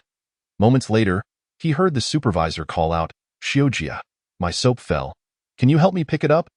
Glancing down at the small bar of soap in his hand, Chu Yang couldn't help but wonder why it was so prone to slipping. Suddenly, he heard Wang Xiujia nearly roar, "I can pick it up, but don't come over here." Finally, after all four of them had finished showering, they headed to the bathhouse. It was undeniably relaxing. As they settled in, a wave of comfort washed over them. "Dio, we need some drinks?" Zhang Mingying asked, leaning closer to the group. "I think we can soak for a while before getting scrubs." Zhu Pengfei grinned. "Old Zhang, I don't need any drinks. Do you know what I love to drink?" "What?" Zhang Mingying was taken aback. "Your affection," Zhu Pengfei replied cheekily. Zhang Mingying was left speechless. Heavens, what did I just hear? Should I wash my ears? Taking a deep breath, he trembled as he warned, "Old Zhu, don't get too carried away in the bathhouse. I'm afraid. Does that mean we can go wild in the dorm?" Zhu Pengfei smirked. "Get lost." Zhang Mingying splashed water at Zhu Pengfei's face. Zhu Pengfei then turned to Wang Lei. "Old 3, do you drink a lot of carbonated beverages?" "Huh." Wang Lei was puzzled. "Otherwise, how else would you be so bubbly?" "Goodness." Wang Lei instantly felt as if he were facing a formidable enemy, adopting a defensive stance as he gazed at Zhu Pengfei. "Boss, we are good brothers from the same dormitory, I warn you. Don't get reckless. If you truly have such needs, I can help you find someone." Zhu Pengfei immediately burst into laughter and then approached Chu Yang. However, before he could utter a word, Chu Yang quietly remarked, "Boss, are you perhaps a scoundrel?" This left Zhu Pengfei bewildered. "Why do you say that? Otherwise, how could you be so tacky?" "Damn." Zhu Pengfei swiftly dashed towards Chu Yang, splashing water on him frantically. "Old 3, that's not cool. No personal attacks. I, your humble servant, am known as the pure-hearted male god. How could I possibly be a scoundrel?" Chu Yang and the others looked at him with disbelief. Afterward, he awkwardly chuckled a few times and added, "I've recently taken a liking to a girl from our school and planned to flirt a little. I learned a few lines of romantic dialogue online, intending to try them out on you guys first." Zhu Pengfei curiously inquired, "So, how did it go?" "Not too effective." Zhang Mingying smirked slightly, "A bit cheesy." Wang Lei timidly agreed, "A tad greasy." Chu Yang, with a nonchalant expression, replied, "Don't look at me. I rely on my looks for a living. I wouldn't know how to deliver romantic lines, damn it." Zhu Pengfei, along with the others, splashed water on Chu Yang again. "If you stop showing off, we can still be good friends, old 3. As the clock approached 9 in the evening, the four of them emerged from the bathhouse, feeling quite content. Zhu Pengfei exclaimed, "It's been ages since I had a bath. The skills of the master here are impressive. I must come more often." "Next time, it's on you?" "Absolutely." Zhu Pengfei laughed heartily. Wang Lei slowly added, "It was indeed quite relaxing, but I'm feeling a bit hungry. Shall we find somewhere to eat?" They had all come on empty stomachs for the bath. Now, at past 9, their stomachs were growling. Chu Yang chuckled, "Then let's go. Tonight, I'll treat." "Old 3, you're generous," Zhu Pengfei replied. "Then I won't hold back. My kidneys haven't been great lately. I need to eat more oysters to replenish." "Don't be stingy, old 3. Zhu Pengfei and the others burst into laughter, ready to feast. Chu Yang remained unfazed. He had little concept of money. The research funds in his bank account amounted to at least 10 million, and the funds he managed were counted in the hundreds of billions. However, just as they were discussing where to enjoy barbecue that night, a sudden cold wind swept through the sky. Chu Yang's phone rang, and upon checking the caller ID, he saw it was a call from Wang Weimin. Frowning slightly, he quickly answered, "Old Wang, this is Chu Yang." "What's the matter?" Generally, Wang Weimin wouldn't call him at such a late hour. Wang Weimin's voice was heavy with concern. "Xiao Chu, I sincerely apologize for disturbing you so late, but an urgent matter requires your assistance." After a brief pause, he continued, "How many sets of nano armor does your laboratory have available?" 9 sets. Chu Yang nodded slightly. Good, good. Wang Weimin suddenly exhaled in relief, then quickly added, in half an hour, personnel from the military will arrive by helicopter to take you to the military command center. Bring all 9 sets of nano armor with you. You need to come over. I can't disclose the specifics over the phone. Wang Weimin's tone was grave, laced with a palpable sense of urgency. Chapter 85. The Border Breakthrough and the Man-Made Mutant Creatures. Half an hour later, Chu Yang boarded a military helicopter with the nano armor storage boxes from his laboratory, swiftly heading towards the military camp in Kyoto under the cover of night.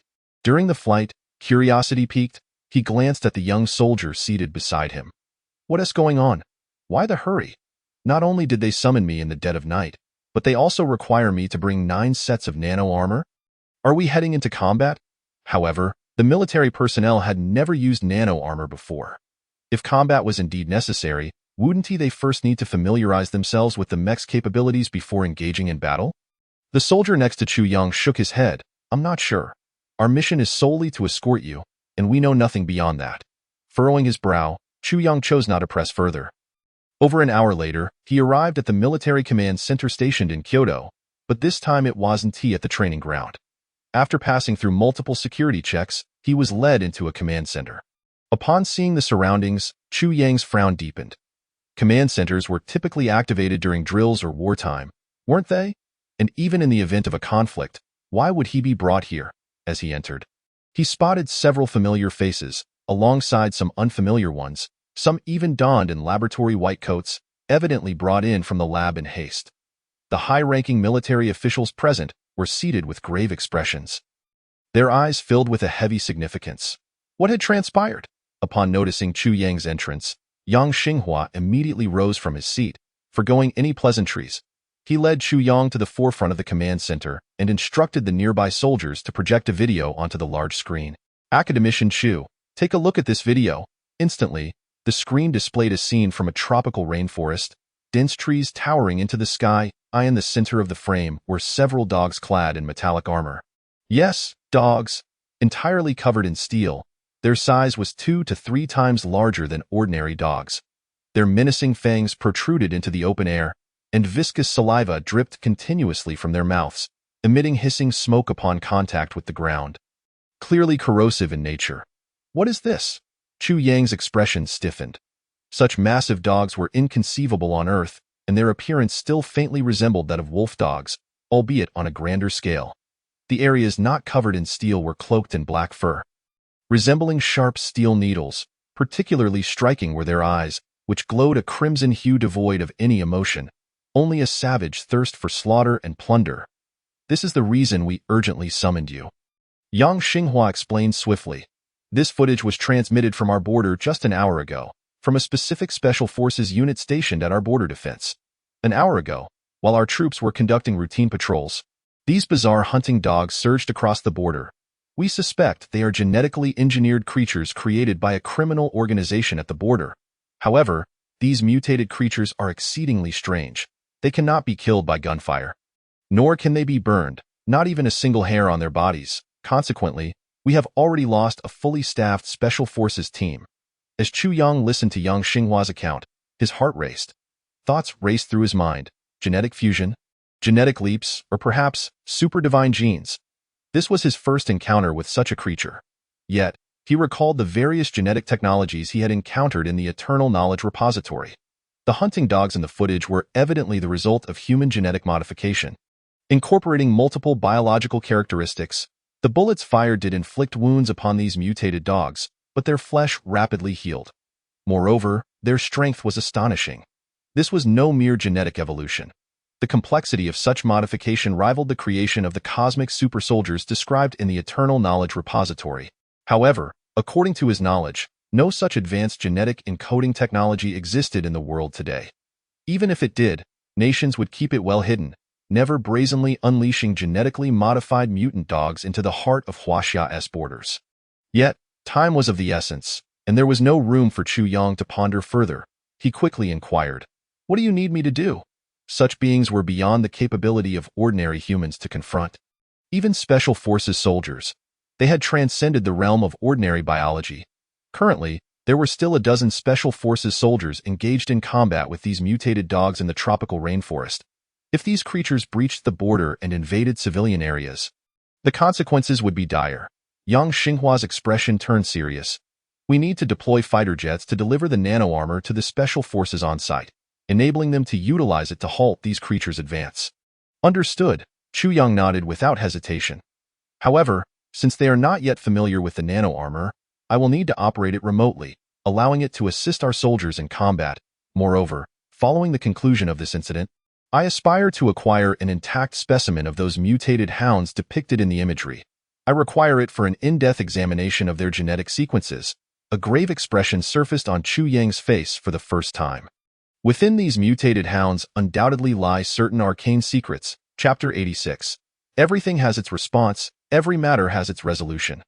The procurement of this entity was initially intended for collaborative research between your esteemed Huaka Institute and our military's Armament Research Institute. Yang Xinghua spoke slowly. If we can indeed eliminate these mutated hounds, I shall personally deliver a specimen to your laboratory for your investigation. Very well. Chu Yang nodded solemnly. How long until the mecha arrives? The fighter jets are poised for immediate takeoff. Under optimal conditions, they can reach the border battlefield in as little as 50 minutes. Yang Xinghua clenched his teeth. In a bid to save the other civilians at the border and the surviving Special Forces soldiers. They had deployed the most advanced fighter jets available domestically and issued an early command for a full airspace lockdown, all to ensure the swift arrival of the aircraft at the border region. Chu Yang nodded in acknowledgement. On the large screen in the command center, images continued to stream of the Special Forces engaging in combat with the mutated hounds in the border area. Chu Yang took a seat, inhaling deeply. Soon, Lin Qingxue and the girls' dormitory received a message. Upon reading the text, a playful smile immediately graced her exquisite features as she replied, "Got it." After a brief pause, she set her phone down and broke into laughter. That was sufficient. Half an hour later, within the tropical rainforest at the border, countless soldiers clad in camouflage and equipped with night vision goggles lay in ambush throughout the foliage. Some had even shouldered rocket launchers. "Captain, what is the situation now? When will reinforcements arrive? These creatures are exceedingly bizarre." One team member lay concealed among the leaf-strewn grass, donning night vision gear and aiming a heavy sniper rifle fitted with armor-piercing rounds at the few mutated hounds within their encirclement. Soon, a calm male voice resonated in his earpiece. "We must hold our position for another 20 minutes. In 20 minutes, the military will deploy the most advanced equipment from the mainland to assist us in exterminating these abominable creatures. Brothers, beneath our feet lies the front line, and behind us, the people of our homeland, the flickering lights of countless households. We must hold this position for 20 minutes. We cannot allow these beasts to breach our defenses. Better to advance 10 steps to death than to retreat even half a step to survival.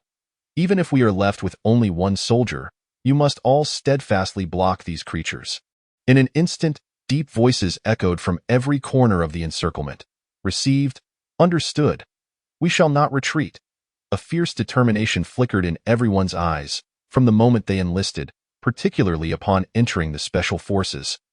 They had long prepared for sacrifice. Today, they fight for the homeland, for the people, undeterred by the prospect of death. However, just as they were exchanging information, the previously clustered mutated hounds twitched their noses, detecting the scent of living beings. And their eyes gleamed with ferocity. With a frenzied roar, they charged towards the position of one of the encircled soldiers. "Fire!" At the captain's command, a multitude of gun barrels erupted in flames. Bullets rained down upon the heads and necks of the mutated hounds. Yet in the next moment, the bullets were either deflected by the hound's iron armor or absorbed by their thick, black fur. The gunfire merely impeded their advance. At that moment, a thunderous explosion erupted as a substantial rocket propelled itself from a launcher, striking one of the mutated hounds and sending it soaring through the air. Its steel armor shattered into fragments, and even its sleek black fur became disheveled, with some areas torn open to reveal flesh. However, almost immediately, the injured hound began to recover rapidly. "It's injured. It's effective. Keep going, aim for the head." The captain's voice crackled through the earpiece. "If one rocket doesn't suffice, fire two. We must bring one down." In the following moment, another rocket was launched. Accompanied by a heart-wrenching wail, the hound was once again blasted away. When it attempted to rise once more, its vitality had markedly diminished, even its healing slowed. At this juncture, the remaining hounds halted abruptly, their eyes now warily scanning the surroundings for hidden foes. Then came a low thud. An armor-piercing round swiftly shot from a sniper rifle, striking the head of the already wounded hound. The projectile pierced through its skull before the surface had time to regenerate. With a resounding crack, the armor-piercing round penetrated the hound's head. With a mournful cry, the mutated hound crashed heavily to the ground and, after a prolonged struggle, finally ceased its movements. We did it. The encircling Special Forces soldiers erupted in elation. They had executed this sequence of actions a dozen times, and now they had finally brought down one mutated hound. Well done! The atmosphere among the team lightened somewhat, with even some members beginning to exhale in relief. It seems this creature is not invincible. I always said if we couldn't defeat it, it was merely a matter of insufficient firepower. Fire more, and we will surely prevail. No sooner had the words left their lips than someone on the earpiece exclaimed in alarm, "Look!" All eyes immediately turned. The mutated hounds converged frantically upon the corpse of their fallen comrade, voraciously tearing into its flesh. Soon, apart from a pool of blood marking the hound's existence, every part of its body had been devoured by the others. Following this gruesome feast, the consuming hounds began to emanate a surge of power. Their forms seemingly enlarging. In that moment, the heartbeats of all present quickened, and yet they collectively held their breaths, scarcely daring to make a sound, their faces a mixture of disbelief as they beheld the unfolding scene. Was this evolution? Chapter 87. Each one operates a mecha to strengthen the cheetah. Captain, how long until reinforcements arrive? Once the reality set in, the soldiers clamored in the communication channel. Initially, these hounds had been challenging enough to deal with, but now they were evolving after consuming their own kind. The Special Forces team leader glanced at the time on his tactical watch. 5 minutes. Regardless of the cost, we must hold out for these final 5 minutes. Even if we perish, we cannot allow these monsters to escape this jungle. Received. Understood. Understood. At that moment, determination etched itself onto every face. The Special Forces team leader then switched his communication channel to the rear command post. This is the Cheetah Assault Team. Squad 1. I'm Captain Chinyu. The monsters have undergone mutation, and the specifics remain uncleared. My team is prepared to defend our nation's borders to the last. Should we meet an unfortunate fate, I hope the command post will inform our families that we are well, Cheetah, to the death. In Kyoto, within the command room synchronously transmitting the Border Command Center's footage, military commanders' eyes brimmed with tears, their fists clenched tightly. Chu Yong remained silent, his eyes slightly reddened, a surge of unexplainable anger swelling within him. Not enough. What he had done was insufficient. If he could develop a greater array of national defense weaponry and more advanced technological products, perhaps today's outcome would not have been so dire. In the jungle, Captain Chinyu of the Cheetah Assault Team retrieved a photograph from his combat suit. It depicted him with his wife and their 3-year-old daughter. Gently caressing the surface of the photo with his gloved hand, he set aside thoughts of reinforcements and resolutely gazed at his team members. I am truly sorry, everyone. Today, I, Chinyu, have failed to uphold my promise to bring you all home in our next life. Let us be brothers once more. With that, he stood up from the ground and roared, Cheetah, never surrender. Fight to the death. Absolutely no retreat. Seeing this, the others surged from their cover, raising their weapons to initiate a rapid assault. In that moment, in the minds of all present, the solemn oath taken before enlisting emerged almost simultaneously. I am a citizen of Huaxia. Serving in the military according to the law is my honorable duty. In order to fulfill the sacred responsibilities of a revolutionary soldier, I pledge to be loyal to my motherland, loyal to my people, to defend the territory and national security of my country, and to safeguard the lives of its citizens. Their purpose for being here was never to await rescue. Their mission was to protect the homeland. 5 minutes. They were determined to buy 5 more minutes for the civilians behind them with their own flesh and blood. Inside the command center of Kyoto, Chu Yong sat solemnly at a computer, which displayed that the nano-armors had been dispatched to the border area. Observing the 9 Special Forces members already clad in nano-armors, he clenched his teeth and swiftly began manipulating the computer. Hurry, hurry, hurry. If the nano-armors could arrive in time, they could save these people. They were all exemplary individuals. Soon, The 9 Special Forces members, adorned in nano-armors, surged forth from the border military base under Chu Yang's command. Simultaneously, in the jungle, the members of the Cheetah Squad heard Chu Yang's low voice resonate in their ears. This is the Kyoto Command Center. Calling Cheetah Assault Team 1. Repeat, this is the Kyoto Command Center. Calling Cheetah Assault Team 1. All team members, ensure your safety and provide support on the way. Arrival is expected within 1 minute. We stand with you. The Kyoto Command Center awaits the triumphant return of our heroes. Support has arrived. Support has arrived. Ha! Brothers, hold on for one last minute. The members of the Cheetah Assault Team erupted in cheers. You think you're tough? Come over here and see if I won't take you down. A burly man, shouldering a rocket launcher, swiftly pulled the trigger. The other team members unleashed a barrage of bullets from their firearms as if ammunition were of no consequence. Even a Gatling gun fired, producing crimson sparks as it rained bullets upon the mutated hunting dogs. The mutated hounds were instantly enraged, their fierce gazes fixated on everyone before them, with a roar. They charged forward, leaping nearly 2 meters high, closing in on one of the team members, baring their sharp, bloodied fangs, ready to tear into them. However, at this critical moment, 9 sets of differently colored nano-armors swiftly hovered above the crowd. Activating their night vision assistance systems. Laser cannons activated. Target locked. Chu Yang, commanding the 9 mechs in the air, felt his gaze grow cold and fierce. Damn beasts. Let me test the latest combat capabilities of these mechs. Laser cannon, fire. Under Chu Yang's control, one mech aimed its palm at the leaping mutated hound. A powerful laser erupted from the mech's palm, instantly propelling the hound away with searing heat. Yet, that was not enough. The moment the hound hit the ground, it quickly scrambled back to its feet, the laser-pierced flesh rapidly regenerating, blood and tissue coalescing in a frenzy. Chu Yang smirked, maneuvering the other mechs to position themselves in front of the Cheetah Assault Team. Charging towards the mutated hounds. Let us see how many times you can heal. Since you've crossed into Huaxia's borders, you shall remain here forever. Those who offend Huaxia shall face annihilation. Witnessing this scene, the members of the Cheetah Assault Team stood dumbfounded. What is that? Is this a movie? Are mechs really here? Some even inadvertently spoke in their hometown dialect. Isn't this sci-fi a bit too extreme? Surely, we can't be dreaming. Chu Yang remained focused, his hands moving with unparalleled speed, sending a flurry of combat commands to Xuanwu, which coordinated all the mechs to commence a relentless counterattack.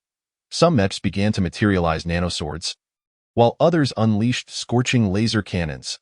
Still others engaged in hand-to-hand combat, delivering devastating blows to the mutated hounds. Next came the hunting moment. The mutated hounds were momentarily stunned by the sight of the mechs. Yet, in their minds, there existed only one thought: to tear them apart. Some mutated hounds clawed fiercely at the surface of the nano-armors, even sparking against the mech's exterior. Yet, they inflicted little damage. Their sharp fangs proved utterly ineffective against the agile mechs. Ha! You can't even bite. The members of the Cheetah Assault Team had already withdrawn from the combat zone, merely observing from a distance. A man leaned closer to Qinyu, his eyes filled with astonishment. Boss, where did these mechs come from? We've seen the ferocity of those mutated hounds, but when these mechs appeared, it was like turning the tables completely. Those once fearsome hounds now seemed somewhat subdued in their presence. I'm not entirely sure, but it must be the latest scientific achievement of our country, Qinyu replied, his expression tinged with excitement as he rubbed his hands together and smiled. If given the chance, we must acquire a few of these mechs. Their defensive capabilities and overall offensive power are simply astounding. Meanwhile, the only combat medic in the assault team wore a grave expression. Now I'm even more curious about where those mutated hounds came from. They are evidently under some form of control, and I can assure you, this is not the result of human intervention. The members of the assault team turned their gazes toward the medic. What makes you say that? My ancestors were veterinarians. You all know that, right? The medic forced a smile before quickly adopting a serious demeanor. The eyes of these mutated hounds show no emotion, akin to tireless killing machines, and you saw it yourself. They even resorted to cannibalism, which is highly abnormal. Their eyes are filled solely with the desire to kill and consume. Even the most docile of humans could never tame such creatures into being devoid of emotion. As he spoke, the medic's expression grew increasingly somber. They are evolving. If they acquire sufficient sustenance, they may continue to evolve indefinitely. If I'm not mistaken, those who created these beasts are likely dead by now. Otherwise, these creatures would never have breached our Huaxia borders so brazenly. He then let out a self-deprecating laugh. Perhaps humanity will ultimately perish by its own hand. These monsters are a warning. Genetic modification is fraught with uncontrollable risks. Who knows what other horrors might emerge in the future? Upon hearing the medic's words, the crowd fell silent. However, Qin Yu, the team leader, soon rallied their spirits. Quit whining. Did you see those mechs up ahead? Once this ordeal is over, I'll get each of you one of those mechs. Let us make the cheetah team stronger. When the time comes, no matter what kind of bizarre creatures come our way, one of them will be taken down. Bring two, and I'll take down a pair. A skeptical team member chimed in. Captain, can you really get them? They look pretty hard to come by. Qin Yu replied, Are you here to undermine me? Clearly, you're not working hard enough. Chapter 88. Lin Qingshue's Midnight Cult, on the other hand, despite their increased size and strength, the mutated hounds remained fundamentally hounds.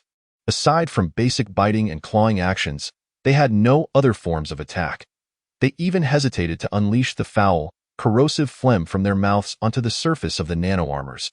Within 3 minutes, Chu Yang had expertly commanded the 9 nano-armors to swiftly eliminate the mutated hounds. Witnessing this scene, the personnel in the command center of Kyoto collectively exhaled in relief. A smile gradually appeared in Chu Yang's eyes. Though the mutated hounds appeared eerie, they were not invincible. He surmised that their life force was exceptionally vigorous, leading to the fortification of their cells, which in turn enhanced their innate regenerative abilities, making them seem remarkably resilient. However, life force ultimately has its limits. Once depleted, that would herald their downfall. This bears a resemblance to the adrenaline within the human body. The adrenaline within the human body typically maintains a balance within a stable range. However, when an individual forcibly injects a substantial amount of adrenaline, it can provoke the heart to race, accelerate blood flow, significantly dull pain perception, diminish fear, and simultaneously heighten exhilaration, strength, and reflexes to several times their usual capacity. In simpler terms, if an ordinary person were to receive an excessive dose of adrenaline, one might witness scenarios such as a 3-year-old child overpowering boxing champion Tyson, Lin Dayu uprooting Lu Jishan, or the swift moon you catching up with a departing swallow. Of course, such actions would come with side effects. Once the effects of adrenaline wane, or even at the onset of injection, there is a high risk of blood vessels rupturing, cardiac arrest, ultimately leading to death. These mutated hounds may possess a genetic sequence that significantly enhances their vitality for some reason. The emergence of this genetic sequence has concurrently amplified their physical attributes. What perplexes him, however, is the astonishing speed of these hounds' genetic evolution, an acceleration that surpasses that of all earthly life forms. Even the most advanced technology could not account for such rapid evolution unless it originated from beyond Earth. Contemplating this, Chu Yang felt a sudden chill run down his spine. Could it be extraterrestrial beings? He did not dismiss such a possibility. Otherwise, how could he explain the existence of his eternal repository of knowledge? After mulling over these thoughts, Chu Yang promptly entered a program and quickly turned to Yang Xinghua, asking, Commander Yang, how long will it take for the bodies of these hounds to arrive in Kyoto? Yang Xinghua pondered for a few seconds before responding, If you require them, I can arrange for them to be sent overnight. However, due to their enormous size, they cannot be transported by fighter jets. The earliest they could arrive is tomorrow morning. We will immediately have specialists examine the genetic alterations within these mutated hounds. Upon discovering these mutated hounds, the military promptly convened all experts in the biological field for urgent research. I see. Chu Yang contemplated for a moment. How long will it take to analyze the genetic coding? A researcher beside Yang Xinghua nodded, stating, If all goes well, it may take around 3 days, at the slowest.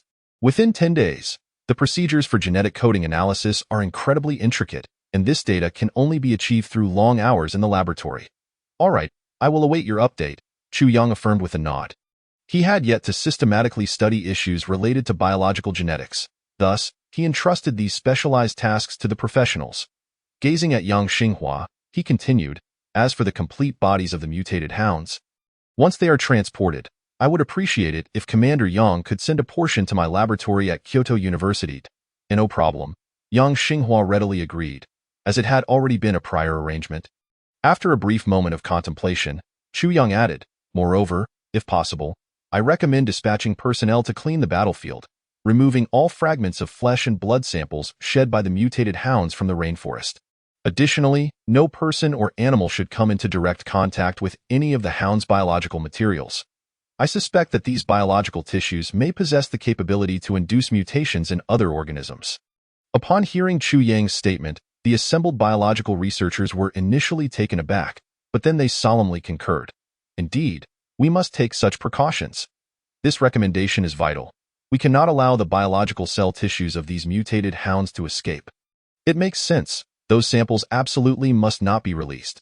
Although they currently lacked an understanding of the mutation's cause, if the hound's biological tissues contained highly infectious mutated cells or viruses, it could lead to the emergence of a second mutated species among other animals in the rainforest. Should this occur, it would undoubtedly pose new troubles. Around 1 o'clock in the morning, Chu Yang finally exited the military compound. Naturally, he did not stay in the military guest house but sought out a comfortable hotel. After a brief wash, he glanced at his phone, where a good night message from Lin Qingxue had arrived over an hour ago. Chu Yang lay in his hotel room, lost in heavy contemplation. He needed solitude to reflect on the events of the day. What appeared to be a mere incident of animal genetic mutation held far greater implications for him, the possessor of an eternal repository of knowledge. Once this thought was unleashed, it could not be contained. Where did this eternal repository originate? Was it a product of an extraterrestrial super-civilization or a remnant of an advanced civilization from Earth? Does extraterrestrial life truly exist?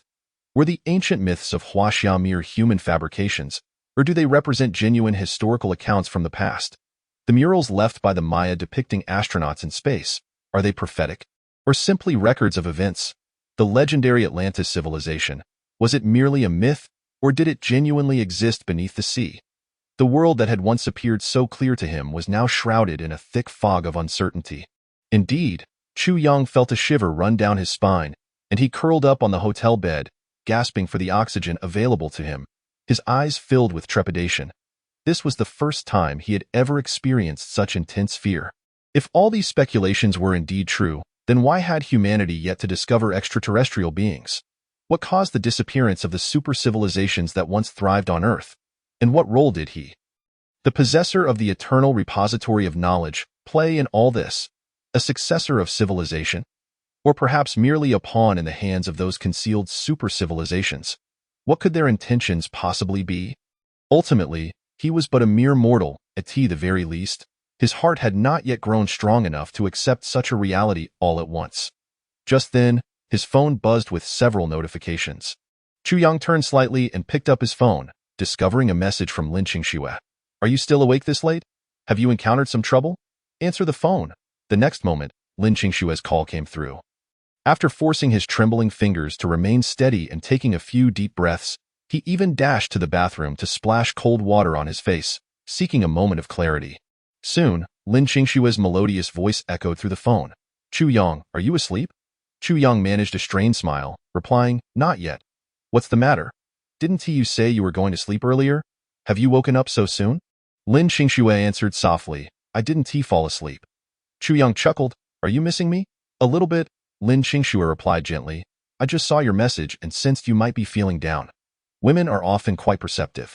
Upon reading Chu Yang's message, she instinctively felt that he was experiencing some sort of distress and was particularly low-spirited. Chu Yang asked with a smile, why do you say that? Perhaps it's a telepathic connection. I just know you're not happy, she continued. So, you called to check on me? I was worried you might have something on your mind without anyone to confide in, Lin Qingxue explained. After a brief pause, she added, shall I come over to see you? If something is bothering you, don't keep it to yourself. You can talk to me about it, don't be unhappy alone. Okay? Isn't there a curfew? Chu Yang inquired. Lin Qingxue laughed playfully, a little curfew? How could that stop this beautiful girl from seeing her man?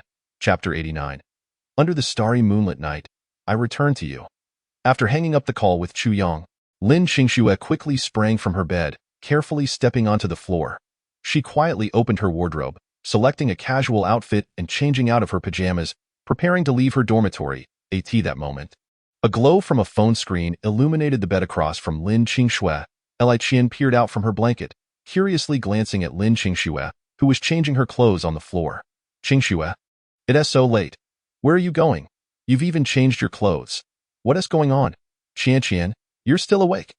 Lin Qingxue hesitated for a moment before quickly leaning towards Li Qian, whispering nervously, "It is time for you to contribute as a sister. What do you want to do?" Li Qian asked warily, "I have something to take care of. I need to go out. Are you going to find Chu Yang?"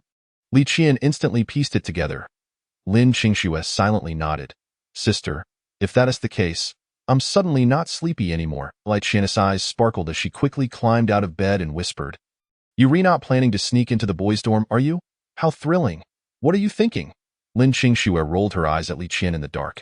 "Chu Yang isn't in the dorm tonight. He is at a hotel, and I'm planning to go find him." Li Qian grinned mischievously. "What's this?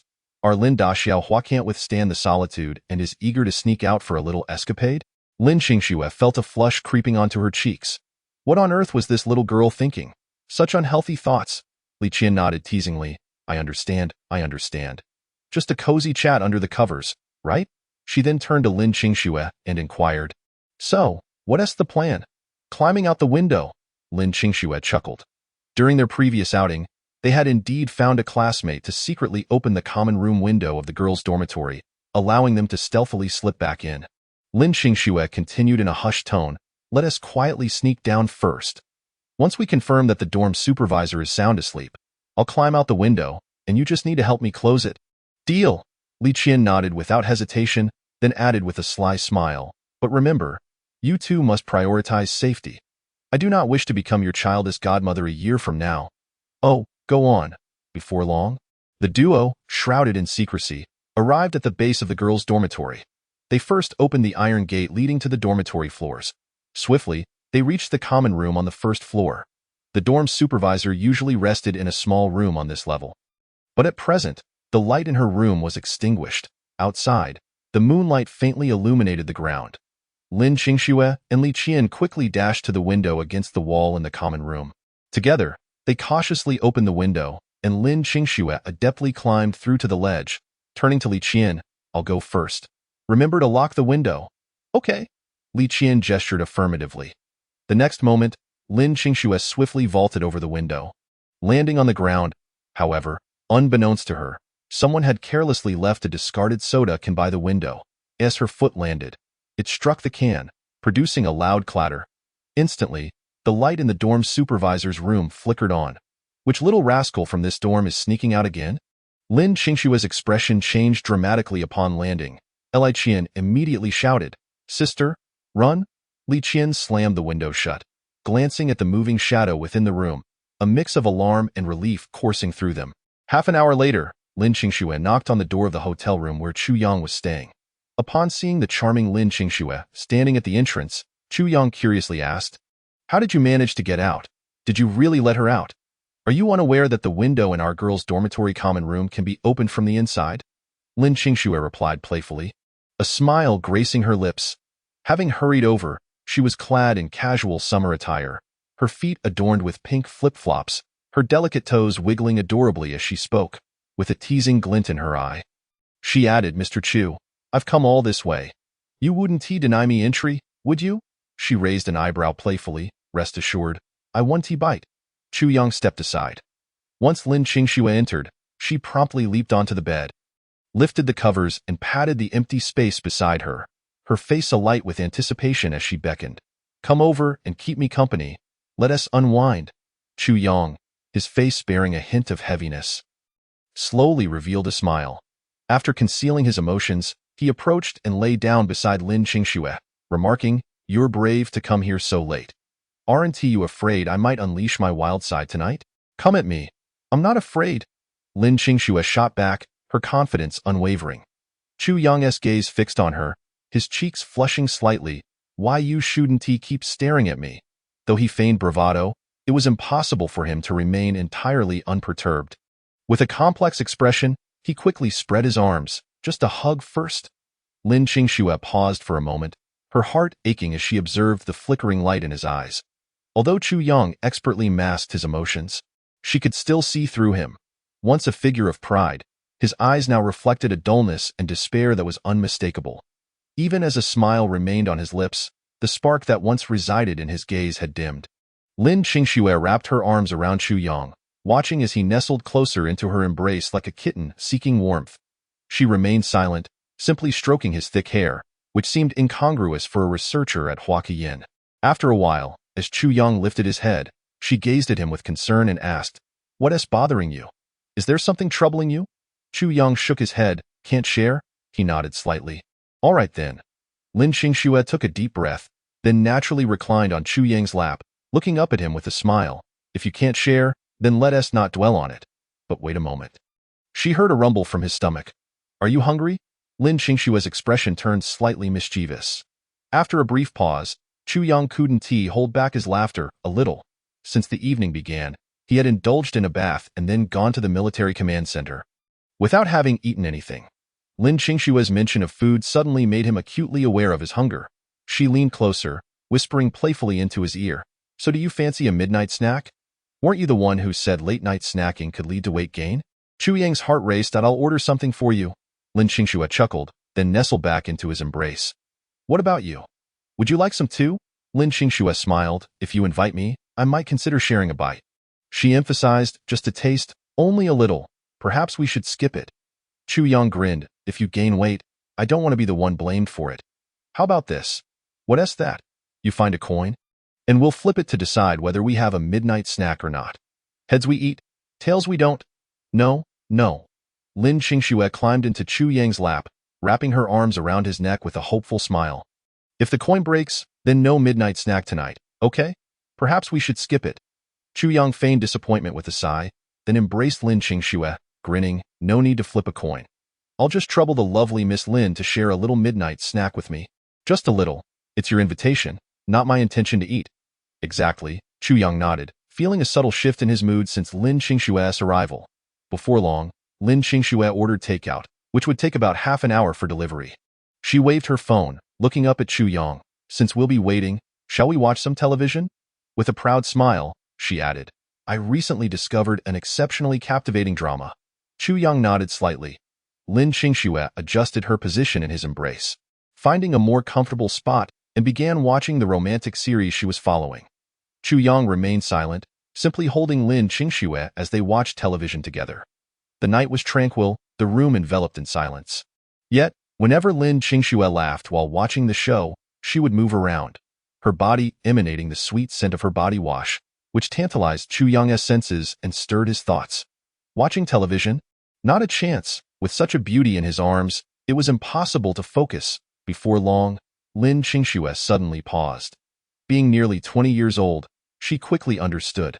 Her cheeks flushed scarlet, reaching all the way to her ears. She glanced up, realizing that Chu Yang's breath had quickened, and his face was flushed. Seeing this, Lin Qingxue felt a surge of courage. Casting a glance at the screen where the characters were kissing, she lightly pecked Chu Yang on the chin, only to find herself flipped onto the bed by him moments later.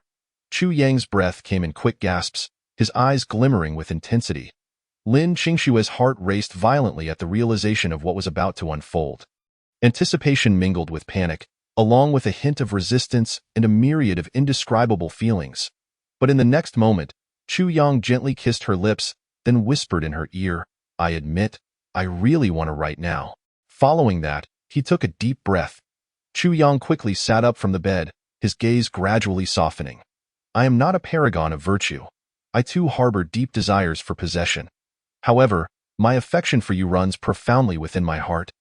Which is why I recognize that this is not an opportune moment. I fear that if we were to part ways in the future, of course, I am only speaking hypothetically, if we were to separate, I would be able to return you entirely to your parents. You must understand, you are the person I cherish most. Yet you are also the apple of your parents' eyes." As he spoke, Chu Yang exhaled deeply and gently embraced Lin Qingxue. "Once we have both graduated, I will certainly visit your home to meet your parents. When your uncle and aunt approve of our relationship and entrust you to me, only then will I dare to engage in such intimate actions with you. Infatuation is reckless, while love demands restraint." I cannot claim this statement is entirely accurate, but for me, it holds true. When I am uncertain whether I can provide Lin Qingxue with the future she desires, I cannot act solely on my own desires. I must take responsibility for my own life, as well as for Lin Qingxue's. Lin Qingxue appeared momentarily stunned, her beautiful eyes blinking as her long eyelashes quivered. Suddenly, her previously tense body began to relax, and she leaned against Chu Yang's chest with a smile, remaining silent in their tranquil moment. Chu Yang glanced down at her. Suddenly quiet, "What are you pondering?" "Thinking about our future," Lin Qingxue replied playfully, her enchanting gaze sparkling with anticipation. "Imagining what our home will look like, with the sofa and carpet we choose together, and a breezy outdoor balcony adorned with pots of flowers we plant ourselves." Lin Qingxue continued, "In the kitchen, there will be the bubbling soup I prepare for you. And perhaps we could even adopt a stray kitten together, as night falls. I'll stand by the floor-to-ceiling window, gazing at the bustling city lights outside. I would rush over to embrace you, with the kitten nestled at your feet. The kitten belongs to you. The starlit night outside belongs to you, and I belong to you." After sharing her dreams, Lin Qingxue slowly lifted her head to smile at Chu Yang. "Do you think we will have such a future?" Without hesitation, Chu Yang replied, "Of course. We will love each other until we're 80. What? Will we start fighting at 81? He shook his head and chuckled. "I can't help but wonder what it will be like 60 years from now. To see if we are still together, to discover how many children we will have, and whether we'll dance in the square together. When our grandchildren ask how I won your heart, I will proudly tell them, no, it was your grandmother who pursued me first. She was even more adorable than you when she was young." His tone shifted. "And if those little rascals refuse to brush their teeth, I will warn them that if they neglect their dental hygiene, they will end up like their grandmother, a toothless old woman." You. Lin Qingxue playfully protested, playfully tussling in Chu Yang's embrace. "You're the toothless old man." In an instant, Chu Yang turned the tables, pinning her down. Lin Qingxue abruptly ceased her playful banter. Chu Yang gazed down at her exquisite visage. In that moment, he could truly hear his heart beating. He tenderly cradled her pale cheek, gently teasing her cute little nose. "Be good. Don't make a fuss. I want this." Lin Qingxue, still defiant, replied. "I won't back down." Chu Yang chuckled. "Don't be stubborn. Even if you put on a brave front, your lips are still soft when it comes to kissing." "How soft?" Chu Yang pondered for a moment. "Well, I didn't pay attention when we just kissed. How about we try again?" Before Lin Qingxue could react, he leaned down to kiss her once more. After a prolonged moment, when they were both breathless, Chu Yang finally raised his head. He looked at Lin Qingxue, her face glowing with satisfaction, and a smile crept across his lips. Perhaps it was because he had encountered someone so delightful that life suddenly felt less arduous. Whether it was the evening breeze or the cool wind, the mere thought of her made him unable to suppress his laughter. He was uncertain about what the future might hold. Perhaps a more peculiar creature would appear at any moment, or maybe the myths of Huaxiao were true, or Atlantis really existed, and even the Mayan prophecies merely chronicled history. It was even possible that other extraordinary civilizations still lingered on Earth. But so what? The most beautiful thing in the world was witnessing the smile of someone before him. And the even more beautiful thing was that her smile was inspired by him. Though the unknown often instilled fear, they must gather the courage to move forward. They still had a long journey ahead. Regardless of what the future held, he would safeguard that smile until forever. In that instant, Chu Yang felt an overwhelming clarity wash over him, lifting his spirits as he observed the ever-changing expressions on his face. Lin Qingxue, lying on the bed, suddenly laughed, sitting up and casting a teasing glance at Chu Yang. "Is that all you've got?" Chapter 90. Both clumsy and playful novices in gaming often share a common trait. They are both inept and playful. Lin Qingxue could be considered a prime example. It was getting late. The only takeout options available were spicy hot pot and barbecue. Concerned that Chu Yang might be too hungry, Lin Qingxue ordered both types of food. When the barbecue and hot pot arrived a few minutes later, Chu Yang could only endure the fiery sensation at the corner of his mouth as he slowly savored both dishes, inhaling sharply after each bite. Witnessing this, Lin Qingxue, sitting beside him, couldn't help but burst into laughter. "Ha ha ha. You brought this upon yourself. Who else can you blame?" Chu Yang helplessly rubbed the corner of his mouth. This girl was truly ruthless. It was merely a slightly prolonged kiss that had left his lips bruised. She had initiated the provocation, yet he was the one left injured. Who could he complain to about this? Lin Qingxue mischievously stuck her tongue out at Chu Yang. "If you dare, continue. Let us see who gives in first in 5 minutes." 5 minutes. Chu Yang contemplated his current lung capacity and replied, "How about we split it? Let's start with a 5-second trial." Lin Qingxue, This can be divided. Chu Yang continued with a grin. You know what they say, right? What is it? Lin Qingxue asked curiously. I like to suffocate you. Not with life. Then what? It's me. In an instant, Lin Qingxue's cheeks flushed bright red. You rogue, men are bad. Women love it. Chu Yang smirked, and he planned to change the contact name on his phone. I'll update the name I have for you. What do you want to change it to? Lin Qingxue eyed him warily. Persimmon of September. What does that mean? Lin Qingxue asked, puzzled. Soft and sticky? You? Lin Qingxue shot him an indignant glare.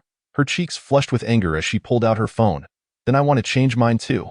What do you want to change it to? Persimmon of August? Lin Qingxue laughed triumphantly. Yellow and astringent. The two continued to bicker while eating until late into the night. Eventually, they brushed their teeth and washed their hands in the hotel bathroom, then snuggled into bed together. Chu Yang turned off the bedside lamp and held Lin Qingxue close as they drifted off to sleep. Lin Qingxue lifted her head slightly and whispered in Chu Yang's ear, Mr. Chu, good night. Chu Yang smiled. Is that all? Lin Qingxue opened her eyes. What else do you want? I want. A kiss first.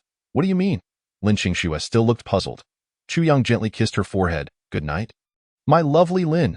Lin Qingxue's face brightened with joy, and she nestled against Chu Yang's chest, peacefully falling asleep. This night was the only one in which Chu Yang did not study in the Eternal Knowledge Repository. On previous nights, he had spent most of his time researching various scientific technologies. However, tonight, he decided to take a break for himself. Time began to flow slowly.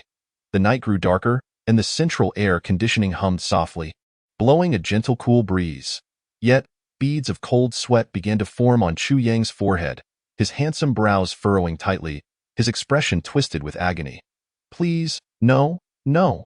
Suddenly, with a startled cry, Chu Yang shot up from the bed.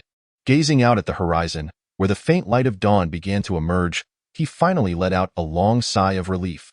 Lin Qingxue, who lay sleeping beside him, was startled awake by Chu Yang's scream.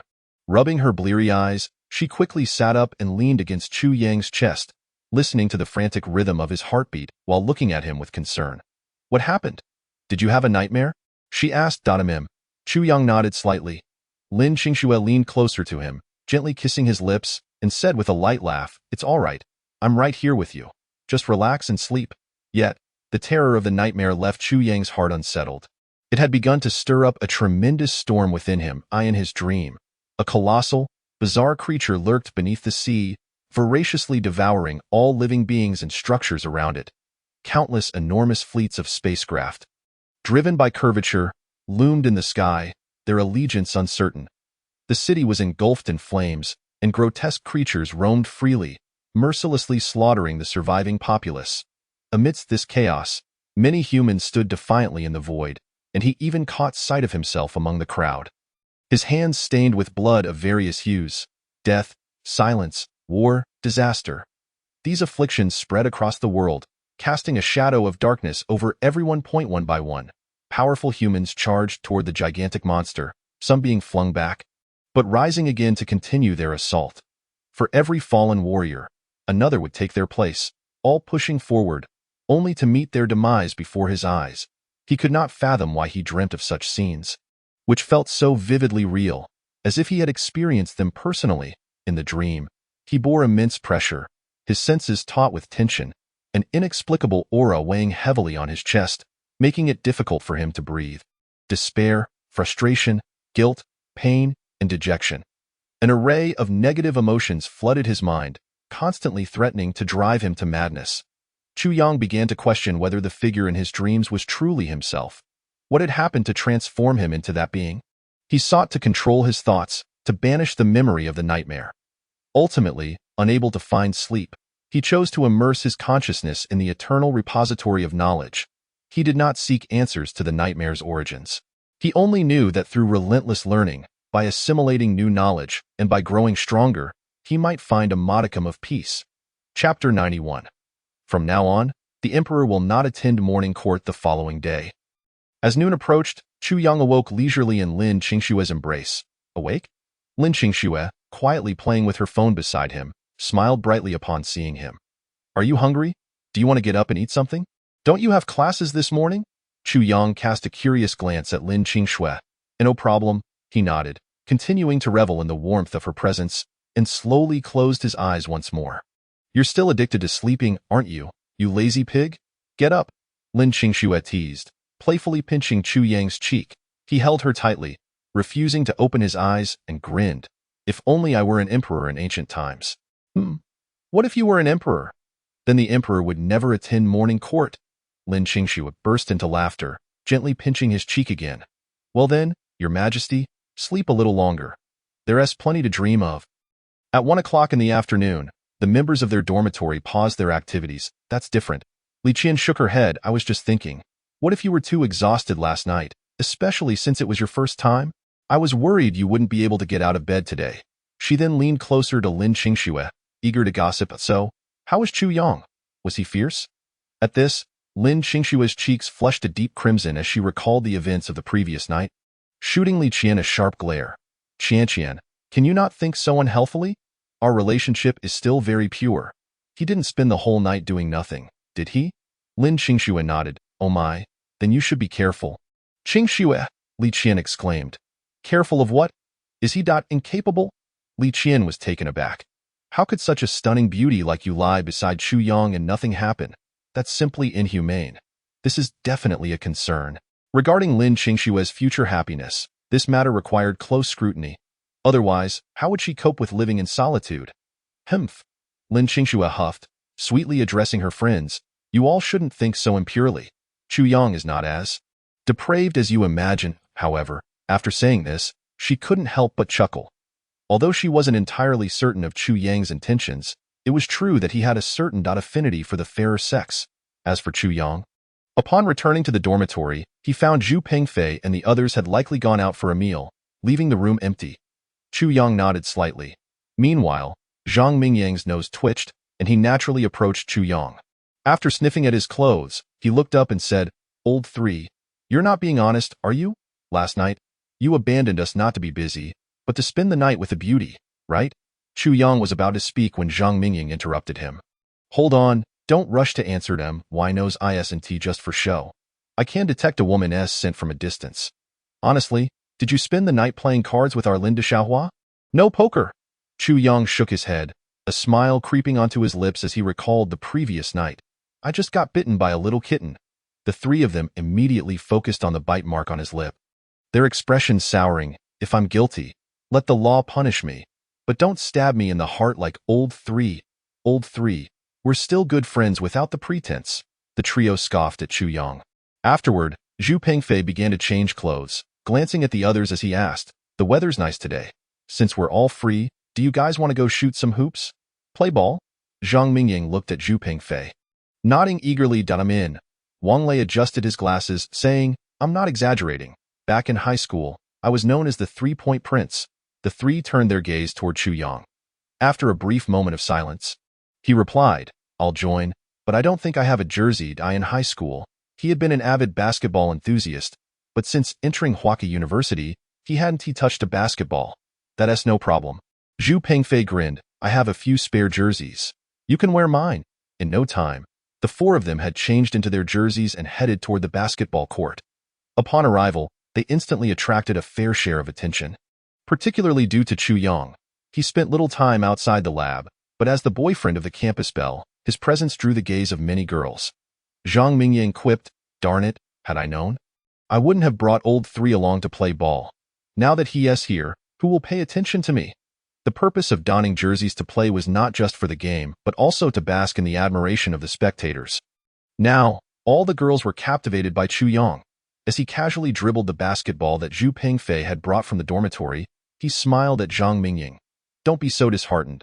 Looks are something given by our parents, and I can't change that. But don't worry, I'm a married man, so they typically have little interest in me. Chu Yang patted Zhang Mingyang on the shoulder. Just play well, who knows? A girl might come over and ask for your contact information. Zhang Mingyang's eyes lit up. That's a good point. Before heading to the court, Zhu Pengfei had called over 2 male classmates. 6 of them played half a court. At first, Chu Yang struggled a bit, having not played in a long time, but soon regained his rhythm, executing layups, jump shots, and even 3-pointers with surprising accuracy, carefree and unrestrained. Chapter 92. A woman of age should not stay another team member. Zhang Mingyang, expressed his helplessness. Lao San, this is a bit too extreme, isn't it? Not only are your academic achievements impressive, but your basketball skills are also exceptional. Can't you spare us ordinary folks a chance? Chu Yang cast a playful glance at Zhang Mingyang. Guaranteed admission to Jingda for ordinary people? Nonsense. Zhang Mingyang quickly waved his hand. What's there to boast about? Everyone here knows that getting into Jingda just requires a pulse, right? While appearing modest, the facade of disinterest failed to conceal the grin that was nearly reaching the heavens. As his words faded, Zhang Mingyang's gaze drifted vacantly to the nearby basketball court, and he swiftly tapped Chu Yang's hand. Lao San, look quickly. Isn't that your lady over there? Chu Yang turned around with a smile. Lin Qingxue was holding a book, seemingly just finishing class, while her other hand carried a bag of water, beaming at the group on the court. Lin Qingxue cheerfully said, I saw the message you sent me on your phone. After class, we had no other lessons, so we casually strolled over here. Chu Yang raised an eyebrow and chuckled. Just a casual stroll, is it? Indeed. Lin Qingxue playfully nodded, then handed the bag of water to Chu Yang, saying, this bottle of Red Bull is yours. The rest of the mineral water you can share with your roommates. Was this also bought on the way? Chu Yang inquired. Is there a problem? He quickly shook his head. No problem at all. He then looked at Lin Qingxue and said, all right, you stay here for a bit. I'll deliver the water to them and come find you. Lin Qingxue shook her head. No need. You continue playing with them. Qian and I will watch for a while and then leave. By the way, I haven't seen you play basketball in ages. Nearby, Li Qian rolled her eyes dramatically. Just a casual stop? Water bought on the way? I wonder who it could be, dragging me to the supermarket for water right after class, then rushing over to the court. Could you be any more tsundere? Chu Yang chuckled. Well then, don't leave. We're almost done. Let's all have dinner together later. Sure. After distributing the water to Zhu Pengfei and the others, Chu Yang said, come on, take a break and have some water. Zhang Mingyang glanced at the Red Bull in Chu Yang's hand. Lao San, why do you get Red Bull while we only have water? Is this three sister-in-law a bit biased? Chu Yang chuckled leisurely. Why don't you go find a girlfriend? Zhang Mingyang, that can't you speak nicely? Must you always stab at the heart?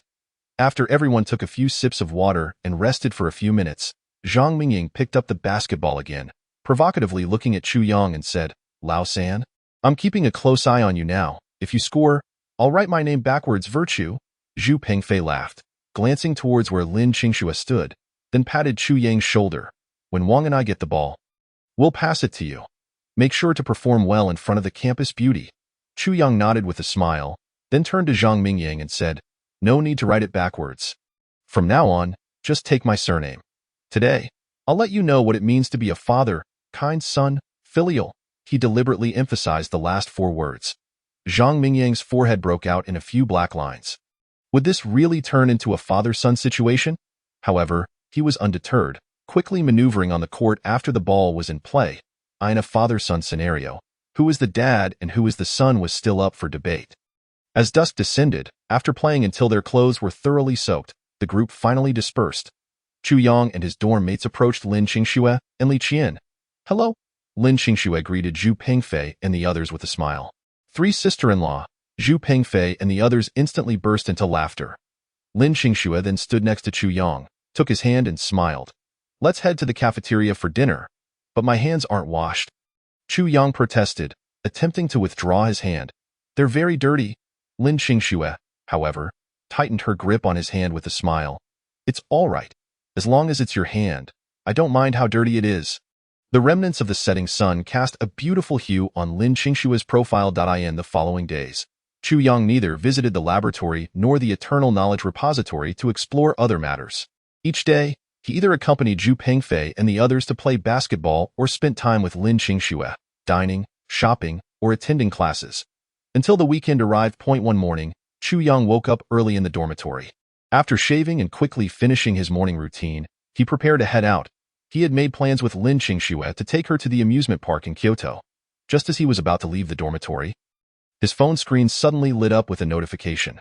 Meanwhile, in the girls' dormitory, Lin Qingxue had also risen early, donning a beautiful white dress. She applied a light makeup and even had Li Qian help curl her hair with a curling iron. Qingxue, your outfit is a bit too extravagant, isn't it? Li Qian chuckled as she curled her hair. You already look great without makeup, and now you have light makeup and curled hair. Are you trying to make Chu Yang drool? This is our first time going to the amusement park alone, Lin Qingxue replied with a smile that of course, I want to look good. TSK, TSK, TSK. Li Qian shook her head helplessly. Indeed, a girl grows up too fast. Chapter 93. The person I like is a fearless hero on Chu Yang's side. After hesitating for a few seconds upon seeing the call from Wang Weimin, he finally answered, Old Wang. What is the matter? Wang Weimin's voice on the other end was urgent. Xiao Chu, the research results from the military have come in. When can you come by to take a look? There's a significant discovery. The genetic coding has been detected. Chu Yang was taken aback. Is it urgent? Yes. Wang Weimin replied gravely, the detected genetic coding is quite strange. It's a type of genetic coding that has never appeared on Earth before. When can you come to the Military Research Institute? Wang Weimin paused for a moment. Have you encountered some issues? Chu Yang had previously shown great interest in the genetic data from the mutated hunting dogs. He believe he was omnipotent, especially when dealing with the unknown. Although he was prepared to accept certain conjectures, he also thought that the world would continue to spin without him. Sometimes, he even contemplated living a simple life at school, dating Lin Qingxue well after graduation, getting married, and having children. He could live without setting lofty goals, and a simple, content life could be quite nice. How long will you be resting? Wang Weimin asked urgently. This matter may only be solvable by you. Currently, both the researchers at Huaka Institute and those at the military were at a loss regarding the genetic coding extracted from the mutated hunting dogs. That's why he was calling Chu Yang, hoping he might have a solution, but eventually he sighed, that's fine. You should rest well at school. Chu Yang had already done enough for the country.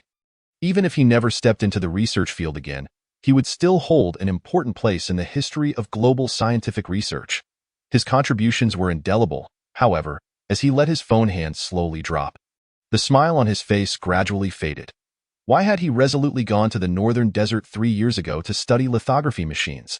At the entrance of the girls' dormitory, Lin Qingxue approached Chu Yang with a bright smile, clearly sensing that something was off with him.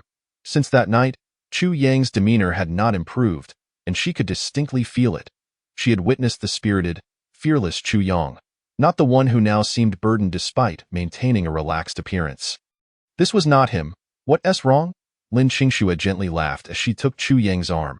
Nothing, Chu Yang forced a smile down at her. Yet, that smile carried an underlying sense of insincerity. There's something going on at Huaka Institute again? Lin Qingxue, perceptive as always, understood Chu Yang well. The only thing that could cause such a change in him would likely be related to his research. Chu Yang hadn't visited his lab at Jingda for several days.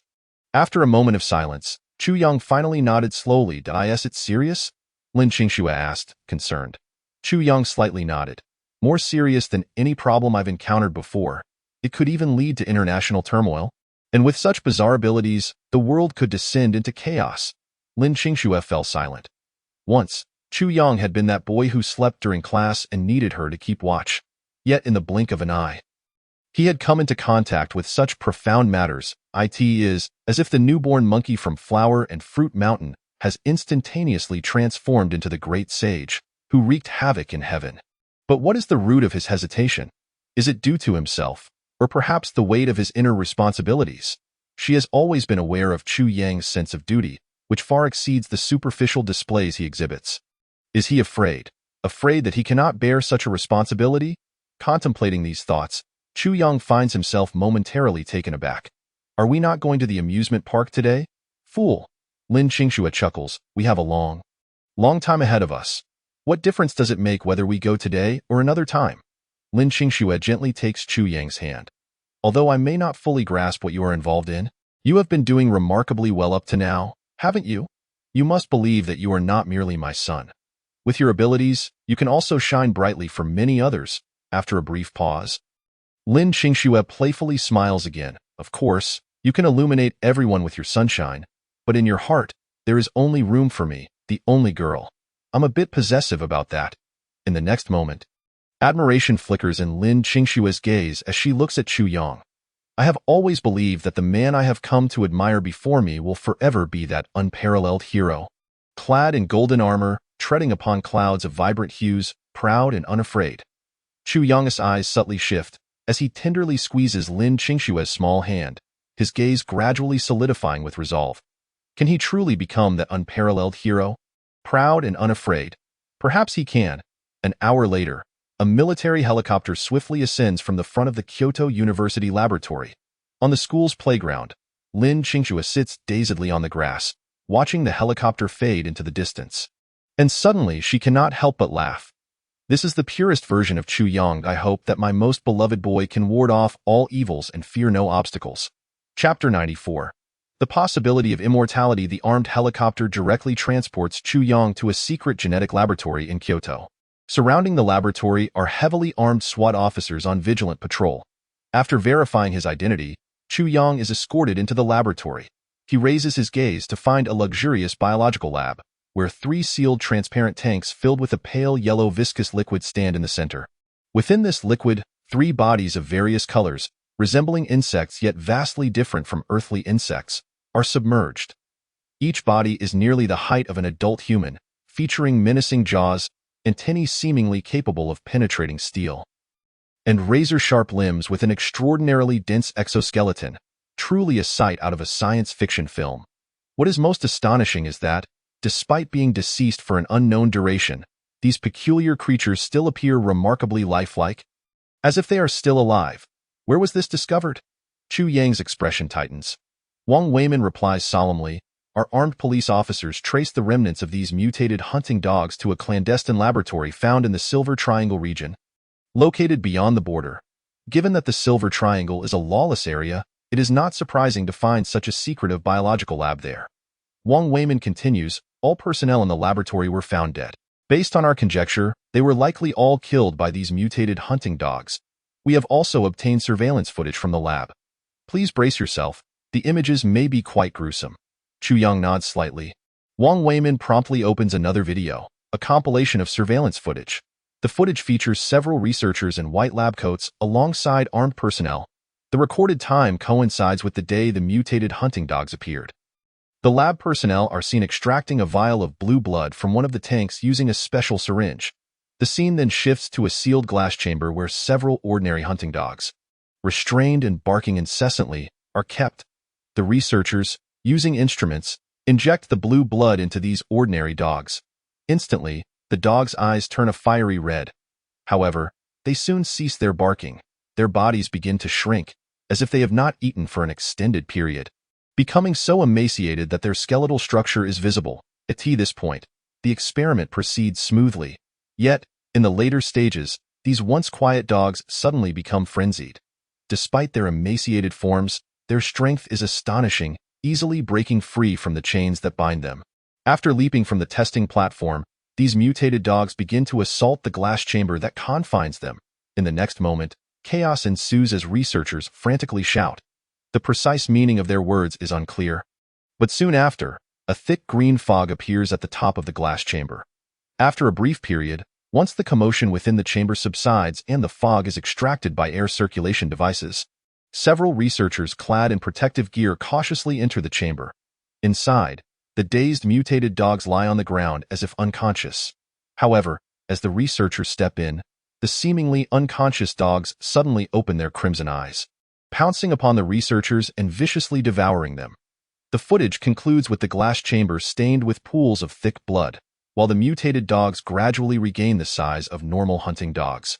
Following this, armed personnel enter and several gunshots ring out. Some mutated dogs are sent flying, only to quickly rise again, launching themselves at the armed soldiers. Each time they consume blood, the mutated dogs undergo further transformations.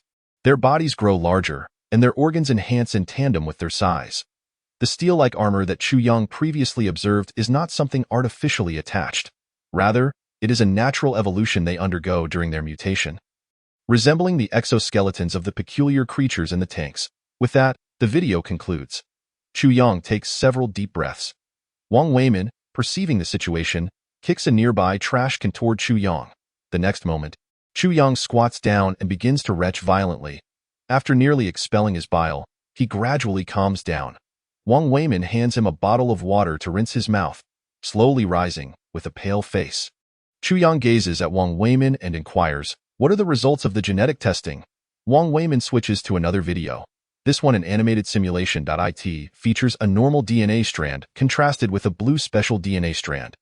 Within the animation, The blue DNA strands continuously infect or consume the normal ones. After consuming the normal DNA strands, the blue strands replicate and divide, producing new blue DNA strands. Moreover, after approximately every 20 divisions, the structure of the blue DNA strands undergoes subtle changes. Throughout this infinite cycle, the blue DNA strands are continuously strengthened and mutated. Once the video concludes, Wang Weimin turns to Chu Yang with a serious expression. Little Chu, do you understand what we discovered? The mutated hunting dogs we observed are not fully evolved beings. Our analysis reveals that these specially modified dog cells, upon receiving sufficient energy to support cellular division, can undergo unlimited division and evolution. Ultimately, they may achieve a state of immortality. Chapter 95. An increasingly fascinating world. Chu Yang looks up in astonishment. Isn't that akin to cancer cells? Theoretically, cancer cells can grant immortality. The essence of human mortality lies in the limited number of divisions of human cells. To prevent excessive cell division that leads to mutations, the body has a special mechanism. After about 20 divisions, cells age with each division. Once the majority of the body's cells have aged, life comes to an end. However, once cancer cells emerge in the body, they can divide indefinitely. Theoretically, they are immortal. The only unfortunate aspect is that cancer cells do not possess the functions of normal cells. Therefore, humans cannot withstand the infinite division of cancer cells. Once the remaining cells are destroyed, death is inevitable. Desiring to grant you immortality, yet you prove to be unworthy. Wang Weimin nods in agreement. It's somewhat similar. But these mutated cells possess an exceptionally aggressive and combative nature. The speed of cell division surpasses that of cancer cells, and it possesses numerous unique functions. For instance, as we previously observed, it has an inherent recovery capability. As long as the provided life energy is sufficient, these cells can continuously repair all their damages. Furthermore, they can continually strengthen their cellular power. This explains why the mutated hounds grew to such enormous sizes and why they rapidly evolved after devouring their kind. They completely deplete their own life energy, leading to a lack of energy replenishment, which causes the cells to gradually lose vitality and ultimately perish. In other words, they starve to death. Chu Yang pondered for a few moments before raising his head to inquire. How long will it take for those 3 peculiar organisms in the footage to arrive in Kyoto? They are already en route, Wang Weimin replied slowly. They will reach the laboratory by 4 o'clock this afternoon. Chu Yang hesitated for a few seconds. Are these extraterrestrial beings? Preliminary speculation suggests they are species that already exist on Earth. Wang Weimin stated with focus. Based on our analysis, these 3 unique organisms should belong to the same race and have existed on Earth tens of thousands of years ago, or even earlier. The reason their corpses are so well preserved may be due to a past glacial era, which caused their bodies to freeze instantly, ultimately burying them beneath the glaciers at the poles of the Earth. These entities were likely excavated by certain ambitious individuals from beneath the frigid glaciers. Such occurrences are not uncommon. With the recent warming climate, the glaciers at the poles are continuously melting. Over the years, numerous corpses of creatures from thousands, or even more ancient times, have emerged. For instance, mammoths and certain special viruses. These 3 unique organisms could very well be among them. However, their genes are even more ferocious and peculiar. Upon hearing Wang Weimin's words, Chu Yang's pupils instantly constricted. Could they be researching immortality? What is humanity? A being filled with desire. Desire is boundless. The impoverished yearn for wealth, while the wealthy desire even more riches. As they age and live longer, their fear of death intensifies. Coupled with ample resources, they begin to explore the pursuit of longevity, hoping to control their amassed wealth for eternity. Even the mighty Emperor Qin Shi Huang, who unified the 6 states, sought the secrets of immortality after attaining the pinnacle of power, did he not? Furthermore, one might boldly speculate that certain monsters from ancient Chinese mythology were inspired by these unique organisms. Or perhaps, Emperor Qin Shi Huang himself had once researched similar extraordinary beings. It is quite possible. Wang Weimin nodded heavily, his expression tinged with concern. The only uncertainty now lies in whether there are other similar organisms existing in laboratories around the world. Aside from the 3 currently discovered, if their blood alone can yield such effects, what might occur if they possess self-revitalization capabilities? Judging by the extraordinary abilities displayed by these bizarre creatures, they may very well possess the potential for revival. Moreover, the poles communicate with the oceans of the entire world. Humanity has yet to fully explore the oceans.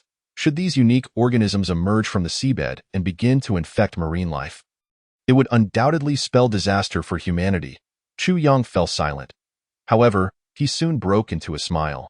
Perhaps humanity can indeed uncover the secrets of immortality through these organisms when the time comes.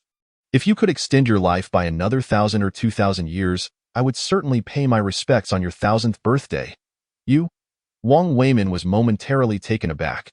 He looked at Chu Yang helplessly. At a time like this, you still have the presence of mind to joke? It is wise to prepare for the future. Chu Yang chuckled, and gradually, an unprecedented glimmer appeared in his eyes. However, if such organisms truly exist on Earth, and may potentially revive in the future or infect other beings, humanity is not to be underestimated. If all else fails, we could initiate a great Ivan and achieve world peace. Chu Yang laughed nonchalantly. Wang Weimin found himself momentarily speechless. Why has this kid suddenly changed his demeanor? He was never this fond of banter before. Chu Yang continued. Old Wang, please provide me with a copy of the special gene structure diagram from the mutated hound's body. I wish to study it independently. No problem. Wang Weimin quickly nodded. I will have someone print a copy for you right away. Half an hour later, Chu Yang's consciousness appeared within the Eternal Knowledge Repository. Bring me paper and pen. With a thought, an experimental table, along with a white A4 sheet and a gel pen, materialized before Chu Yang. After swiftly sketching the special gene structure, Chu Yang directly spoke. Can you help me search for the origin of this gene structure? The Eternal Knowledge Repository houses boundless knowledge. Although there are currently no gene records of such organisms on Earth, it does not mean there is none within the repository. In the next moment, a thick book appeared before Chu Yang. The origin and historical development of the Zerg, one of the cosmic races Zerg.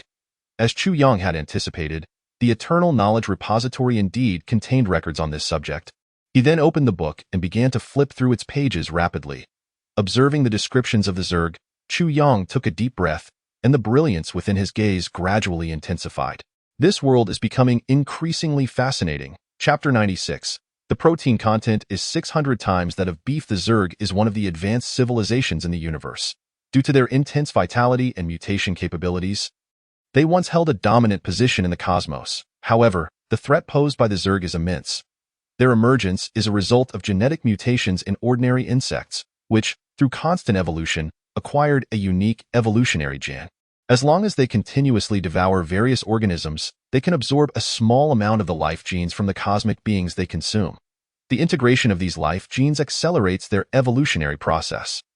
Consequently, to evolve rapidly, they incessantly invade various planets, leading to widespread devastation across the universe, becoming the most notorious existence known in the cosmos. Ultimately, they were eradicated by a coalition of other cosmic races, obliterating all of the Zerg civilizational order. In the midst of the war, only a handful of Zerg larvae were scattered across the universe, faintly preserving the flame of Zerg civilization. The Zerg on Earth are likely the larvae that drifted to Earth after the Zerg's annihilation. After finishing the book, Chu Yang lifted his gaze toward the void and inquired. So, other super-civilizations have indeed existed on Earth, correct? According to the records, the Zerg possess a formidable reproductive capacity. While they are vibrant and aggressive, they even resort to infighting. If there were no other advanced civilizations on Earth, how could there be planets with Zerg larvae? Even if the Zerg were suppressed by other races in the universe and dared not reveal themselves easily, they could not remain hidden on Earth until they perished in ice. A synthesized electronic voice resonated from the void. Indeed. Chu Yang's pupils slightly contracted. Then why did these civilizations on Earth ultimately vanish? Did advanced civilizations capable of suppressing the Zerg truly exist on Earth? What caused the disappearance of those high civilizations? Insufficient permissions. The cold electronic voice echoed in Chu Yang's ears. Chu Yang was taken aback. He had possessed the Eternal Knowledge Repository for several years and had explored an array of technological materials from the universe. Yet, why was he met with insufficient permissions when posing this question? This was the first time he encountered such a situation. How can I acquire sufficient permissions? Chu Yang continued to inquire. Elevate the overall civilization level of Earth to 10 cosmic civilization levels to unlock the corresponding permissions. 10 cosmic civilization levels? Chu Yang pondered. What level is Earth currently at? 0.7 cosmic civilization levels. Chu Yang felt somewhat helpless. The gap between 0.7 and 10 is indeed vast. However, it is also understandable. Earth's technological civilization has yet to reach a level sufficient to control the entire planet, let alone conduct large-scale planetary migration within the universe. According to the origin and historical development of the Zerg, one of the cosmic races, there are tens of thousands of superclusters in the known universe. At the zenith of the Zerg's power, they occupied merely one of the known supercluster territory, thus becoming the common enemy of all cosmic races. Even so, the Zerg's own cosmic civilization level barely reached grade 9. To elevate Earth's civilization to 10 cosmic civilization levels, there remains a long road ahead. Finally, one last question. After taking a deep breath, Chu Yang slowly asked, in the universe, do other human races exist? And at the peak of Earth's human civilization development, what level of cosmic civilization did they attain? This presents two inquiries. Firstly, the human race currently exists solely on Earth. As for the level of civilization on Earth, the universally acknowledged hierarchy of civilizations in the cosmos was originally established by the humans of Earth. The whispers within the eternal knowledge repository gradually faded into the ether. The cosmic civilization hierarchy devised by humanity? Chu Yang felt a sudden jolt within. Those who can create rules are undoubtedly capable of breaking them. If the cosmic civilization hierarchy was indeed crafted by humanity, how magnificent must the ancient human race have been? Moreover, with such grandeur, why are they now confined to the diminutive sphere of Earth? Why are they unable to even encounter other higher civilizations in the universe? Even in decline, surely they should not be reduced to such dire straits. At that moment, Chu Yang felt an overwhelming sensation. The more he sought to comprehend the truths of the universe, the denser the mist surrounding him became. Deepening ever further, it was akin to gazing into an eternal, unfathomable abyss. The darkness within seemed poised to engulf him entirely. After a considerable time, regaining his senses, Chu Yang continued, "Then why do you?" He was eager to understand why the eternal knowledge repository had chosen him and what role it played in this scenario. However, before he could finish his thought, the voice within the repository echoed once more, "Do not inquire. The answer is simply that you lack the necessary permissions." A few lines of black appeared on Chu Yang's forehead. "Could you not allow me to finish speaking before denying me? Have you even learned to interject?" At 5 in the afternoon, having finally digested the information acquired from the Eternal Knowledge Repository, Chu Yang arrived at the Life Laboratory. At this moment, the 3 corpses of the insectoid species had been transported to the laboratory. Wang Weimin and a group of biological experts from Huaka Institute were gathered around these 3 insectoid corpses. Eventually, Wang Weimin turned his gaze towards Chu Yang. "Young Chu, what are your thoughts on these 3 peculiar biological specimens?" Chu Yang examined the insectoid corpses within the special glass jars and nodded with a smile. "Quite remarkable. If we trim the ends, the protein content is 600 times that of beef." The appearance of these creatures bore little deviation from the descriptions in literature. Despite the insectoids' extraordinary reproductive capabilities and their unique method of devouring evolution, the foundational genetic coding within their genes determined that regardless of their evolutionary form, they would invariably possess fierce mandibles, sharp antennae, and intricate exoskeletons. These characteristics could be deemed the most crucial external traits of the insectoids. Chapter 97. If it can be consumed, consume it. If not, use it for medicinal purposes. If all else fails, let it be infused in liquor. Wang Weimin was momentarily taken aback by Chu Yang's words. How was I supposed to respond to that? The surrounding researchers wore peculiar expressions, wanting to laugh, yet suppressing their mirth in light of the serious atmosphere. Chu Yang continued, "What if, in the future, this creature truly revives? Should we not first investigate whether it is edible? If it cannot be consumed, let us explore whether it can be utilized for medicinal purposes.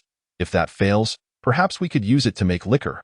If we cannot even do that, perhaps the exoskeletons and skins could be fashioned into new weaponry." Though the insectoids appeared repulsive, they indeed possessed a wealth of resources. Whether they could be consumed was uncertain, but the strength of their exoskeletons and skin was undoubtedly formidable. Conducting research might yield new scientific products. "Have you finished?" Wang Weimin remarked with an expression of disbelief. "This is what you, Chu Yang, have gleaned after a day's research." They had been troubled for an entire afternoon, contemplating what humanity could use to counter such a revival. Yet Chu Yang was already considering how to utilize these insectoid corpses. After Wang Weimin's words, some researchers nodded thoughtfully. These bizarre creatures do indeed contain numerous unique nutrients. If they cannot be eaten, perhaps they could be ground down into fertilizer. Wang Weimin twitched his lips at the researcher who had spoken. Great, another one has lost their mind? Good heavens, I called you all here to devise countermeasures. However, after a few moments of contemplation, he silently nodded to himself. If this concoction could be developed for agricultural use, it indeed seemed quite suitable. Soon after, Wang Weimin hastily cast aside that thought. When engaged in serious business, what was he thinking? Wang Weimin then turned to Chu Yang and asked, "Young Chu, do you truly have no solutions regarding these specimens?" Chu Yang raised his gaze once more, examining the insectoid corpses before him, and slowly replied, "These peculiar organisms bear a resemblance to insects on Earth. I believe we should refer to this category of creatures as insectoid species. Given the current circumstances, it seems the revival of the insectoids is merely a matter of time. As for how long that may take, none of us can ascertain. Therefore, our existing solution is to continually study these insectoid corpses while simultaneously enhancing our national defense capabilities. Even if the insectoids do revive in the future, we must at least ensure that humanity possesses the strength to contend with such creatures." After stating this, Chu Yang smiled.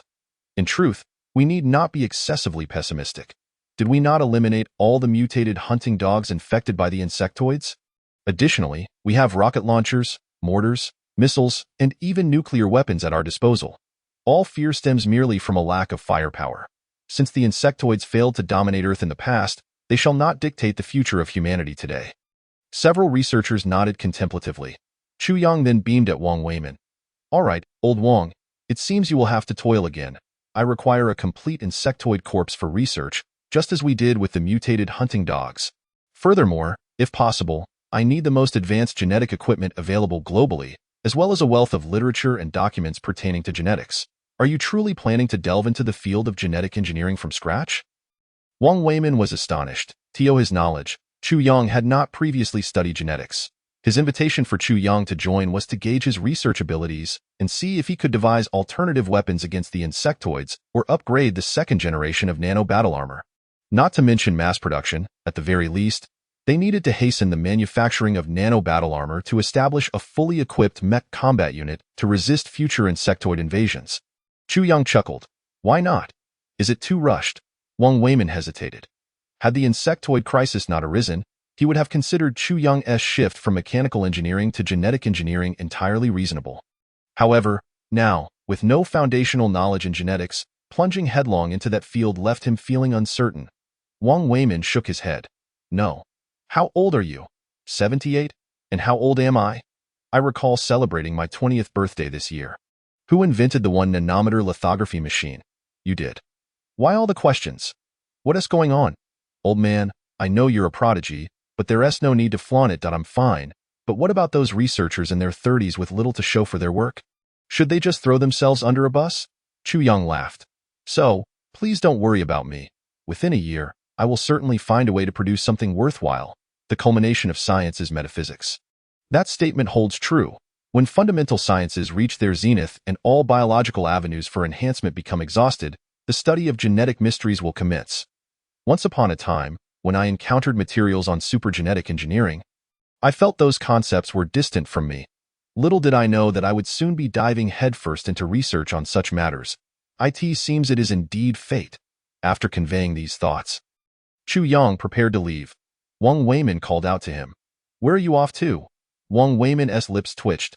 This young rascal is becoming increasingly irreverent. He then turned to the surrounding researchers. "Did you all comprehend what we just discussed? What should we have understood?" The researchers queried. Somewhat perplexed, "I will handle the genetic engineering lab at Peking University.as for the equipment. Whether you pool resources or procure anew, ensure that the best possible equipment is sent to the Peking University lab." Some researchers protested. "Old Wang, while it is true that academician Chu possesses remarkable research capabilities, he has yet to engage with genetic technologies. Are you not concerned about the morale of us researchers in our respective labs if you show such favoritism?" They had all signed confidentiality agreements upon arrival, thus having some understanding of Chu Yang's identity. However, even so, mechanical engineering and genetic engineering were fields that were worlds apart. What could Chu Yang truly develop? The crowd shook their heads. "No. Well, that's settled." Wang Weimin scoffed. "All right, it's decided with that. He prepared to take his leave. However, he pondered, if this thing were to be ground into powder and mixed into fertilizer, would the produce be palatable? Chapter 98. Teasing and being teased. Upon returning to school, Chu-young arrived at the girls' dormitory entrance, holding a bouquet of fresh flowers, instantly capturing the attention of many surrounding girls. Shortly thereafter, Lin Qingxue gracefully emerged from the dormitory building. She had swapped her daytime long dress for a casual white t-shirt, her lustrous black hair cascading casually over her shoulders, radiating youthful exuberance. "Here, this is for you." Chu-young smiled as he presented the bouquet he had concealed behind his back. Lin Qingxue beamed, swiftly accepting the flowers from him, playfully remarking, "I didn't expect you, Comrade Chu-young, to be quite romantic today. Actually bringing flowers to bribe me, huh? I mentioned I would bring you flowers last time. Didn't I?" Chu-young chuckled. According to Baidu, a touch of romance between couples can enhance their feelings for each other. After a brief pause, his gaze lingered on Lin Qingxue. Yet, in my opinion, the act of giving flowers lacks inherent romance. It is merely because the flowers are for you that I find it romantic. Lin Qingxue was momentarily taken aback, her cheeks flushing a rosy hue. What was he trying to imply, despite the intimacy they had shared? His words still had the power to make her blush. Soon, she held the flowers close and laughed. "Then I shall trouble you, Comrade Chu-young, to wait here for a few minutes while I place these flowers upstairs before joining you for dinner." Chu-young nodded, and Lin Qingxue flashed a smile, bouncing eagerly back to her dormitory. Upon entering her dorm, she exclaimed, "Not at all," with a triumphant grin. She found an empty glass vase from her balcony and placed the bouquet inside, adding a sprinkle of water before setting it on her desk. "Qingxue, you aren't actually forgiving him for standing you up earlier because of these flowers, are you?" Li Qian and the others looked on, surprised. They were well aware of how Chu-young had let Lin Qingxue down earlier that day. "I was never angry," Lin Qingxue replied, her face aglow with happiness. "It was merely that my dear Chu had something to attend to today. So he couldn't make it's no big deal. It was just a trip to the amusement park. We have plenty of time ahead of us." After saying this, she hurriedly glanced at her friends and said, "All right, I won't linger with you single folks any longer. He is still waiting for me downstairs to have dinner. Li Qian and the others. Do single dogs have no rights? This is too much." With a laugh, Lin Qingxue made her way to the dormitory entrance. Upon reaching Chu-young, she took his hand and cheerfully declared, "All right, let us go. Tonight, I want to eat crayfish. You seem quite happy today." "Did something good happen?" Chu-young inquired. "I want to tell you." "Hee hee." Lin Qingxue playfully stuck her tongue out at him, then led him forward. Her joy stemmed not merely from the flowers but from the fact that Chu-young remembered something she had casually mentioned. That feeling of being remembered was simply delightful. Before long, they arrived at the crayfish restaurant outside the school. Chu-young watched the waiter bring over a large basin of spicy crayfish. He curiously asked, "What made you suddenly crave crayfish today?" Lin Qingxue eagerly replied, "I saw the male and female leads eating crayfish while watching a drama in the dormitory, so I felt like having some too." "Then eat to your heart's content," Chu-young chuckled, donning disposable gloves and beginning to peel the crayfish. Lin Qingxue quickly followed suit, putting on her gloves and grabbing a crayfish to peel. However, after a short while, she looked up at Chu-young and smiled. "Could you help me tuck my hair behind my ears? These strands are quite bothersome and keep flying around." Waving her gloved hands, she implored him. Chu-young nodded slightly, removed his gloves, wiped the grease from his hands with a napkin, and gently approached Lin Qingxue, tenderly smoothing her hair behind her ears. Suddenly, Lin Qingxue looked up and exclaimed, "Open your mouth." Chu-young was momentarily stunned. Before he could respond, Lin Qingxue held out a peeled crayfish tail to his mouth, her adorable eyes glimmering as she said, "Thank you, Mr. Chu." Chu-young, somewhat dazed, accepted the crayfish tail. A peculiar warmth spread across his cheeks. Was he being flirted with? But that wasn't all. Lin Qingxue then playfully asked, "Was that crayfish delicious?" Chu-young was caught off guard again, faced with Lin Qingxue's radiant smile. He found himself at a loss for words, stammering, "It's quite good." Seeing this, Lin Qingxue's face lit up with pride. She had successfully turned the tables before long. Over an hour had passed, and a thick layer of crayfish shells had accumulated before both Chu-young and Lin Qingxue. However, there was a notable difference. While Lin Qingxue's shells were merely stacked together, Chu-young had gradually formed a model of an insectoid corpse from the shells, reminiscent of one he had observed in the laboratory. After peeling the last crayfish and offering the tail to Lin Qingxue, he took the head of the shell and gently placed it atop the insectoid model, completing the final missing piece. Thus, a complete insectoid model was constructed by Chu Yang. Chapter 99. I usually plan ahead. Is this the alien version of crayfish? Lin Qingxue laughed curiously as she observed Chu Yang's creation from the crayfish shells. To be honest, if such large crayfish existed, one would be enough to fill you up. It was already late September, approaching October. The flesh of crayfish during this period tends to be lean and tough, with a noticeable difference in taste compared to those in May or June. But aren't Australian lobsters that big? Chu Yang chuckled. That's a different matter altogether. Lin Qingxue shook her head.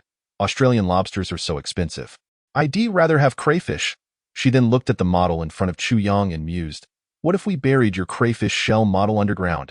100 years later, archaeologists might discover it and deem it a top-tier find.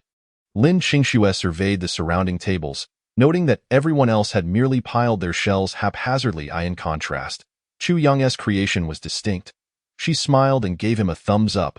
Only you could make crayfish look like something we can't afford. After wiping her mouth with a napkin, she continued, by the way, I forgot to ask, have you resolved the issues from earlier?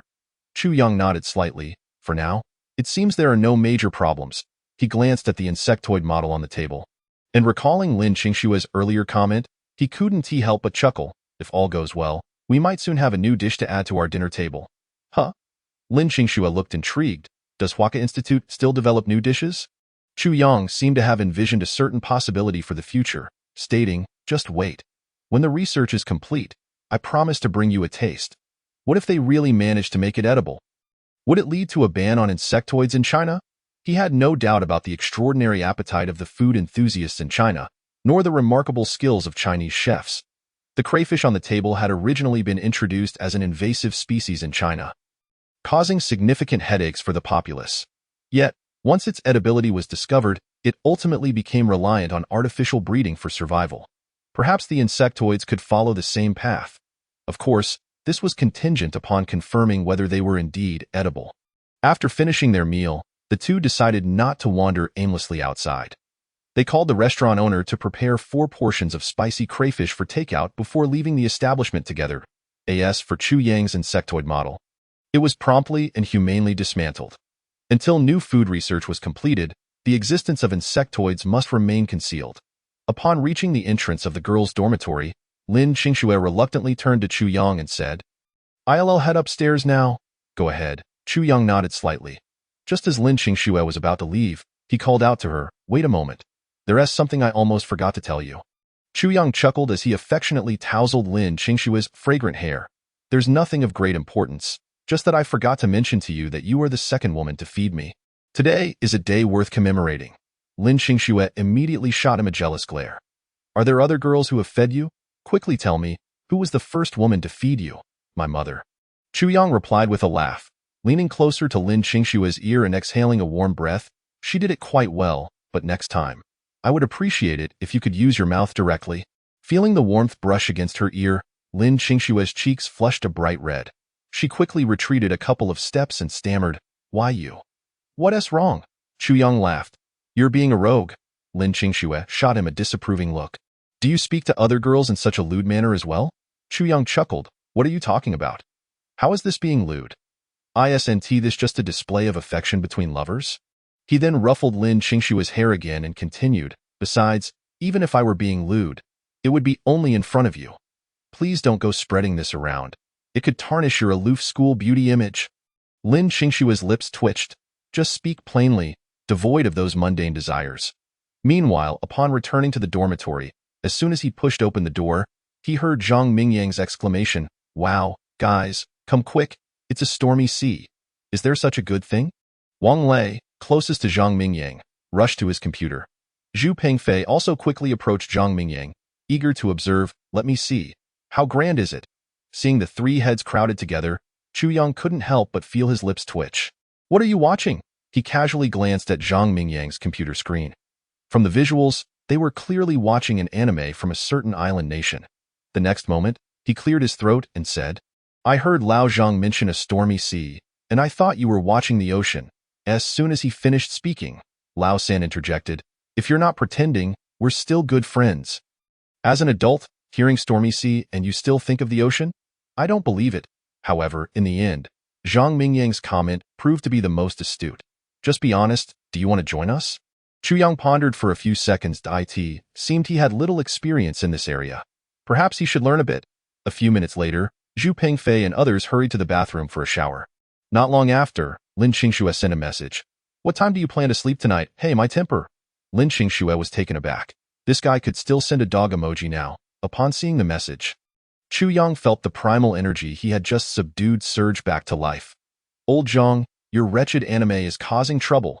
Chu Yang was momentarily stunned. Oh my goodness, isn't this tormenting? Moreover, this girl actually began to doubt her own character. Chapter 100, Toxicological Testing of Mutated Hound Meat. A few days later, during the National Day holiday, Chu Yang remained at school.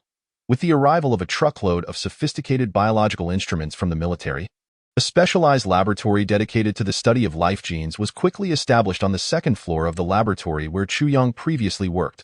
Along with these biological instruments came a complete Zerg corpse and a mutated hound S carcass.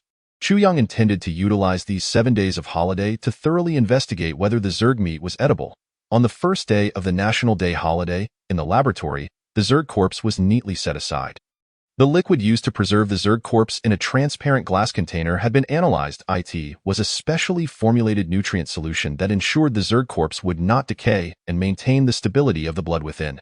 Indeed, while these Zergs appeared lifeless, perhaps due to being frozen, their corpses remained remarkably fresh. The blood within these Zergs, although devoid of vitality, still retained some genetic characteristics.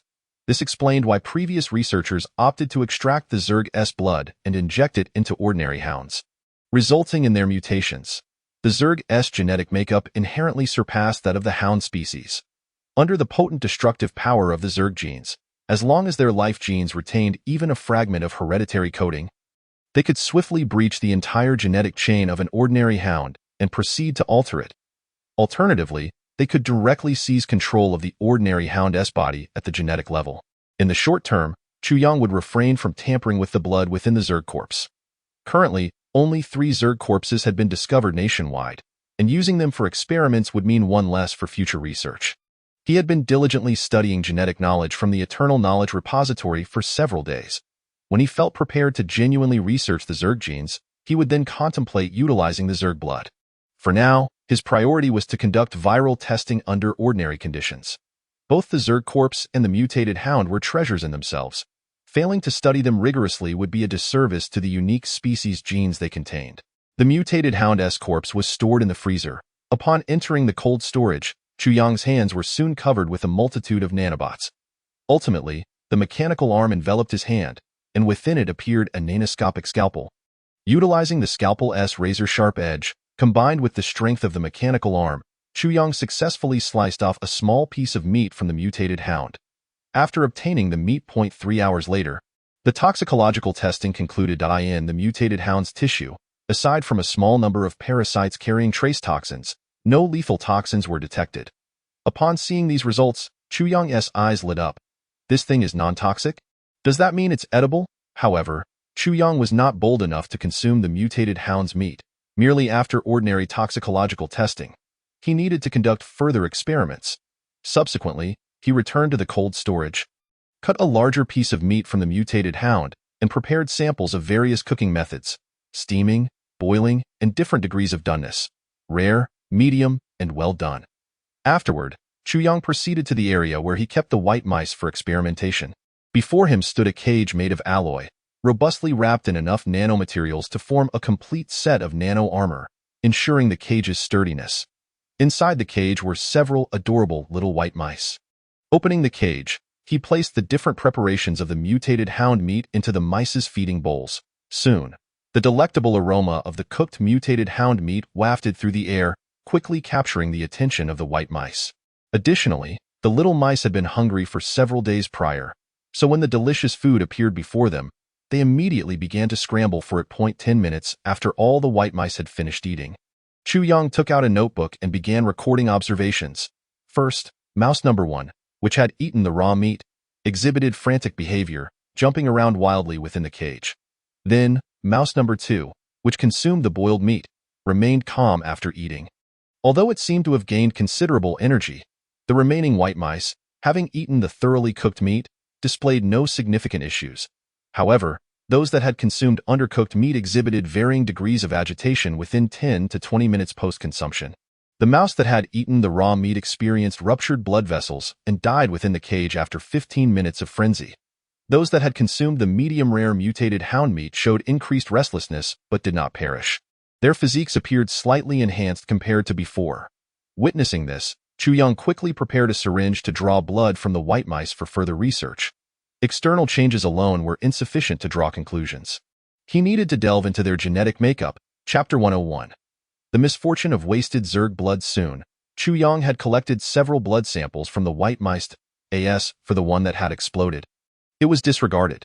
The reason why white mice are favored subjects in numerous biological laboratories is that their genetic sequences closely resemble those of humans. What white mice cannot consume is unlikely to be safe for human consumption. After placing these blood samples into the gene testing apparatus, a comparative genetic report soon appeared before Chuyang. Firstly, the most significant changes were observed in the mouse that had consumed the medium-rare meat. Its genetic strength had increased by nearly 50. In terms of power and various response capabilities, it had seen considerable enhancement. However, there were also notable issues. The original genetic chain within this mouse had suffered severe degradation. In other words, certain genes of the little white mouse were subjected to some damage after consuming the meat of the 3/4 mature mutated hunting dog. Furthermore, the majority of these affected genes pertain to the neurological aspect.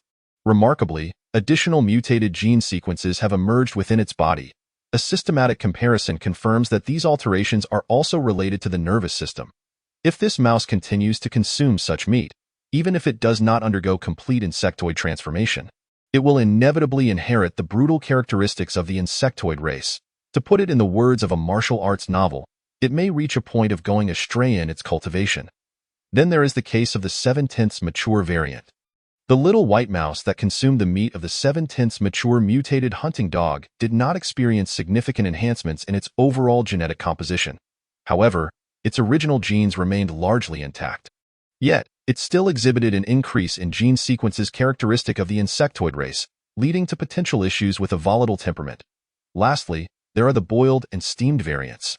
The little white mice that ingested these two types of meat, although they did not achieve substantial enhancements, did experience a slight increase in cellular vitality. Particularly in genes associated with reproduction, there was a notable improvement in reproductive capabilities. Tio paraphrase an ancient saying from Huaxia. It can be said that one supplements what one consumes. However, it remains uncertain whether these enhancements in genetic attributes are temporary or permanent. Should they prove to be permanent, it is likely that the insectoid race could develop another application. Akin to health supplements, similar to edible health-enhancing organisms like abalone and ginseng, enhanced reproductive capabilities should garner significant interest from many. In summary, from a holistic perspective, consuming cooked chunks of mutated hunting dog meat not only offers a modest boost to the genetic strength of the little white mouse, but also eliminates the risk of side effects. This is undoubtedly a momentous piece of good news. After addressing these matters, Chuyang proceeded to examine the second set of experiments. That moment, he swiftly summoned his nano battle armor. Enveloped by the nano armor, he extracted less than a milliliter of insectoid blood from the corpse of the insectoid race. Subsequently, he approached a biological cultivation pool, which housed a variety of freshwater and marine organisms. Selecting a small crayfish, Chuyang directly injected the minuscule amount of insectoid blood into its body. Almost visibly, the size of the crayfish he held in his hand, although seemingly unchanged on the surface, began to diminish in weight. As he could distinctly perceive through the sensory capabilities of the nano armor. Next, Chuyang placed the crayfish into a specially designed metal cage and carelessly tossed the cage into another vacant biological cultivation pool. After releasing the crayfish, he retrieved a substantial piece of pork from the refrigerator filled with various meats in the laboratory. Using the armor, he meticulously cut the meat into smaller chunks before gently placing them into the cage containing the mutated crayfish. Upon the appearance of the meat, the mutated crayfish, now infused with insectoid blood, immediately became agitated. It voraciously devoured the pieces of meat Chuyang had discarded. Its form rapidly transformed. Initially, it underwent a preliminary molting, with the exoskeleton that constrained its growth softening and being swiftly shed. Moreover, the discarded shell was not wasted. as the mutated crayfish consumed it entirely. Simultaneously, after molting, the mutated crayfish expanded in size from that of a palm to that of an adult face within a remarkably short span. Its already robust exoskeleton was recovered with a black shell, adorned with an array of sharp barbs. The once diminutive mouthparts also expanded instantaneously, and its two antennae transformed into formidable, sharp stingers. Furthermore, due to the crayfish's relatively low energy requirements for evolution, coupled with Chu Yang's continuous feeding, within mere minutes, the mutated crayfish grew from the size of an adult face to that of a miniature monster, exceeding twice that size. Aside from its massive pincers and the basic shape of its tail, it bore an uncanny resemblance to the insectoid corpse encased in a glass tube within the laboratory. Correspondingly, its temperament became exceedingly irritable, even attempting to break free from the specialized metal cage that confined it with its powerful pincers. Nevertheless, the special metal cage, crafted by Chu Yang and fortified with nanomaterials, proved superior, securely containing the mutated crayfish. Witnessing this scene, Chu Yang, clad in the nano armor, employed a specialized needle in an attempt to pierce the exoskeleton of the mutated crayfish to extract blood for research purposes, aiming to determine whether it had undergone complete insectoid transformation. However, upon the needle's penetration into the crayfish's shell, the genetically reinforced exoskeleton proved to be exceedingly hard, rendering any attempts to puncture it futile. Ultimately, with no other options, Chu Yang opened the specialized metal cage, and before the crayfish could escape, he grasped it firmly with his armored hand. Subsequently, he brought the mutated crayfish to the dissection table. A glimmer of silver flashed as a stream of green blood erupted from the crayfish's head, causing its massive head to fall before Chu Yang. The mutated crayfish, still attempting to struggle, quickly lost its ability to move due to the severance of its head from its body, resulting in the loss of neural control. Observing this, Chu Yang could not help but roll his eyes in exasperation. Could it not cooperate with me to complete my research? Must I send it to meet the king of hell with a single stroke? What a waste of a precious sample of insectoid blood. Chapter 102. The insectoid race is an endangered species. The 7-day National Day holiday swiftly passed. However, amidst such intense dedication, the research results were remarkably impressive. At this moment, the so-called Life Gene Laboratory had been transformed by Chu Yang into a giant breeding ground for mutated crayfish. In one room of the laboratory, there existed a nearly 100 square meter breeding pool for mutated crayfish. For security purposes, Chu Yang had also prepared 4 sets of the initial generation of White Tiger battle armor stationed at each corner of the crayfish pool to guard the laboratory. Ensuring that no mutated crayfish attempted to escape, Wang Weimin approached the breeding pool, gazing incredulously at the enormous crayfish within, and turned to Chu Yang, asking, "Little Chu, are these the significant research results you mentioned during our phone call this morning?" This morning, Chu Yang had excitedly called him over to showcase his research accomplishments. He had initially anticipated breakthroughs in genetic studies, but never expected Chu Yang to present an entire pool of mutated crayfish.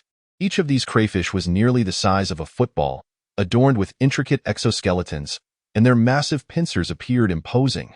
"Mr. Wang," Chu Yang chuckled, "have you not noticed how quiet this entire pool of mutated crayfish is?" Wang Weimin blinked in astonishment, casting a disbelieving glance at the docile mutated crayfish swimming gracefully in the pool. "How is this possible?" he inquired, bewildered. He had seen the appearance of mutated hunting dogs, known for their fierce and aggressive nature. Yet, the mutated crayfish before him swam energetically, exhibiting no erratic behavior whatsoever. With a smile, Chu Yang explained, "Based on my preliminary experiments, the meat of the insectoid race contains an abundance of nutrients, and its consumption can even enhance human physiology. By merging the modified insectoid genes with those of the crayfish, I have successfully created this special breed of mutated crayfish. These mutated crayfish perfectly inherit certain characteristics of the insectoid race, such as rapid growth and increased size, while also possessing delectable flesh and the ability to enhance human genetic strength." Wang Weimin's lips twitched. "I initially thought you were joking when you mentioned your research in the lab. I never imagined you would genuinely embark on studying how to consume insectoids, and your research speed is astonishingly rapid. In just 1 week's time, you've managed to achieve this, compared to Chu Yang's research progress. The other researchers at Huaka Institute seem to be lagging significantly. Of course, Wang Weimin was unaware that the knowledge stored within the eternal knowledge treasury regarding life genetics far surpassed the technological advancements of Earth by several cosmic civilization levels. Merely brushing the surface of this knowledge was sufficient to elevate Chu Yang's expertise in genetic modification far beyond that of the most accomplished geneticists on Earth. Taking a deep breath, Wang Weimin quickly inquired, "So, what is the breeding cycle for these mutated crayfish?" The typical breeding cycle for ordinary crayfish is about 3 to 4 months. The cycle for the modified version shouldn't be too lengthy, right? After a brief pause, Chu Yang continued, "As for the breeding cycle, the small crayfish infused with insectoid genes have lost their reproductive capabilities. Currently, the only one capable of breeding is that exceptionally large mutated crayfish located in the center of the pond. One might refer to it as the mother nest of the mutated small crayfish. The probability of its emergence is 1 in several billion.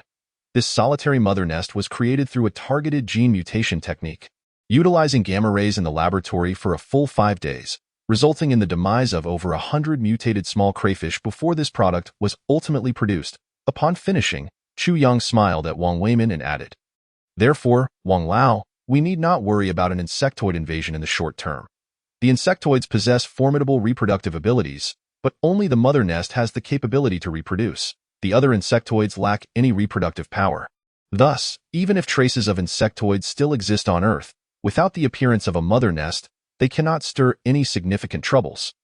Chu Yang is well aware that these insectoid larvae lingering in the cosmos are not from a mother nest. As the mother nest is the pinnacle existence of the insectoids, only through a highly evolved genetic progression can ordinary insectoids have a chance to evolve into a mother nest. In other words, a mother nest requires a vast accumulation of resources. Even at the height of the insectoid's dominance, there were only just over 100 mother nests. The rest are merely the offspring produced by the mother nests. To put it differently, even with the entire resources of Earth, it would be nearly impossible to nurture a single insectoid mother nest. Without a mother nest, the insectoids on Earth can be considered an endangered species. The mutated small crayfish mother nest created using gamma rays, in a sense, is not even a low-tier version of an insectoid mother nest. The bred mutated crayfish have already lost the most crucial ability of infinite division and evolution inherent in the insectoid genes. They are merely a production base for mutated crayfish. Wang Weimin pondered for a few seconds before speaking. So, even if insectoids appear on Earth, they possess no reproductive capabilities aside from those arising from blood infection mutations. Chu Yang nodded slightly. That is indeed the case.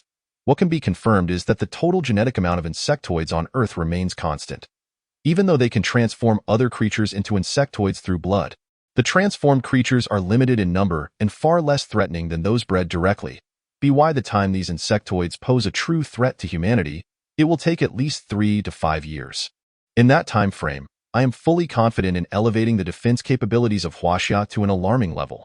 I even look forward to continuously utilizing insectoid genes to genetically modify mutated plants and animals suitable for human consumption, subtly enhancing human physical fitness while vigorously developing various advanced technological weaponry.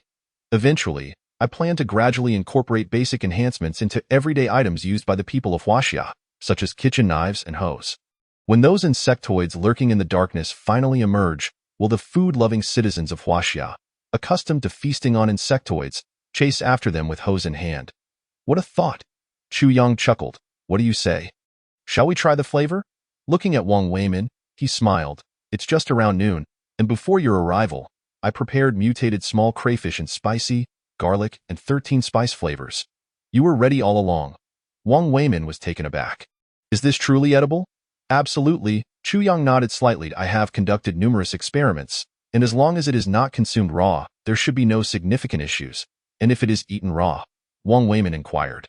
Currently, I would not recommend consuming it raw, Chu Yang replied directly. Even with the modified genes, the human body, not having reached a certain level of fitness, cannot withstand the assimilative effects of the insectoid genes. Consuming it could easily lead to contamination by insectoid genes, possibly resulting in mutations and a high likelihood of infertility. It's akin to the character Lei Zhenzi from Investiture of the Gods, while his power surged after consuming a celestial fruit. He grew wings. The principle is somewhat similar. If that's the case, then I suppose raw consumption is out of the question. Wang Weimin's expression faltered, then he inquired with a smile, Xiao Chu, when you mentioned enhancing human genetic strength, Is it a comprehensive enhancement or limited to certain aspects? Comprehensive, Chu Yang affirmed, a playful smile gradually appearing in his eyes. Of course, some aspects may exhibit a stronger effect, but which aspect specifically you'll experience for yourself after consuming it. Wang Weimin, feeling a sense of anticipation, suggested, then shall we give it a try? Let us do it. Soon, Wang Weimin and Chu Yang arrived at the laboratory, where a gigantic oven awaited them. On each layer of the oven, Chu Yang had placed mutated crayfish meat flavored differently. Shortly after, he turned on the electric grill, and with his nanotech armor covering his hand effortlessly, he retrieved the mutated crayfish. Instantly, the aroma of the crayfish wafted through the laboratory. Good heavens! As he beheld the mutated crayfish, comparable in size to Australian lobsters, Wang Weimin rubbed his hands together, nearly drooling. This is the first time in my life I've seen such large crayfish. Help yourself. Chu Yang paid no heed to Wang Weimin. After placing the prepared mutated crayfish on the experimental table, he removed his nanotech armor and began to relish the meal. Wasn't this far more satisfying than those tiny crayfish? Half an hour later, both Wang Weimin and Chu Yang lay comfortably in the laboratory. Chu Yang, sipping on chilled cola, looked at Wang Weimin, whose face was glowing with satisfaction, and asked with a smile, Wang Lao, how does it taste? Wang Weimin shook his head. The texture of the meat is quite pleasant. However, your culinary skills leave much to be desired. With that, he let out a hearty belch. Chu Yang stifled a laugh. So, how do you feel? Wang Weimin began to contemplate carefully. I feel quite full, and my body is warm all over. Now he understood what Chu Yang meant by certain aspects potentially being stronger. He then turned to Chu Yang and asked, is this something that can be promoted within the military? The effects of the mutated crayfish meat were indeed palpable. Although outwardly inconspicuous, it had invigorated even an elder like him. Of course, Chu Yang nodded slightly. However, I estimate that the maximum reproductive speed of the mutated crayfish mother nest is around 10,000, and it requires substantial resources for nourishment, making widespread military promotion somewhat unrealistic. After a chuckle, Chu Yang continued, nevertheless, I believe we can designate a specific military unit for a trial promotion of the mutated crayfish meat, allowing them to consume it for a month to observe the effects. The mutated crayfish meat is merely the first step. Subsequently, I can even engineer mutated chicken and pork. While limited consumption may yield minimal strength enhancement, continuous consumption could lead to remarkable results. Research data from lab mice indicate that after 7 consecutive days of consuming fully cooked mutated hunting dog meat, their overall strength increased by 2 to 3 times. Even though the effects would diminish for humans, persistence would surely lead to a doubling of physical fitness. It's only a matter of time. Contemplating this, Chu Yang remarked, once production stabilizes, a complete breeding base for mutated organisms could be established, responsible for supplying the military and even the entire populace with these mutated meats, significantly enhancing the overall fitness of our citizens. The physical condition of Huaxia people is not among the best in the world, but with the consumption of these mutated organisms, within a decade, the physical fitness of newborns may far exceed that of current humanity. Wang Weimin hesitated. Xiao Chu, is it perhaps inappropriate to promote this universally? Scientific research knows no borders, but scientists do, he admitted, feeling somewhat selfish if possible. I believe it is sufficient to benefit the people of Huaxia alone. However, if universal promotion occurs, that notion becomes utterly unrealistic. There are many foreign friends within Huaxia's borders. I understand your concerns, Chu Yang laughed. I've already implemented targeted gene settings. The genetic enhancement effects of these mutated crayfish will only be effective on pure-blooded Huaxia citizens, rendering them ineffective for foreigners.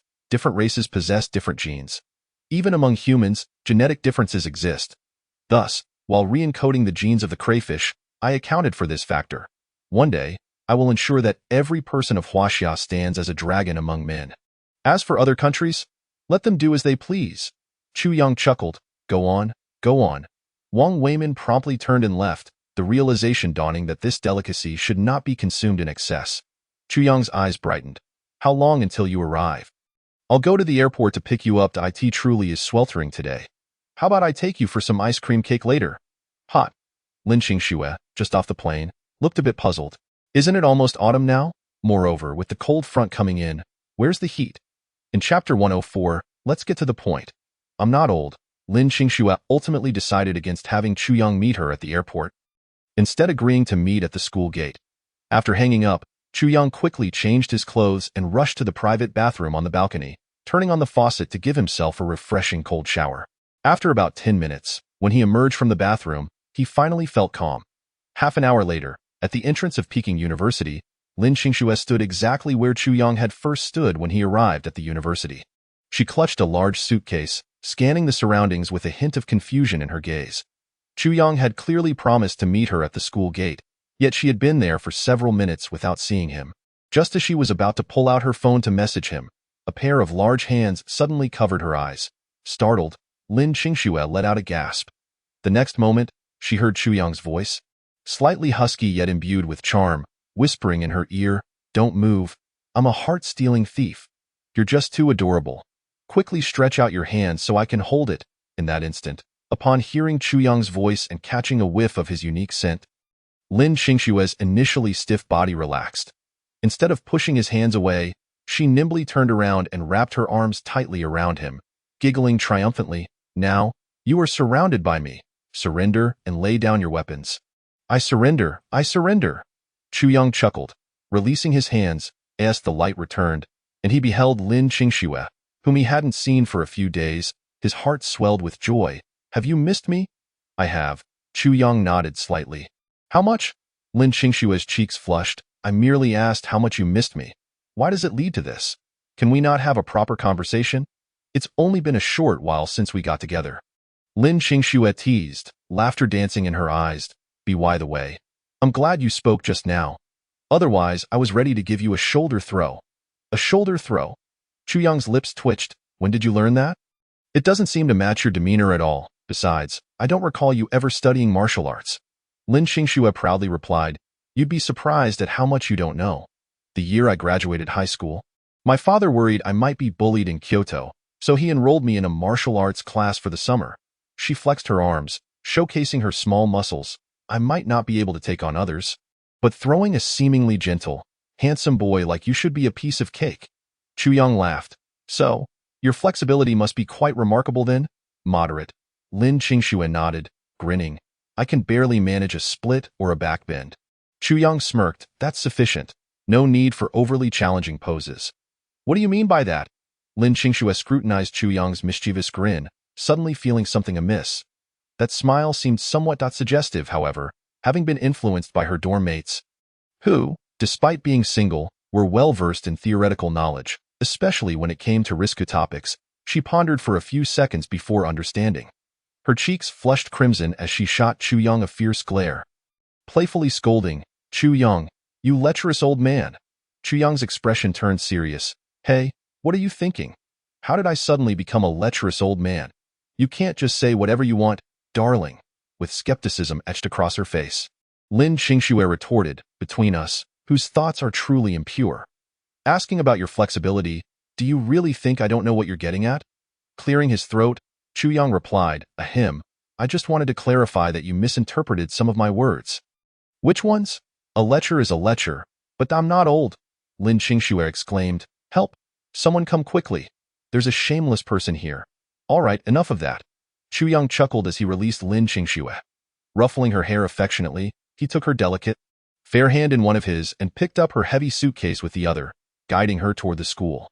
Watching the throngs of students returning to campus with their luggage, Chu Young turned to Lin Qingxue with a smile.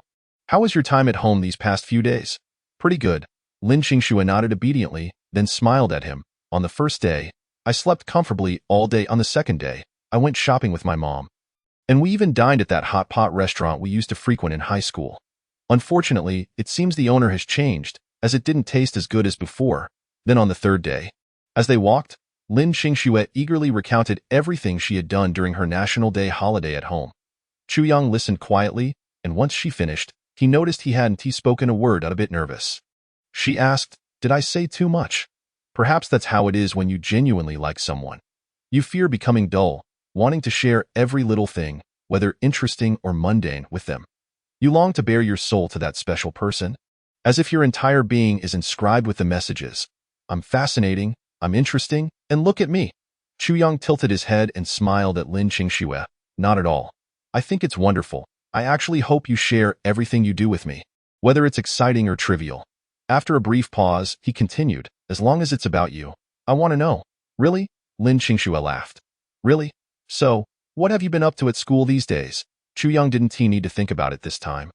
He turned to Lin Qingxue with a grin. Besides being busy in the lab, I spent the rest of the time pretending I wasn't having a great time without you. Lin Qingxue froze. Her heart racing. Suddenly feeling flustered, she blushed and said, Well, let me take that suitcase from you. My mom stuffed it with quite a bit, and it's heavy. No need. Chu Yang shook his head. You're just a little thing unfit to carry heavy loads. Lin Qingxue let out a breath. It's he this moment. Should she praise him or scold him? What kind of man is he with such a mouth? In Chapter 105, what is the saying? It's really not the fault of Zhou Wang. In Chapter 106, Disdainful Wife, Li Qian placed her tray on the table, flexed her fingers as if preparing for a fight, and coldly looked at Zhang Mingying, smiling. Hey there, big guy. Repeat what you just said. Deliciously beautiful. I had no idea I possessed such a talent. With that, Zhang Mingying quickly jumped up from his seat and fled the cafeteria in a panic. The commotion was so great that when he ran, his legs accidentally brushed against the table, causing it to shake. Li Qian's lips twitched. Now that's truly responding to the national call. Meanwhile, as Zhang Mingying made his escape, Zhu Pengfei and Wang Lei both held their chopsticks. But Chu Yang had set his down while speaking. A slight tremor of the table caused Chu Yang's chopsticks to roll onto the floor with a crisp sound. Lin Qingxue smiled sweetly as she handed her chopsticks to Chu Yang. Use mine. I'll just grab another pair. No. Chu Yang grinned mischievously and shook his head. I refuse. What did you say? Lin Qingxue's forehead suddenly sported several dark lines. She hadn't even used the chopsticks yet, and to avoid him having to run again, she offered them to him. How dare he say he refuses? Lin Qingxue's gaze turned dangerously towards Chu Yang. Say that again. Chu Yang felt a chill run down his spine. He suddenly recalled that the woman before him was trained in martial arts. He cleared his throat and quickly shifted his words. Wife, dear wife. Zhu Pengfei and Wang Lei burst into laughter. Old man, have you really lost your backbone? You just caved in? You'll definitely be the one with a sore throat later. Li Qian also covered her mouth, chuckling, and secretly shot Lin Qingxue a knowing glance. Sisters, the art of husbandry is truly remarkable. The following day, a grand procession of military transport trucks rolled into the campus of Kyoto University. Goodness, fellas, come quick to see this. What on earth is going on? Zhang Mingying, who had merely stepped out to the balcony restroom, suddenly gazed out the window at the multitude of military vehicles passing by. His expression turning peculiar. Isn't this a bit excessive?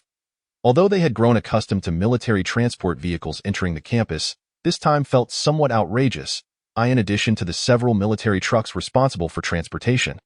There were also several vehicles brimming with armed elite police, each individual bearing an exceedingly grave countenance.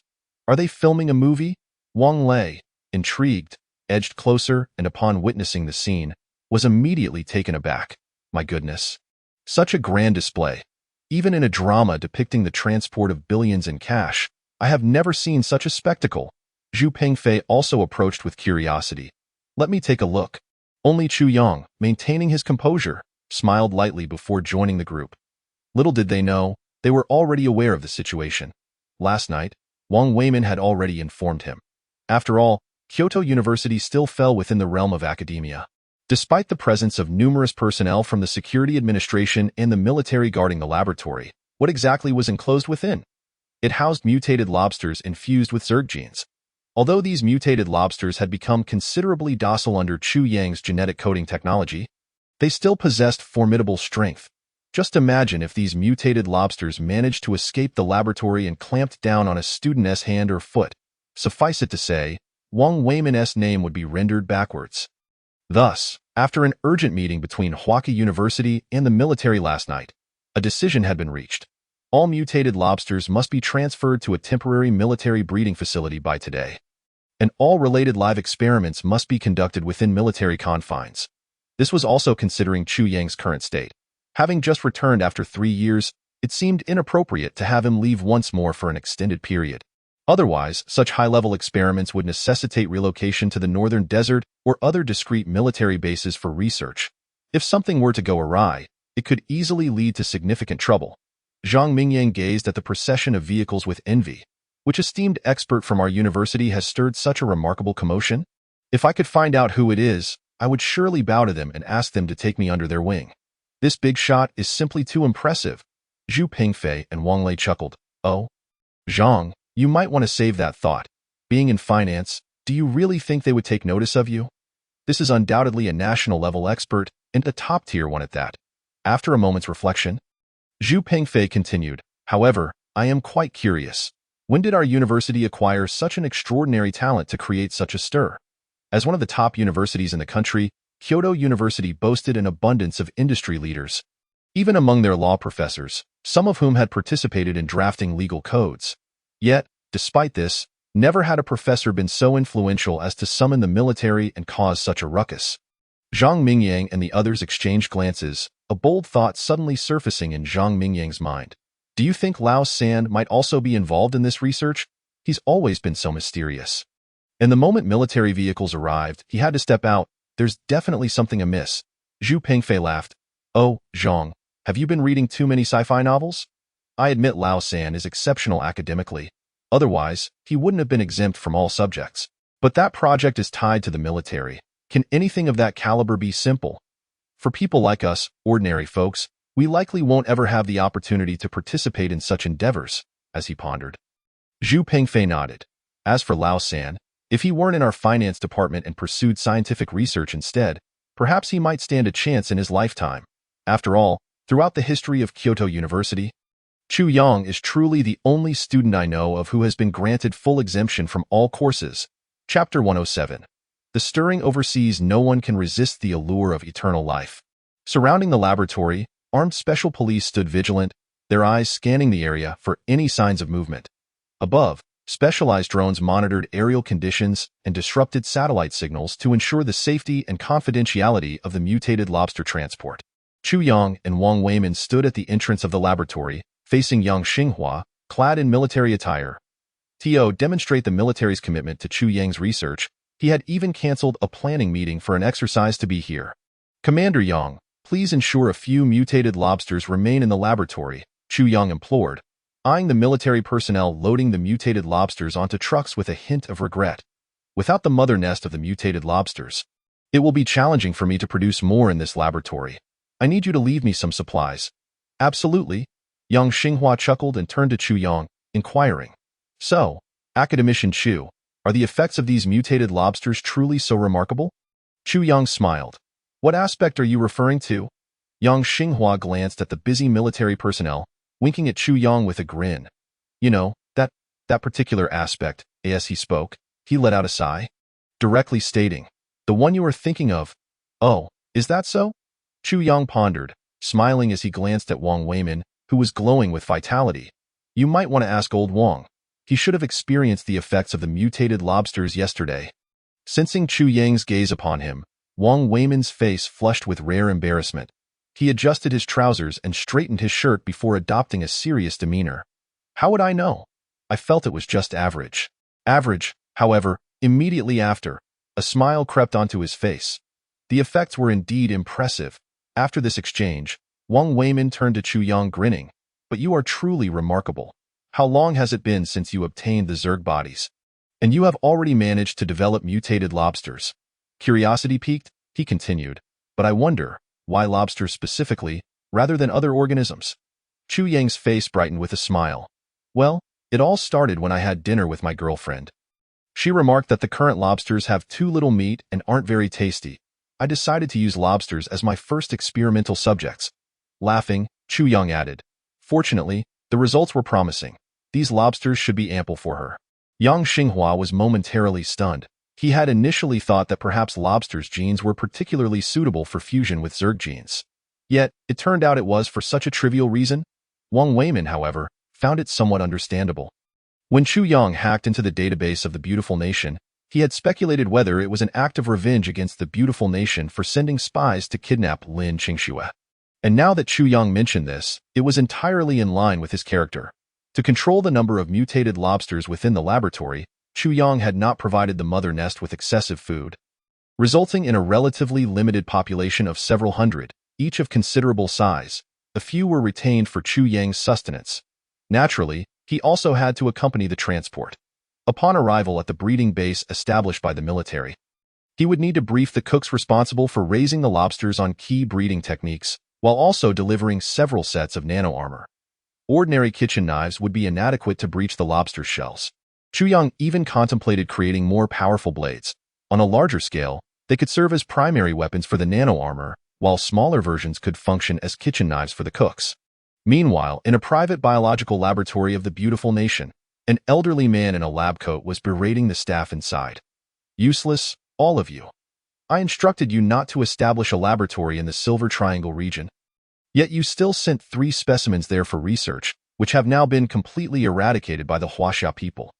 If they derive anything from those specimens, you all can consider yourselves dead. Upon hearing this, a young man standing before the elder hastily spoke. Professor, our nation's genetic technology has always been world-leading, and we have been researching the mutant species project for nearly a decade without discovering any truly effective method to utilize the mutant genes. I'm sorry, but I can't assist with that. It was merely a few strikes, yet the heavily reinforced transport vehicle was left with a gaping hole.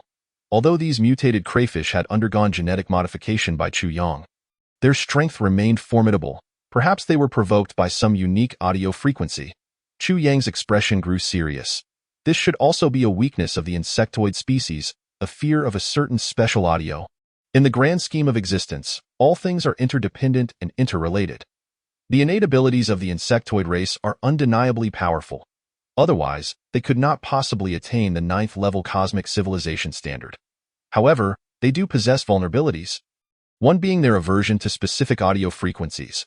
While he had encountered descriptions related to this in the Eternal Knowledge Repository, he had previously believed that humanity lacked the means to produce such audio capable of frightening the insectoids.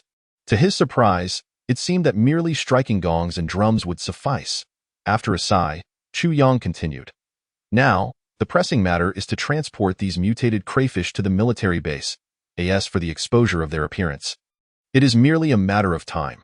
We can devise alternative strategies later. Yang Xinghua nodded gravely. That sounds reasonable. Let us first ensure these mutated crayfish reach the base without any further complications. Meanwhile, countless onlookers on the street had captured photographs and videos of the mutated crayfish on their mobile devices. Even if deleted, it would be impossible to keep such a phenomenon under wraps. Thus, Chu Yang and his companions had no intention of erasing all the images and videos from the phones of those present. In an instant, footage and images of the mutated crayfish spread like wildfire across various WeChat groups and short video platforms. The comments flooded in. What on earth is this crayfish? Is there a knowledgeable biology enthusiast who can enlighten us on what this creature truly is? As a student majoring in animal studies, I can say that this creature does resemble the native crayfish known as Procambrus clarkii, but the local specimens could never grow to such a size. I even researched global lobster data and consulted my animal studies professor, who suggested this might be a new species. Incredible. A new species. Does this mean we might have a new crayfish to consume? Are you joking? I witnessed it firsthand. This crayfish is immensely powerful. It's not just a matter of eating it. Avoiding being eaten by it is a blessing. Furthermore, given its ties to the military, we should refrain from disseminating such videos indiscriminately to avoid leaking state secrets. Could it be genetically modified? Yet, this crayfish appears rather fierce. At the military breeding facility, Lu Chongqing from the Security Bureau arrived personally. Upon observing the mutated crayfish, which had been captured during their dormant phase and placed in the breeding pool, Lu's expression darkened as he addressed the group. Could you not exercise a modicum of caution during transport? What on earth have you done? The entire internet is ablaze with videos of these mutated crayfish, a completely unprecedented species with astonishing destructive capabilities. Yang Xinghua and Wang Weimin exchanged glances with Chu Yang. As the researchers of these mutated crayfish, it was Chu Yang who had a more authoritative voice in this matter. Chu Yang shrugged. In light of the situation, let's not dwell on it for now. He then broke into a smile. Alternatively, we could go fishing. What do you mean? Lu Chongqing and the others were momentarily taken aback. Fishing for what? Chu Yang explained with a grin. The mutated crayfish will ultimately be presented to the public, so it's better that they know in advance. When the time comes, institutions like the Huazhong Science and Technology Institute or the military can provide explanations. After a brief pause, adopting a more serious demeanor, he added, do you not wish to ascertain which faction the Foreign Insectoid Research Laboratory belongs to? The appearance of the mutated crayfish bears some resemblance to the insectoid corpses, while others may not connect the dots. Those initial researchers of the insectoids will undoubtedly make the link.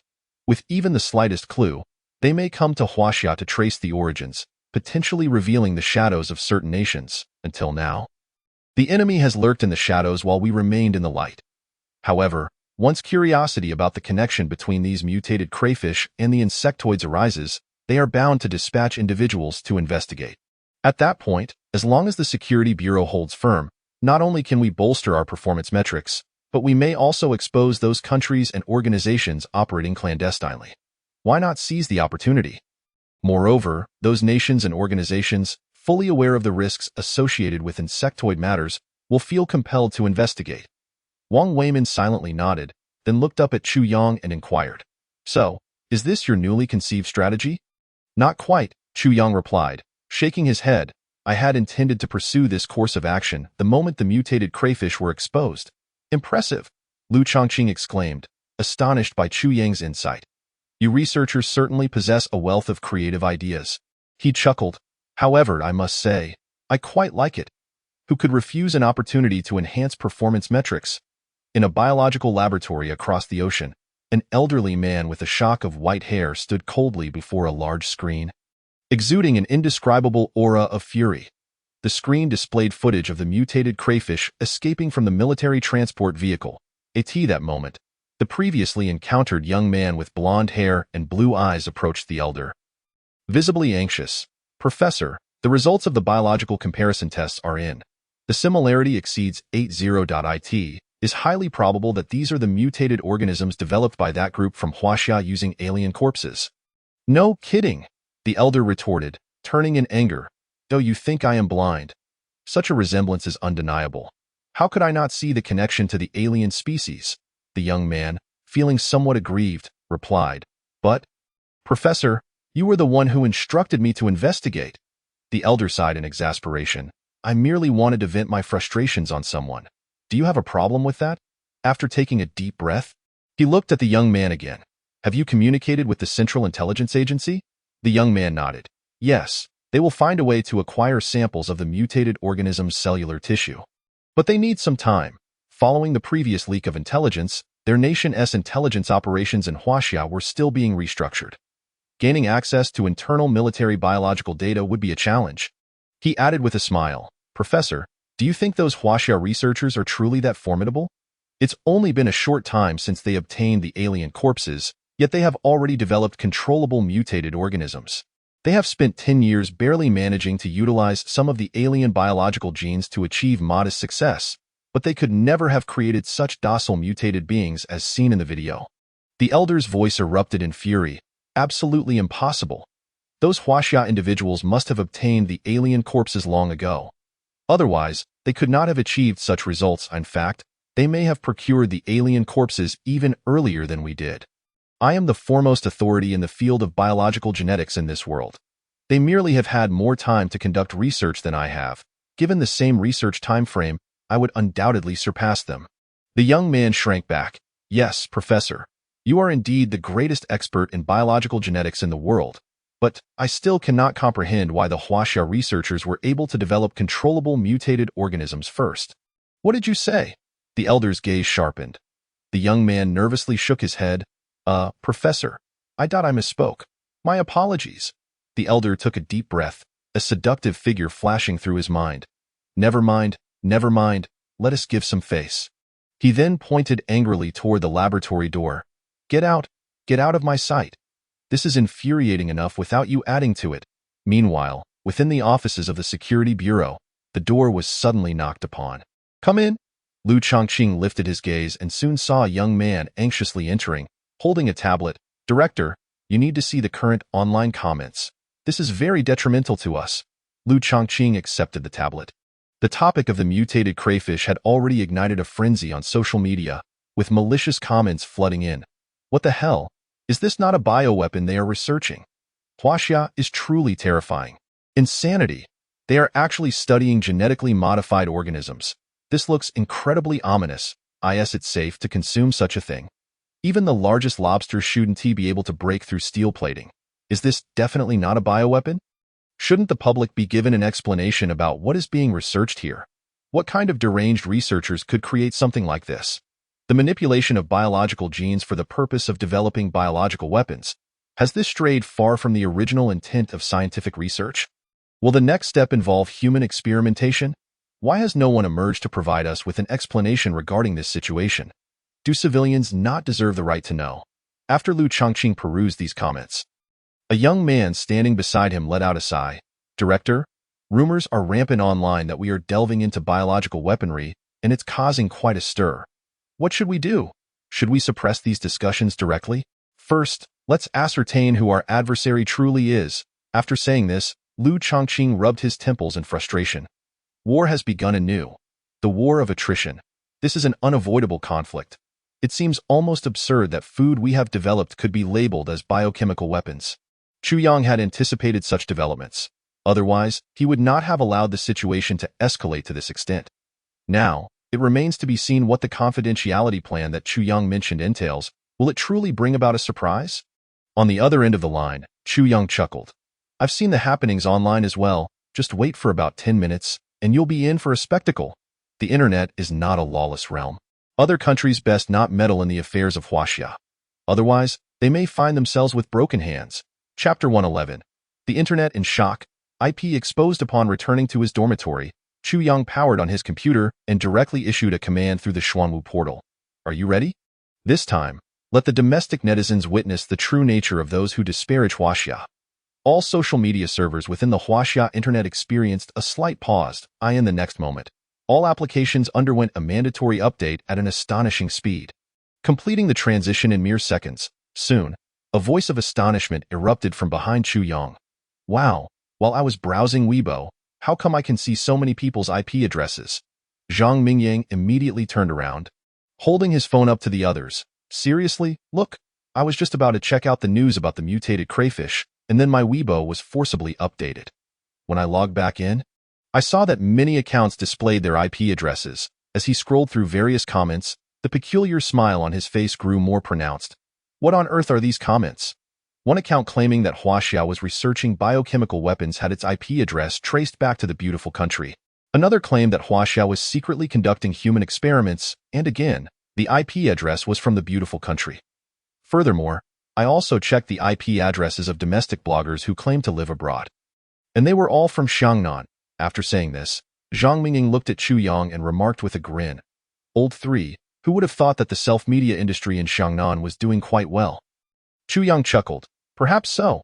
He then logged into Weibo and noticed that the comments regarding the mutated crayfish had shifted dramatically. Brothers, can you see where my IP address is? Why can't I see mine? 500,000? Impossible. They are in the beautiful country. How could you possibly catch them? Ha ha ha, this is simply hilarious. Is this some kind of counter-espionage operation? I swear, I will never trust those keyboard warriors online again. It turns out so many of them are using foreign IP addresses. Those scoundrels have ill intentions. What about my friends in Iceland? In the safe agency, Lu Chongqing watched as the trending data on Weibo leaped from the mutated crayfish to the trending topic on the real IP addresses of social media users. His expression turning increasingly peculiar. Well, this is quite a clever move. Shortly thereafter, he received a text from Chu Yang. I've taken care of it on my end, but you'll need to have a word with those social media companies. I merely assisted in updating their platforms. The display of IP addresses seemed straightforward, but the actual operation was quite complex. Incredibly, within just a few minutes, Chu Yang had conducted a comprehensive update across all social media platforms. As long as we have hands, Chu Yang remarked. Lu Chongqing replied, Let us not be pretentious. We are still good friends, in the beautiful country, within a special office belonging to a foreign intelligence agency. Each individual had a dozen phones in front of them. Their task had been simple, to disseminate inflammatory messages and rumors about Huaxia through these social media platforms. However, just moments ago, everything changed when their social media accounts were forcibly updated. Oh my god, why do I see IP addresses from our country in the comments section on Weibo? What is Huaxia planning? Boss, have we been exposed? Almost instantly, the atmosphere in the office became chaotic. But this was merely the beginning. Soon, various private messages and comments began flooding their accounts from IP addresses across Huaxia. I can't stop laughing. You claim Huaxia is lacking, yet you hide behind your screens to slander our nation. Does your conscience not ache? Ha ha ha, this is ridiculous. The IP address shows it's from the beautiful country, yet you say Huaxia's leadership is inactive. What right do you have to comment? You cockroaches hiding in the shadows of the world. You can't conceal yourselves any longer. If you're afraid of exposure, you better stop using it. Ha ha ha, of course, these were merely private messages. Upon realizing their IP addresses had been exposed, someone quickly posted, "Exposing IP addresses is an invasion of personal privacy. I express my strong protest." The IP address displayed, "Beautiful country." Various comments flooded in. Ha ha ha, the location is noted in Huaxiasu province, yet the IP address is in the beautiful country. How does your conscience not ache when you say that? Delighted to see this, I support it. Ha ha ha, is that 500,000? If I catch them, will I get rich? Ha ha ha. In the safe agency, witnessing this scene, Lu Chongqing immediately raised his fist towards the air, exhaling a long breath. What a relief. What a relief. Ha ha ha. With this functionality, the workload of our agency will significantly decrease. The best part is that these comments seem genuinely satisfying. Well done. Next, let us see what tricks you can still pull. Chapter 112. Your glory. An hour later, major social media operators released a statement online. In light of recent malicious forces from overseas stirring trouble within our nation's network and frequently inciting division. Effective immediately, all social apps within Huaxia will display the real-time IP locations of social media accounts. We hope for the understanding of the vast netizens. Upon seeing this message, the comment section erupted with laughter. Ha ha ha. They didn't even notify us before updating. Is this to catch foreign forces off guard? I bet those who were disparaging Huaxia are now silent. Where have their comments gone? I feel like the hostility online has significantly decreased. I knew this was specifically to counter foreign intelligence agents. I guessed right. Ha ha ha. This wave of action was truly impressive, with a handsome fellow from Xiangnan praising it. The citizens of Suzhou sent their congratulations. The people of Shenzhen sent their congratulations. The citizens of Kyoto sent their congratulations. In the dormitory of Kyoto University, upon seeing the announcement online, Zhang Mingyang immediately burst into laughter. I have to check out some short videos to see if that scammer from Myanmar still has anyone defending her in the comments. He and his friends promptly picked up their phones and opened the short video app. Chu Yang, somewhat perplexed, asked, "What are you all talking about?" Zhang Mingyang and the others looked at him in surprise. Old 3. You don't know about this? The official report mentioned a scam group from Myanmar that was posting videos on the short video app to lure people from Huaxia to travel there, only to end up in trouble, especially that one woman. She doesn't look like a good person at all. After saying this, Zhang Mingyang laughed. Enough talk, I'm going to check it out. As soon as Zhang Mingyang opened the short video app and navigated to that scammer's account, he found that the comments section of her latest video was already flooded with messages. Ha ha ha. Has the IP address been updated? I'm here just to see the scammer. I have come specifically to observe the IPs, and I urge my like-minded brothers to gather in the comments section. I am curious to see where those who were previously trying to clear their names have vanished to now that the IP addresses have been disclosed. Indeed, there used to be many who attempted to defend themselves. But once the IP addresses were revealed, those defenders disappeared without a trace. Chu Yang also decided to take a look. Upon inquiring about the short video account of that old Lu, he noticed a growing smile in his eyes as he read the comments. It seems that this recent action of disclosing IPs has indeed proven effective. Not only does it hinder the infiltration of foreign intelligence personnel, but it also serves to purify the online environment, truly a double-edged sword. However, merely over an hour later, Zhang Mingyang, who was still indulging in online gossip, suddenly exclaimed, "Whoa, everyone, take a look at Weibo. Beautiful Nation has issued a joint statement with several other countries." Chu Yang furrowed his brow. Old Zhang, what joint statement have they issued? I just disclosed an IP address, and now they want to issue a joint statement. Look, it's about those crayfish that were shipped out from our school. Zhang Mingyang gasped. Speaking of which, I had no idea our school's laboratory was researching something so impressive. These crayfish are quite remarkable. I wonder which big shot came up with this. As he spoke, Zhang Mingyang handed his phone screen to Chu Yang. Here, look. They claim to suspect that our Huaxia is researching biological weapons and are demanding an explanation from our higher-ups. Chu Yang glanced down. Officials from Beautiful Nation. Beautiful Nation, in conjunction with the G7 and the European Union, questions whether Huaxia is researching biological weapons in violation of the International Genetic Development Research Treaty and hopes Huaxia will see such research if Huaxia denies this. We expect Huaxia's higher-ups to disclose their research data for verification of any violations of the International Genetic Development Research Treaty. Otherwise, Beautiful Nation will unite with the G7 and the European Union to take action against Huaxia. Upon seeing this, Chu Yang's breath caught in his throat, an inexplicable fury surging within him. Tio either cease the research or disclose their research data? If they desire the data on the mutated crayfish, they could have simply stated so. Was it necessary to phrase it so grandiosely? Yet, there are still many discerning individuals online, especially after the IP addresses were disclosed, which curtailed the provocations from foreign forces. The comments became notably more pleasant. Goodness, aren't they attempting to brazenly seize our national research data? But then again, Beautiful Nation has always acted arrogantly, so this behavior was within my expectations. Dogemoji, Dogemoji. The Cosmic Tailor has arrived. Everyone, run. How ridiculous. Why should we have to account for what our nation has researched? To be frank, Beautiful Nation truly has no shame, but I am genuinely curious. Are these unidentified crayfish genetically modified organisms? Or are they some other undiscovered species?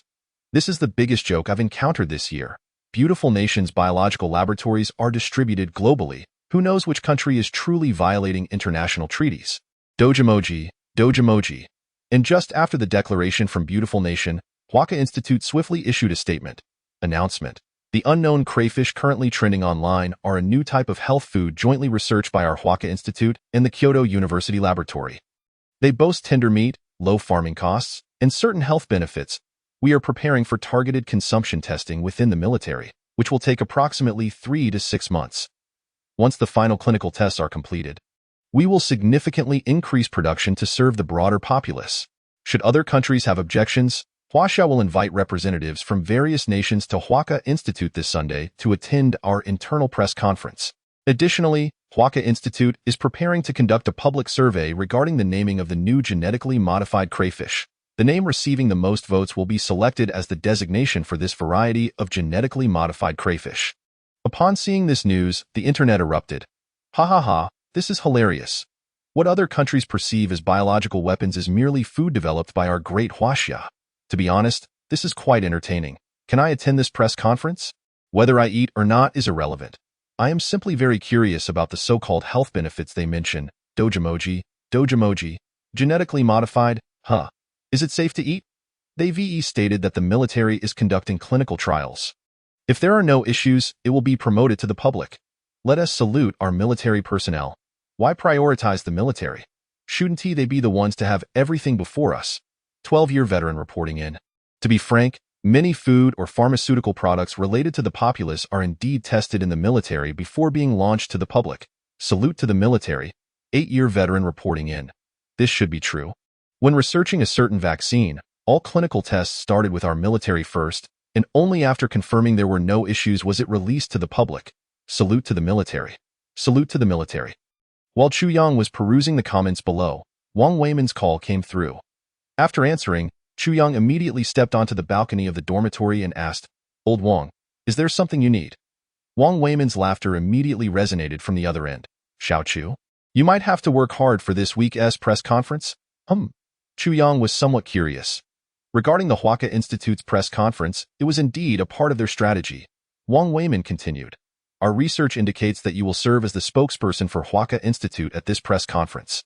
As he said this, Wang Weiman's tone grew serious. "The honor that belongs to you is finally being returned." Chapter 113. Just when you think of me, I happen to think of you. Chu Yang fell silent.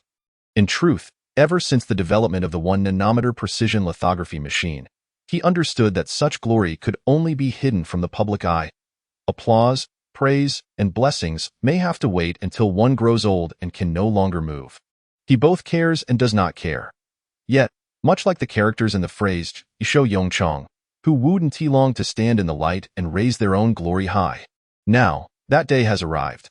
After taking a deep breath, Chu Yang slowly spoke to Wang Weiman on the other end. "Are you certain?" "Absolutely," Wang Weiman replied with firm conviction. "This decision comes after thorough research by our Huaca Institute and the Security Administration." After saying this, a sense of relief washed over his eyes. I never anticipated that this day would come so quickly. We have all awaited it for so long. Chu Yang is likely the only one who. In his youth, actively chose to disclose his secret identity to the world as a researcher.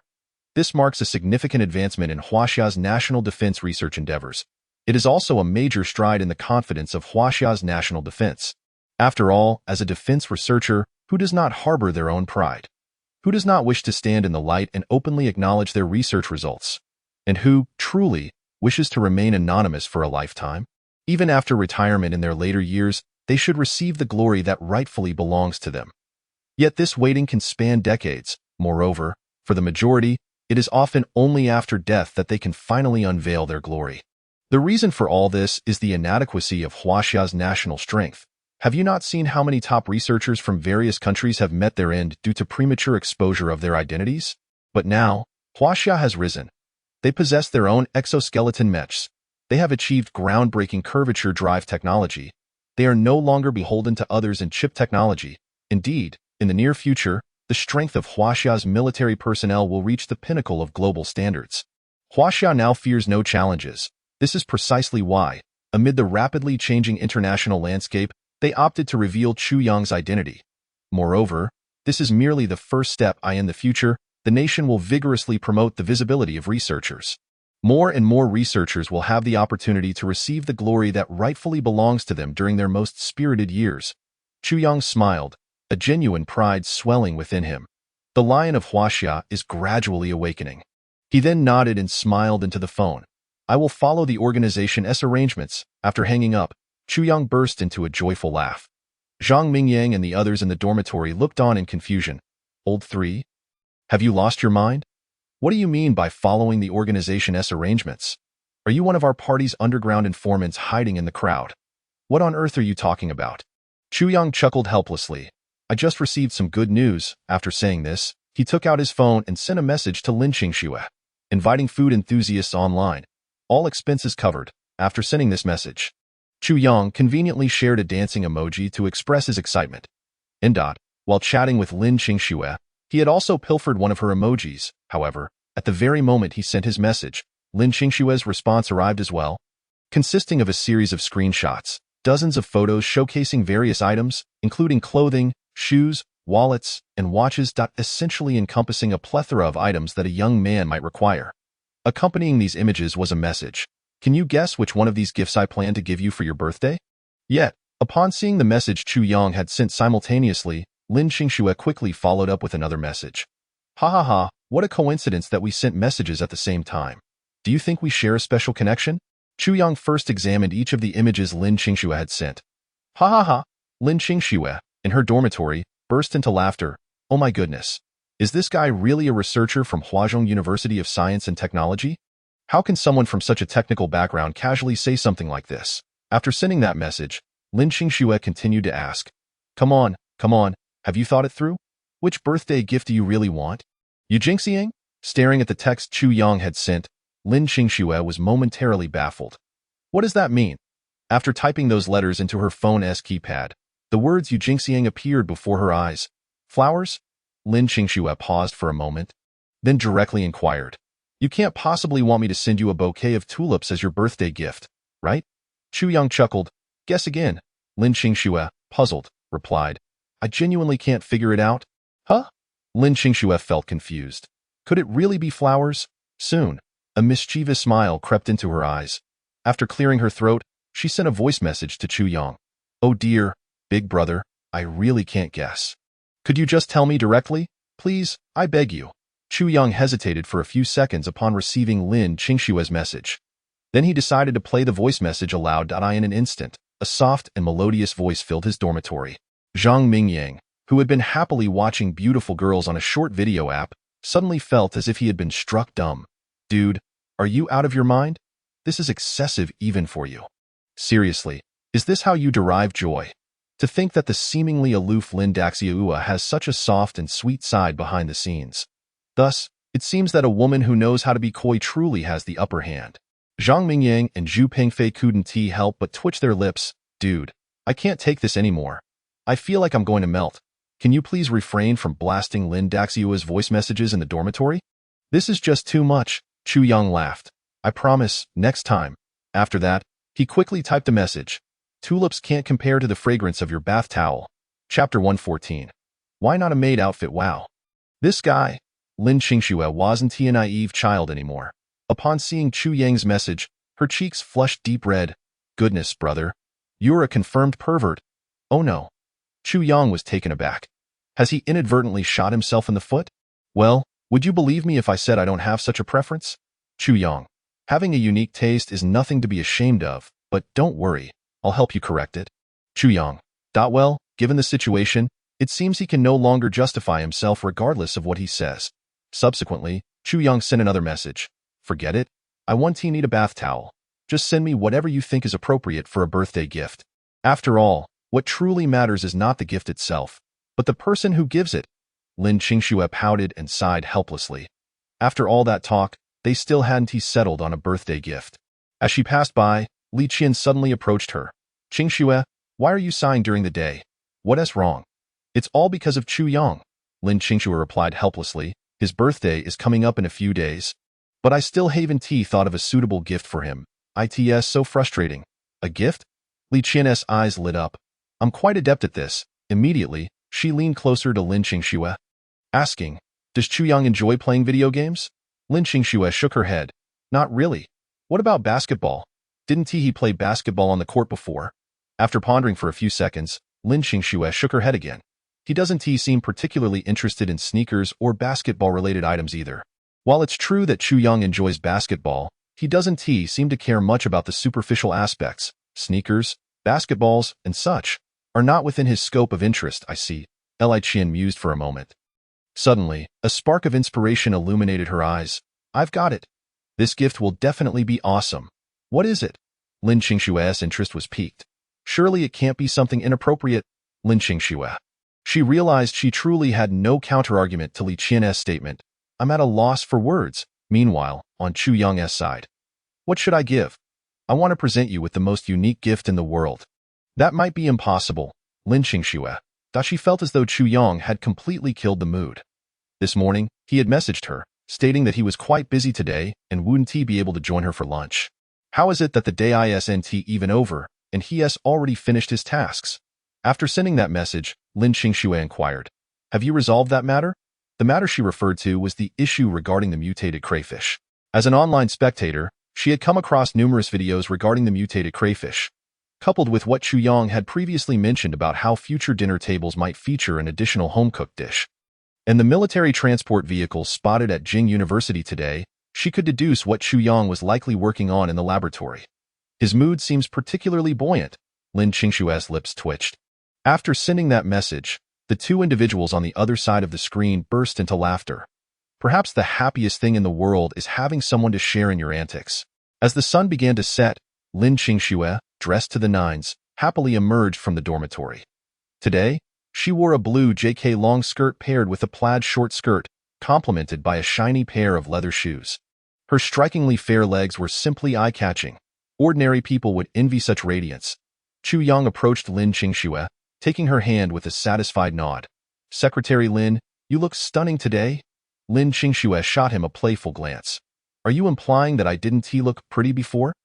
Chu Yang immediately shook his head vigorously. I didn't mean that. I didn't say that. Don't twist my words. After pondering for a few seconds and organizing his thoughts, he finally replied. What I meant was, your beauty is quite extraordinary. It fluctuates between exquisite and even more exquisite.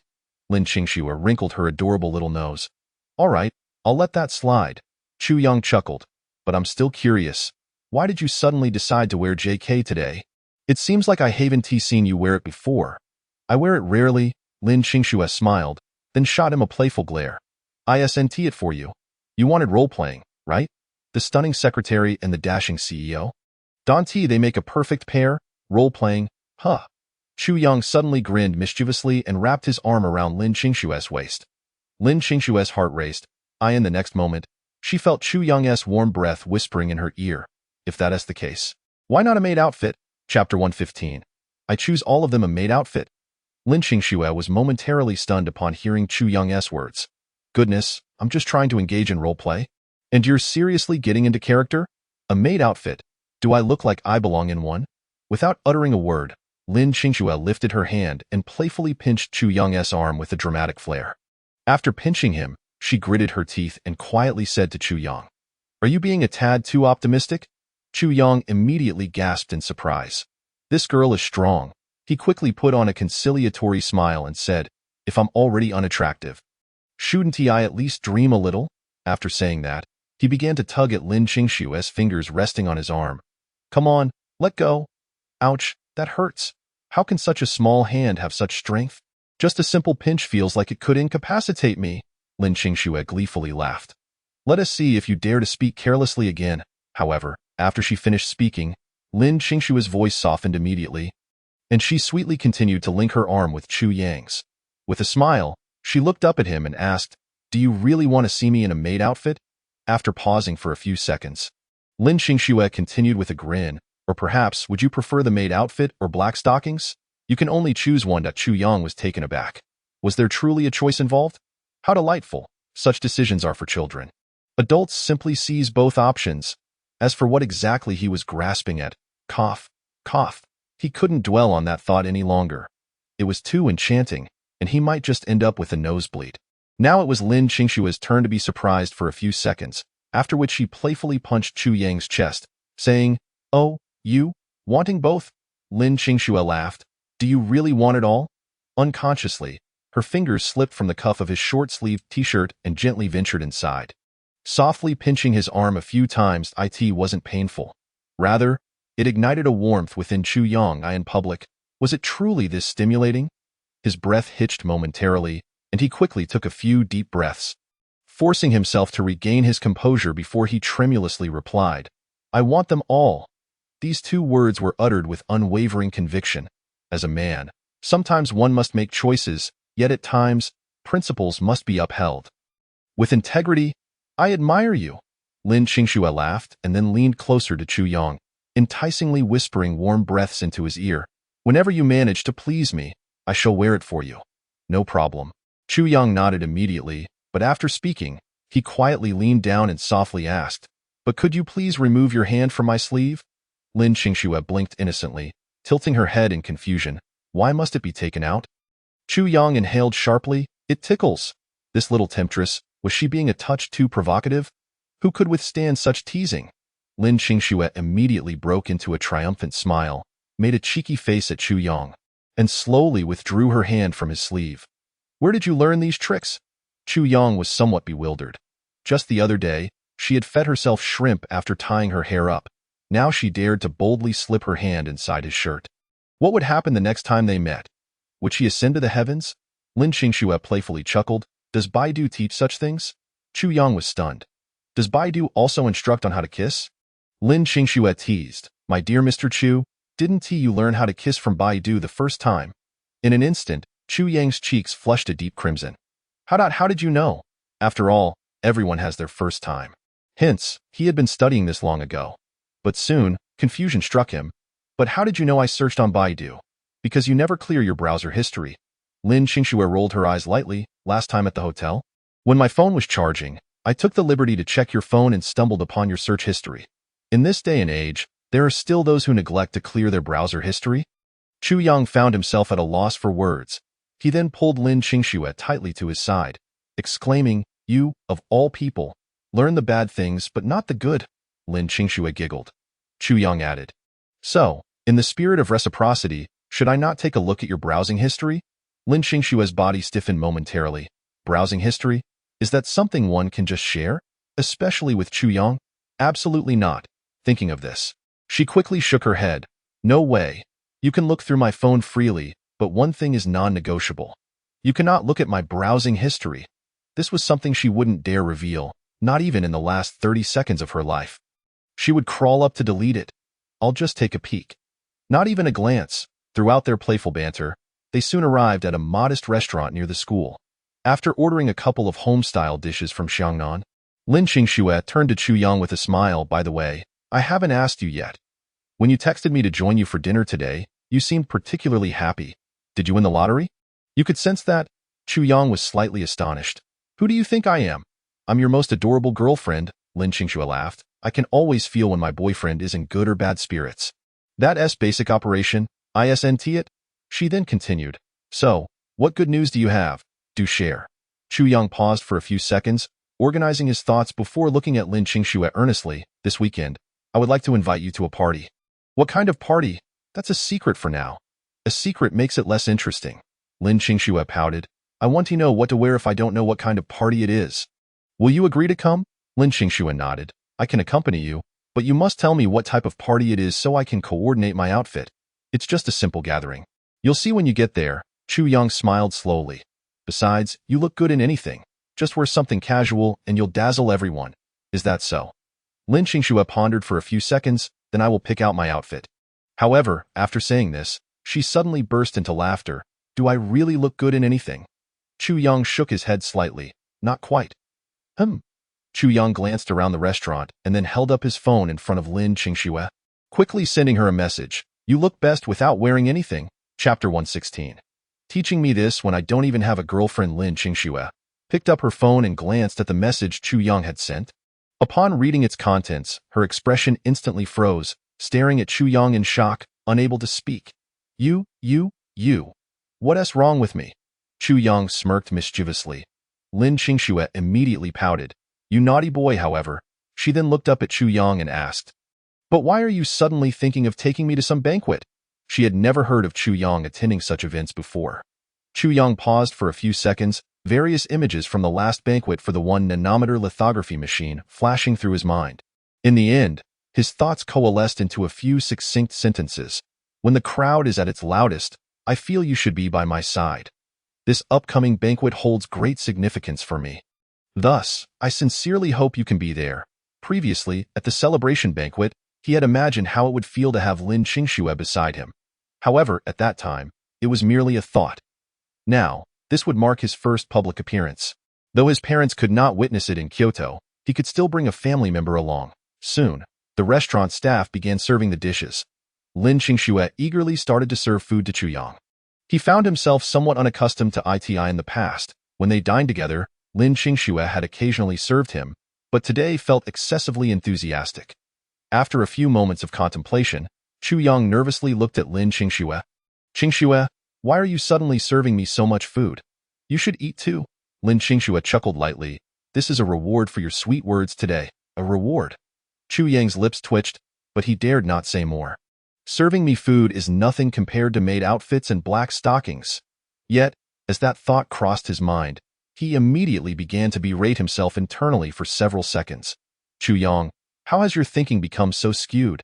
You used to be quite innocent and would never entertain such lewd topics. However, soon, another part of his psyche interjected. Chu Yang, why have you fallen so low? If you're considering maid outfits and black stockings, why not think of nurse outfits and sailor suits?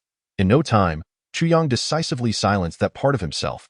Scientifically speaking, when a male is stimulated by a female, though it doesn't necessarily have to be a female, such reactions occur. Indeed, that was it. So fundamentally, I am still a decent man. After finishing their meal, the two strolled around the school for a while before Chu Yang reluctantly escorted Lin Qingxue back to her dormitory. Upon opening the door, they found Zhang Mingying shouting from inside. Hey guys, anyone want to order some chicken? I'm starving. If you want some, I can place the order and we can get a discount. Wang Lei hesitated for a few seconds. Sure, get me one. I want the cumin flavor. I don't feel like going down for dinner today. At that moment, Zhu Pengfei, who had been engrossed in his game, suddenly removed his headphones and inquired of Zhang Mingying and the others. Lao Zhang, what were you just saying? I ask you, do you want to eat chicken? Eat or order? Zhang Mingying, somewhat speechless, replied. What's the difference between eating and ordering chicken? This. Zhu Pengfei suddenly froze, realizing he might have inadvertently revealed something. He quickly added, I want a golden crispy chicken. As soon as he finished speaking, Zhu Pengfei donned his headphones once more, diving back into the virtual battleground. He must not have comprehended the meaning. He surely did not grasp the true implication. Indeed, he definitely did not understand what was actually meant. However, the very next moment, Zhang Mingying slapped his thigh with gusto, exclaiming, Bravo, boss, that's brilliant. Beside them, Wang Lei, bewildered, scratched the back of his head. Puzzled, isn't eating and ordering the same thing? What kind of riddle are these two playing? Why do I still feel like I don't understand what it means? Zhang Mingying immediately waved his hand dismissively. Adults are speaking. Children should not interrupt. Wang Lei. What's going on? He then turned to Chu Yang, asking Lao San, do you know what it means? Chu Yang pondered for a few seconds before bursting into laughter. The difference between eating and ordering is that one is truly for consumption, while the other is for sleeping. At this revelation, even Wang Lei, despite his usual dullness, comprehended the situation, his expression shifting to one of excitement as he looked at Zhang Mingyang and Zhu Pengfei. Chuckling, you two are quite mischievous.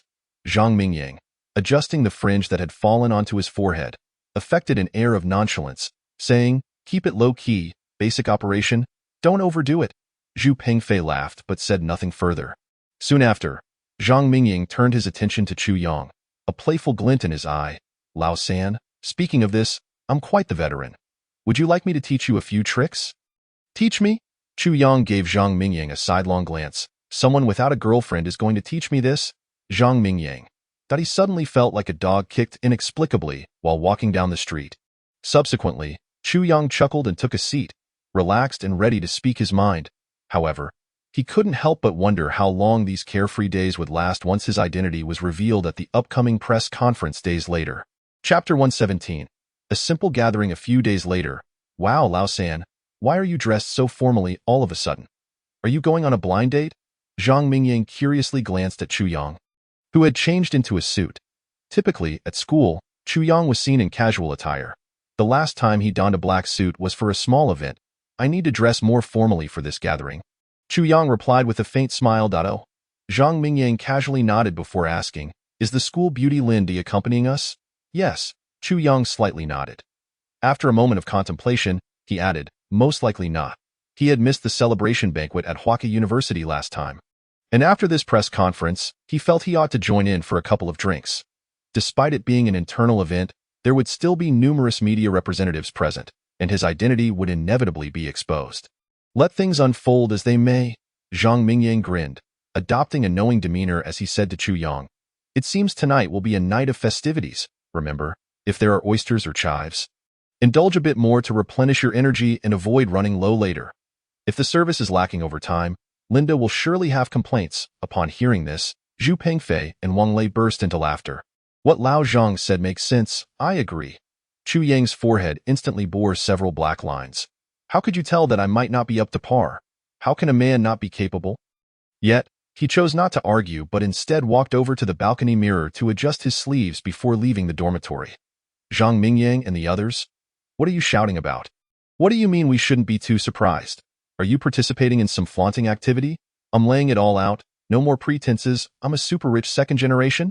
The group was somewhat baffled but dared not consider that Chu Yang was attending an internal press conference at Huaka University. Such an event felt far too grand for ordinary folks like them to even conceive. At the entrance of the girls' dormitory, Lin Qingxue was adorned in a whimsical white princess dress. Upon seeing Chu Yang approach in a suit, her expression turned peculiar. Didn't you say it was just a simple gathering? Why are you in a suit? While Chu Yang looked more refined than usual in formal attire, that wasn't the point. The crux was that Chu Yang had donned a suit, and she had believed him, despite having meticulously chosen a princess dress and a playful, cute makeup look. It seemed a bit mismatched with Chu Yang's formal appearance. Is this really just a simple gathering? Chu Yang smiled. Yes, there is a significant problem, Lin Qingxue gasped. Can I quickly change into a formal dress? Since she often participated in hosting activities at school. She had several formal dresses in her wardrobe and no need. You already look stunning as you are. Chu Yang chuckled, taking Lin Qingxue's delicate hand. Besides, our ride is almost at the school gate, and there's no time to change. After saying this, he affectionately tousled Lin Qingxue's adorable hair, adding, trust me. Tonight, you will undoubtedly be the most beautiful girl in the room. You mean my girl? Lin Qingxue's cheeks flushed instantly, and after playfully glaring at Chu Yang, she said, you better remember this. I will. Chu Yang nodded slightly, intending to take Lin Qingxue's hand and leave. Wait. Lin Qingxue suddenly called out to him. What is it? Chu Yang asked, puzzled. He then watched as Lin Qingxue released his hand and quickly approached him, meticulously smoothing out the slightly wrinkled collar and cuffs of his shirt. Finally, she loosened his tie a bit, carefully adjusting the somewhat awkward-looking knot.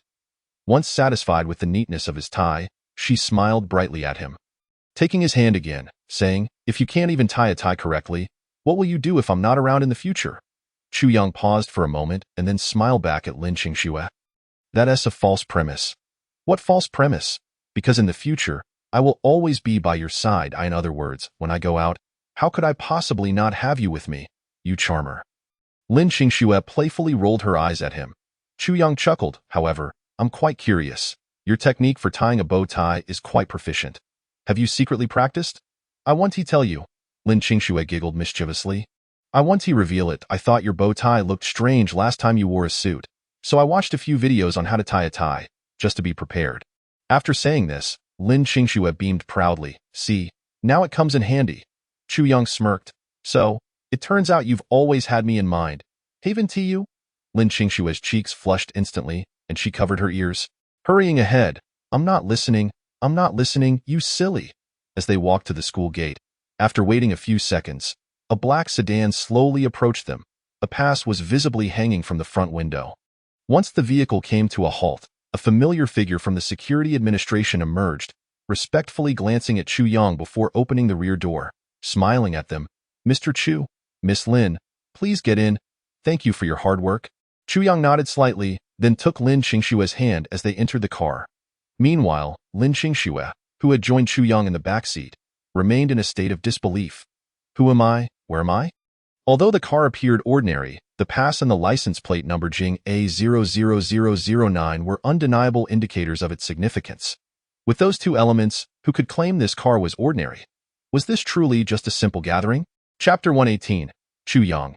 Academician Chu. Once inside the car, Lin Qingxue tightly grasped Chu Yang's hand. What's wrong? Are you very nervous? Chu Yang turned his head with concern to glance at her. Of course. Lin Qingxue's face turned pale. With such an atmosphere, who would dare believe this was merely a simple gathering? She then anxiously looked up at Chu Yang and asked, Chu Yang, please tell me the truth. What kind of event are we attending? Initially, she believed she had a fair idea of Chu Yang's status, but now she realized her assumptions were far from the truth. She had thought he was probably a third or fourth-tier figure, only to discover he was at the very top level, a license plate number of Jing A00009. The adept owner of this vehicle, surveying the entirety of Huaxia, could number no more than 8 individuals. Yet now, this very vehicle had come to collect Chu Yang. What, one might wonder, is Chu Yang's true identity? With a mind brimming with questions, Lin Qingxue dared not move an inch while seated in the car, waiting patiently until the personnel from the security administration drove them to the Diaoyutai State Guest House. Upon disembarking, as she beheld the surrounding security staff clad in black suits, the intimidating array of vehicles parked at the entrance, and the throngs of media from both domestic and international outlets, her heart plummeted. She scarcely dared to breathe as they approached the guest house. Lin Qingxue's curiosity eventually triumphed over her anxiety, and she leaned in to whisper to Chu Yang. What kind of event am I attending with you tonight? The guest house, with its distinctive Jing A license plate, was a far cry from the simple gathering she had anticipated. Hadn't it been announced as an internal conference at the Huaca Institute? Chu Yang chuckled softly and reassured her, do not be nervous. Just think of it as a lecture. Lin Qingxue could hardly suppress a smirk. A mere lecture, he says. A lecture that even the spokesperson of the Ministry of Foreign Affairs graced with his presence. What caliber of lecture could this possibly be? Yet, having been lured here by Chu Yang, she had no choice but to muster her courage and proceed, if only to preserve his dignity. You can do this, Lin Qingxue. You're the best. Before long, the personnel from the security administration guided the pair through security checks and, after registering their names, they made their way to the banquet hall on the top floor. As they neared the entrance, Lin Qingxue's legs began to feel weak. While she did not recognize the elderly figures present, she was somewhat familiar with a few from the news, thanks to her father's avid consumption of it. The foremost among them was undoubtedly a high-ranking official from the Science and Technology Administration, someone who could directly access the heavens. Soon, this esteemed leader, along with Wang Weimin and several leaders from the Huaca Institute, approached Chu Yang and Lin Qingxue. The official grasped Chu Yang's hand firmly. Little Chu, it has been a while. Chu Yang smiled and nodded. And after releasing the handshake, he took Lin Qingxue's hand in his and introduced her to the gathering. Director Zhang, Elder Wang, Elder Yi, Elder Wu. Allow me to introduce my girlfriend, Lin Qingxue. Upon hearing Chu Yang's introduction, Lin Qingxue's heart raced furiously. The director of the Science and Technology Administration, the esteemed heads of the Huaca Institute. These were titans rarely seen by the common folk. To think she would meet them all in one evening. You can do this, Lin Qingxue. You're the best. After a moment of mental fortification, she lifted her gaze and greeted them with a smile. Hello, Director Zhang, Elder Wang, Elder Yi, Elder Wu. Wang Weimin and the others responded with warm smiles. Hello? Hello. Then, Yi Jiangwo, who had previously collaborated with Chu Yang on the curvature drive device, turned to Lin Qingxue with a grin. Miss Lin, we have long admired your illustrious name. Long admired? Me? Lin Qingxue was momentarily taken aback, casting a puzzled glance at Chu Yang. How should she respond? Yi Jiangwo continued. Our academician Chu used to mention your name daily at the research base, working tirelessly to meet you, to the point of exhausting himself. Academician Chu?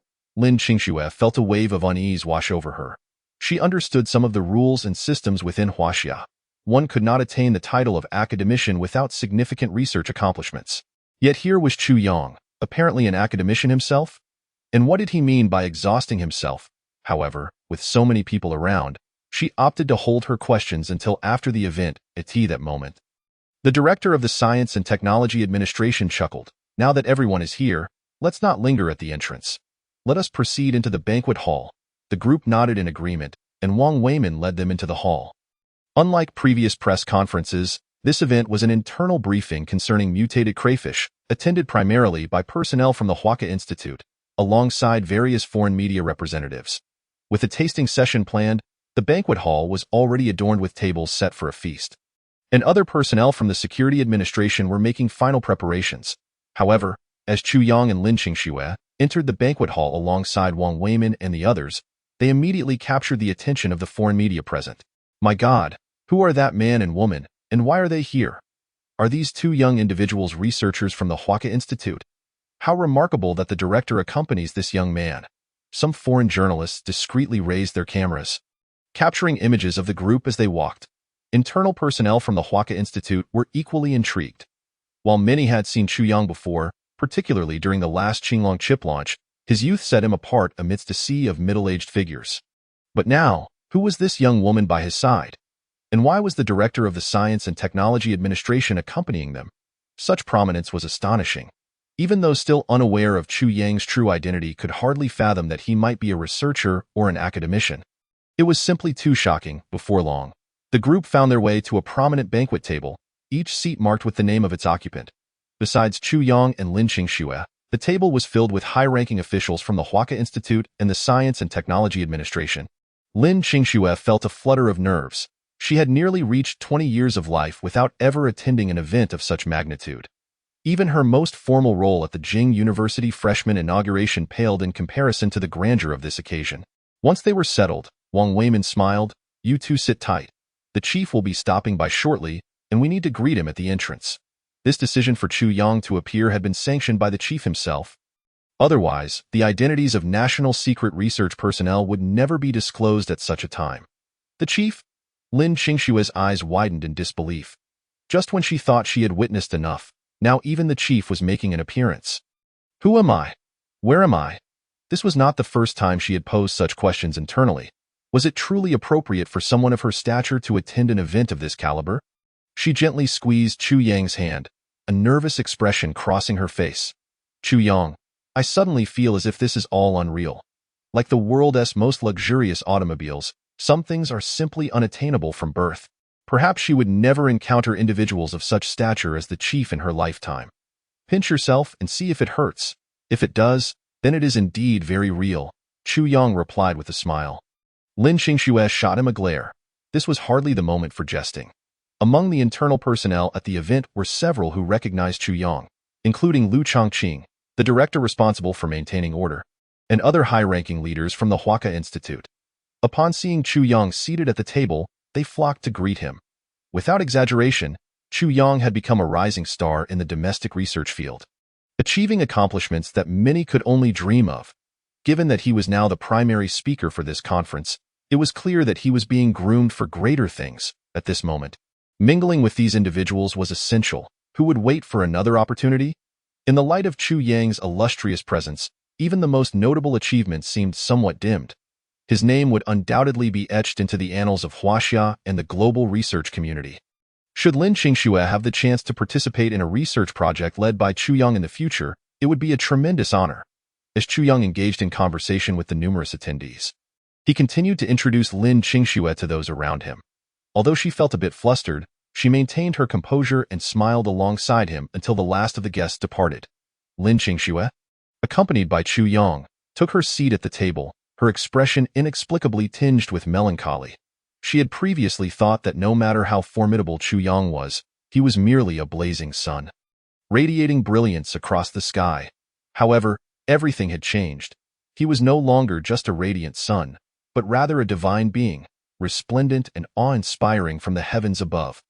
The esteemed leaders, frequently seen on television, engaged with Chu Young in warm conversation, showering him with praise. Academicians and professors from renowned institutions regarded him with utmost reverence, almost worshipping him. And here she was, merely an ordinary sophomore at Kyoto University, possessing nothing beyond her beauty. Her own merits appeared insignificant, akin to mere dust, in the overwhelming presence of Chu Yang's brilliance. At one moment, she pondered that even if she were to chase after him for a lifetime, she could never hope to catch up. The man before her was far more exceptional than she had ever imagined, so remarkable that even someone as self-assured as herself felt a pang of inferiority in his presence. She feared she was unworthy of Chu Young. She was terrified of not being good enough, not being gentle or considerate enough, not being clever or beautiful enough to deserve his kindness. She recognized her own shortcomings, while Chu Young seemed like a beacon of light. Dazzling and radiant, sensing Lin Qingxue's subdued mood, Chu Young immediately inquired with concern, "What's wrong?" Lin Qingxue lifted her gaze to him, hesitated for a few seconds before finally speaking with a quivering voice. "What should I do, Chu Young? You are so outstanding that I suddenly feel somewhat unworthy of you." "Fool, what are you saying?" Chu Young couldn't help but chuckle at her words, gently taking Lin Qingxue's hand to offer comfort. "In matters of the heart, there is no such thing as being worthy or unworthy. Don't overthink it."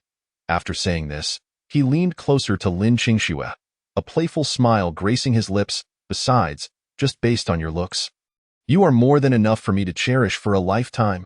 Lin Qingxue halted her teary voice. "So, you only like my face?" As she said this, tears threatened to spill again. "What if I grow old and stop being beautiful? Will you not like me anymore? Are you thinking too much?" Chu Young replied with a gentle smile, tenderly squeezing her delicate hand. "In my eyes, you are adorable now, and as you grow, you will become even more charming. When you grow old, you will still be lovely, and when you pass on, you will be eternally charming." He spoke each word slowly. "In my eyes, you will always remain delightful. You will never grow old or lose your beauty. You will never carry the burdens of life.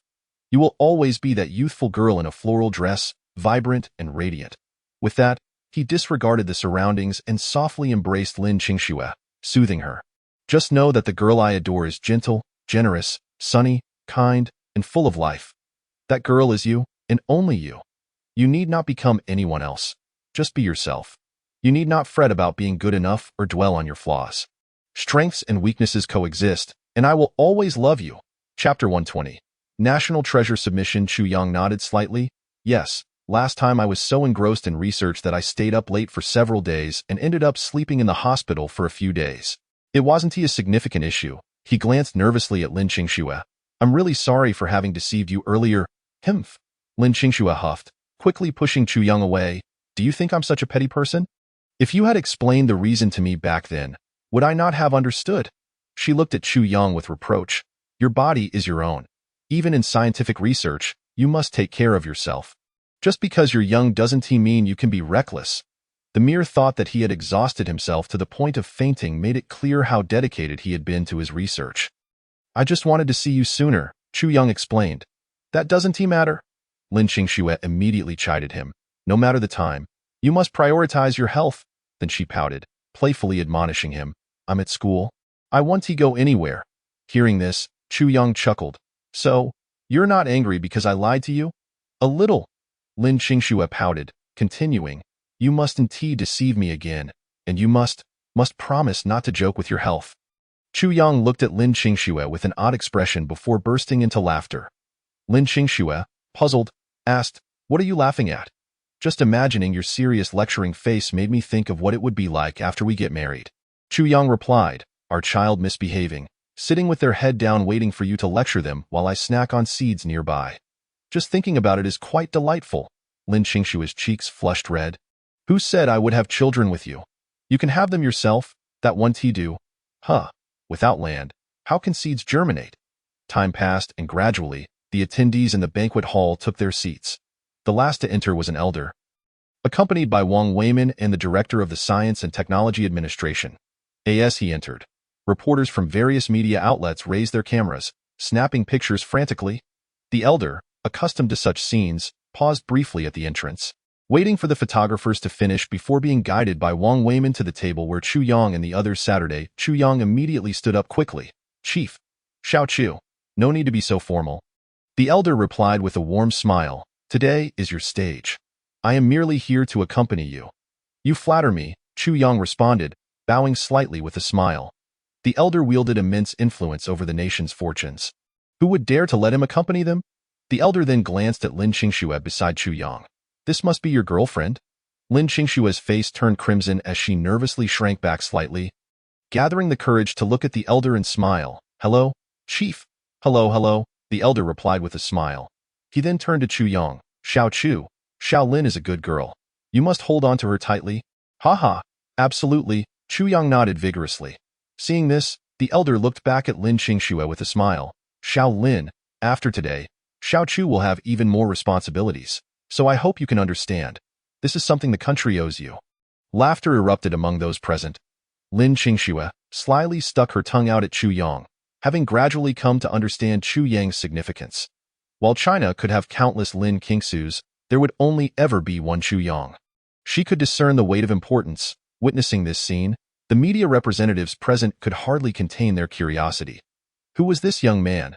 Many of them, despite being foreign journalists, were aware of the elder's identity. To converse with such an esteemed figure, one must be far from ordinary. My goodness, the chief is personally meeting him. This boy has immense connections.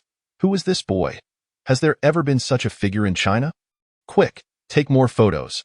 We must thoroughly investigate the identities of this boy and girl. Suddenly, the atmosphere in the banquet hall became charged with intrigue. The media representatives from various countries carried with them various unspoken motives for their visit. After chatting for a while, the elder took his leave. In such a setting, his mere presence was already quite significant. Finally, at 8 o'clock in the evening, the press conference officially commenced as all personnel had arrived. On the podium at the front of the banquet hall stood the silver-haired Wang Bin. He took the stage with his elegant demeanor. Camera flashes erupted. Good evening, everyone. I am Wang Bin, spokesperson for the Foreign Affairs Office and the host of this press conference. Thank you all for traveling from afar to attend the unveiling of the genetically modified lobster developed by our Huaka Institute. The agenda for today will begin with our youngest academician, Chu Yang, who will introduce the research journey and principles behind our genetically modified lobster. After his presentation, we will invite everyone to taste the flavor of the lobsters developed by our institute. Wang Bin's remarks were succinct. Finally, he turned his gaze towards Chu Yang seated at the table, smiling gently. Now, let us welcome academician Chu to the stage for his presentation. As soon as he finished speaking, the previously restless representatives of foreign media were instantly rendered speechless. Even though the Huaka Institute had issued a prior notification regarding genetically modified food, they were utterly incredulous. Have you ever seen food capable of breaking steel plates? Yet now, you expect us to taste it directly? Could this truly not be a biochemical weapon? Chapter 121. 3 years of hard research. The gathering of foreign journalists began to murmur among themselves. What was happening? Could it be that Huaxiao was merely researching genetically modified food? Is that substance truly fit for consumption? Meanwhile, several domestic media representatives were growing increasingly curious. Academician Chu, the youngest scholar at Huaka Institute, who is he? And why had they never heard of him before? Did we stumble upon a significant scoop? I am genuinely intrigued to discover the identity of Huaka Institute's youngest academician. As conversations unfolded, everyone in attendance began to search for the youngest Huaka Institute academician mentioned by Wang Bin. Sitting in the front row, Chu Yang gently patted Lin Qingshue's hand and smiled. Please sit here for a moment. I will be down shortly. Lin Qingxue was momentarily taken aback. Her pupils quickly constricted. She had encountered so many people that she had overlooked critical information. Of course, academician Chu. She had just heard others address Chu Yang as an academician. Watching Lin Qingxue nod in confusion, Chu Yang smiled and rose from his seat, slowly making his way to the podium, and the next moment, the crowd's attention shifted to Chu Yang. My God, why is this young man standing up? Good heavens, this boy is the youngest academician at Huaca Institute. Isn't that just a bit too young? Laughter erupted among many foreign media representatives. Has Huaxia really run out of people to speak? They've sent a child to address us, and the youngest academician at that. This is simply absurd. Numerous foreign journalists began to discuss animatedly. Meanwhile, some intelligence operatives mingled in the crowd, their expressions tightening with surprise. They hailed from various national intelligence agencies, having infiltrated this event to gather information on the mutated crayfish. However, they hadn't anticipated that before uncovering data on the mutated crayfish, they would first stumble upon information regarding Chu Yang. It is important to note that Chu Yang's files were not only present within the intelligence agencies of the United States, but also registered within those of other countries. Yet, due to the recent leak of the spy list and the subsequent large-scale cleanup of overseas intelligence personnel by Huaxia's National Security Agency, many foreign operatives in Huaxia had fallen silent, unable to investigate Chu Yang's identity in time. But now, he had boldly stepped into the limelight, addressing the audience directly. This turn of events left them bewildered. If Chu Yang was indeed a confidential research personnel, his level of classification should have been strictly guarded. Some even began to speculate if this was a smokescreen released by Huaxia's upper echelons, with Chu Yang merely a pawn intended to confuse and protect the identities of the true researchers behind the scenes. Chu Yang ascended the podium step by step, maintaining a gentle smile devoid of nervousness or chaos, his eyes radiating calm confidence. After surveying the audience, he cleared his throat and began to introduce himself. Good evening to all my colleagues from Huaca Institute. Esteemed leaders and friends from the media, my name is Chu Yang. His steady voice resonated through the microphone, capturing everyone's attention. Under his confident gaze, the murmurs subsided, and even their breathing seemed to synchronize with a newfound calmness. While many had initially questioned Chu Yang's age, all doubts evaporated the moment he took the stage. Simply by standing there, he commanded the attention of countless onlookers, akin to a born protagonist. Without a moment's hesitation, Chu Yang faced the audience and began his presentation. I would like to introduce to you the preliminary genetically modified product we have developed at Huaca Institute, the genetically modified crayfish, designated as variant number 1. As he slightly adjusted his position and clicked the remote for the PowerPoint presentation, an image of the mutated crayfish appeared on the screen behind him. With its fearsome visage, massive pincers, and imposing size, it resembled a small monster.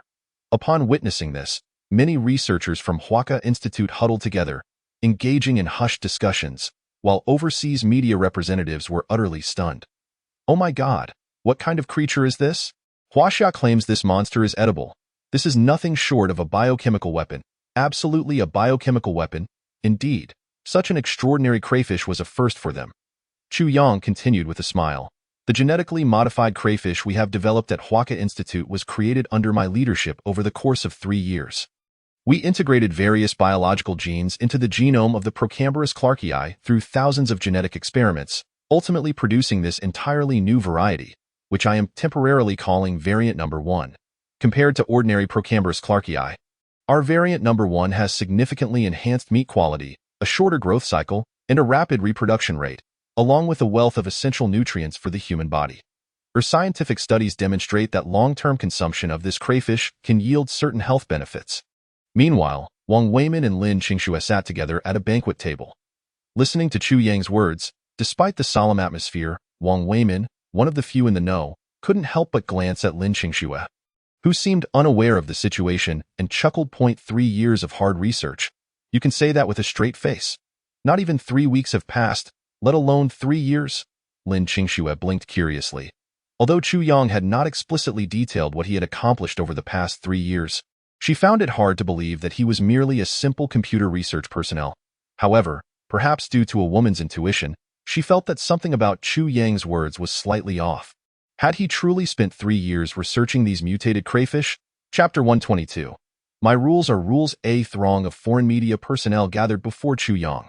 The first to pose a question was a reporter dispatched by a domestic media outlet from the United States. She raised her microphone and, speaking fluent English, began her inquiry. After listening to her question, Chu Yang smiled lightly and responded with an air of calm indifference. I'm sorry, but I would appreciate it if you could ask your question in another way. I believe you are quite proficient in Chinese. I welcome you to pose your questions in Chinese next time. With that, Chu Yang disregarded the questioning reporter, turning his attention to others seeking to ask questions. Next question. This guy is quite impressive, someone remarked. Well said, in Huaxia, questions should be asked in Chinese.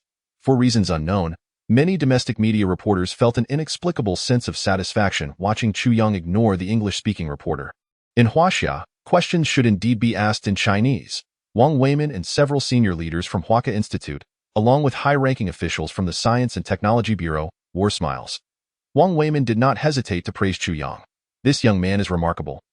Truly remarkable. Meanwhile, to one side, the refined Wang Bin also wore a faint smile.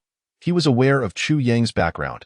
If this young man were to pursue a diplomatic career instead of research, he would undoubtedly excel. What a splendid display of Huaxia's national pride. As for Chu Yang's demeanor, which some might interpret as arrogant or disrespectful, Wang Bin did not share that sentiment. Respect is inherently reciprocal. If one is in Huaxia, one must speak in Chinese. If one cannot even manage that, perhaps they should refrain from coming altogether. This is no longer a matter of a century ago in today's Huaxia. My rules are indeed rules. Upon hearing the question, Chu Yang smiled lightly before responding with a calm demeanor. I do not consider myself exceptional. My abilities are merely average in Huaxia. There are many individuals far more talented than I, and I am simply a bit luckier than others. As for why I am researching genetically modified organisms. As Chu Yang reached this point in his speech, he paused for a few seconds, allowing his gaze to linger on Lin Qingxue in the audience for a moment, before he smiled tenderly and said, My initial motivation for researching the variant lobster number 1 was merely to enhance my girlfriend's enjoyment while eating crayfish. During one outing, she remarked that it would be delightful if the lobster meat were a tad more abundant. Thus, the creation of the current variant lobster number 1 came into being. Therefore, I must attribute half of the accolades for my research achievements to my girlfriend. Goodness, is this what one might call the romance of a researcher? Seriously? Can it be true that such sweet sentiments are being shared in public? It feels rather romantic, doesn't it? Is this not akin to a public declaration of love before the nation? Oh my, how sweet and sour. Some domestic media reporters in the audience couldn't help but twitch their lips. Their role was not to pose questions, but merely to document the significant moments of the press conference for later release. However, upon hearing Chu Yang's words, they found it irresistible to comment. They even envisioned the reactions of the onlookers online once they published Chu Yang's statements post-conference. Have we lured in the canine companions? How excessive! Meanwhile, at the banquet table, Lin Qingxue, mentioned by Chu Yang, felt her cheeks flush a vibrant hue. Yet, as she regained her composure, her expression turned peculiarly incredulous. 3 years of painstaking research? Who are you trying to fool? She recalled that the last time she had this conversation with Chu Yang was just over a week ago. So, your so-called 3 years of diligent study actually amounts to a mere week? Keep spinning your tales. On the podium, following the conclusion of this inquiry, a reporter from the beautiful nation seized the opportunity to pose a question. This time, they spoke fluent Chinese as they addressed Chu Yang. Academician Chu? I am a journalist from the epic-making journal of the beautiful nation. May I inquire whether the variant lobster number 1 you mentioned is truly intended solely for research purposes? If it is merely for usage, why did we witness in prior videos online that the variant lobsters you produced possessed the strength to damage steel transport containers? Such power, do you genuinely believe it is something an ordinary organism could possess? Have you potentially violated the International Biological Weapons Convention by creating an unknown biological weapon? Is this weapon being developed for future use in the global supremacy of Huaxia? The journalist from the epic-making journal posed their questions with sharp, piercing words laden with traps. Upon hearing this, Wang Bin, who was most attuned to foreign affairs, felt a sudden jolt of alarm. This could spark international controversy. However, the next moment, Chu Yang merely cast a cold glance at the epic-making journalist and resolutely replied, First and foremost, Huaxia has never harbored ambitions of global supremacy. Our goal has never been to surpass other nations but to continually transcend ourselves and become a better Huaxia. As for violating the Biological Weapons Convention, to my knowledge, the beautiful nation itself engages in biological military activities with considerable frequency. I am also curious about the activities conducted at the largest Hideli Kibo biological research base within the beautiful nation and the over 300 biological laboratories abroad. Do they adhere to the stipulations of the Biological Weapons Convention? I recall that 20 years ago, the beautiful nation uniquely rejected the international community's proposal for establishing a multilateral verification mechanism as outlined in the Biological Weapons Convention. If you have not violated any regulations, why would you refuse to establish such a mechanism? As Chu Yang concluded his statement, the room fell into a profound silence. Wang Weimin and several high-ranking officials from the Ministry of Science and Technology could hardly conceal their delight. This young man was audacious enough to speak his mind. While their words seemed to criticize Chu Yang's youth and recklessness, their eyes sparkled with pride. They had not anticipated that at this press conference, a journalist from the beautiful nation would challenge Chu Yang on the subject of biological weapons, only to have him turn the tables. Aren't you supposed to be formidable? Is this all you've got? Wang Bin's gaze towards Chu Yang grew increasingly admiring. What an exceptional talent he would be in diplomacy. Although admiration aside, Chu Yang's accomplishments in the field of research overshadowed his diplomatic prowess.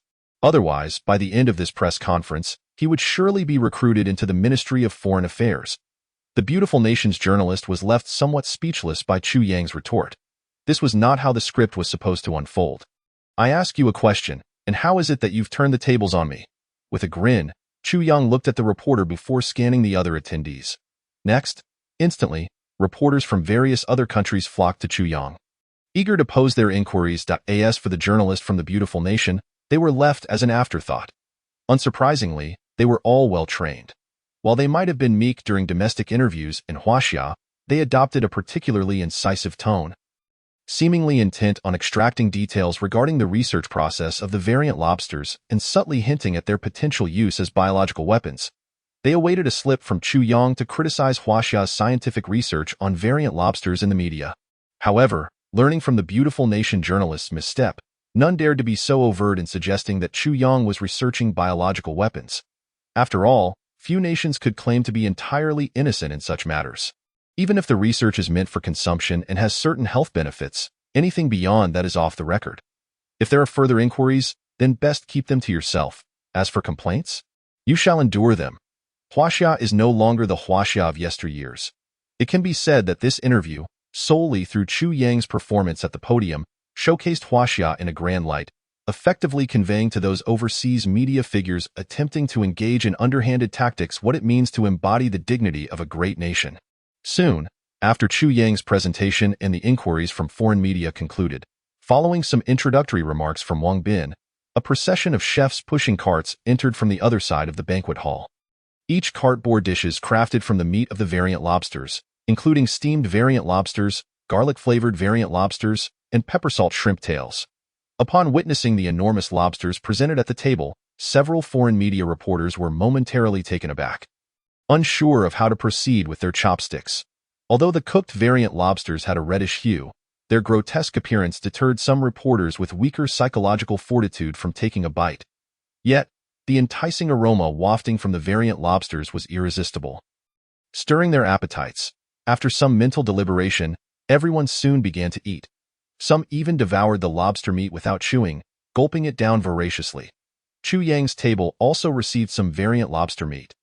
The individuals seated there were all well aware of the benefits of variant lobster meat, and as the dishes were served, their eyes gleamed with anticipation. This delicacy was currently a special supply for military trials, and today was a rare opportunity to indulge.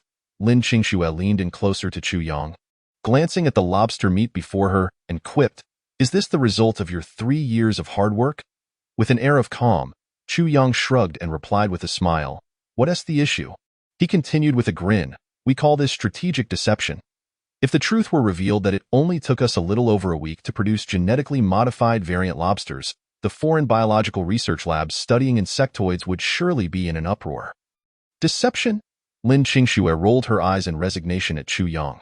The efficacy of this dish was indeed remarkable. If she were to consume it alone, she could manage. But if Lin Qingxue indulged too much, the night ahead would likely prove quite challenging. Is it really that miraculous? Lin Qingxue was skeptical. Perhaps she had grown accustomed to sharing hotel rooms with Chu Yang, and having been exposed to health products from a young age, she felt somewhat desensitized. Even if Chu Yang's research yielded health benefits, just how potent could they be? And if it's beneficial, why should one consume less? Chu Yang's lips twitched. If you don't believe me, feel free to eat more, but the consequences are on you. Then I shall indulge, Lin Qingxue chuckled. Regardless of how potent the health benefits might be, a little nosebleed would hardly be a significant issue. With that, she took a hearty bite of the lobster meat, reveling in her triumph. Chu Yang nearly dropped the lobster in his hand. This is it. Tonight will be a long one. Wang Weimin and his companions were thoroughly enjoying their meal. Seemingly anxious that it might not be sufficient, with chopsticks in hand, they were fervently grabbing the succulent lobster meat from the table. In stark contrast, Chu Yang sat quietly in his place, merely sampling a few bites in a symbolic manner. Wang Weimin glanced at Lin Qingxue, who was voraciously devouring her food, and then turned his attention to the somewhat hesitant Chu Yang, asking curiously, "Little Chu, why aren't you eating more? This is highly nourishing." Chu Yang offered an awkward smile, replying, "Well, I'm just afraid it might be too nourishing." The words elicited a momentary pause from Wang Weimin and his companions, followed by uproarious laughter as they looked at the puzzled Lin Qingxue. "What are you all laughing at?" she inquired, feeling somewhat mystified. Chapter 124, Wheat Juice Beverage. Once the banquet concluded, the researchers from the Huaca Institute departed. A few journalists, upon exiting, began contacting their drivers, exclaiming, "We've obtained the samples. Send the car to take us away immediately." However, shortly after their calls, the captain from the Safety Administration burst into laughter, stating, "Our nation, Huaxia, has always been one of propriety. When friends come from afar, we must extend our hospitality. Please ensure you rest here for the night to regain your spirits before departing." "That won't do." A reporter from the United States immediately expressed concern. "Stay for a night? That would mean everything we've consumed tonight would be fully digested." After saying this, he prepared to turn and leave. The captain, however, insisted, "Absolutely not. You all must stay at the state guest house tonight. You won't be leaving Huaxia until everything you've eaten is digested." He was aware that this task was a key directive from the Huaca Institute, aimed at preventing them from taking away biological samples of the mutated lobsters. Even fully cooked meat could easily be analyzed for its genetic sequence on the internet within half an hour of the press conference's conclusion. A slew of news articles released by the Huaxia Publicity Department flooded the web. Press conference. The youngest academician of the Huaca Institute revealed. Years of dedicated research, unleashing a sharp blade. A comprehensive review of Huaxia's latest research on genetically modified organisms. Initially, these articles garnered little attention, as the entertainment industry often eclipses the scientific community in popularity. However, with the aid of social media and the exposure of Chu Yang's photograph, interest surged almost instantaneously, particularly beneath an article detailing Chu Yang's identity. Numerous comments erupted. "Goodness, a Huaca Institute academician under 20? Truly impressive. IP. Xiangnan. Isn't this just someone's child gilding their resume? An academician under 20 is utterly absurd. IP. Beautiful nation. Those foolish commenters, have you ever seen someone gilding their way to the top like this? An academician from the Huaca Institute isn't a cabbage from the market. IP. Kyoto. Crying here. While others at 20 become senior academicians, I'm still installing at risk. IP. Unknown location. Hey, why is your IP address unknown? I can't believe it. I've seen this guy before. He was the young man involved in that celebrity fan incident. Who would have thought he's an academician? That celebrity can rest in peace. They deserved it. And this was just the beginning. As more individuals learned of Chu Yang's existence, the news spread like a deep-sea bomb. Detonating across the internet, on the other side, Wang Weimin and the others escorted Chu Yang to the entrance of the state guest house. Watching him and Lin Qingxue board the vehicle from the Safety Administration, Wang Weimin smirked and remarked, "Little Chu, it seems you'll be heading to another state guest house tonight. Things might be a bit chaotic here." He added with a mischievous grin, "Rest assured, the soundproofing at the state guest house is quite commendable. It won't disturb your rest." In other words, they were free to create a ruckus without worrying about disturbing anyone else. Chu Yang couldn't help but grimace. How could someone of his age be so shameless? Lin Qingxue's cheeks flushed slightly, feeling a bit warm. Yet, she remained lucid, knowing that this was merely a health supplement. Overindulgence would only provide minor benefits, nothing more. Curiously, Lin Qingxue turned to Chu Yang and asked, "Where are we headed now?" "To find a place to rest." Chu Yang replied with a smile, then inquired, "How do you feel?" "What do you mean?" Lin Qingxue asked, puzzled.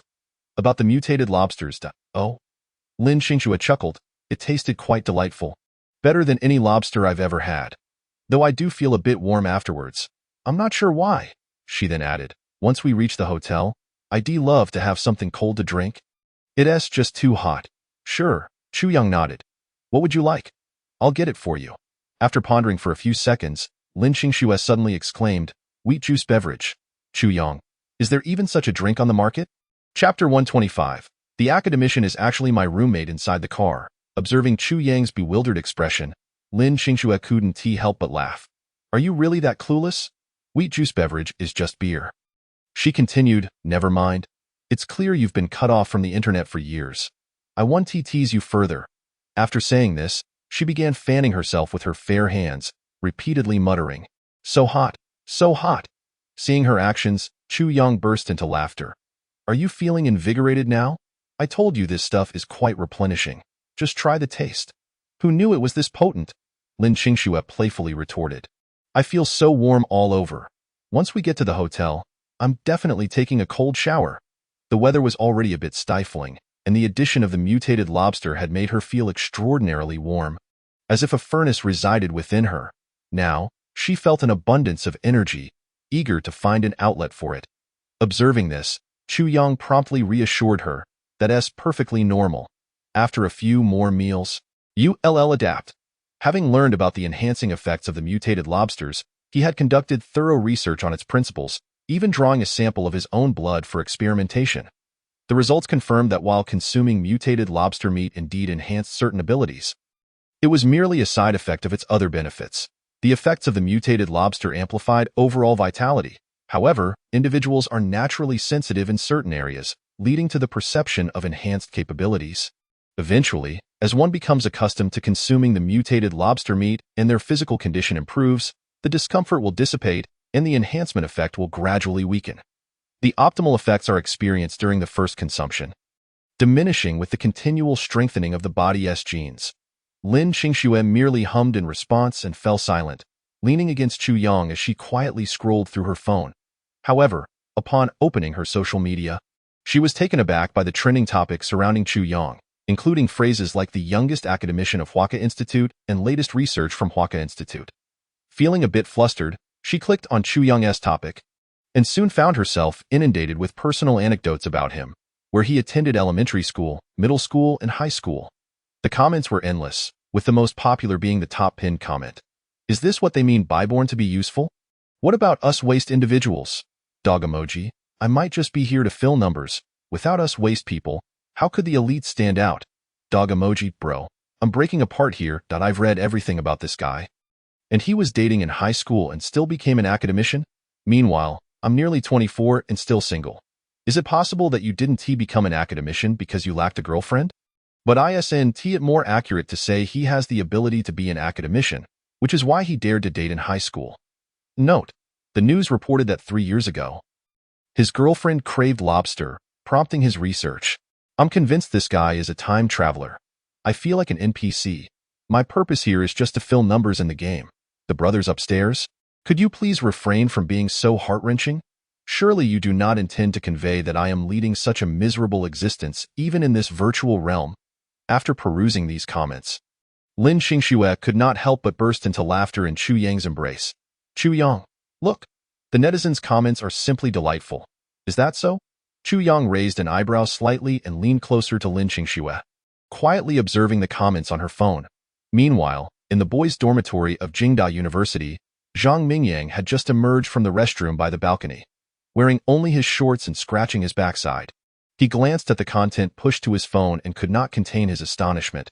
Holy crap, guys, something big has happened. What is it? What is it? Wang Lei, who had been quietly lounging on his bed while listening to music and reading a novel, looked down at Zhang Mingyang, a smirk forming on his lips. You didn't tear the toilet paper while doing your business, did you? Get lost. Zhang Mingyang immediately shot him a glare. That moment. Zhu Pengfei, who had been staring at the black screen of his computer, removed his headphones and inquired, Old Zhang, what is going on? What big event has transpired? Zhang Mingying promptly raised his phone and proclaimed to the two, Quick, check Weibo. Old 3 has become incredibly famous. Huh? Wang Lei furrowed his brows for a few seconds. Has he been exposed online again? Exposed my foot. Just look, Zhang Mingying urged anxiously. His demeanor suggested he was not joking. Wang Lei and Zhu Pingfei swiftly grabbed their phones and opened the Weibo interface. As they beheld the flurry of information regarding Chu Yang, they were instantly dumbfounded. Wait, what? This is our dormest old 3? Is this for real? Is the world becoming too surreal? My college roommate is actually an academician. Quick, call him. Confirm this. If this is indeed old 3, I can brag about it for a lifetime, Zhang Mingying exclaimed. An academician of Huaka University, in all of China, there are fewer than 200 academicians, and Chu Yang is so young. This is simply astounding.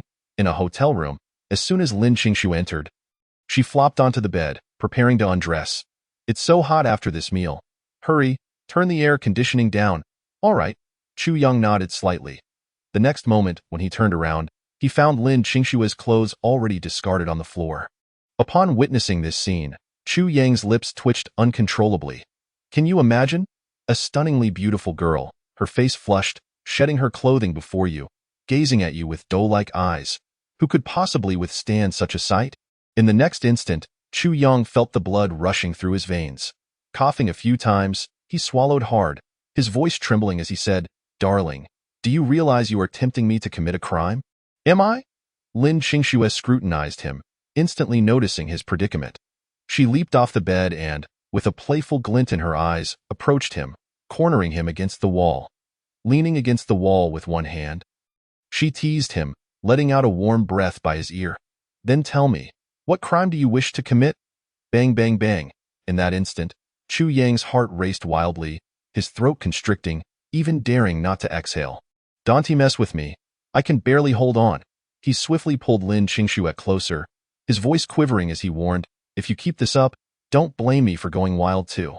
Fixing his gaze on Lin Qingshu's rosy face, just as he was about to impart a gentle lesson, his phone in his pocket suddenly rang. Seizing the opportunity, Lin Qingshu mischievously wriggled out of his embrace. Flashing him a playful smile. You take the call. I'm off to shower. Hee hee. Chu Yang took a deep breath. Just then, Lin Qingshu, who had dashed to the bathroom, peeked her head out. The bathroom door is locked. So don't you dare come in. Chu Yang's lips twitched. With you saying that, if I don't go in, wouldn't that be somewhat beastly? The thought brought a smile to his face. What a delightful and romantic little trouble this is. It must be incredibly entertaining. He then looked up at his phone screen. Upon seeing that it was a video call from Zhang Mingying, he raised an eyebrow and answered, Old Zhang, what's up?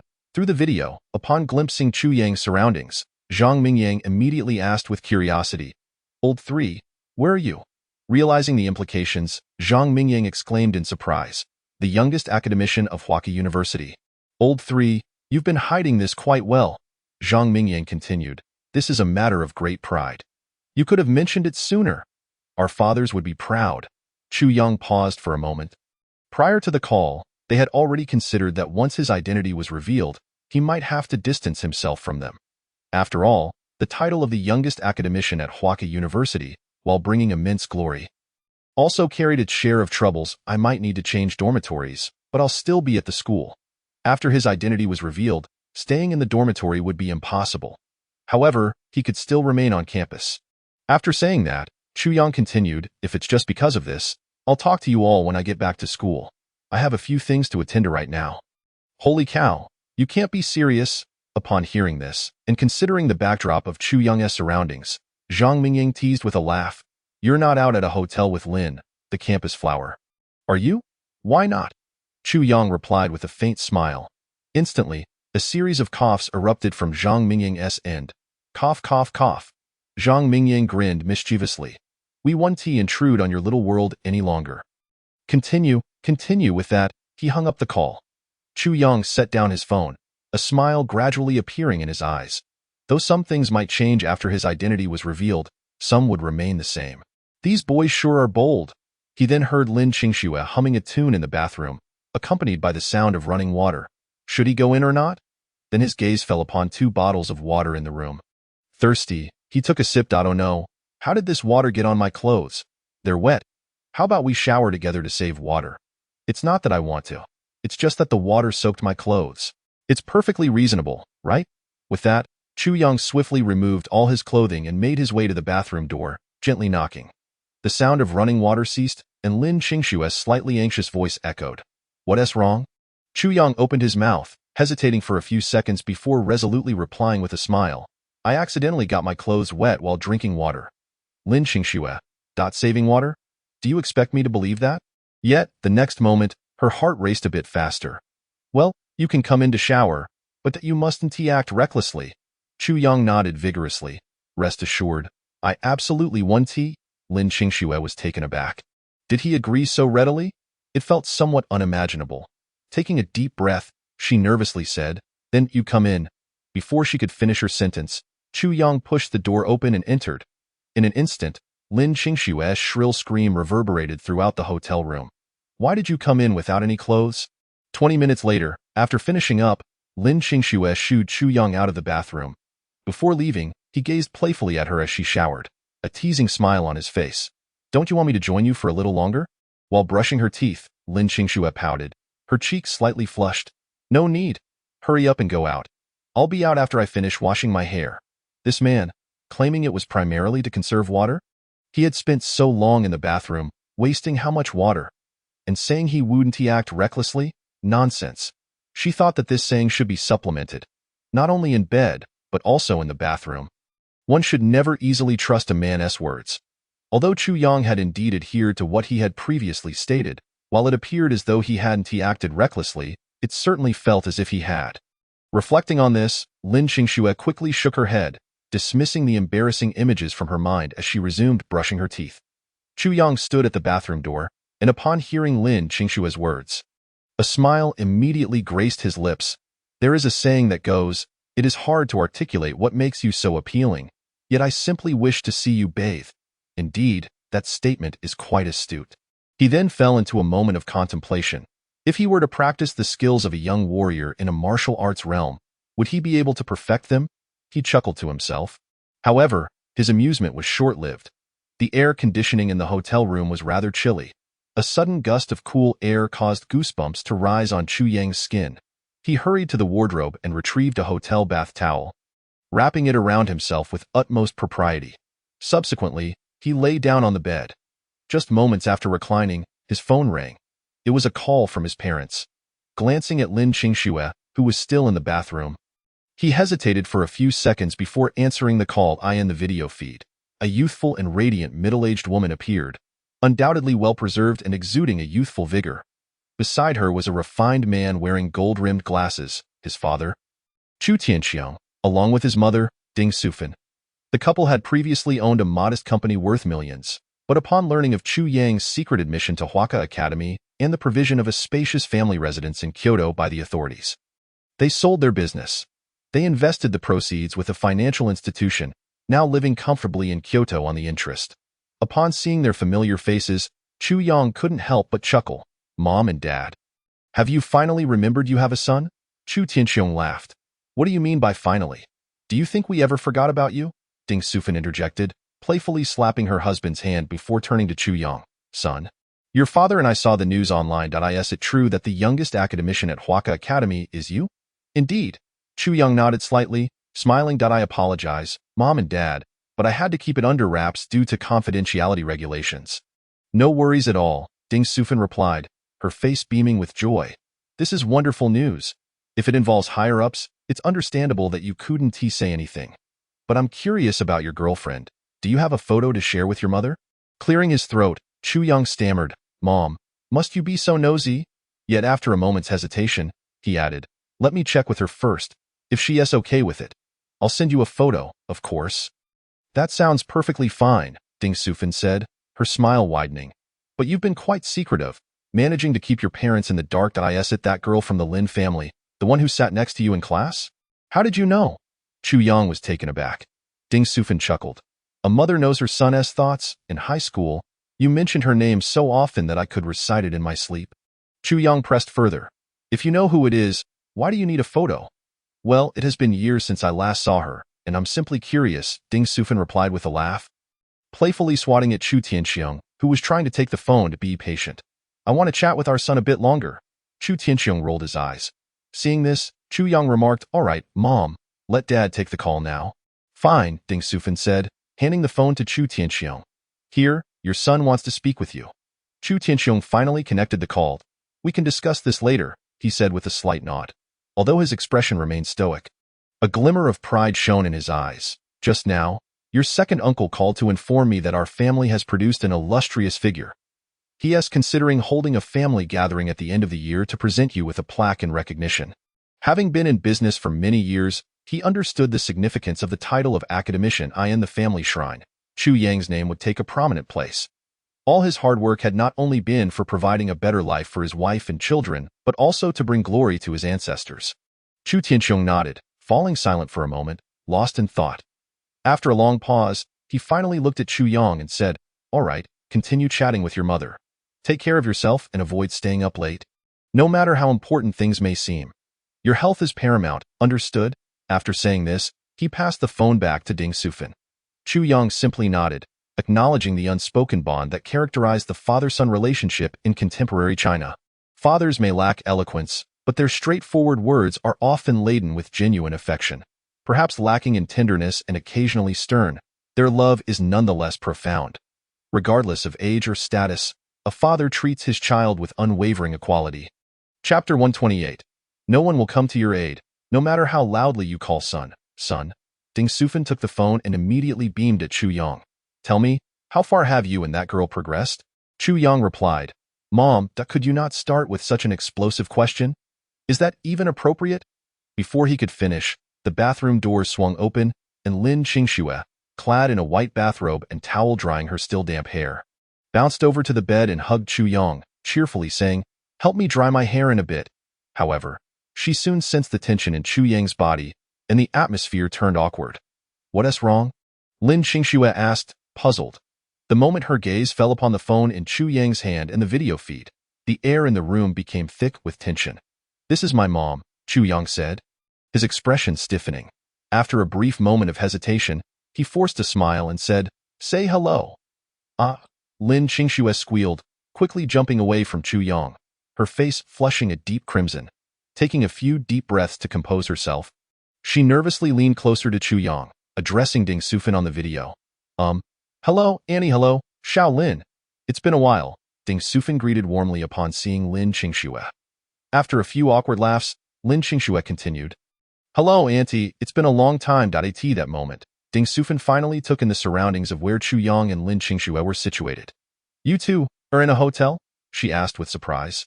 Lin Qingxue froze, suddenly feeling hesitant to speak. Chu Yang nodded silently, yes, in a hotel. Ding Sufin cleared her throat and chuckled, looking at Lin Qingxue. Being in a hotel is fine, it's fine. Actually, I just remembered that your Uncle Chu and I have something to attend to, so we won't disturb you any longer. Lin Qingxue nodded vigorously. Okay, Auntie, goodbye, goodbye. Enjoy yourselves. Once the call ended, Lin Qingxue flopped onto the bed, burying her head in the blankets, repeatedly murmuring, Oh no, I'm doomed, I'm doomed. What is wrong? Chu Yang asked, bemused. After a pause, Lin Qingxue slowly lifted her head, looking at Chu Yang with wide eyes. It was so awkward meeting her for the first time. What if she thinks something strange? What could she possibly think? Chu Yang reassured her. She'll probably just find me rather casual. Lin Qingxue pouted. It's all your fault. You didn't give me a heads up that your mom was calling. I had no idea you'd come rushing out of the bathroom, Chu Yang protested. Lin Qingxue, feeling anxious, pouted again. I was busy styling my hair, and didn't he notice you were on the phone? As she spoke, she quickly said, What to do? What to do? I suddenly feel so nervous. Meeting Chu Yang's parents for the first time as his girlfriend, and the scene turned out to be so awkward, it would make any girl anxious. Chu Yang quickly reassured her, Don't worry, my parents are very open-minded. There's no need to be nervous. Open-minded, my foot? Lin Qingxue exclaimed, her worry escalating. They're definitely going to jump to conclusions, and with your current status, their standards for a daughter-in-law must have risen. I'm just so ordinary.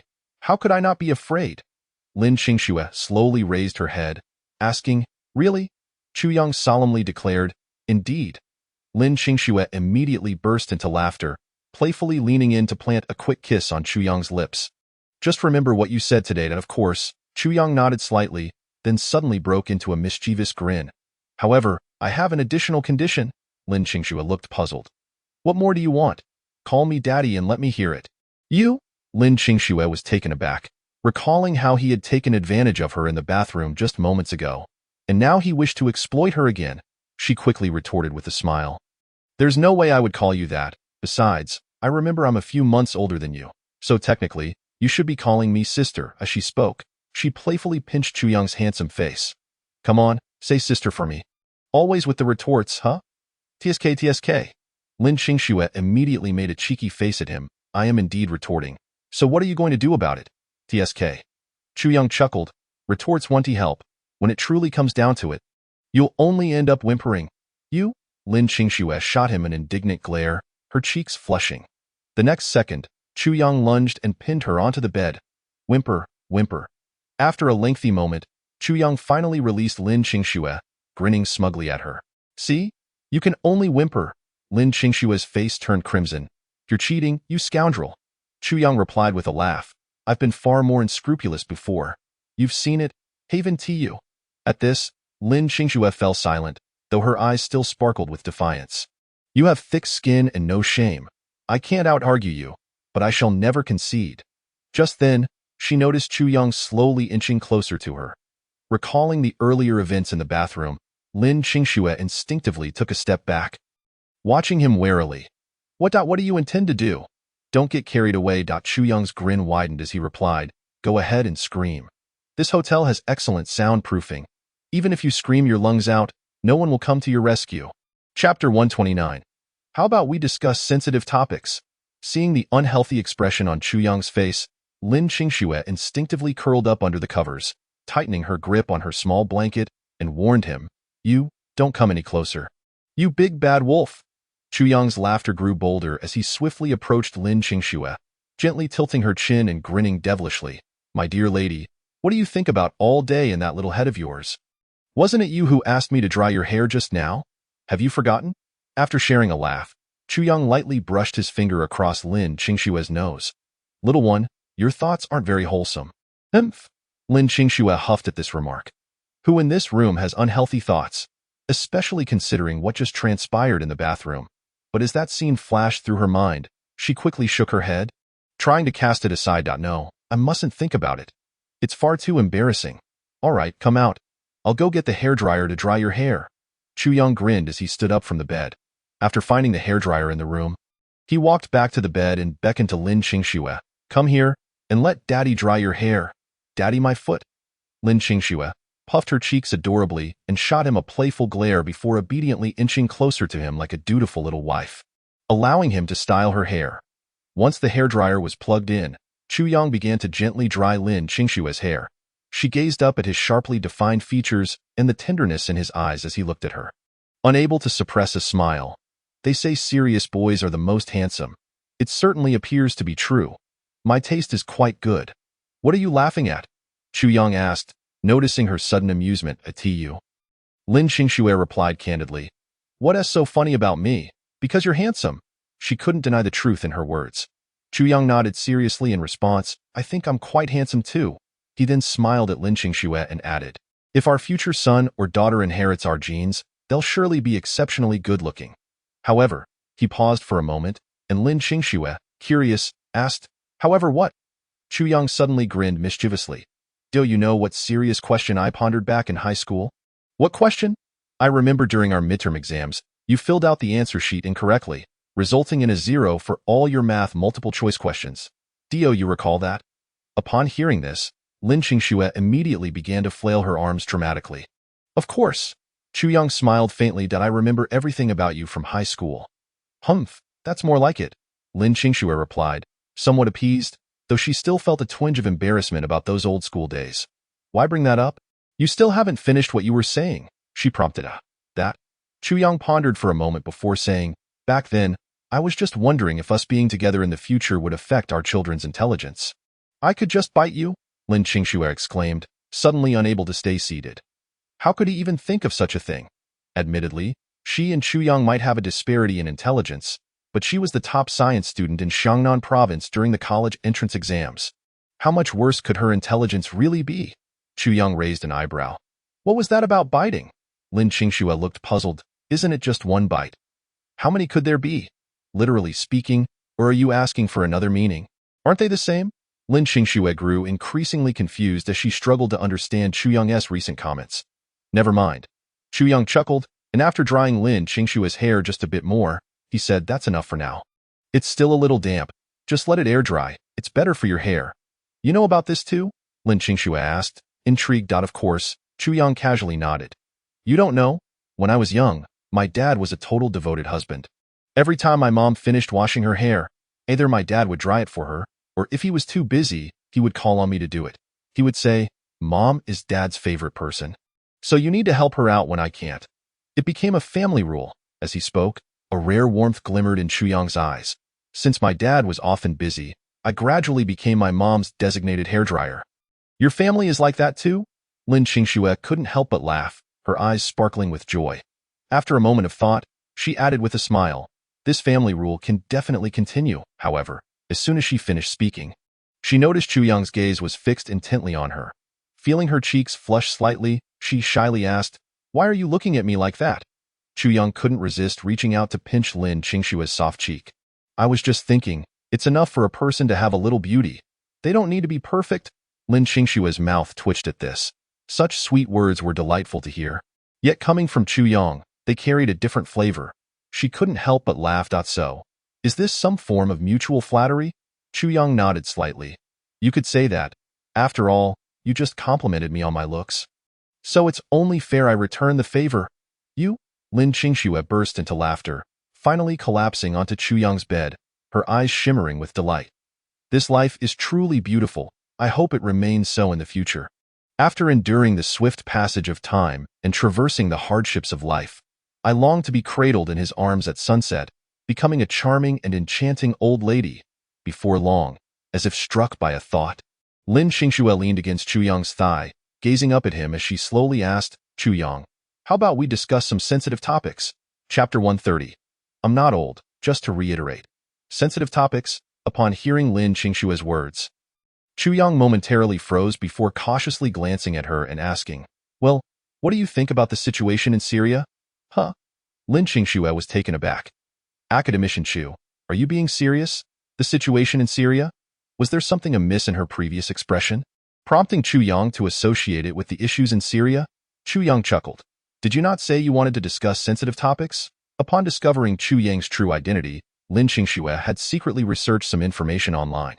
The life of a researcher is typically rather monotonous, spent amidst various instruments and data. It is even possible to be confined in a subterranean base, and just the thought of those days sends chills down her spine. However, it wasn't as dreadful as one might imagine. Chu Yang slowly smiled.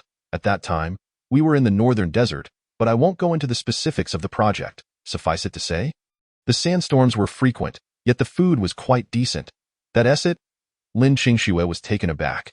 She had braced herself for a tale, yet it concluded with just those two sentences. Are you attempting to pry into state secrets?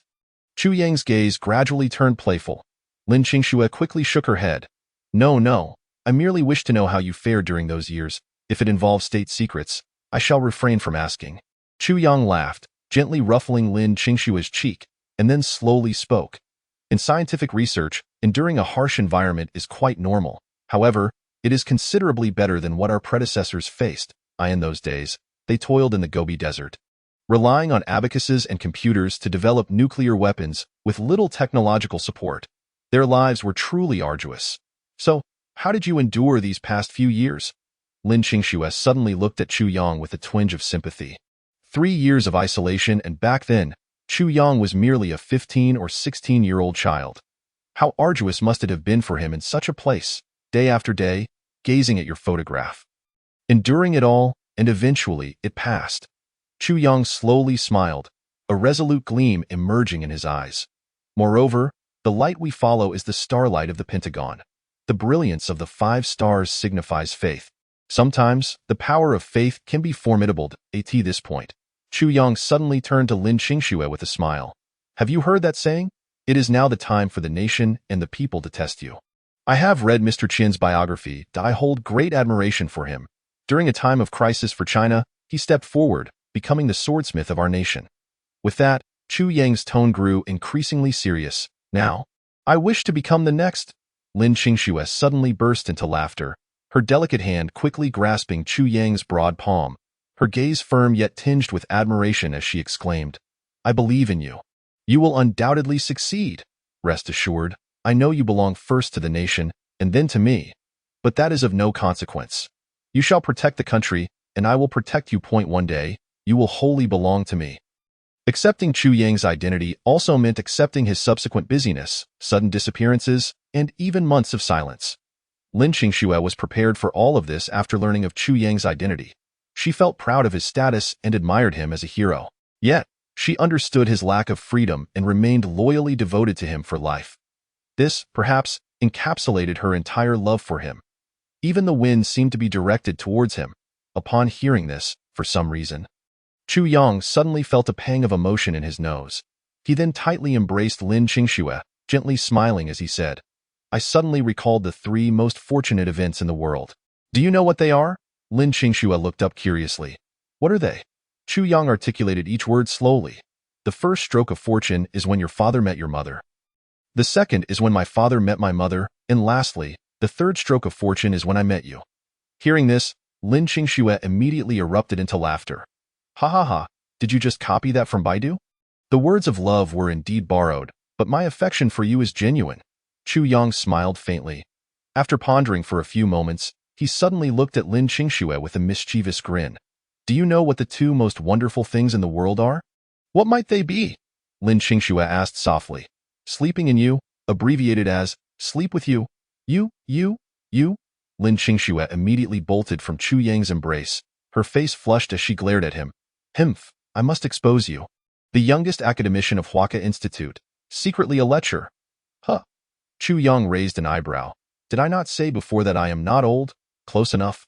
Lin Qingxue pouted, then seemed to recall something amusing. Slowly placing her hand near the belt of her bathrobe, with just a slight loosen, she could easily unravel it. She then mischievously glanced at Chu Yang and asked, "So, do you prefer the balcony, the bed, or the sofa?" Chapter 131. The law of cause and effect weapons. However, in the end, Chu Yang did not experience the pleasures of the hotel sofa or balcony. As the 2 were frolicking on the bed, Lin Qingxue's dormitory called Li Qian and several of her dormitory friends on the other end were unusually excited.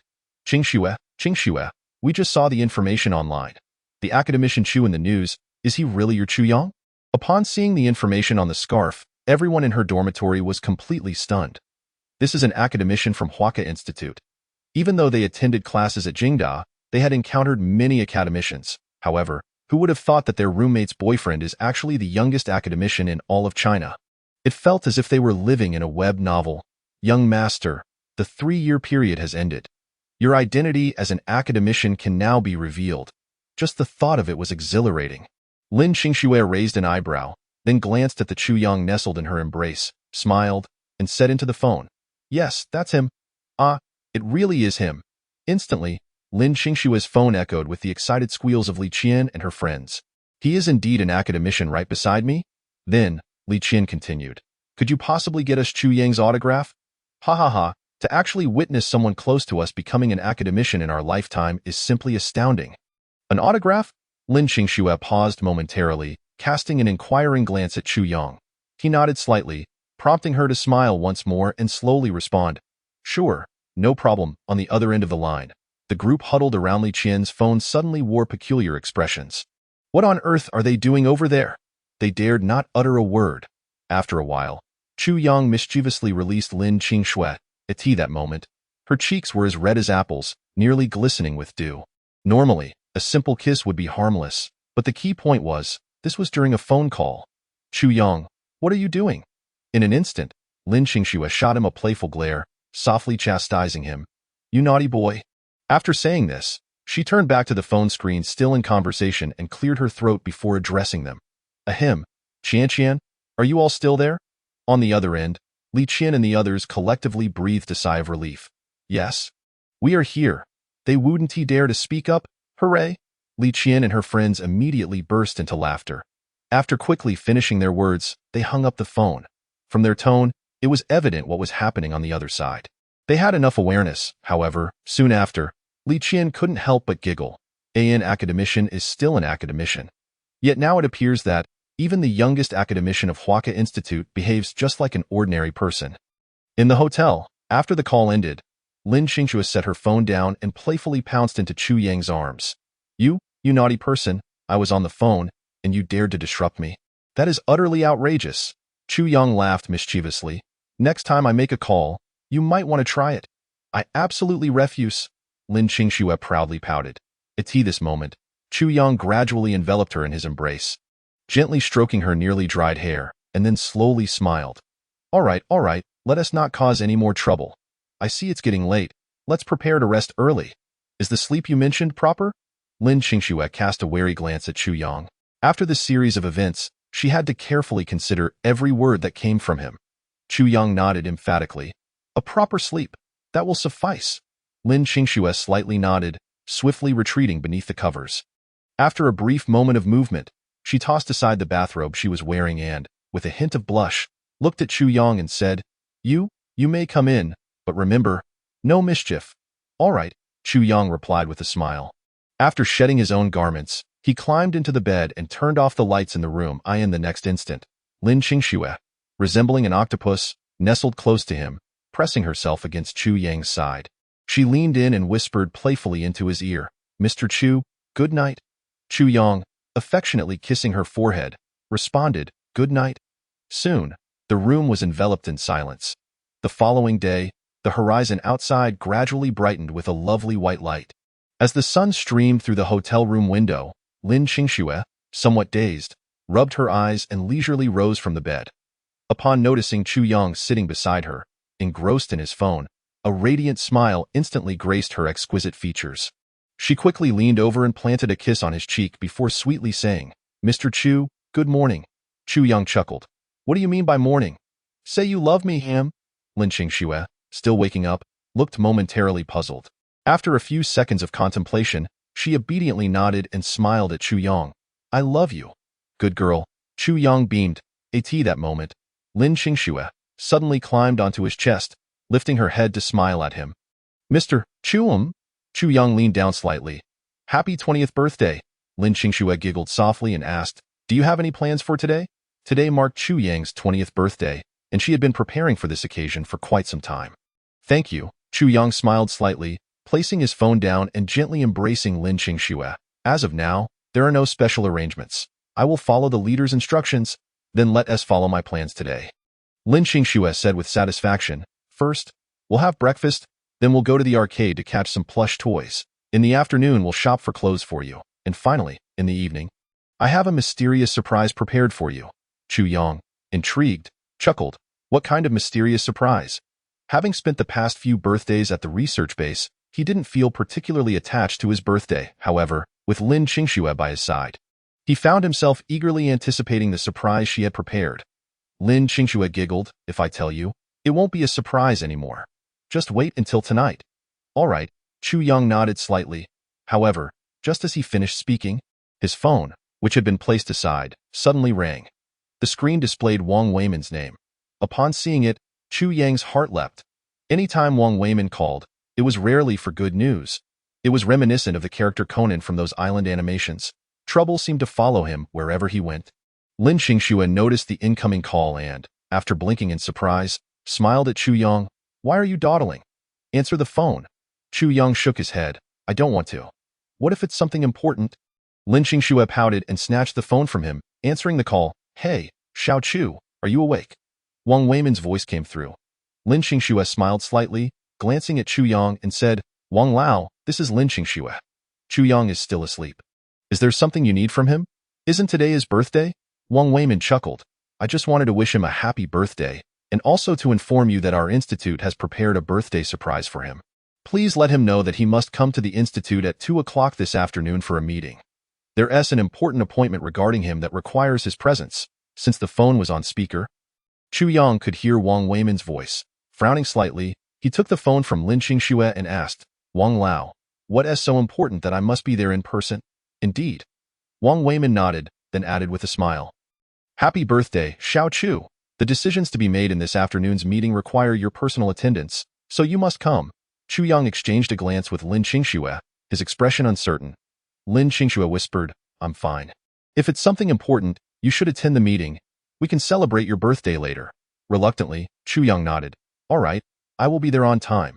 After hanging up, he looked apologetically at Lin Qingxue. It seems I won't be able to go shopping with you this afternoon. This was the man she had fallen for, this dazzling man. Accepting him also meant accepting everything that came with him. Thus, no matter what, she understood. There was no need to express discontent through noise and anger. He was a person, too. Once was fine, but if it happened repeatedly, he couldn't endure it to as for herself, because it was him, it could only be him. Therefore, she was willing to face any challenges. For the rest of the morning, the two of them remained in the hotel room, even ordering takeout for lunch. At 1 o'clock, a car from the institute arrived to pick up Chu Yang, parked outside the hotel. Inside the room, Chu Yang hesitated for a few seconds before finally saying, "Well, I'll be leaving now."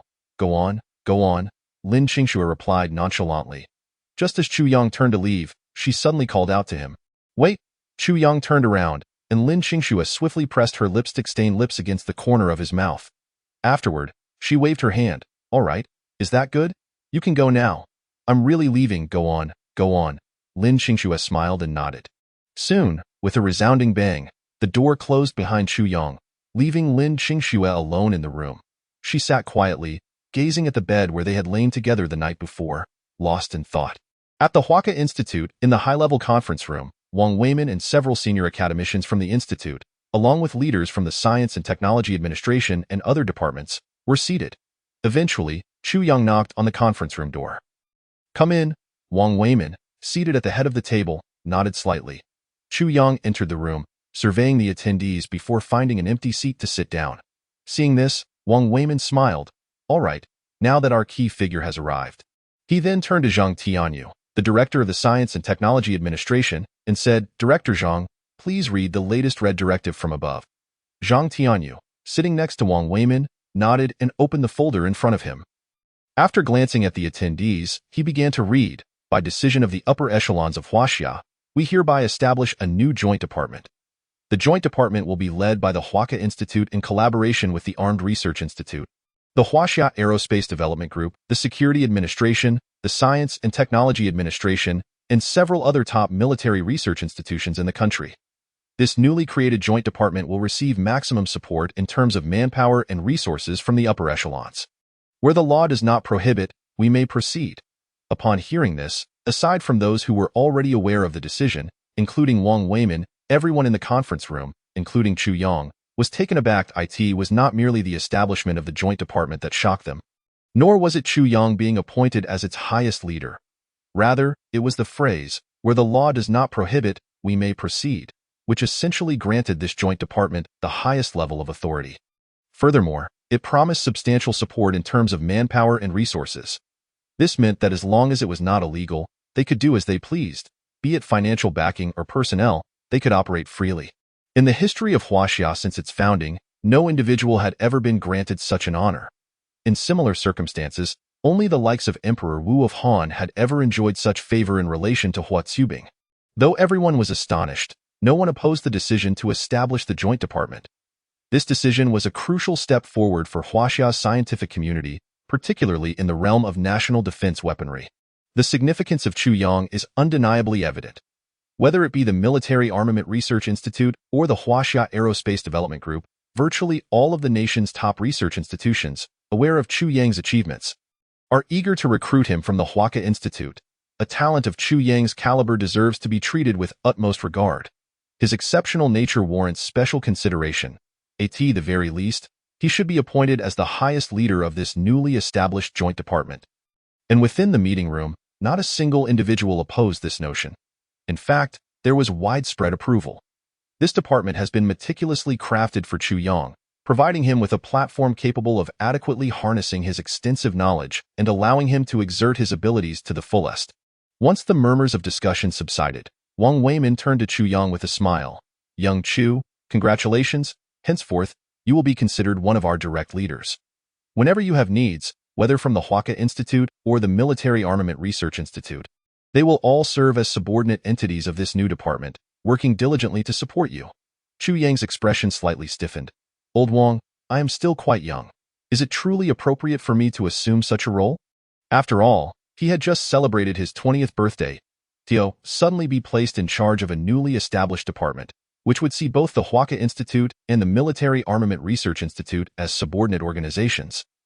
Felt almost surreal. The allure of such immense power was daunting, and he dared not question whether he could truly manage it. Wang Weimin continued to smile. This is a directive from the highest echelons.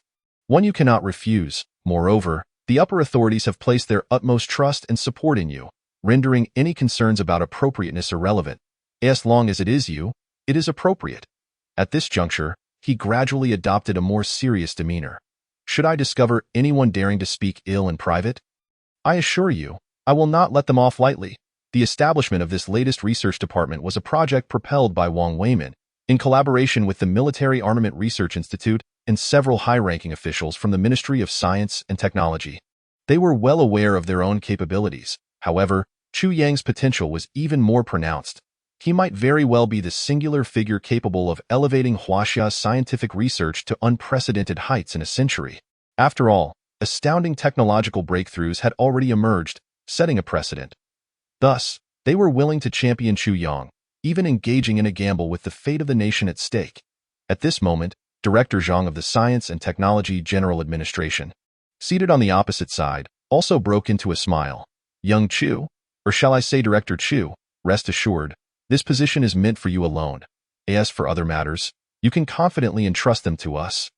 As he spoke, his expression grew serious. In the future, all relevant departments will safeguard your endeavors. Should you require assistance, we will clear away any obstacles and rumors.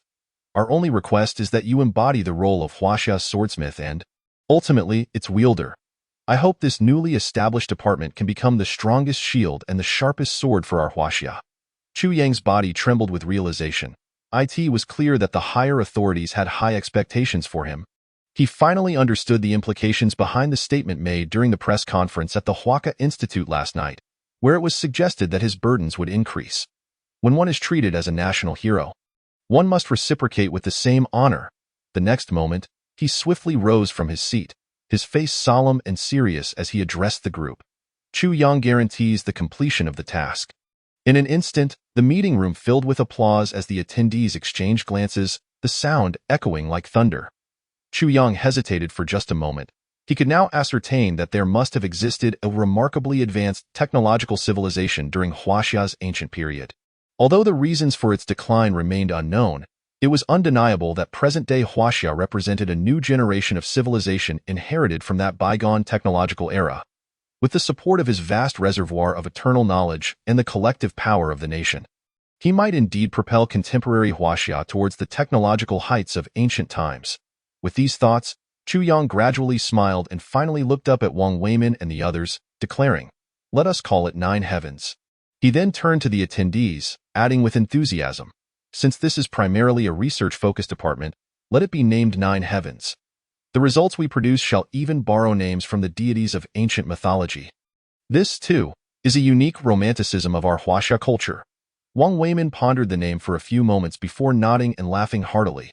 That name is indeed fitting. The sentiment of deities is a unique romanticism of Huaxia. Long before Chu Yang, there had already been technological creations named after mythical figures such as Tiangong, Yutu, and Chang'e. And now, Chu Yang has directly gathered the 4 divine beasts. The supercomputing chip named QNGLing, the curvature drive device later dubbed ZH-Chu, the formidable nanomech known as BIH, and an artificial intelligence, SU-NW, previously unseen by the public, which Wang Weimin had encountered at the Jing University Laboratory.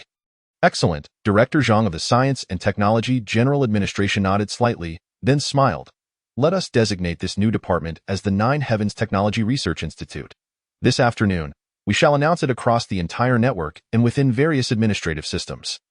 Afterward, Director Zhang looked at Chu Yang and remarked with a smile, "Director Chu, we hope you will not disappoint us. This newly established research institute is not merely a defense weapon research facility. It carries significant strategic importance." He then glanced at the thick folder before Chu Yang and said, "Here are the personnel structures for the new research institute. Please take a look.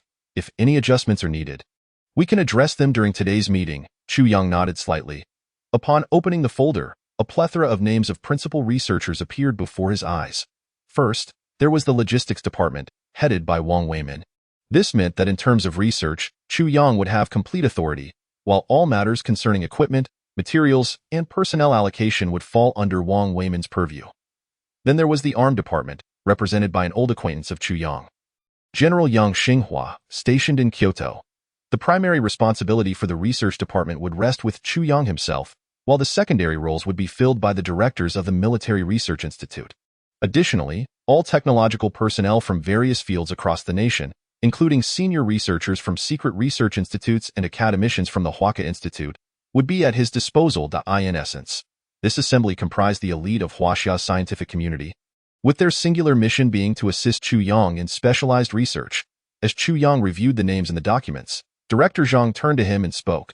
Director Chu, these are personnel lists drawn from all scientific research institutes across Huaxia, including the Huaca Institute, Huaxia Aerospace Development Group, Military Armament Research Institute, and various affiliated university laboratories.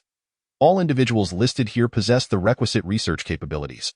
Although these individuals typically engaged in research at their respective institutions, with a mere command from you, they could all be assembled within 12 hours. Furthermore, should you feel that additional personnel are required, the Science and Technology General Administration will make every effort to fulfill your demands for talent. Upon hearing this, Chu Yang was momentarily stunned. As he learned of the plan to jointly establish a new department, he had sensed the significance placed upon the new research institute by the higher authorities. However, this was an overwhelming level of attention.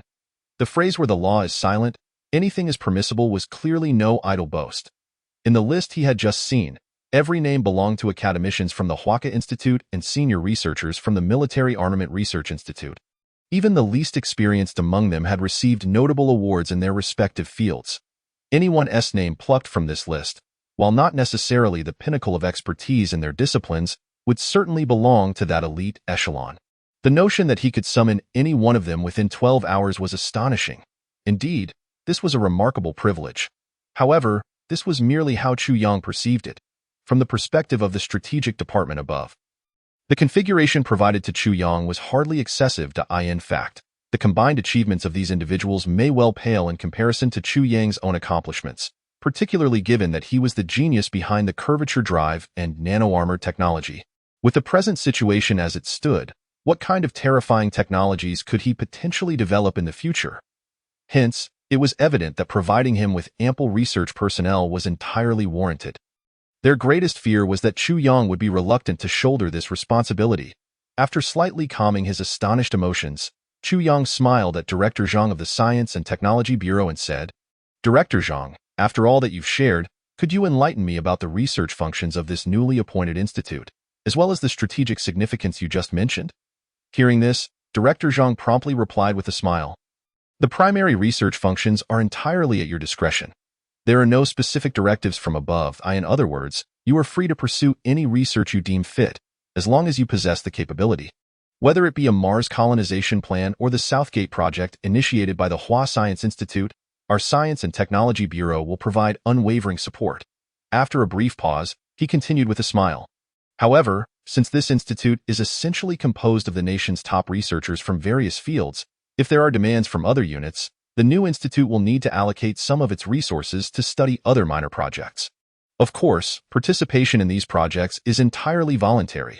If you choose not to partake, the planning and coordination will fall to Dean Wang from the Hua Science Institute and Director Zhao from the Military Research Institute.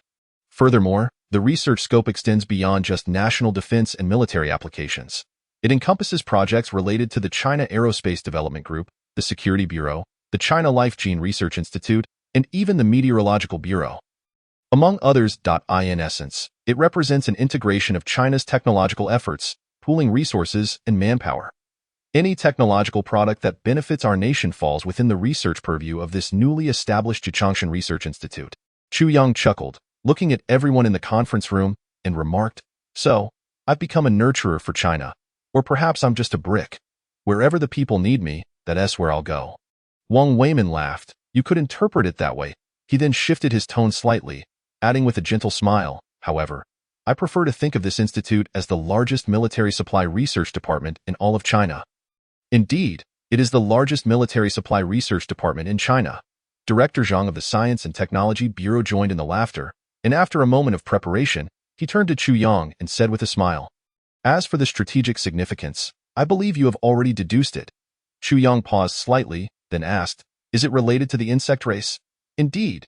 Director Zhang nodded gravely, stating, "The existence of the insect race is no longer a secret, especially in the face of powerful nations. Some countries may have begun researching the insect race years ago, while our nation's efforts have started relatively late. Thus, the establishment of this institute is also a response to the potential insect race crisis or a new round of global technological competition." At this point, Director Zhang suddenly chuckled. "However, that's a matter for the future. Once the Jichangshan Science Research Institute is officially established, we hope that Director Chu will cooperate well with our colleagues from the Strategic Development Department to fulfill some promotional tasks." This smile carried a certain weight. Chapter 135, Advancing the Southgate Project Promotional Tasks. Upon hearing Director Zhang's words, Chu Yang's expression turned somewhat peculiar. As a native of China, he had a fair understanding of the Strategic Development Department. This promotional task likely harbored some ulterior motives. He then cautiously asked Director Zhang, "What exactly do you need to promote? Is it the Southgate Project or some other space competition?" The Southgate Project was a concept from the early years of the Hua Science Institute. Even though a curvature drive device had been developed, fully realizing it was no simple feat. The energy supply issue alone posed a significant challenge. To power such a vast aerospace fleet would require energy resources that current Earth technology cannot provide. As for the space competition, it was a familiar topic for someone who had taken history classes in high school. Years ago, the United States engaged in a space race internationally. At that time, the only competitor was the then United Soviet Union, as their national strengths were comparable and in direct competition, hence it was dubbed the space race. Furthermore, once labeled a competition, it became a contest of national power between the two nations. Each project's research investment easily reached hundreds of billions, if not trillions. For any country in the world, this posed a tremendous economic challenge. The Soviet Union ultimately collapsed under the financial strain of the space race instigated by the United States, leading to its downfall.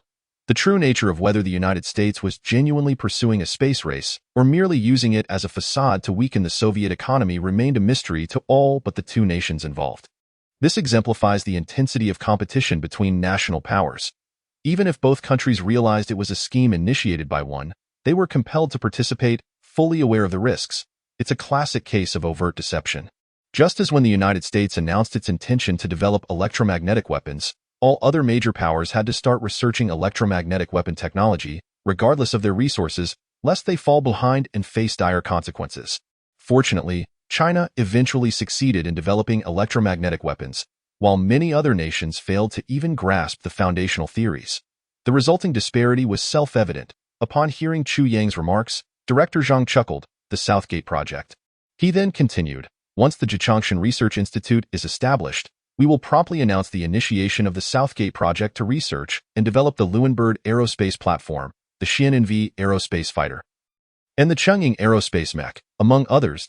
We will even announce your identity as a researcher of the 1-nanometer lithography technology to advance the Southgate Project."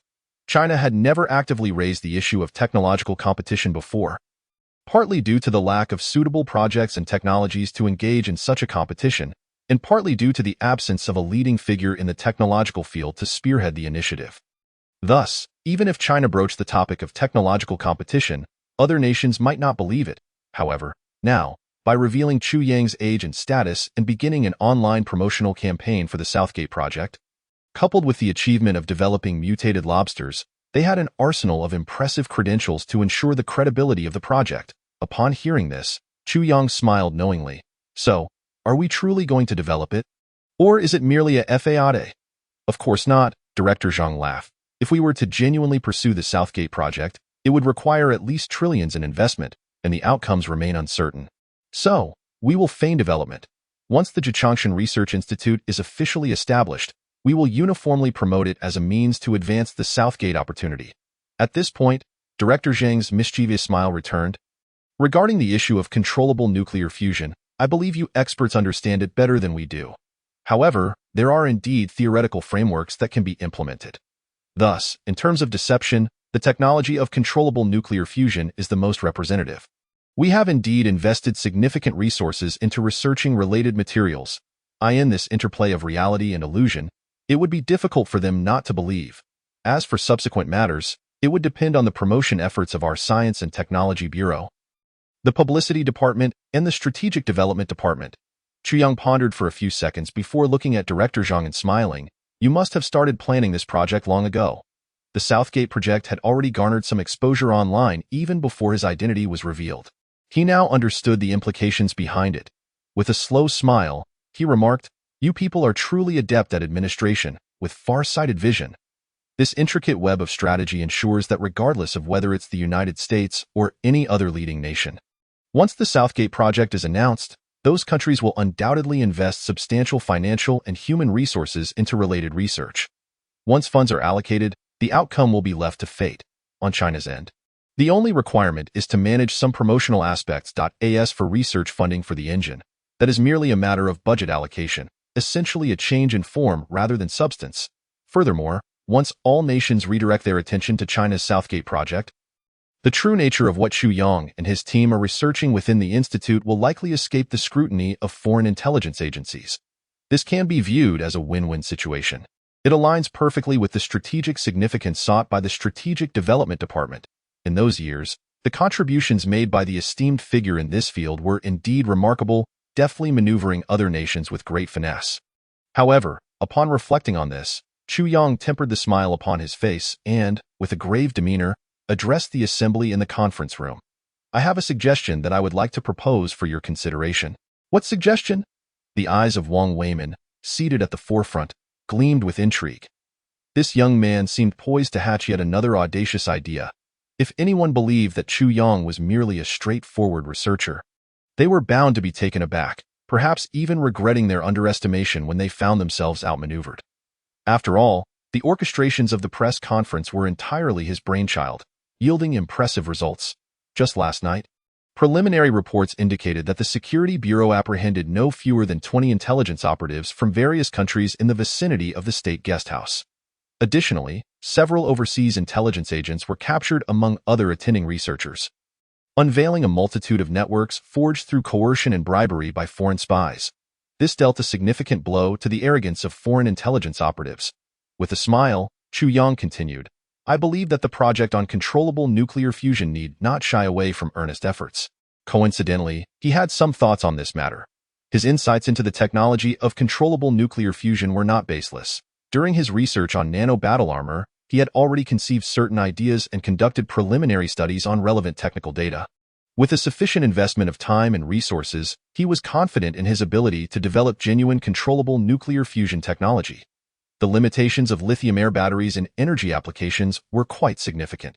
Once the nano battle armor underwent further upgrades, or if a more powerful curvature drive device was truly developed, controllable nuclear fusion energy would become the foremost issue demanding resolution. Since a technological competition was on the horizon, why not pursue it earnestly? Upon hearing Chu Yang's declaration, the room fell into stunned silence. The attendees were torn between admiration for his audacity and a wry smile at what they perceived as his hubris. Controllable nuclear fusion technology, since its theoretical inception, had attracted numerous research institutions, yet the technical difficulties were exceedingly rare and daunting.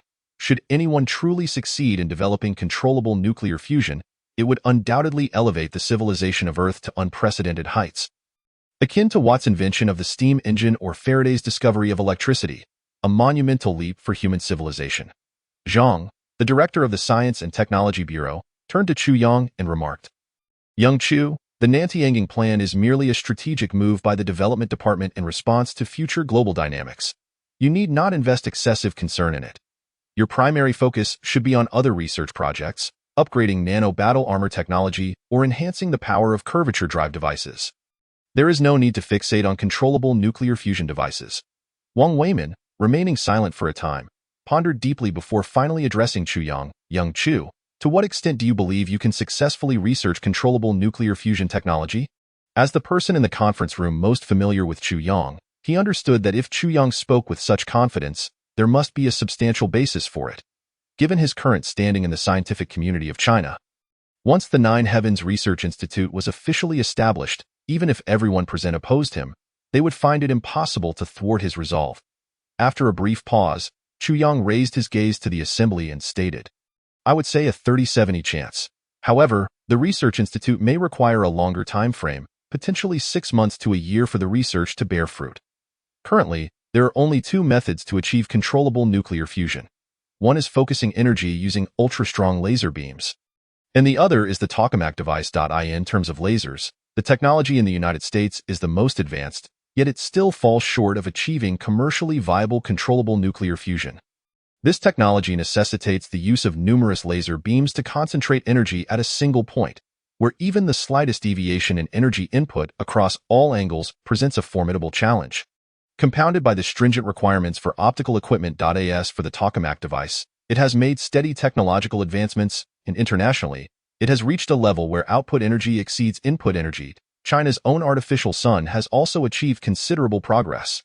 However, controllable nuclear fusion primarily involves the fusion of deuterium and tritium nuclei, with the reaction equation being 3H2H4 14.6 MeV. During the operation of the device, atoms become plasma at high temperatures, and magnetic fields can separate atomic nuclei from electrons, with the plasma being confined within the tokamak device. Yet, despite the plasma being magnetically confined, the inner wall temperature remains as high as 1000 degrees Celsius. And during plasma disintegration, internal temperatures can soar to 3000 degrees. Without materials capable of withstanding such extreme conditions, frequent replacements of the inner wall would become a cumbersome affair. Another critical aspect is the superconducting materials, which are essential for the tokamak device. Strong magnetic fields must be generated using superconductors, as the stronger the magnetic field, the more effectively it can confine high-temperature plasma. However, current superconducting materials require temperatures around 130 K to function, while the plasma reaches temperatures in the millions of degrees. Maintaining a stable operation of both systems simultaneously presents a significant challenge, and the high-energy neutrons generated during fusion cannot be completely isolated, posing a risk to the superconducting coils. Moreover, the sourcing of tritium, magnetic confinement time, energy control, and product flow are all issues yet to be resolved. If Chuyang intended to truly realize controllable nuclear fusion technology, he would have to confront an array of formidable challenges, perhaps even exceeding the design challenges faced during the research of the 1-nanometer lithography machine. The only difference now is that over the years, he has accumulated considerable knowledge and skills in this field, along with access to national research resources. Moreover, the materials derived from the mutated lobsters could potentially be repurposed, by integrating nanotechnology with other materials. It might be feasible to create new synthetic materials that meet the required specifications for controllable nuclear fusion devices. Of course, the most crucial point is that consuming the meat from the mutated lobsters could enhance human genetic strength. With prolonged use, both cognitive abilities and liver function could see significant improvements. Given sufficient time, he was confident that he could develop a genuine controllable nuclear fusion device within a year. Upon hearing Chuyang's ambitious assertions, the entire assembly was left in astonishment. A 30-70 chance, 6 months to a year. If Chuyang genuinely had confidence in his ability to research controllable nuclear fusion technology, even if it took 3 years or 10 years, the higher-ups would undoubtedly offer their full support to facilitate his endeavors. Yet, perhaps fearing dissent from the crowd, Chuyang elaborated, the energy crisis has always been a monumental challenge, not just for China, but for other nations as well. The development of controllable nuclear fusion technology is undoubtedly a future trend. Therefore, I believe it is imperative to conduct research in this area. There was one more sentiment that Chuyang held back. As long as you provide the financial and logistical support, I will ensure that we achieve success. His words hung in the air, and a profound silence enveloped the room. It was a gamble of monumental proportions. Researching controllable nuclear fusion technology was no small endeavor. It would require the full might of the nation behind it. This meant that if they decided to embark on this journey, their strategic plans would inevitably transform into a technological imperative. Finally, Wang Weimin slammed his hand on the table. His gaze swept over the attendees, and he turned to Chuyang, stating gravely, "Young Chu, if you are resolved, then pursue it without hesitation. Once the Research Institute is formally established, I shall ensure that I oversee the logistics with utmost diligence." He then addressed the assembly. "Ladies and gentlemen, I trust you are aware of the significance of the 9 Heavens Research Institute. Since Young Chu is willing to undertake this research, we shall fully support him. I, Wang Weimin, personally guarantee this. Should any issues arise, I shall bear all responsibility." Chuyang's expression shifted dramatically. This was a national undertaking. Although he did not foresee failure, should the research not succeed, Wang Weimin's reputation would be irreparably tarnished. His name could end up inscribed on the wall of shame within the Chinese scientific community, forever mired in disgrace. The weight of such responsibility was immense. Observing Chu Yang's anxious demeanor, Wang Weimin shook his head knowingly. He understood that this burden was indeed substantial. A moment's carelessness could lead to a precipice of despair. Throughout history, any reform or innovation has often required someone to bear the brunt of criticism. Humanity must not halt its quest for exploration out of fear. Chu Yang was still young, with a long road ahead.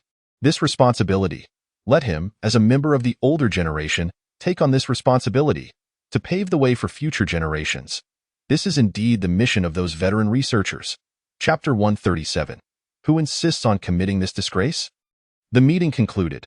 With Wang Weimin's strong support and the tacit agreement of others, the Strategic Development Department's plan for the Nantaman operation was ultimately confirmed.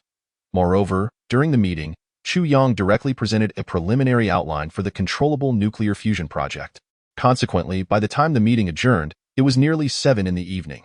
After leaving the conference room, Director Zhang of the Science and Technology Administration and Wang Weimin approached Chu Yang, both smiling at him and saying, "Young Chu, it's getting late. Why not stay at Huaka Institute for dinner?" Wang Weimin paused for a moment, then suddenly realized, turning to Chu Yang with a teasing smile. "Ah, I almost forgot. It's your birthday today. With a girlfriend now, you surely don't need us old fogies to join you for dinner."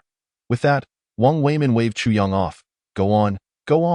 Have a good rest tonight. Tomorrow your tasks will resume in earnest." Director Zhang then looked at Chu Yang and spoke slowly. "I've sent the meeting's content to my colleagues in the publicity department. If feasible, you might consider registering a personal account on Weibo, where you can share some aspects of your daily life and non-confidential experimental content as part of our promotional efforts. Subsequently, Huaka Institute and our Science and Technology Administration will directly liaise with Weibo for your professional certification." Chu Yang paused for a moment, looking at Director Zhang with confusion. "Director Zhang, what does this mean? As a researcher, having one's identity exposed is already a significant matter. Now, being asked to open a personal account on a social media platform like Weibo, what does this imply?" "Times have indeed changed." Director Zhang sighed and then smiled at Chu Yang. "Young Chu, the world now belongs to your generation. We will soon step aside." The incident involving that Stars fans revealing your identity on the internet prompted the Security Administration and Strategic Development Department, along with other subordinate departments, to conduct a thorough rectification of the entertainment industry. "The conclusions drawn left us all feeling uneasy," he continued. "We conducted a discreet large-scale survey of the online populace, and the results reveal that contemporary youth primarily aspire to either enter the entertainment industry or become internet celebrities. Such values are decidedly misguided.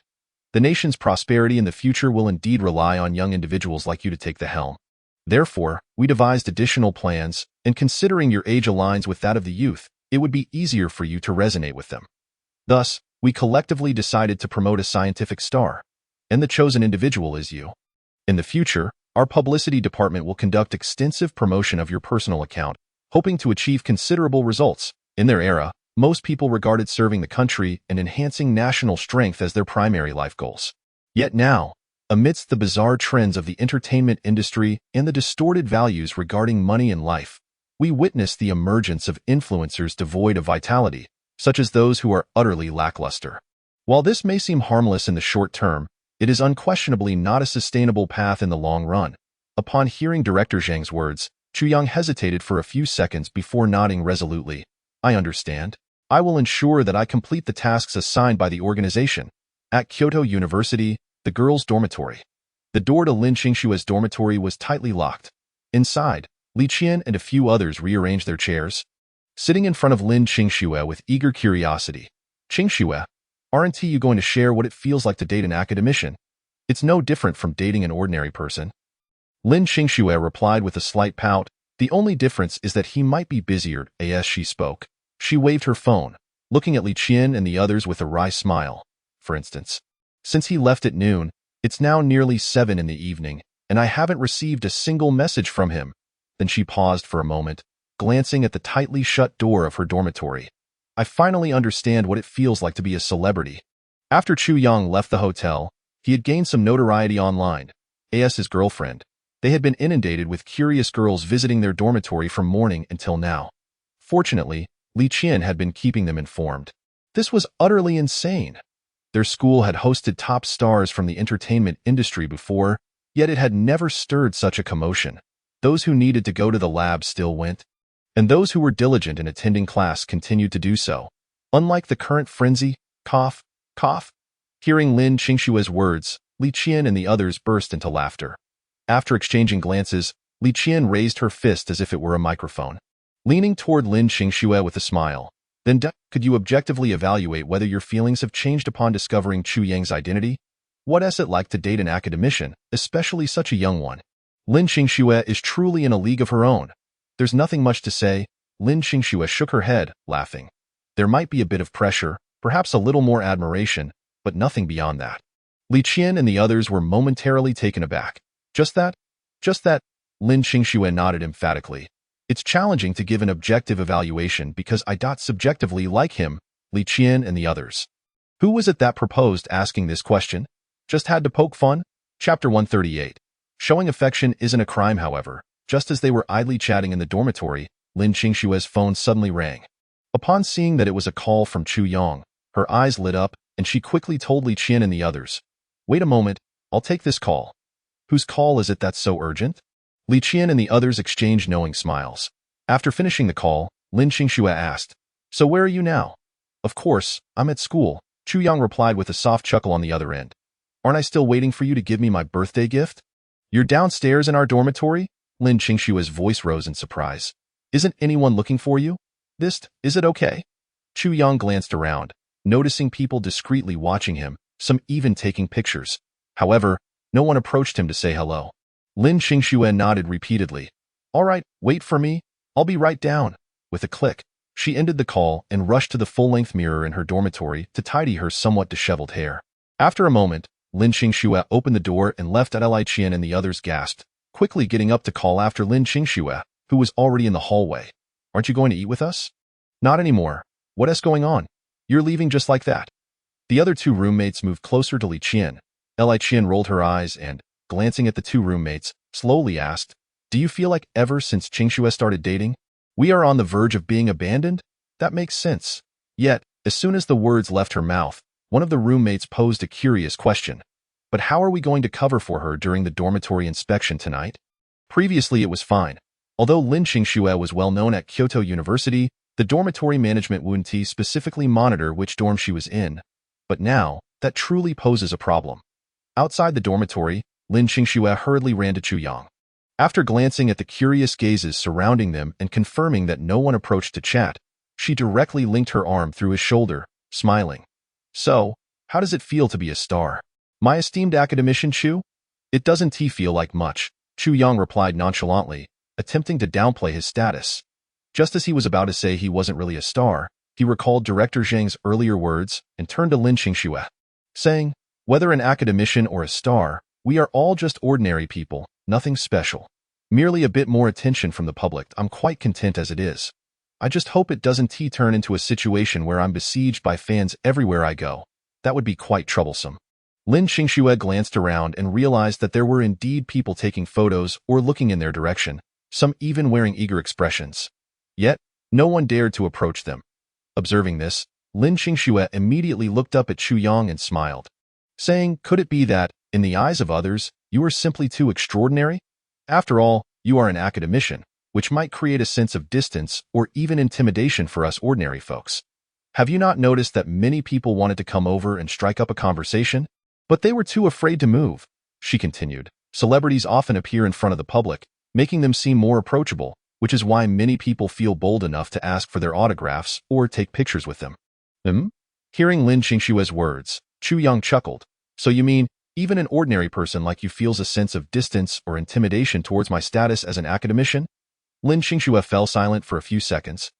Then, with a somewhat complex expression, looked up at him and replied, "Sometimes, perhaps just a tiny bit. Generally, it's fine. However, when I saw you conversing and networking effortlessly with various top-tier figures at the state guest house, I did indeed feel a slight sense of alienation, as if we belonged to entirely different worlds. Is that so?" Chu Yang laughed, and his smile carried a mischievous edge. He even playfully grasped Lin Qingshue's chin, leaning in as he said, "Being feared is quite nice too, my dear. Now, why don't you call me daddy for me to hear?" "You?" Lin Qingshue's expression froze momentarily. Instinctively, she placed her hand on Chu Yang's waist and executed a swift 180-degree turn. With a triumphant huff, she retorted, "Chu Yang, have you become arrogant, or have I lost my edge? You want me to call you daddy in public? You certainly have some nerve." "Ouch," Chu Yang exclaimed, hopping in place. "It hurts, it hurts. Let go, quickly." Seeing this scene, Lin Qingxue, who had initially felt a bit down, suddenly burst into laughter. Once she released her grip on Chu Yang, she sighed with a smile. It seems even an academician is still human. Chu Yang looked up and asked, "What do you mean?" Lin Qingxue replied with a smile. "I just find it strangely delightful and even a bit touching that the illustrious Chu Yang, who shines so brightly in public, can still be made to yelp in pain by me." She continued, "It gives me a sense of guilt, as if I have forcibly pulled a celestial being down to the mundane realm." Chu Yang laughed as well, rubbing his still slightly sore waist before pulling Lin Qingxue into his embrace, looking down at her with a grin. "Are you happy now?"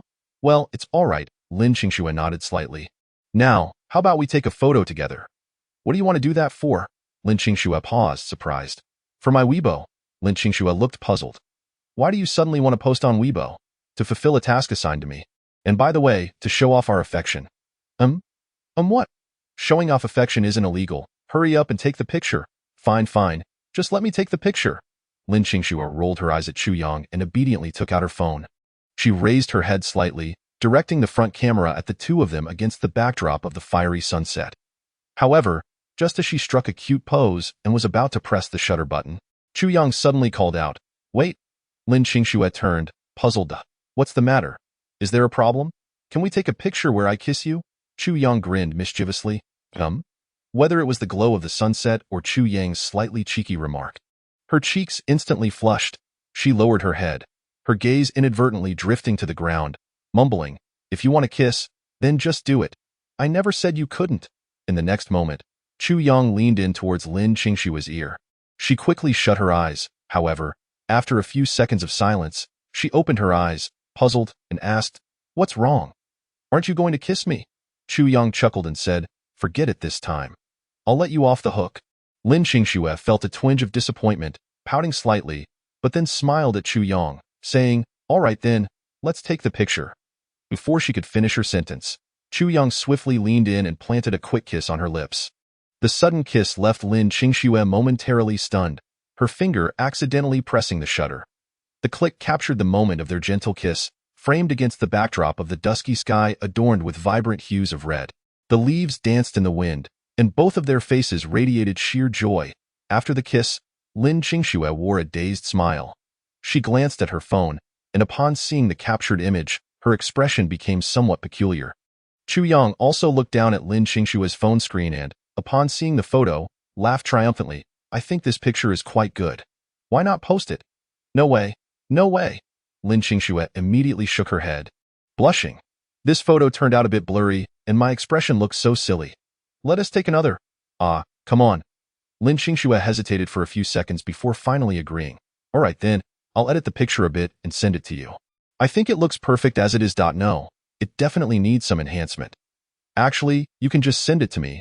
I can edit it too. I don't trust your editing skills." And so, they continued walking, stopping occasionally until they reached the school gate. Finally, Lin Qingxue finished enhancing the photo. After hailing a cab and sitting in the back seat, she turned to Chu Yang with a smile, saying, "All right, I've sent you the photo. You can post it on Weibo." To be honest, she hadn't anticipated that Chu Yang would want to post it together with her.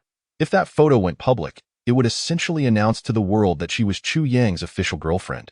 It sounded somewhat thrilling, and of course, it also filled her with a profound sense of security.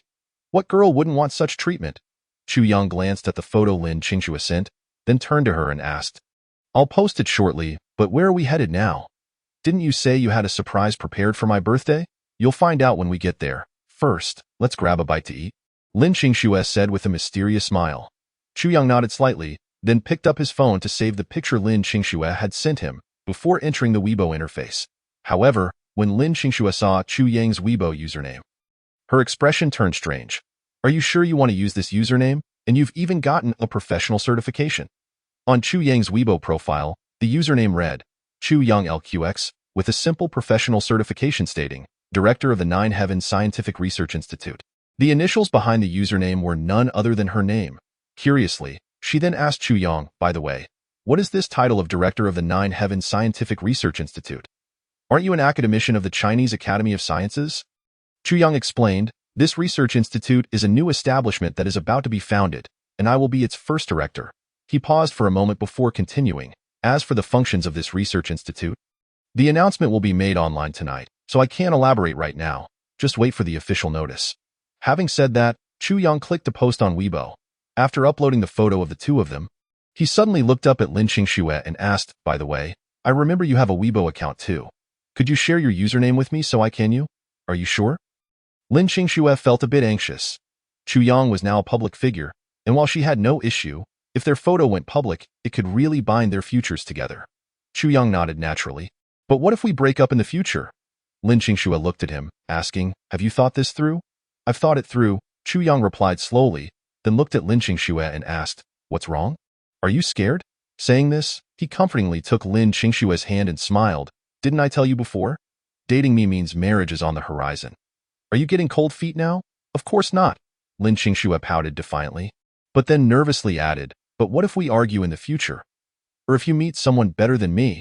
The future is unpredictable. I assert that when I say we will marry, it is a certainty, regardless of who may oppose us. Upon hearing this, Chu Yang suddenly chuckled, then turned to Lin Qingxue with a gentle gaze and remarked, even if we may bicker in the future, we shall reconcile. Misunderstandings can be clarified through open discourse. Rest assured, our love will only flourish with the passage of time, never diminishing. As for those who may seem better than you, I believe what I possess at present is already the finest. Those so-called better individuals are merely those who succumb to temptation, seeking justifications for their choices. I don't consider myself one of those, and I believe you are not either. With that, Chu Yang looked back at Lin Qingxue, smiling as he asked, so, shall I proceed to post on Weibo now? Go ahead.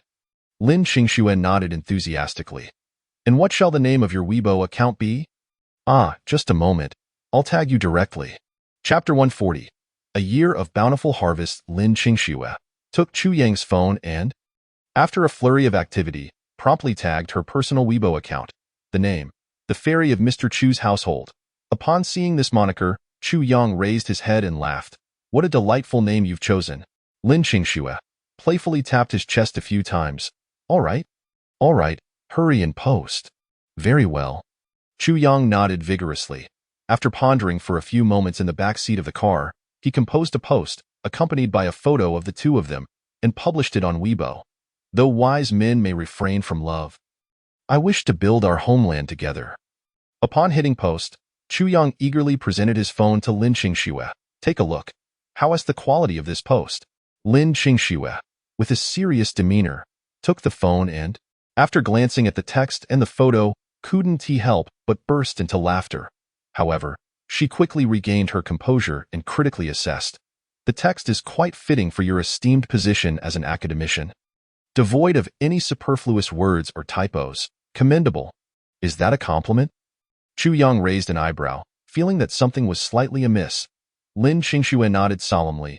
Indeed, it is a compliment. As she spoke, she noticed the post rapidly accumulating likes and comments, skyrocketing from 0 to 10, 50, 100, and still climbing within mere seconds. Confused, she turned to Chu Yang. Shouldn't this account have just been registered? Why is it suddenly receiving such attention? And what was that task you mentioned earlier?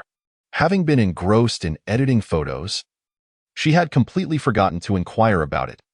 They planned to promote a research star. Chu Yang adjusted his glasses-less nose and, with a hint of self-admiration, added, perhaps it's because I possess a certain charm and youthfulness that aligns with public aesthetics. Thus, I was selected. So, you're a star now? Lin Qingxue's eyes widened, and the next moment, she sank back into the car seat, muttering anxiously, oh no, I'm doomed. My parents will definitely call me. Chu Yang looked at her curiously. What is there to fear?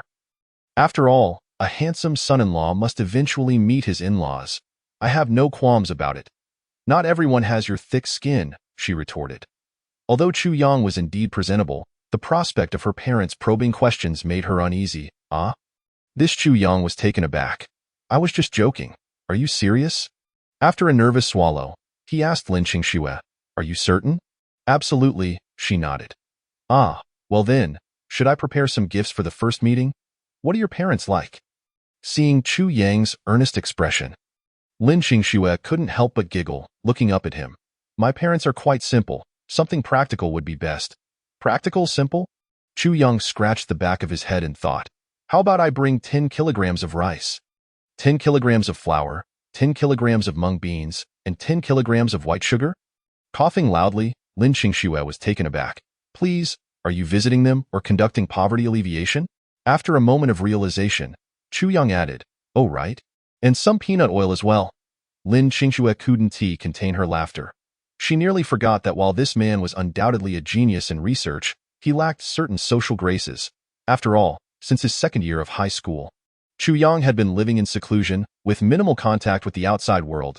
It was understandable for him to have some misconceptions. Continuing to tease him, Lin Qingxue said, All right, I was just joking, I'm only 20 this year. Isn't it a bit too early to meet the parents? Chu Yang, filled with anticipation, replied, So when do you plan to introduce me to your uncle and aunt? Lin Qingxue smiled gently. Do you really wish to meet my parents that much? Yes. Yes. Chu Yang nodded eagerly. The sooner we meet, the sooner we can get engaged. By the time you graduate from university at 22, we can prepare for marriage. As he spoke, excitement spread across his face.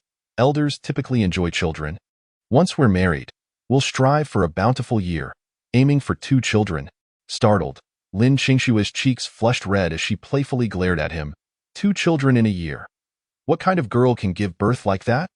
Yet, after saying this, Chu Yang took her hand, locking his gaze onto hers.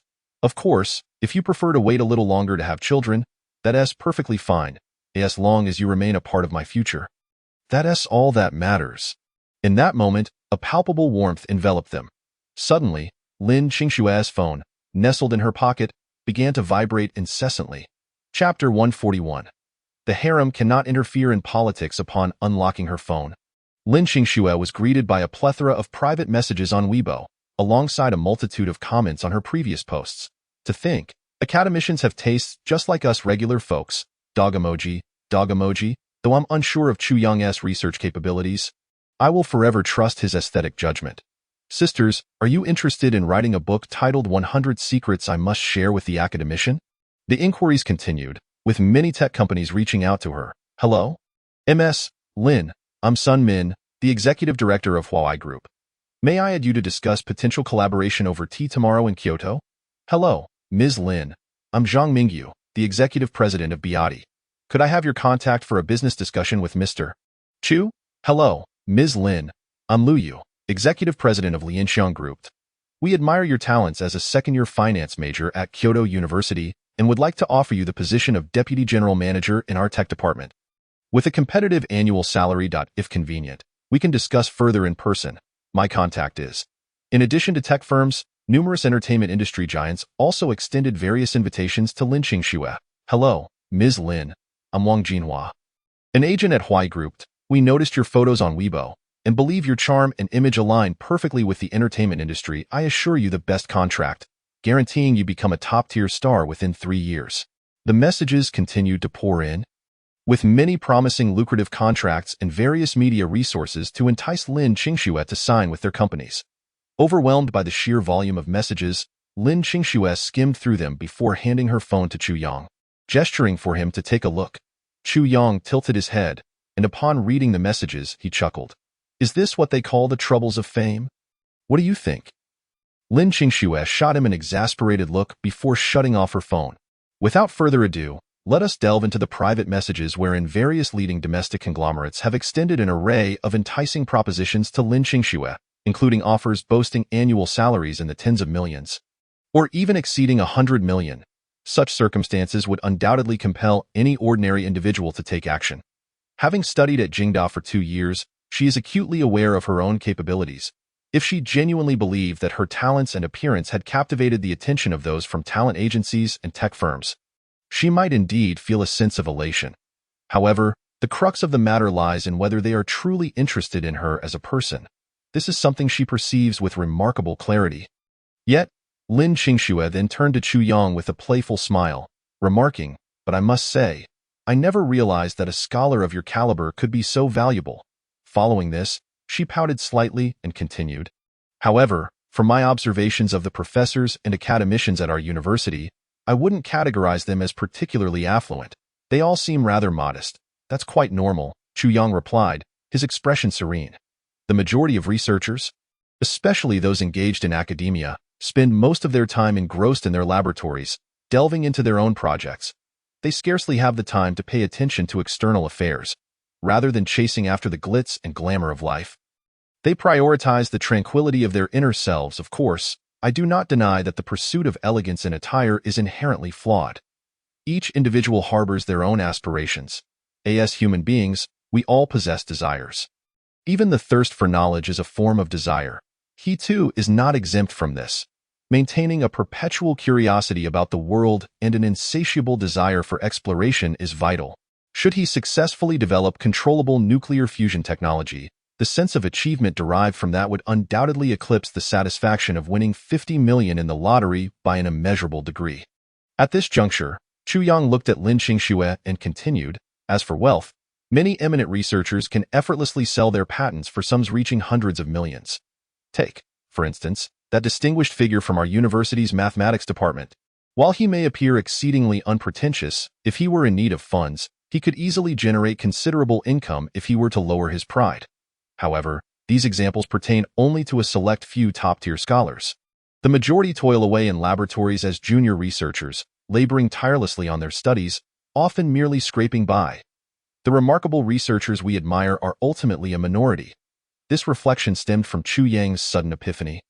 He was able to recognize the achievements of numerous esteemed researchers because he himself had already ascended to that echelon, thus naturally associating with many prominent figures in that domain. Beneath them, countless others endure struggles in laboratories, lacking research funding, personnel, and even facing months of unpaid salaries, which is far from uncommon. The celebrated researchers recognized by the public are merely the fortunate survivors among the vast majority. However, as soon as Chu Yang concluded his thoughts, he turned to Lin Qingxue with a smile, inquiring, "This is an opportunity with an annual salary in the tens of millions, or even surpassing 100 million. Are you truly not at all tempted?" "Of course." Lin Qingxue shot him an exasperated glance. "It would be disingenuous to claim I'm not tempted when such an opportunity lies before me." She then pouted and continued, "However, one must possess self-awareness. If it were within my reach, I would certainly seize it, but such ethereal prospects are best left aside. They seek me out, undoubtedly with their own intentions. I do not wish to burden you." Chu Yang chuckled affectionately. What if it were merely a casual whisper of sweet nothings? That would not do? Lin Qingxue shook her head. Why not? Because a consort should not meddle in political affairs. Lin Qingxue replied playfully, her eyes sparkling with mischief. However, after her laughter subsided, she let out a quiet sigh. "It seems we must gradually acclimatize to my role as your esteemed scholar's girlfriend, and I must diligently fend off the sugary advances from those who may come my way."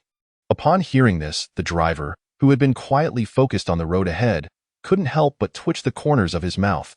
An annual salary in the tens of millions, or even over 100 million. One could hardly express such sentiments after merely enjoying a peanut. Chu Yang affectionately ruffled Lin Qingxue's hair, reminding her, "Remember, such discussions are best kept between us and not shared publicly." Lin Qingxue looked up, puzzled. Why? Because it might lead to unwelcome attention. After all, not everyone has a partner. The driver interjected, "I could tolerate listening to your boasts, but now you're even robbing me of my right to exist." Chapter 142. The official announcement of the Nanchaman project. After playfully tousling Lin Qingxue's hair, Chu Yang, with a beaming smile, opened his phone and began perusing the myriad comments beneath his recently posted Weibo update. Intrigued, Lin Qingxue leaned in beside him, asking, "What are you looking at? Is it that amusing?" "Indeed," Chu Yang replied with a grin, handing his phone to Lin Qingxue. "I suddenly understand why so many people enjoy showcasing their affection. It is genuinely delightful. I should post such updates more often." Lin Qingxue's lips twitched. Was he truly unafraid of consequences? Nevertheless, she soon joined him in laughter, Reading the comments on his post, it appears to be 2 people smiling, but in reality, it's 3, dog emoji, dog emoji. No wonder the scholar's words carry such weight. His perspective is simply unparalleled. A cultured individual's Weibo post is truly distinctive. I am lowly. I read it. I am exceedingly lowly. I have finished reading. Where are these 3 individuals smiling? Just 2 people and a dog, laughing and crying emojis. Is it just me? Or did my girlfriend also give me a peck? Dog emoji, dog emoji. Out of curiosity, what exactly is the Jichangshan Scientific Research Institute? I specifically searched for it and found that it doesn't seem to exist in our country. Upon reading these comments, Lin Qingxue couldn't help but burst into laughter. Ha ha ha, they are so entertaining. After sharing a hearty laugh, she and Chu Yang continued to scroll through the comments, both wearing broad smiles. Eventually, a bright red trending topic appeared on Weibo. Upon noticing it, Chu Yang exited the comments section of his post and navigated to the trending topics. At the very top, an announcement from the Huaka Institute, following their verification, was prominently displayed. Just moments after its release, it had skyrocketed to the #1 spot on the trending list, with various mainstream media outlets eagerly sharing it. Huaka Institute Joint Statement. Beginning today, the Huaka Institute will collaborate with the Military Armament Research Institute, the Huaxia Aerospace Development Group, and 27 affiliated independent laboratories to establish the Huaxia Jichangshan Scientific Research Institute. We hereby appoint Chu Yang LQX, academician Chu Yang of the Huaka Institute, as the director of the Huaxia Jichangshan Scientific Research Institute, and this is now officially announced. Furthermore, beneath the joint statement, several subsequent trending topics followed. Huaxia Jichangshan Scientific Research Institute statement. Upon its establishment, this institute will focus on the scientific and technological development of Huaxia's national defense and aerospace, guided by the core socialist values, with the goal of contributing to the technological advancement of our nation. Huaxia Jichangshan Scientific Research Institute launches Nanchaman Project.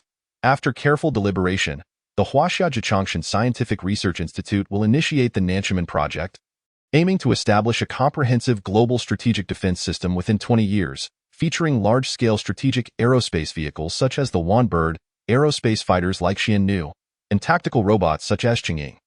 As these trending topics continued to emerge, the Weibo community erupted in excitement. Wow, folks, it seems like something big is about to happen. Be cautious with your words. The water meter inspectors are out. They must have discovered something on the far side of the moon. Ha ha ha. Is 20 years truly sufficient? By then, I would only be 42. I hope to witness this day. Honestly, I've stumbled upon a terrifying thought. Could the mythical Buzhou mountain from ancient Huaxia mythology refer to the moon? And what about the so-called demon race? Could they be the aliens residing on the moon? It's also possible that the previously researched mutated lobsters were genetically engineered offspring of these mythical creatures. It feels like they are subtly hinting that we might be gearing up for a showdown with extraterrestrial beings. I assert that if it's about battling aliens, then it's undeniably about battling aliens. No rebuttals accepted. Wow, once the Nanchaman project succeeds, it will be like a rabbit saying, "You claim to be an alien? You better be an alien." Dog emoji, dog emoji. I suspect that ancient myths are simply remnants of future technology that has traversed back in time, with names and titles remaining unchanged. Covering mouth while crying, clears throat. Upon encountering the comments circulating online, Chu Yang couldn't help but burst into laughter. The creativity of this generation of netizens is truly astonishing.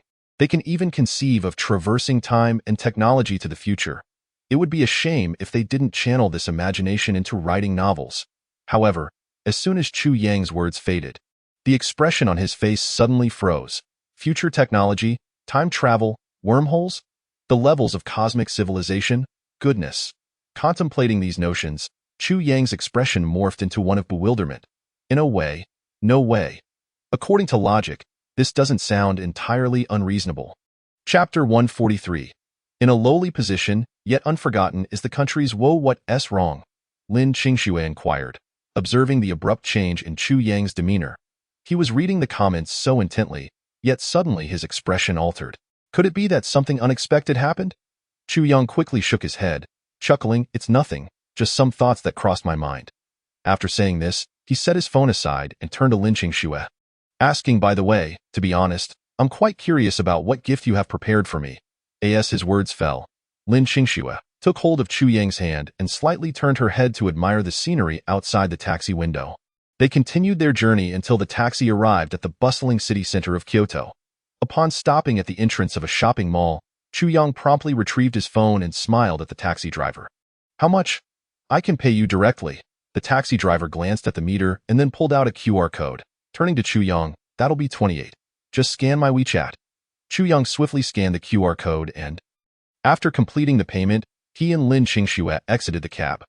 The driver prepared to find a shared charging parking spot, intending to charge the vehicle while attending to his own physiological needs. "Hey, Lao Zhang, how's business today?"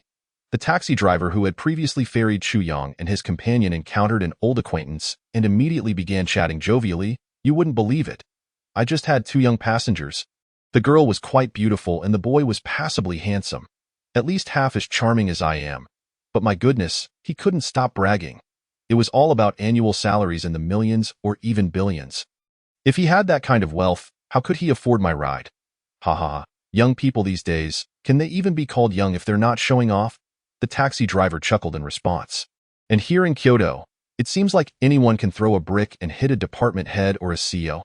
Who knows, they might just be keeping a low profile. The world is indeed a strange place." As they continued conversing, the driver pulled out his phone, checking the trending topics. "Did you see the hot search about the 20-year-old academician? He is going to be the director of a top-tier scientific research institute being established in the country. And that lithography technology? That is his research. Incredible. With this, our country won't have to rely on foreign companies for chips anymore. These young people are remarkable, so don't underestimate them. But honestly, seeing someone so accomplished at 20 makes me think of my own useless kid. Tonight, I must find a way to give him a good talking to. At 18, all he does is stay home playing video games. What a waste."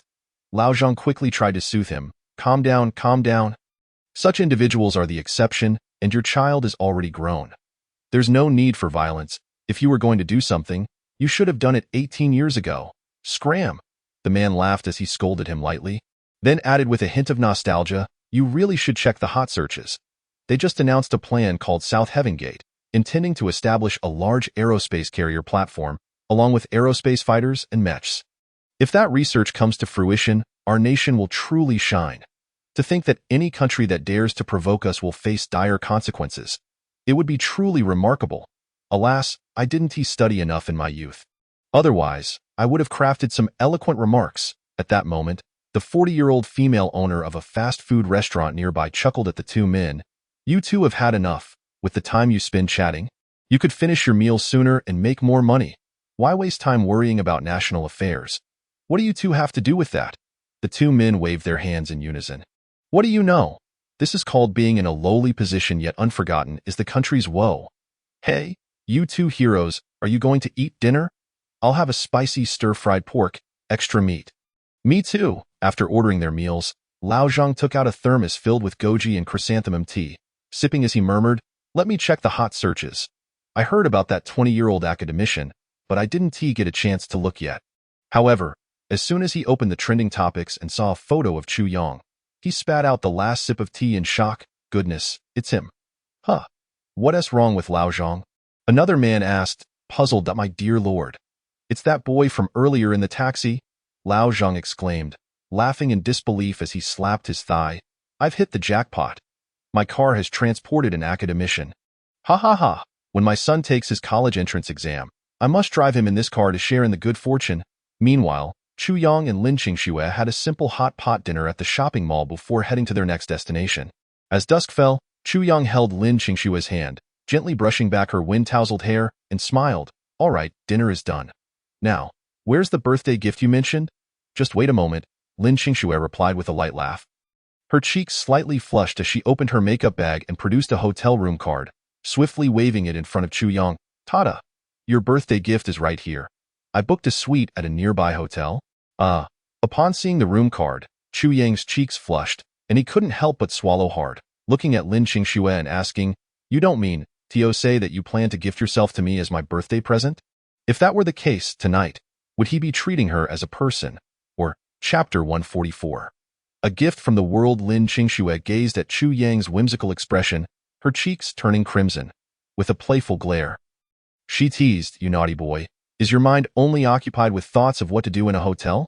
No, no. Chu Yang quickly shook his head. As long as it's a private place, I can't accept it. You're impossible, Lin Qingxue sighed, quickly putting the room card back in her makeup bag before taking Chu Yang's hand and cheerfully saying, all right, let us go to the hotel. Once we get there, you'll see. Chu Yang nodded with a smile, following Lin Qingxue as they leisurely strolled to the hotel. Lin Qingxue covered Chu Yang's eyes and slowly used the room card to unlock the door. As she inserted the card, the room was instantly illuminated by warm yellow lights. In the center of the room stood 20 boxes of various sizes, and rose petals adorned the floor. After ensuring Chu Yang was seated obediently on the sofa, Lin Qingxue whispered in his ear, now, close your eyes and don't peek, understand? Chu Yang nodded obediently. Then, Lin Qingxue released her hands from his eyes, quickly selecting the gift labeled 20 years old from the assortment without opening any boxes and hurried into the bathroom. As soon as Lin Qingxue closed the bathroom door, Chu Yang cautiously opened his eyes a crack, glancing around the room. Once he confirmed Lin Qingxue was not in sight, he boldly opened his eyes wide. Taking in the lovely decorations, he carefully stood from the sofa and walked around the room, but upon hearing the bathroom door creaking, he quickly returned to the sofa and sat down obediently. On the other side, Lin Qingxue emerged from the bathroom, clad in a maid outfit, her face flushed as she quietly pushed open the door. Noticing Chu Yang still sitting calmly on the sofa, she let out a silent sigh of relief. Taking a deep breath, she straightened up and walked confidently toward Chu Yang, her hands behind her back, slightly bending forward with a sweet smile. All right, you can open your eyes now. Chu Yang opened his eyes wide, and upon seeing Lin Qingxue standing before him, his expression instantly froze in astonishment. From this angle, he merely had to lift his gaze slightly to behold the fair. Goodness, how can one withstand such a sight? What's wrong? Observing Chu Yang, who remained silent after opening his eyes, Lin Qingxue immediately inquired with a hint of anxiety, is it unappealing? I spent quite some time selecting this outfit from an online shopping site. In the next moment, Chu Yang began fervently nodding and laughing, exclaiming, it's beautiful, truly beautiful. Forcing himself to suppress the turmoil within, he quickly swallowed a few times before he took a careful look at Lin Qingxue. Dressed in a black and white maid outfit that exuded an island aesthetic, paired with a pair of long, slender legs encased in sheer black stockings, one could only wonder, which man could resist such temptation? It truly made him wish to abandon all restraint this night. Without waiting for Lin Qingxue to react, Chu Yang swept her into his arms, his eyes slightly reddened as he gazed at her. He could even catch the faint scent of the perfume she had just deliberately applied. Breathing heavily, Chu Yang whispered to Lin Qingxue, Qingxue, I suddenly feel like I don't want to be human anymore. Lin Qingxue's eyes flickered slightly. Just as she was about to speak, Chu Yang sealed her lips with his. Time seemed to stretch infinitely until Lin Qingxue could barely catch her breath. Only then did she escape his embrace. Her cheeks flushed as she looked at him and said, Why are you so impatient? The night is still long. We have plenty of time for you to kiss me as much as you want. However, as she continued, Lin Qingxue playfully smiled at Chu Yang. But I forgot to mention, I can't drink anything cold tonight. Hiss. Hearing this, Chu Yang instinctively inhaled sharply. Goodness, this girl has grown so audacious. Nevertheless, Chu Yang was not one to insist on anything unreasonable. With a slight smile, he took Lin Qingxue's hand and said with a mischievous grin, No problem. Tonight, I allow you to show off. Show off. Lin Qingxue immediately looked puzzled. What was she showing off? Yet, she had no time to ponder. As she pulled Chu Yang from the sofa and walked him to a pile of gifts in the room, opening each one before him. Here, this is your birthday gift from when you turned one. A newspaper from the day you were born. I searched for quite a while online to find it. Many events occurred that day, but for me, the most significant was your birth. And this is your gift from when you turned 2. By then, you should have started learning to walk, so I prepared a pair of little socks for you. However, being practical, I opted for adult-sized socks instead, since you wouldn't fit into children's ones. Then, for your 3-year-old birthday, knowing how much little ones adore sweets, I got you a large box of Ferrero chocolates, 4 years. 5 years. Lin Qingxue continued to recount the various birthday gifts until she reached 18. Upon opening a small box, she found only a simple card inside, inscribed with a 4.5 yuan voucher. Upon seeing this, Chu Yang immediately inquired with curiosity, What does this voucher signify? This, Lin Qingxue chuckled softly. I recall that registering at the Civil Affairs Bureau costs 9 yuan. We can each contribute half, but being the generous older sister, I prepared a 4.5 yuan voucher for you. When the time comes, you can use it to obtain a marriage certificate from me for free. After saying this, Lin Qingxue opened the last remaining small box. Upon opening it, Chu Yang found himself momentarily stunned. However, Lin Qingxue, standing beside him, suddenly laughed and tiptoed to plant a quick kiss on his cheek. This kiss is your birthday gift for your 19th year. Simultaneously, she added a small condition. As long as it's not an overly excessive request, I can agree to it. Chu Yang chuckled. No rush. There's plenty of time ahead. He then looked at Lin Qingxue, who was still in her maid outfit, and smiled. So, this outfit you're wearing is my birthday gift for my 20th year? Lin Qingxue, slightly blushing, replied, yes. Is there a problem? No problem. Chu Yang shook his head, smiling as he nodded at Lin Qingxue. I cherish all the gifts you've prepared for me, but none of these are the greatest present I received on my birthday. Lin Qingxue, puzzled, looked up. Did someone else give you a gift? That gift is you. Silly. Chu Yang laughed, playfully tapping Lin Qingxue's adorable little nose. You are the world, a divine blessing bestowed upon me. Chapter 145. Focus of the world the following day. As noon approached, Chu Yang slowly roused from his slumber. Upon glancing at Lin Qingxue, who lay peacefully beside him, he couldn't help but smile gently. Cautiously, he got out of bed and headed to the bathroom to wash up.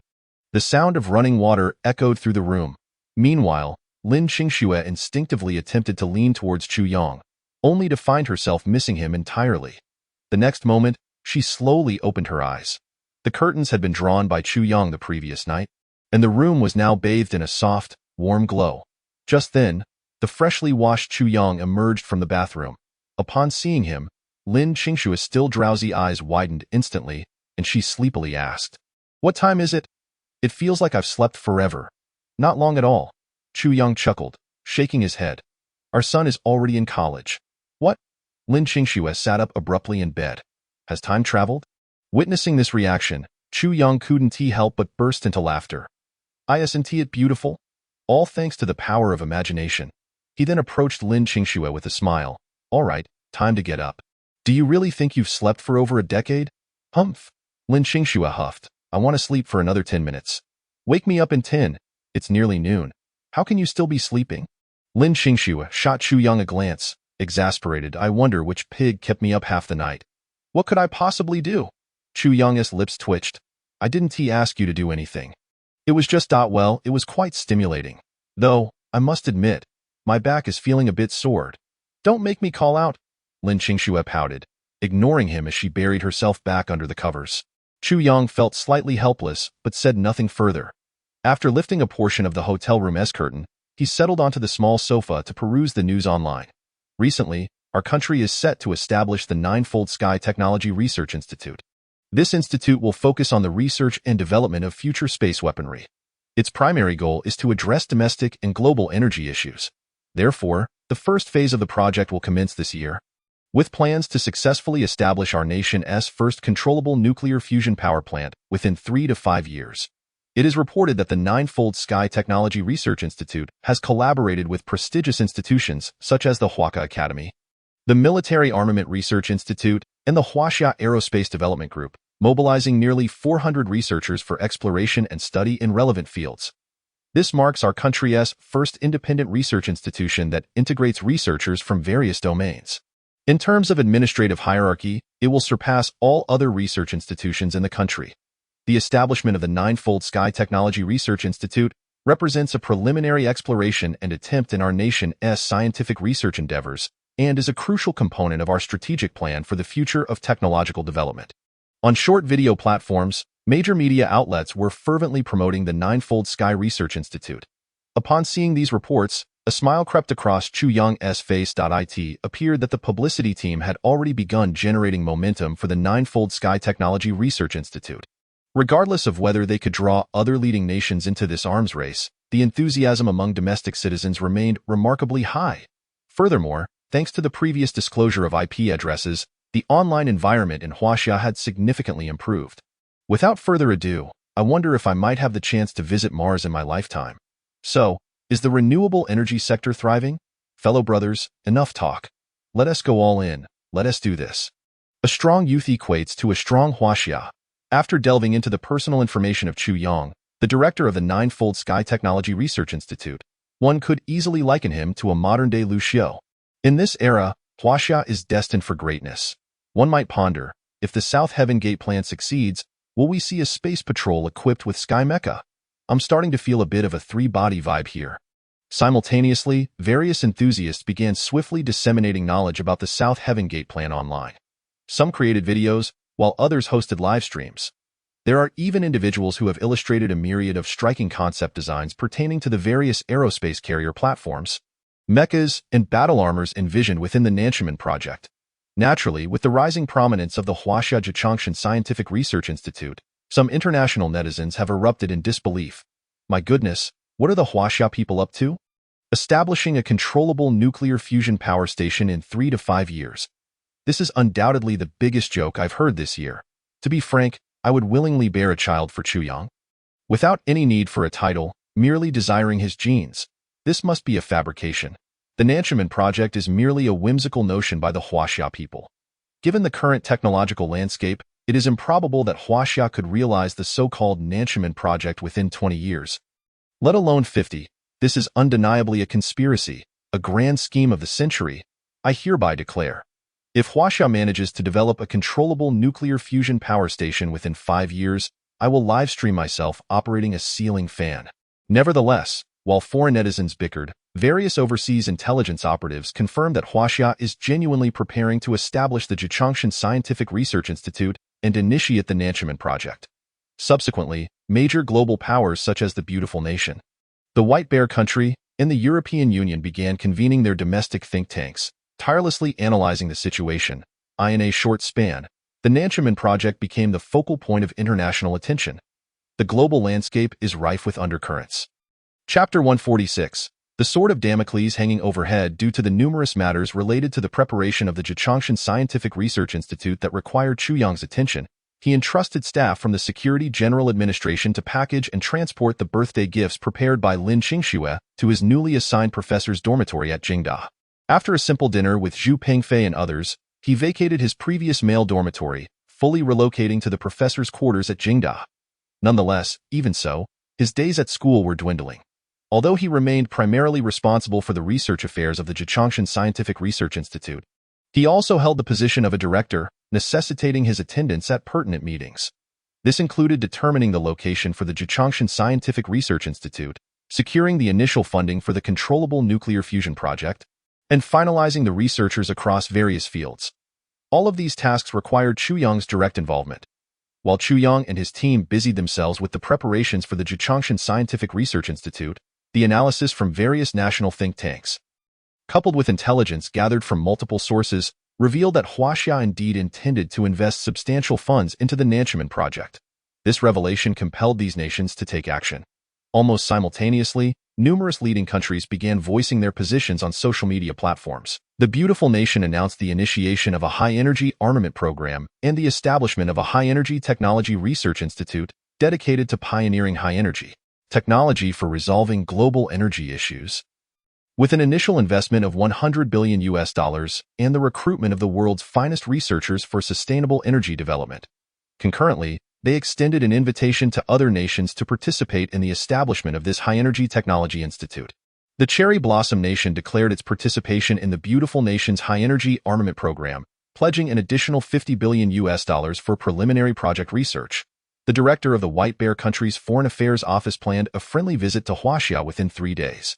The White Bear Country's Foreign Ministry expressed a desire for enhanced collaboration in technological projects, particularly in space and energy research, with plans to send a significant number of researchers to Huaxia for friendly exchanges. Hoping for a lasting friendship between the two nations, on the same day, the White Bear Country signed substantial resource supply orders with Huaxia, including the European Union resolved to establish the Holy Sword Research Institute, increasing its investment by $100 billion to delve deeper into space and energy technologies. It is evident that, following Huaxia's lead, many capable countries around the world swiftly initiated their own national actions. Whether they genuinely intend to invest such vast sums in research remains to be seen, and the existence of relevant technology is secondary. What is certain is that they must establish their projects. As for other nations with dwindling strength, faced with Huaxia's audacious establishment of the Jichangshan Scientific Research Institute, they could only voice their grievances on social media, indirectly criticizing the situation, or even outright ignoring it. Alas, they are not unwilling to act, but their power does not permit it.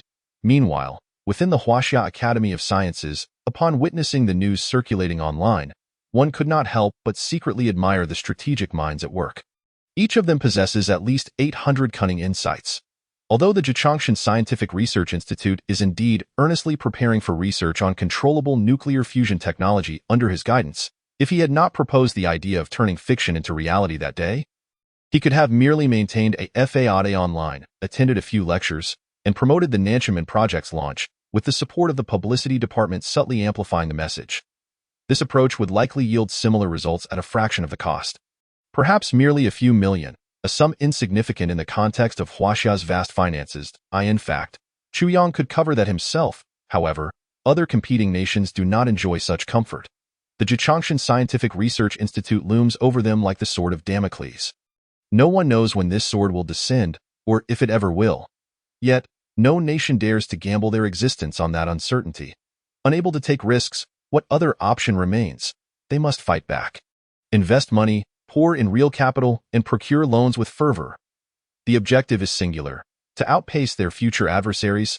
The resulting effect has been a meteoric rise in stock prices related to technology, energy, and aerospace machinery, both domestically and internationally. According to Chuyang's knowledge, Lin Qingxue had capitalized on the situation, leveraging a twofold investment strategy, and within mere days, had raked in nearly $1 million in the beautiful nation's stock market. Reflecting on this, Chuyang pondered briefly before dialing Wang Weiman's number. "Old Wang, I have a small idea I'd like to discuss with you." "Hello?" Wang Weiman's voice on the other end sounded somewhat fatigued. "I am getting old. My body can't keep up. In recent days, Chuyang had indeed faced considerable challenges. However, as the logistics manager, after the site selection for the research institute, he was responsible for establishing it, procuring equipment and managing personnel adjustments, alongside coordinating scientific resources. It had been quite exhausting. If it weren't for the military promising him a few mutant lobsters as a reward, he might have been ready to quit." Chuyang chuckled softly. "Regarding the White Tiger mecha, I previously utilized the concept of lithium-air battery technology. I recall that many countries are researching this technology, yet aside from us, others have not made significant breakthroughs. Since we intend to provoke them, I think I shall ignite the flames further by announcing that we have completed our research into lithium-air batteries domestically, providing them with a little nudge. Look at how considerate I am, making sure you all remain diligent in your research efforts. Of course, should those researchers indeed produce any results, Chuyang was entirely unfazed. Feel free to conduct your research. Regardless of how fast they may be, they will never surpass my speed." Chapter 147. Thus, the long skirt stands by the stove, smiling as I prepare soup for you. Clearly, Chuyang's idea was sound, and Wang Weiman had no reason to refuse. In fact, he wholeheartedly agreed. After all, it was now out in the open, a genuine endeavor. Keeping the lithium-air battery technology under wraps served little purpose compared to its public announcement, which might even benefit some domestic energy companies. The following evening, amidst the rapid economic development, our nation has also made remarkable strides in the field of scientific research, achieving significant breakthroughs from the initial research on 1 nanometer precision lithography technology to subsequent advancements in biological gene studies. Now, we bring forth excellent news for everyone. Under the leadership of Director Chuyang, an esteemed academician at the Ninefold Heaven Technology Research Institute, our nation has achieved significant breakthroughs in energy through arduous and exceptional research efforts. We have successfully completed the construction and mass production of lithium-air batteries, which are slated for direct application in civilian sectors. The refinement of lithium-air battery technology has substantially enhanced our technological capabilities in the field of battery energy. In a certain villa's living room, Wang Fu, the CEO of BYD headquarters, maintains a daily habit of watching the news punctually. At this moment, his eyes are fixated on a large-screen LCD television in his living room, filled with astonishment and excitement. Lithium-air batteries. Ever since BYD launched its electric vehicles, the company's laboratory has never ceased its research into new energy batteries. The lithium-air battery has presented a formidable challenge within their research department. A breakthrough in this area would undoubtedly cause significant ripples not only across China but throughout the global battery industry. From this moment onward, it can be confidently asserted that electric vehicles powered by lithium-air batteries can indeed rival, if not surpass, conventional fuel vehicles of similar class and price. Moreover, he firmly believes that this technological breakthrough concerning lithium-air batteries is unequivocally genuine. There can be no pretense. After all, this is a news broadcasting platform within the realm of China, a national-level promotional outlet that would never disseminate false news. He also noted the two pivotal words, Chuyang. Once again, it is Chuyang. Whether in the domain of lithography machines or new energy, the name Chuyang resonates loudly in his ears. Meanwhile, in the United States, the Central Intelligence Agency has allocated an office specifically for liaising with personnel operating in China, especially since the announcement of the establishment of the Ninefold Heaven Technology Research Institute and the direct unveiling of the Southgate program. They are vigilantly monitoring all news developments within China around the clock. Upon witnessing the announcement of the lithium-air battery research technology, the newly appointed head of the agency is raging in the office. Damn it. Is this the answer you've provided me? This is the umpteenth time. I want to even mention the previous instances when I wasn't yet part of the agency, but now, I've just taken office. And you present me with such an answer? Is everyone in the agency utterly useless? Why? Tell me why. As the world's most formidable intelligence agency, why must we always defer to others regarding developments in China, only to learn the results of their research after they are announced? You lot had better provide me with a satisfactory explanation. Hearing this, a researcher in the office helplessly looked up and said, "Boss, you can't blame us. The main issue is that China moves too quickly. As you know, our last intelligence operatives were almost entirely captured by them. The newly dispatched operatives have only just established a foothold in their concealed corners and haven't yet had the chance to fulfill their roles. Who could have predicted that China would achieve breakthroughs in lithium-air battery technology in such a short span?" As he spoke, his expression conveyed sheer helplessness.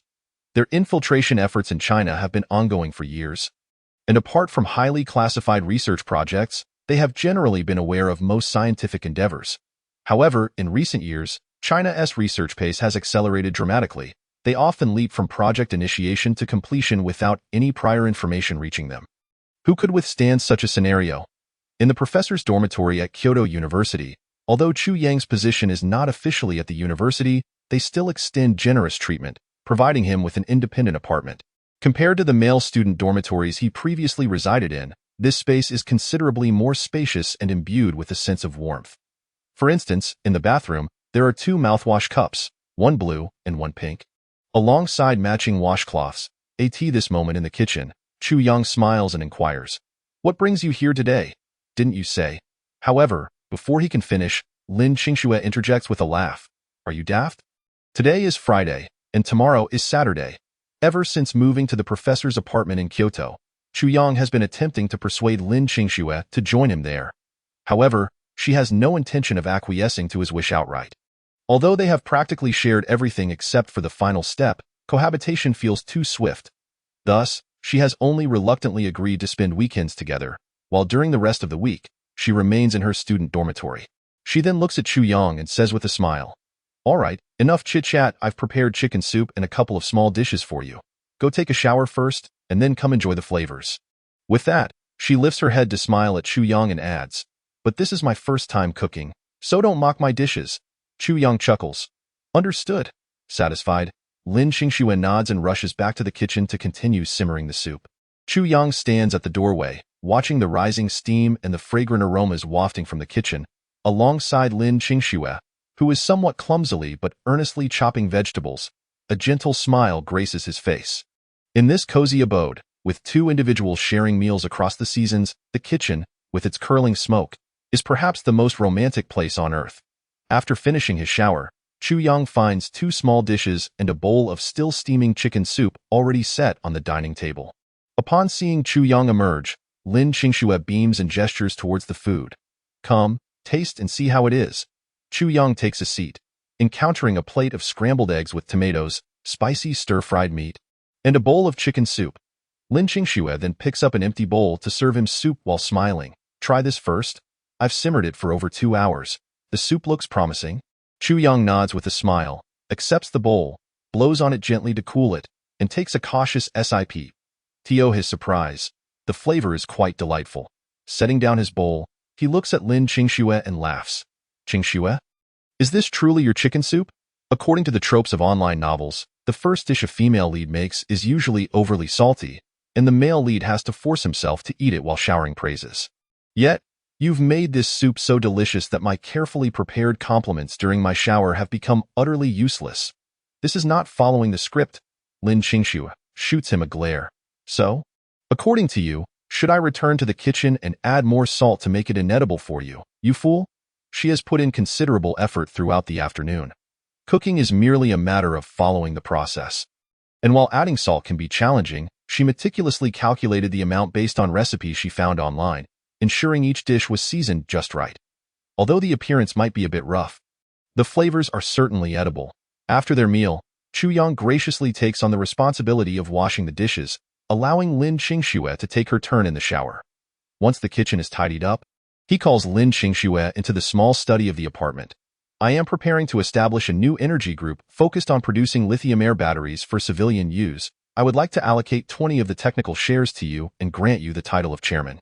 Currently, the chairman is in need of a secretary. How about it? Would you be willing to be my secretary? Lin Qingxue pauses for a moment. She has just heard about the lithium-air battery project during dinner. Knowing Chu Yang's plans regarding controllable nuclear fusion, she has familiarized herself with the energy sector, including some insights into lithium-air battery technology. However, she didn't expect a corporation to be formed so swiftly following the public announcement of the technology. She then inquires with some confusion. Why a secretary and not something else? A secretary? Given Chu Yang's current stature, even as a nominal chairman, he wouldn't lack for secretarial assistance. Is there a problem with that? Chu Yang's mischievous smile surfaced as he remarked, if there are tasks, the secretary takes care of them. If there are none, then. Before he could finish his sentence, Lin Qingxue immediately understood. Rolling her eyes in response, get lost. Your mind is always filled with such colorful thoughts, however. She then looked at Chu Yang and slowly continued. But if it's an internship at your company, I can manage that. It was clear that Chu Yang's focus would undoubtedly be on the field of scientific research in the future. Moreover, given the attitude of those above towards Chu Yang, the more groundbreaking work he accomplished, the more technology companies revolving around him would likely emerge once his inventions were put into civilian use. She did not wish to merely be a decorative vase by his side. Conveniently, she was also studying economics. If she could assist Chu Yang within her capabilities, she would gladly do so. No problem. Chu Yang replied with a smile that in that case, I will have someone contact you tomorrow. Yet, as his words hung in the air, Chu Yang cast a playful glance at Lin Qingxue, adding, but that means you'll be in charge of the household finances from now on. Lin Qingxue proudly lifted her chin. Is there a problem with that? Chu Yang shook his head repeatedly. No problem, no problem. After their conversation, Lin Qingxue began to peruse an economics book in Chu Yang's study. While he busily scribbled away at the desk, immersed in research on controllable nuclear fusion, he had dedicated considerable time within the eternal knowledge repository to both theoretical and technical aspects of the subject. Now, he merely needed to compile the complete technical documentation, and the project on controllable nuclear fusion could soon commence. However, as he continued writing, Chu Yang suddenly looked up, his gaze landing on Lin Qingxue, who was quietly reading on the other side, his eyes sparkling with a hint of affection. Lin Qingxue sensed his gaze and, upon looking up, curiously asked, aren't you supposed to be organizing the materials? Why are you suddenly staring at me? You're beautiful, Chu Yang replied with a slow smile. What nonsense, aren't you busy? Get back to work. Lin Qingxue's cheeks flushed at his words, in this solitary setting with just the two of them. Chu Yang's unwavering attention was quite the psychological burden for her. Then say you love me. Lin Qingxue blushed even more, baffled by his sudden declaration. Say I love you, and I'll get right to work. Lin Qingxue's face grew even redder, not saying it. Do whatever you want. This mischievous fellow was always trying to take advantage of her. The next morning, the gentle rays of the rising sun streamed into the room, casting a warm glow on the pink bedspread. The alarm clock on the bedside table chimed leisurely. Chu Yang rose slowly from his bed and nudged Lin Qingxue, who was still asleep. She groaned softly and, upon opening her eyes, was met with Chu Yang's adoring gaze. He then cheerfully asked, what would you like for breakfast this morning? I'll go get it for you. I want xiaomai and soy milk. Lin Qingxue replied sweetly, nodding her head. Suddenly, she playfully beckoned him closer. Come here for a moment. Chu Yang, puzzled, leaned in closer. What's up? Do you need something? Without warning, Lin Qingxue planted a quick kiss on his cheek and smiled. Waving him off, all right, go buy breakfast. What just happened? Chu Yang was momentarily taken aback but felt a surge of joy within him. Being kissed first thing in the morning was quite a delightful treat. This is your reward, Lin Qingxue exclaimed, her eyes sparkling with happiness. You know, last night when you were asleep, I woke up in the middle of the night and heard you mumbling in your sleep, calling my name, and it made me so happy, haha. Did I really talk in my sleep? Chu Yang inquired, intrigued. I heard you. Lin Qingxue confirmed with a nod and a smile. You were completely unaware, but don't worry. Next time you fall asleep, I'll record it for you. All right then, Chu Yang said, ruffling Lin Qingxue's hair as he prepared to get out of bed. You can snooze a bit longer. I'll head down to get your breakfast. Okay. Lin Qingxue quickly nodded. After he left, she gazed around the room, taking in the pink comforter and her favorite Pikachu plushie nearby. On the small desk, there was a makeup mirror and a ring light. Upon seeing all this, Lin Qingxue couldn't help but smile again. It was her first night at Chu Yang's apartment, and everything from the toothbrush to the decor had been thoughtfully arranged by him. She even recalled her surprised expression upon entering the room last night. It was hard to imagine that a science-oriented young man could have so many cute trinkets. The thought made her smile widen. That silly boy. Even with his busy schedule at the university, he still found the time to be considerate and attentive to her needs. This feeling of being cherished was simply delightful and made her feel incredibly fortunate. Since Lin Qingxue had forgotten to bring her pajamas, she was currently wearing one of Chu Yang's loose white shirts, her pink slippers trailing behind her as she made her way to the bathroom. There, she found Chu Yang brushing his teeth, with a cup already prepared with toothpaste and water beside him. Seeing this scene, Lin Qingxue couldn't resist hugging him from behind. This moment had appeared countless times in her dreams, and now it had finally come true. What's up? Chu Yang paused, turning his head to smile at her. I just wanted to give you a hug, Lin Qingxue replied with a smile. Looking up at him, who towered over her, she pouted playfully. Why are you so tall?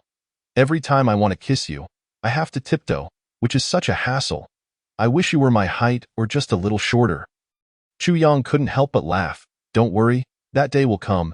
Lin Qingxue, having just released him to grab the mouthwash, paused in surprise. When will that be? You're already this tall. Just be patient. Be why the time I kneel to propose to you. I'll be shorter than you? Humph. Lin Qingxue pouted. I don't believe your nonsense. You always talk about marrying me, but after all this time together, you haven't said I love you nearly enough. This was something she recalled after hearing his words last night. Is that a problem? Chu Yang quickly spat out the mouthwash and rinsed his face before turning to Lin Qingxue. I remember saying I love you the day we got together. Well, it's been a while since you said it. Lin Qingxue replied, crossing her arms. If anything changes, I'll let you know. Chu Yang gently pinched her slightly chubby cheeks, smiling as he said, All right, hurry up and brush your teeth and wash your face. I'll be waiting for you at the door for breakfast. After Lin Qingxue finished brushing her teeth, they sat across from each other at the dining table. Lin Qingxue was the first to break the silence, asking, Do you have any plans for today? She then turned the question back to him. What about you? Any plans for your day off? Maybe I'll go shopping and dye my hair, Lin Qingxue replied with a smile. So, it seems I'll be your personal secretary. Mr. Chu, when we go out together, I absolutely cannot tarnish your image, so I'll have to pay more attention to my appearance. Cough, cough, Chu Yang chuckled. Qingxue, you're already so beautiful. Just leave a little room for others. However, his expression suddenly shifted. Wait a moment, dye your hair? He quickly turned to Lin Qingxue, asking with concern, Are you planning to dye it something bold or subtle? Lin Qingxue, suddenly, she recalled why Li Qian both envied her relationship while simultaneously refusing to date anyone. Because love can indeed bring about profound sadness in Chu Yang's case. The saying that fools have their own blessings definitely held true, but foolishness had its limits. What was this even about? Nevertheless, perhaps this was just the nature of love. As she spoke, Lin Qingxue pulled out her phone, selecting a picture of deep chestnut black hair from her gallery and presenting it to Chu Yang. Chu Yang sighed in relief. Then there's no problem. Just dye it however you like. After breakfast, Chu Yang began to gather his things to head to the university, while Lin Qingxue stayed behind to clean up the remnants of their meal. The vehicle responsible for transporting Chu Yang had already been waiting outside the faculty apartment, and once he got in, the driver swiftly set off towards the university. The location for the Ninefold Heaven Technology Research Institute was established within a testing facility under the jurisdiction of the university in Kyoto. However, at present, The experimental institution has now been adorned with the plaque of Huaxia Jichangshan Technology Research Institute. Nearby, a sign reading military restricted area, unauthorized personnel keep out has also been erected. Heavily armed guards are stationed at various locations around the premises. Furthermore, all experimental equipment has undergone a comprehensive renovation and reorganization. From these aspects, it is evident that aside from his scientific capabilities, Wang Weiman's management skills are undoubtedly impressive. It is no wonder he has been appointed as the president of the Huaca Institute. In less than 10 days, not only has he successfully relocated and redefined the laboratory space, but he has also managed to coordinate personnel from over 100 units, nearly completing the task. This is no small feat. Having not had the opportunity to tour the research institute in its entirety, Chu Yang was promptly led by Wang Weiman, who had been waiting at the entrance, into a conference room within the institute. Little Chu, the last few academicians in the field of physics have been summoned here as well. All the leaders of the main research groups are waiting for you to assign their tasks. He meticulously organized the various researchers from different fields into detailed groups, encompassing mechanics, physics, chemistry, material science, circuit theory, and nearly every discipline available on the market, ultimately forming several project research teams. Since he had summoned them, he was undoubtedly responsible for their management. As for meetings, he had grown accustomed to them over these past few days and felt no trepidation. He silently followed behind Wang Weiman, awaiting his guidance. He even took a moment to appraise Wang Weiman, noticing the remarkable effects of the mutated lobster. Over the days, Wang had enjoyed a meat-rich diet, gaining weight and even rejuvenating his facial wrinkles. Age spots and the white hair gracing his head, which now appeared to be taking on a renewed vitality. The results were indeed impressive. Chu Yang mused quietly, instinctively rubbing his slightly sore waist. Perhaps he should consider requesting the military to send him some of that mutated lobster meat for a much-needed boost. Inside the conference room, a multitude of individuals had arrived early and were engaged in hushed conversations. Most of them had learned about the name of Huaxia Jichangshan Technology Research Institute through news media. Subsequently, the majority received directives from higher-ups. Regardless of their ongoing projects, they abandoned everything and hurried to Kyoto without delay. This underscores the significance attributed to the Jichangshan Technology Research Institute by the authorities. However, some had arrived a few days earlier and, with nowhere to go, had taken the opportunity to rest at a guest house. A few even gathered with friends to discuss their recent theoretical research. Yet, most of their discussions revolved around the establishment of the Jichangshan Technology Research Institute and the reasons behind the launch of the Nanchaman Plan. Tension was an impossibility. Excitement was the prevailing sentiment. Each of them had participated in top-tier project research before. Moreover, the Nanchaman Plan they were now involved in was on par with the top-secret initiatives of creating the two bombs from years past. This was an unprecedented event, significant to the nation's image and their own interests. Once completed, they would all bask in the glory. Hence, everyone was filled with enthusiasm. As for Chu Yang, the director of the Research Institute, they were already somewhat familiar with his name and had heard of many of his accomplishments. Therefore, no one looked down upon him due to his youth. In fact, everyone in the conference room was eagerly awaiting Chu Yang to take charge and orchestrate the proceedings. When the door to the conference room swung open, the previously bustling discussions came to an abrupt halt. Chu Yang exchanged a glance with Wang Weiman, and upon seeing Wang's nod of expectation and satisfaction, he slowly walked up to the podium at the front of the room. Without any prepared speech, he addressed the audience directly. "Hello, everyone. I am Chu Yang, the director of the Jichangshan Technology Research Institute. As we are all engaged in scientific research, I prefer to dispense with formalities and get straight to the point. You should all be aware that our Jichangshan Technology Research Institute is a department in which the nation has placed great hopes. Firstly, the initiation of the Nanchaman Plan is a century-long endeavor that concerns the destiny of our great nation. This project is the utmost priority for all of us present. The specific objectives for the various research sub-projects will be distributed to the leaders of the project research teams after this meeting. That is the first point of today's agenda. Secondly, I personally dislike convoluted procedures and inefficient methods of operation. Therefore, moving forward, unless absolutely necessary, for instance, during the celebration for the successful research of the first phase of the controllable nuclear fusion project, when we might hold a meeting together, at all other times, I expect everyone to fulfill their respective duties. Should any issues arise, report them. If there are none, focus on your research, strive for efficiency, and achieve tangible results. I will conclude my remarks here. Thank you all. This brief address lasted just a few minutes, yet it garnered a resounding round of applause within the conference room, allowing many to gain a deeper understanding of Chu Yang. His speech was succinct and to the point, reflecting his decisive approach to work, which instilled a renewed sense of confidence in the researchers regarding the Nanchaman plan. This was a person of action. As for him, he was primarily responsible for researching the superconducting materials within the controllable nuclear fusion device. A day swiftly passed.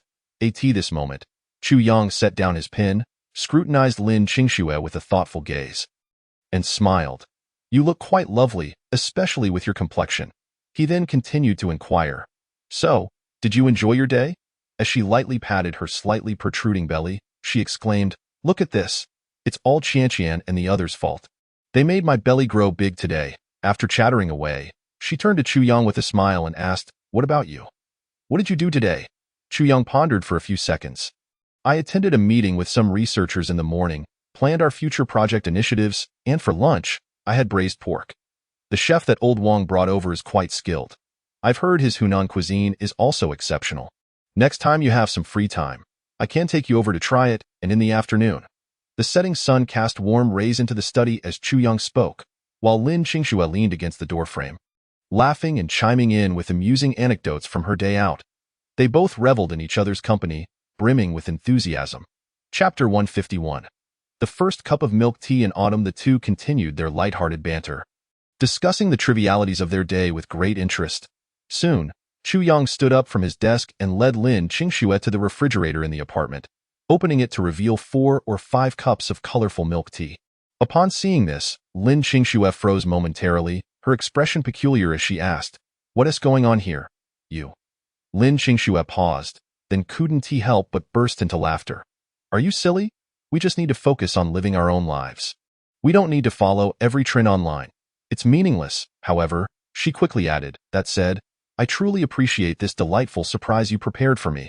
After a brief pause, Lin Qingxue smiled and said, "Buying all this milk tea must have taken quite some time." The milk tea in the refrigerator came from popular brands, each notoriously difficult to acquire, often requiring long queues.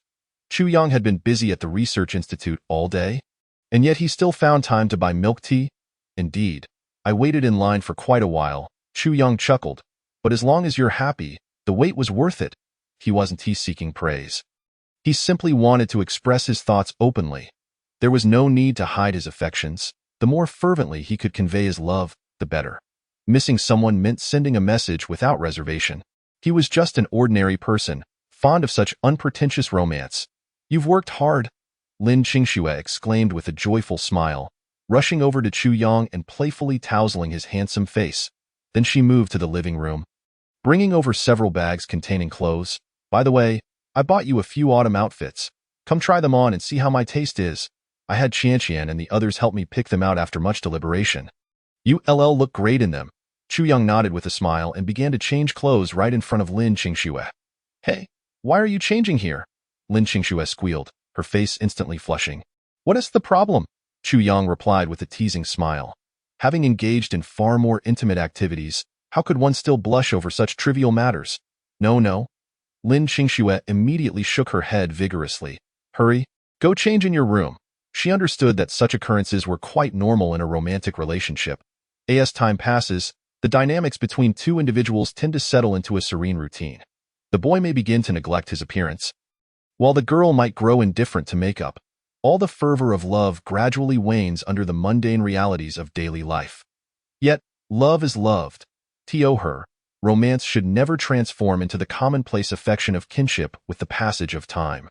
The love shared between them ought to deepen as the years go by. The thrill and excitement should never fade away. She must always present her finest self. Chu Yang should do the same. She did not wish for the line distinguishing love from familial affection to blur between them. Chu Yang, however, could not resist Lin Qingxue's insistence. It must be said, her fashion sense was undoubtedly impeccable. Of course, this was also aided by Chu Yang's striking appearance.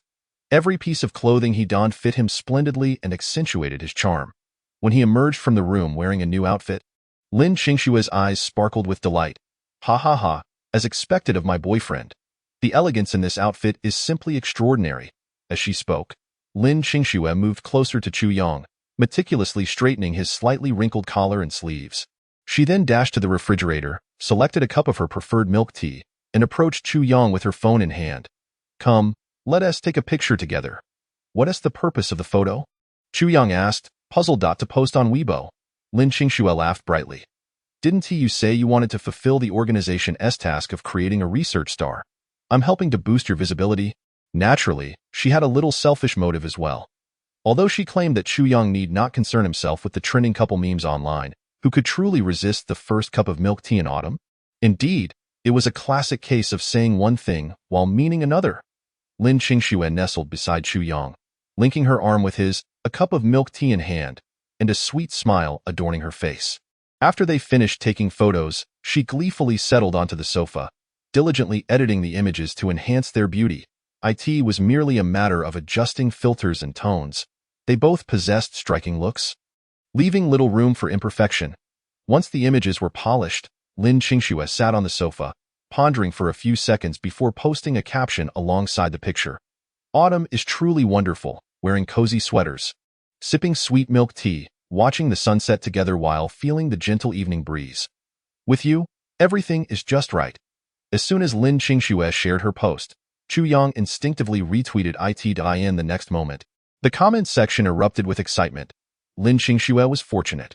Riding on Chu Yang's popularity, her modest following of a few hundred random system-generated fans skyrocketed to nearly 50,000. Meanwhile, with the promotional efforts from various channels,